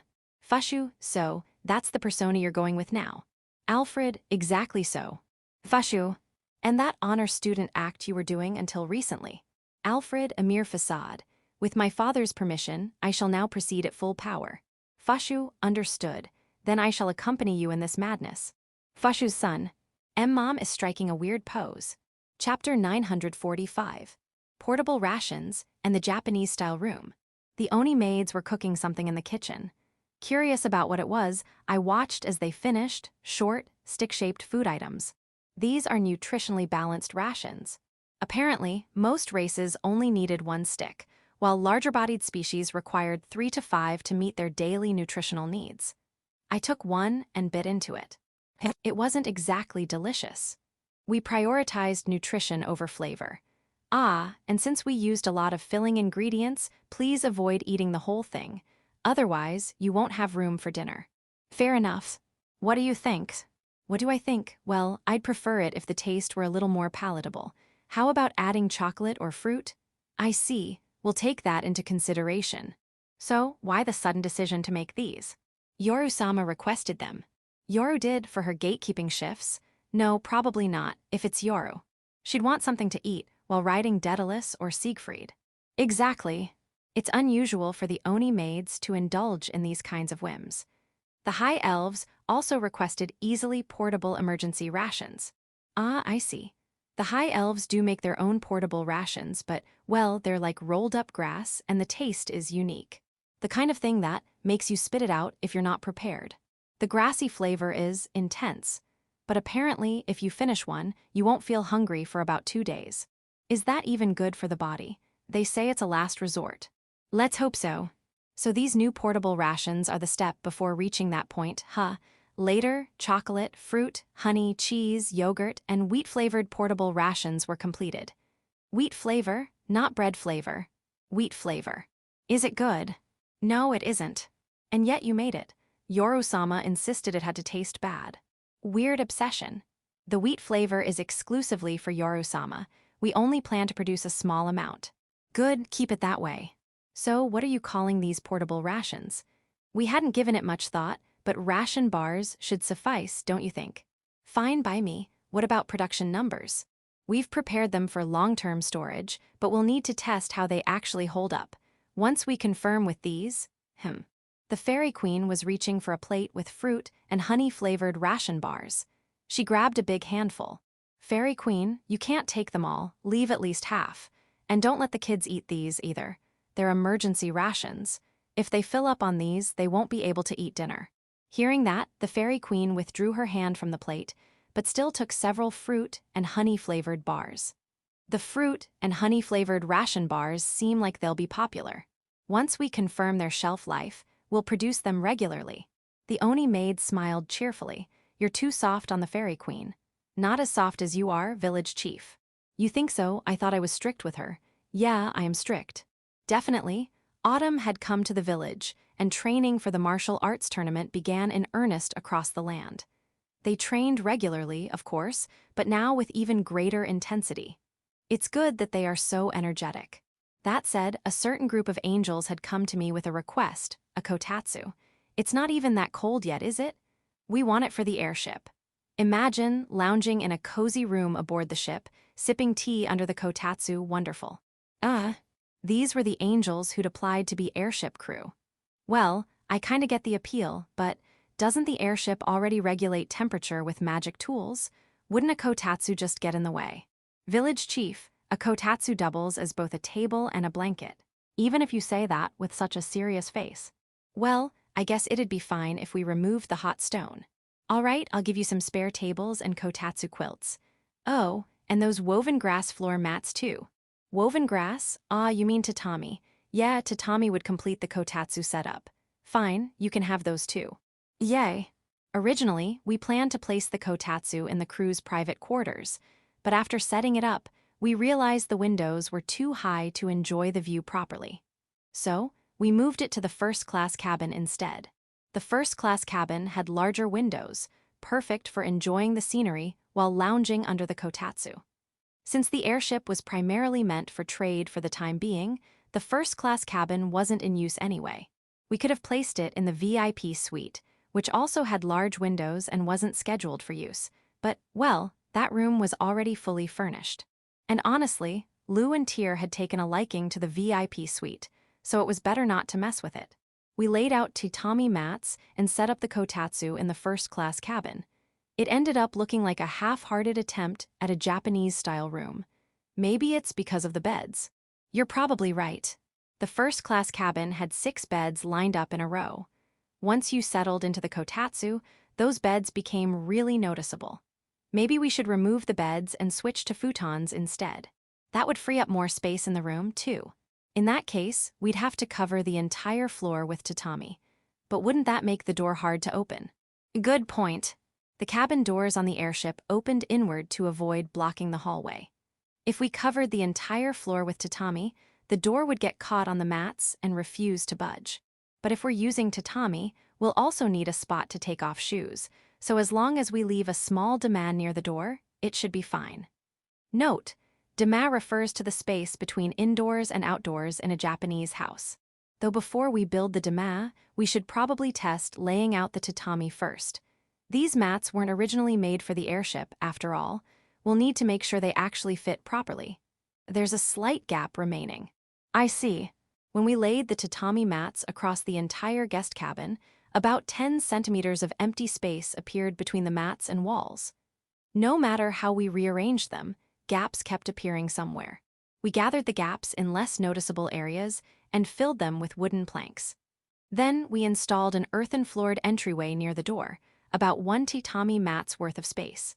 We framed this area with wooden borders to prevent the tatami from shifting. We'd need a getabako too. Installed those. Finally, we set up the main attraction, the kotatsu. While airships give the impression of being stable, they do experience noticeable shaking. To prevent dangerous movement during turbulence, we secured it firmly in place, just like the tables and beds throughout the airship. Village Chief will need storage space for the futons. Right, simply leaving them piled in a corner would make this feel like some training camp dormitory. Though it would make the rooms slightly smaller, we decided to build a proper closet. Even so, it's more spacious than when the beds were lined up here. True, that's right. We'll also need somewhere to air out the futons. The airship's windows generally don't open. We couldn't dry them inside this room. Which meant the upper deck above the passenger cabins, while dominated by the gas envelopes, should have decent airflow. But when I went up to check, I found rows of laundry racks already installed. Apparently they're used for drying cabin linens and other laundry. I didn't remember seeing these drying racks during my previous airship journeys. Oh, they're retractable drying racks. Having only visited this upper deck once before, I'd completely missed them. This should work perfectly for drying futons too. Indeed, the first-class cabin's transformation into a Japanese-style room was complete. Personally, I couldn't help but notice how the ship's fixed pillars and Western-style wallpaper clashed with the new decor, but the angels loved it. So much so that they began fighting over kotatsu space. Isn't the problem that this first-class cabin sleeps 6, but the kotatsu only fits 4? We replaced it with a larger model that could accommodate 8. Considering the crew and security personnel numbers, maybe we should convert the other first-class cabin too. Then again, some angels probably prefer Western-style rooms. It should be fine as is. Though when we commission new airships, we'll include Japanese-style cabins from the start. Chapter 946. Departure and Outfits. For its first solo run, the airship set course for the abandoned mine where Siegfried had been discovered. Flight operations will be handled by 12 angels. As a precaution, 3 mountain elves with prior crew experience will accompany them. The passengers are the investigators Bell and Yoru. Several members of the test excavation team will guide them on site. Roughly 20 devils and dream demons from Village 4 will work as survey workers. 15 angels will serve as the main escort. Along with them travel 50 spiderlings. Unlike last time, the spiderlings will stay behind the lines. The angels are the primary guards. The spiderlings will only step in if the angels cannot handle a threat. Even so, they will guard the test excavation team and workers with their full strength, so they will not be idle. We also need cooks, but the Oni maids are busy, so a few beast girls who can cook have agreed to come along. Preparing meals for so many will be hard, yet I am counting on them. In addition to this group, the angel Suaruru will join the voyage to audit the angels working aboard the ship. Suaruru is the mother of Suaruryu and Suaruku, and once claimed the title of strongest angel before Tyr. She is more than qualified to serve as the angel's inspector. She will also be a formidable reserve fighter should the worst occur. This time, it's a one-time trial mission, so I've asked them to return in 10 days, no matter what they find out there. Any longer than that, and the Universal ship might decide to go retrieve them on its own. I really hope they come back safely and on schedule. Just as I was thinking that, too, the captain of the Universal ship came running in. Village Chief, the Universal ship is getting restless. The airship hasn't even been gone for an hour, has it? Can it really wait for 10 days? I'm worried. Roasted sweet potatoes. It's still a bit early in the season, but Zabutin and most of her spiderlings will start hibernating while waiting for winter. We roast the sweet potatoes we harvested from the summer fields. A few of the spiderlings did a little dance of joy. They're adorable. Some villagers who had free time helped out with the roasting. Thanks, everyone, the sweet potatoes are done. As usual, the villagers love them. Zabutin and her spiderlings also eat a lot, looking happy with every bite. Seconds are fine too. We still have plenty of sweet potatoes, so eat as much as you want. Let's keep roasting them. Depending on the variety, some sweet potatoes are fluffy while others are sticky, but they all disappear just the same. Well, there's no need to argue over which one tastes better. They're both delicious. Isn't that enough? For the record, I prefer the fluffy kind, but I'll eat the sticky ones too. Lately, Zabuton and her spiderlings have been focusing on one particular task. They're making an outfit for Alfred. Apparently, he asked them to. It's a suit with a chic design, mainly black, accented with purple and red. It has white frills at the wrists, ankles, and around the neck, but it doesn't look too flashy. It gives off a refined impression. Even on the mannequin, it's clearly made for a tall, slender man. As I looked at the mannequin dressed in the suit, I asked Lou something. Why does Alfred prefer such tall height? I don't think he's short as he is, but could it be a complex of some sort? Well. Lou hesitated. It seemed like she knew the reason Alfred favored height. It's not that he prefers being tall. He just needs long arms and legs. Let me show you. Lou transformed into a tall figure, like how Alfred appears. Her arms and legs were long, and her frame was slender. Beautiful, right? You are indeed beautiful. And now, this stays between us, okay? Lou struck a pose. Whoa, she looks just like a lady of the abyss. Then she shifted to another pose. Now she looks like a mysterious female executive. Cool, right? You look cool. It was a new side of Lou I hadn't seen. So, Lou made herself look younger, about the same age as Alfred when he's not transformed. She took the same poses as before. How is it? Do I look beautiful and cool? Well, if I had to say, you're more cute than anything. Yeah, definitely cute. Like a child doing a little performance? Exactly. In Alfred's current form, even if he poses, the cuteness stands out too much. I see. So that's why he prefers a taller form. Longer limbs also make the poses look better. It gives more room around the body. Lou, back in her tall form, brought her hand up in front of her face. See. If your elbows are too close to your body, it looks cramped. That's true, so that's why Alfred likes having a tall figure. All right, that clears it up. Thanks, you're welcome. Lou returned to her usual appearance. Still, you knew a lot about this. It's something everyone goes through. A new question formed in my mind, but Lou didn't answer. Setting my questions aside for now, I handed the menpo to Zabuton, as requested. TN. Menpo is a particular type of mengu or facial armor which covers the lower half of the face, specifically the entire nose and chin. It's what the samurais were using. The menpo doesn't cover the entire face.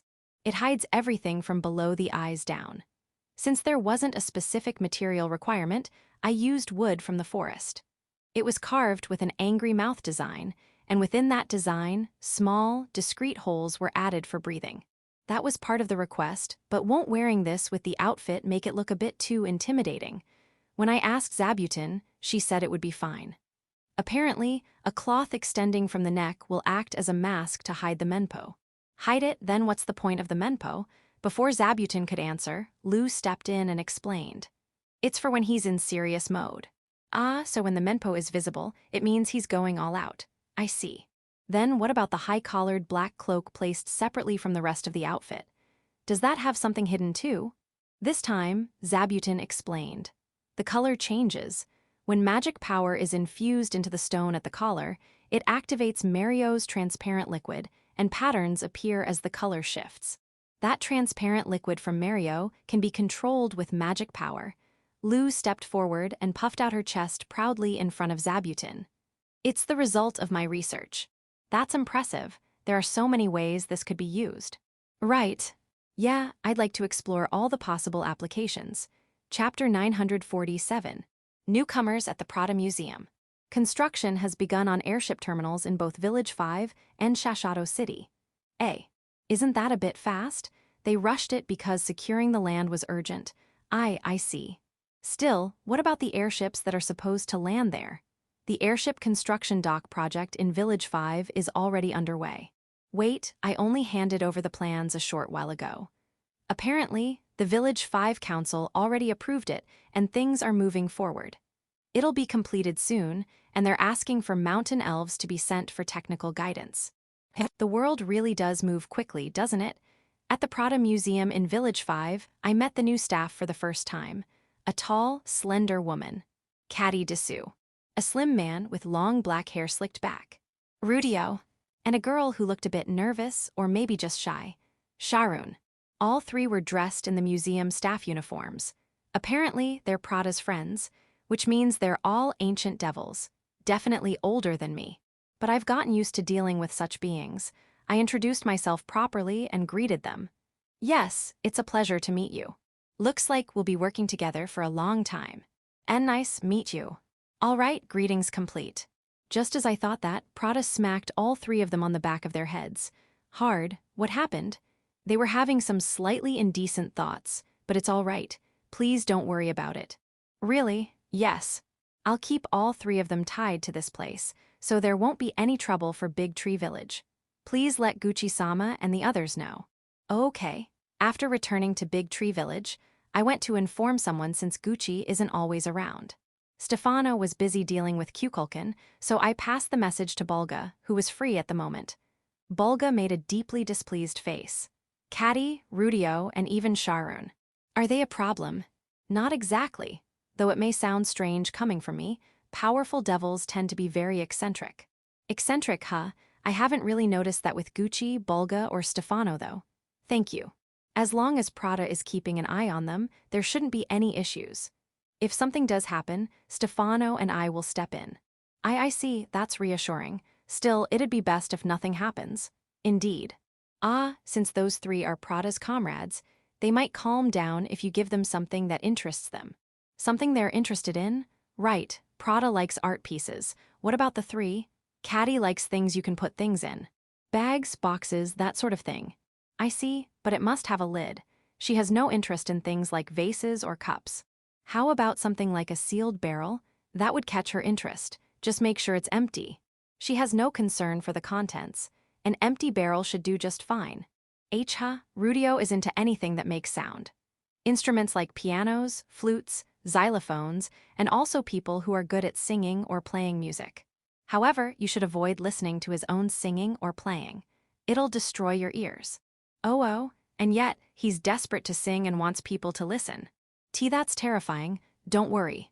Just give him the music magic tool we installed at the Patisserie Fairy. He'll probably listen to it forever. I'll keep that in mind. Sharon is into things with writing on them, books or letters, for instance. But they must be in a language with at least 22 characters, and the content must have at least 22 meaningful words. Otherwise, she won't care. But even then, she doesn't read them. She just collects. No organization either. She just crumples them into her pockets. So handing over used notes or scraps makes her really happy. All right. To help you remember what each of them likes, it's easiest to go by their aliases. Aliases. Oh, like how Prada's called, the devil who collects artwork. Exactly. Caddy is the devil who locks up dreams. Rudio is the devil who plays death. Sharon is the devil who severs bonds.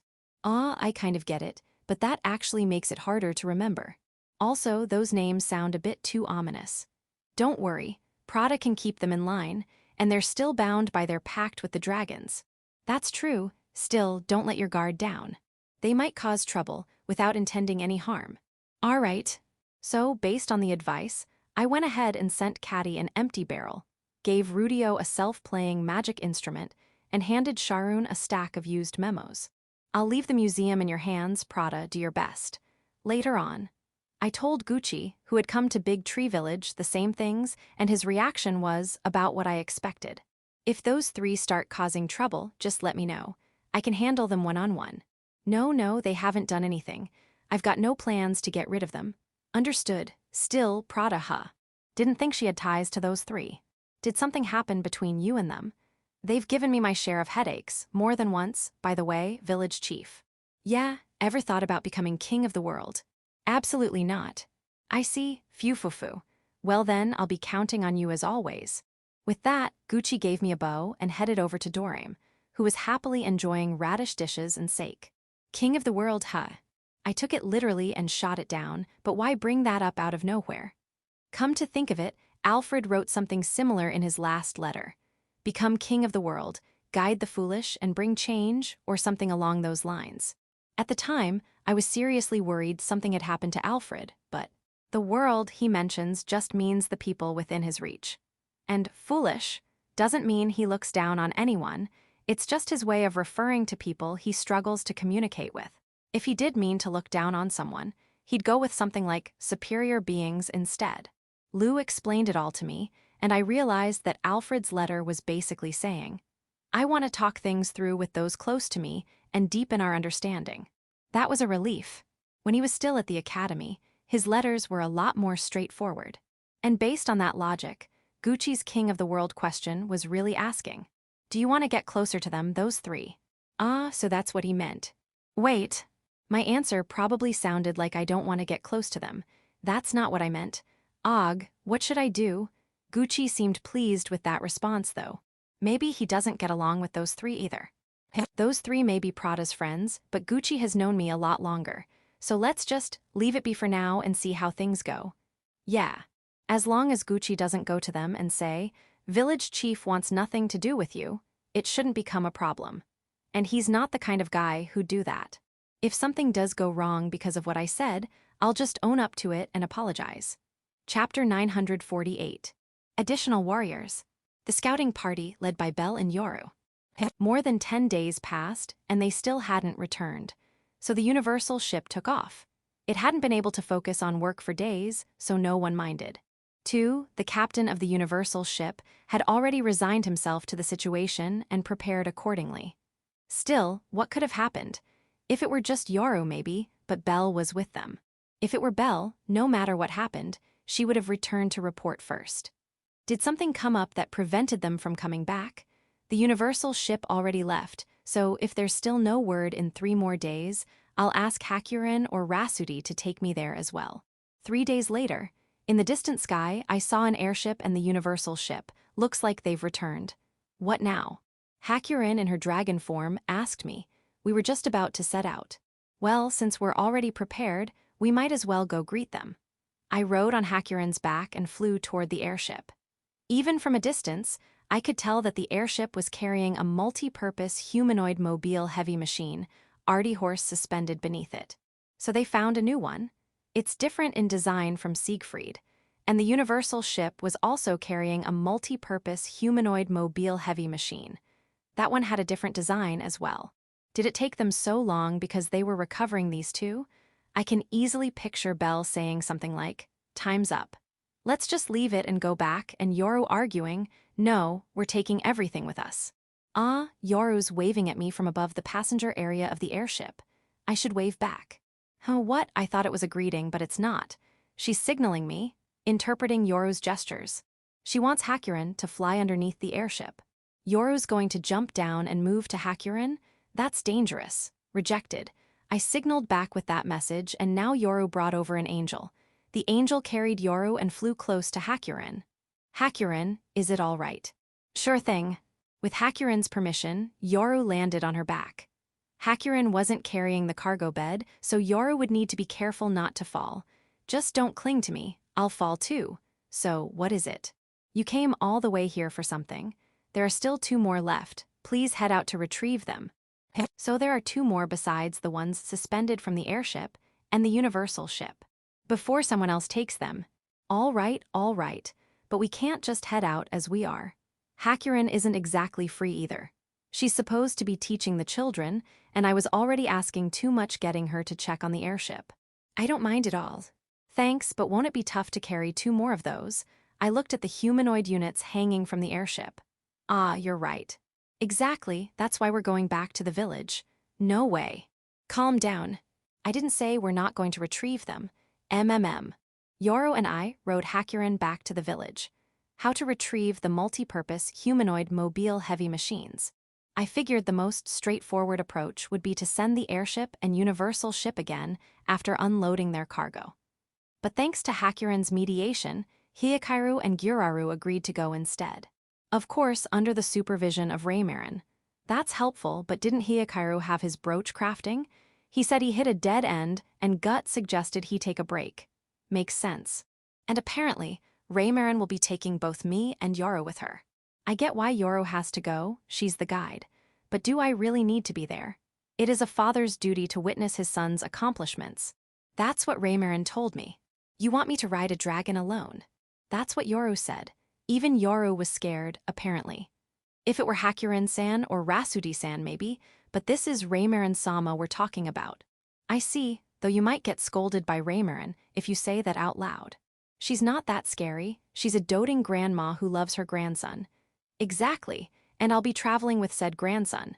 Ah, right, got it. It's just a quick retrieval mission. We'll get it done fast and come straight back.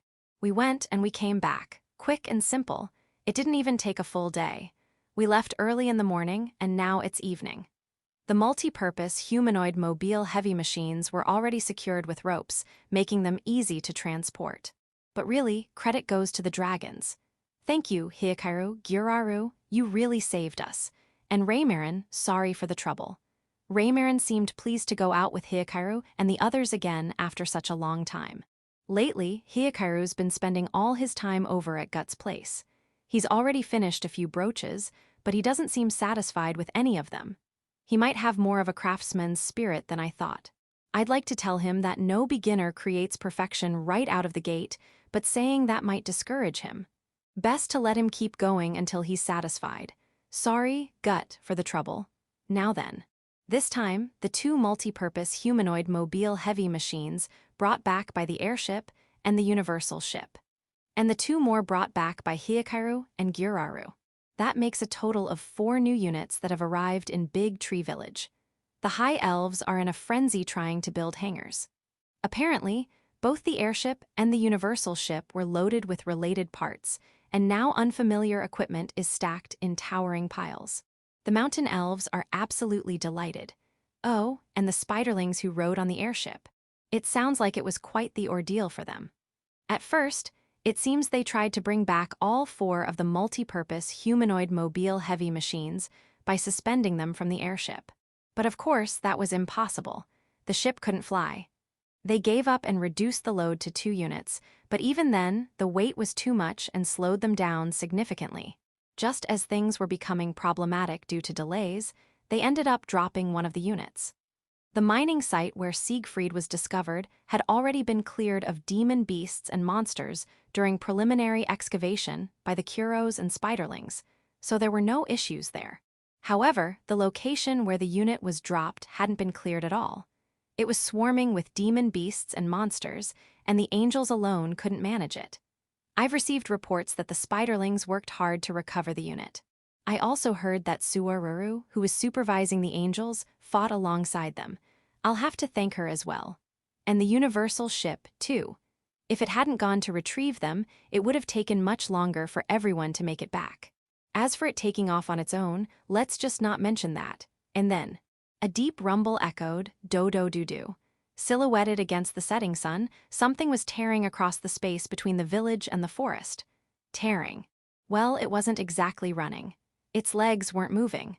Was it hovering? Or using treads? It was one of the multi-purpose humanoid mobile heavy machines brought back by the airship. And it was moving smoothly. Who's piloting it? Yoru, the most likely candidate, was completely wiped out from riding on Raymarin and had collapsed the moment we returned to the village.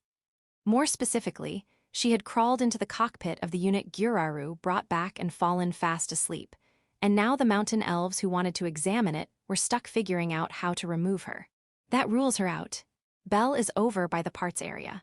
2 is near the universal ship. So who is it? One of the mountain elves? As if sensing my gaze, the multi-purpose humanoid mobile heavy machine turned and headed my way. It was overwhelming. It didn't appear to be armed, but just seeing that massive body coming toward me was enough to make me uneasy. The Spiderlings quickly lined up in front of me, just in case. Perhaps because it saw that, or maybe that had been the plan from the start, the multi-purpose humanoid mobile heavy machine came to a stop a short distance away. It lowered itself, and the cockpit hatch opened. And out stepped the Demon King's daughter, Yuri. Yuri. This is Yuri, who hasn't had much screen time lately. Until now, I've been doing my best while based in Village 5. Chapter 949. Test Report and Survey Report. After dinner, a report was given by the representative of the Angel Flight Crew regarding the solo operation test. There were no issues with the operation. As for defense, there were also no problems during flight. However, during the recovery of the dropped multi-purpose humanoid mobile heavy machine, Artie Horse, they were short on combat strength and had to request help from the Spiderlings and Suaruru, which was flagged as an issue. Of course, the problem wasn't that the spiderlings and Suwaruru helped. Requesting assistance was actually seen as a positive, showing they had a good grasp of their own capabilities. Rather than stubbornly pushing on and suffering casualties, their decision-making was sound. The issue pointed out was the lack of sufficient combat power against demon beasts and monsters on the ground. This time, since it was just recovering fallen cargo, they still had the option to retreat into the sky if needed. But if it had been a forced landing, the lack of strength would have been a serious concern. I see. Still, we can't always have the spiderlings or Suwaruru on board. Just a few snipe spiders would be enough. Snipe spiders are an evolved form of the spiderlings, and most of them serve as guards at the Patisserie Ferry. Several of them accompanied the test mission as well. Even one would be enough, but then it wouldn't be able to take breaks. True, all right, but whether the spiderlings will be stationed on the airship permanently is up to Zabuton. I'll ask her. Understood. Also, once the flight route has been decided, I believe conducting regular subjugation of demon beasts and monsters along that route will improve safety. That's true. However, we can't just send out a subjugation team without permission. The route will likely pass through the territory of Count Pudjaru or those connected to him. Before deciding the route, we should consult Count Pudjaru. Whether a subjugation team can operate there might become a key factor in determining the route. Is something wrong? No, it's just that lately, whenever we start talking about these things, Beazle shows up with a letter or a letter of authorization from Count Pudjaru. But surely not every single time. Just as I thought that, Yuri, who had been waiting for our meeting while enjoying tea after dinner, raised her hand. Excuse me. I have been entrusted with a letter of authorization regarding the deployment of forces within Count Pudjaru's territory. Apparently, Yuri came to Big Tree Village before noon to deliver the letter. Unfortunately, I had just left on Raymarin to retrieve one of the multi-purpose humanoid heavy machines, so we missed each other, and she ended up waiting in the village. Sorry for keeping you waiting. And thank you for the letter of authorization. As for a reply or thanks to Count Pudjaru, they are not necessary. As usual then, understood. I handed the letter of authorization from Count Pudjaru to the Oni maid standing behind me and returned to the conversation. With that, the issue of sending out a subjugation team was mostly resolved. I informed the representative of the Angel transport crew that once the route is officially decided, regular deployment of a subjugation team will be arranged. Thank you very much. That concluded the report on the solo flight test. The representative of the Angel transport crew bowed to me, then headed over to where Suwaruru was sitting at a nearby table. Since one of the angels in charge of escort was also present, they were probably going to evaluate the actions taken during the airship's operation. From what I've heard, there shouldn't be any reprimands. Good luck. Next was Belle's investigation report. Belle began by apologizing for the delay in her return. But considering there was trouble involving the dropped multi-purpose humanoid heavy machine, I don't think there was much she could have done. No, if I had firmly insisted on bringing back only one unit instead of two, I can't forgive myself for being swayed by Yaru. I see, don't let it weigh on you too much. So, did you find out the cause of the machines not deteriorating? This time, Belle boarded the airship to investigate why the preserved condition of the multi-purpose humanoid heavy machines was so good. Since the 4 units she brought back were still operational, she had confirmed that they hadn't deteriorated. Yes, as expected, it seems the cause lies with the feather magic crystal. Belle had investigated the area where the feather magic crystals had been discarded, mining sites where the crystals could be harvested, and ones where they could not. She also inspected the condition of the multi-purpose humanoid heavy machines and related parts. I'll submit the detailed report later, but to put it simply, the more feather magic crystals there are nearby, the more deterioration is suppressed. I see. The reason Kissenli's airship is still in operable condition may be because there were feather magic crystals near it. That's possible. I'd like to ask the Kissenli couple in more detail about the circumstances when it was being hidden. They're staying with Mio. You can speak with them whenever it suits you. Thank you very much. So, where exactly were the 4 multi-purpose humanoid heavy machines you brought back? And the related parts? When I went there, Siegfried was at the spot where the feather magic crystals and other ores had been discarded. At the bottom, yes. At the bottom of the place where the ores containing feather magic crystals had been discarded, there was a horizontal tunnel. They were inside that tunnel. A horizontal tunnel? Ah, that makes sense. If the machines had just been left at the bottom, they would have been crushed under the weight of all that ore-containing feather magic crystals. The reason they were intact must be because they were in the horizontal tunnel. Exactly. We've tentatively designated the 4 machines as Unit 2, Unit 3, Unit 4, and Unit 5. Unit 1 would be Siegfried. But there was a considerable amount of ore containing feather magic crystals, right? I don't know how deep it really was, but since Siegfried was buried under it, it must have been at least 10 meters. When the test excavation team discovered Siegfried, they estimated the depth to be about 50 meters. Wouldn't it be difficult for just the members who went on the investigation this time to dig that much out? That part was thanks to Yoru's efforts. Brute force? No, we used the airship to transport the ore out. I see.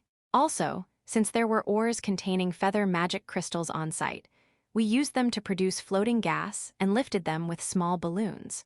Oh, that's clever. We received a great deal of help from the Spiderling Donos, the Angels, and the test excavation team. Understood. I'll make sure to express my thanks as well. Please do. How did the devils and dream demons from Village 4 do as part of the investigation crew? Of course, they worked hard, but that was their assigned task after all. I've already praised them myself. Still, I can't just let that go. They took on a job different from their usual duties. I'll thank them personally too. Understood. Thank you very much.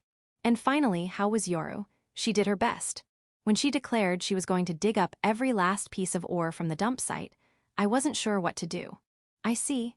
The intensity she had was like that of an explorer who knows there's treasure waiting to be found. And she actually did find something. It would be nice if she could channel that passion into her assigned work, though. Don't be too hard on her. She's not doing her regular job right now anyway. Yoru's original responsibility is overseeing armament management in Village 4. But the job she's doing now is serving as the gatekeeper for the teleportation gate at the hot spring area. It's not a good match for her. Don't worry about it. She complains, but in the end, she seems to be enjoying it. Really, yes. If she didn't, she'd have handed it off to someone else and run away. Someone else like Tu wanted to be the captain of the Universal ship and pass the gatekeeper role to Yoru. Exactly. Technically, that kind of thing isn't proper, but... No, it'd be worse if someone burned out from doing a job that doesn't suit them. Got it. You make sure not to hold back either, Belle. I'm already given a fair amount of freedom. I have no complaints. Then that's fine. Also about Yoru. Belle and I looked over at Yoru, who was slumped at a table a short distance away. After recovering the 2 humanoid multi-purpose mobile units they had left behind and returning to the village, Yoru collapsed. When she woke up, one of the mobile units was up and running. Yoru had apparently ridden one at the site where they were discovered, but it hadn't moved at all back then. When she pressed the mountain elves for an explanation as to why it hadn't worked, it turned out that Yuri knew the answer. With old machines like this, they won't operate if there's too much magic power. So, either you have to consciously suppress your magic power, or wear a pilot suit that regulates it. That's what Yuri explained before hopping back into the mobile unit and taking it for another ride. Yoru nodded in understanding and got into a different unit, but it wouldn't move. Not even a twitch. The angels and high elves couldn't get them to budge either. The mountain elves managed to get them to shuffle a bit, but that was all. Pilot suit. Yoru shouted and started digging through the spare parts, but couldn't find one. Of course she couldn't. They had prioritized recovering parts for the mobile units over things like that. Apparently, even though clothing items had been available back there, nobody paid them any attention. Yoru lamented. But as luck would have it, yes, truly by luck, one of the spiderlings had brought back a single outfit to use as a design reference. When Lou examined it, she discovered that it suppressed the wearer's magic power. It was confirmed to be a pilot suit. Yoru begged the spiderlings and borrowed the pilot suit to wear. Then she got into the mobile unit, but it still didn't move. Yoru shouted in frustration, and those around her could only think, well, of course. The pilot suit she was wearing was made for a man and was far too big. Even I, with no deep understanding of magic power, could easily guess the problem. Her excess magic power was leaking out through the loose gaps in the suit. And so, Yaru slumped over the table. She probably couldn't bring herself to say, "Let's go one more time." Maybe Belle had stopped her.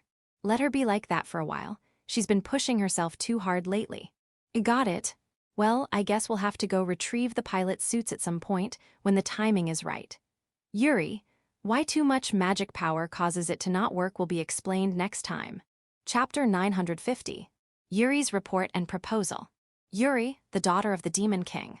She works as an administrator of the Demon King's kingdom, based in Village 5, and is traveling to various places. Administrators of the Demon King's kingdom are responsible for managing towns and villages that don't have lords or direct representatives of the Demon King. So they move around constantly. When she's in Village 5, she often visits Big Tree Village for meals and such. But when she's away, she might not come to the village for half a year or more. I'm sorry I couldn't help with the harvest. No, you have your own work to do, don't worry about it. Thank you. Also, the kitchen carriage has been a great help. The kitchen carriage is a smaller, cheaper version of the camping coach. It was introduced to the Demon King's kingdom's army based on Yuri's suggestion. I heard it was for the patrol units. Apparently, the patrol units also serve as escorts for administrators like Yuri, and they travel together. I see. Once you get used to the meals in Village 5 and in Shashato City, eating anywhere else becomes difficult. Sounds about right.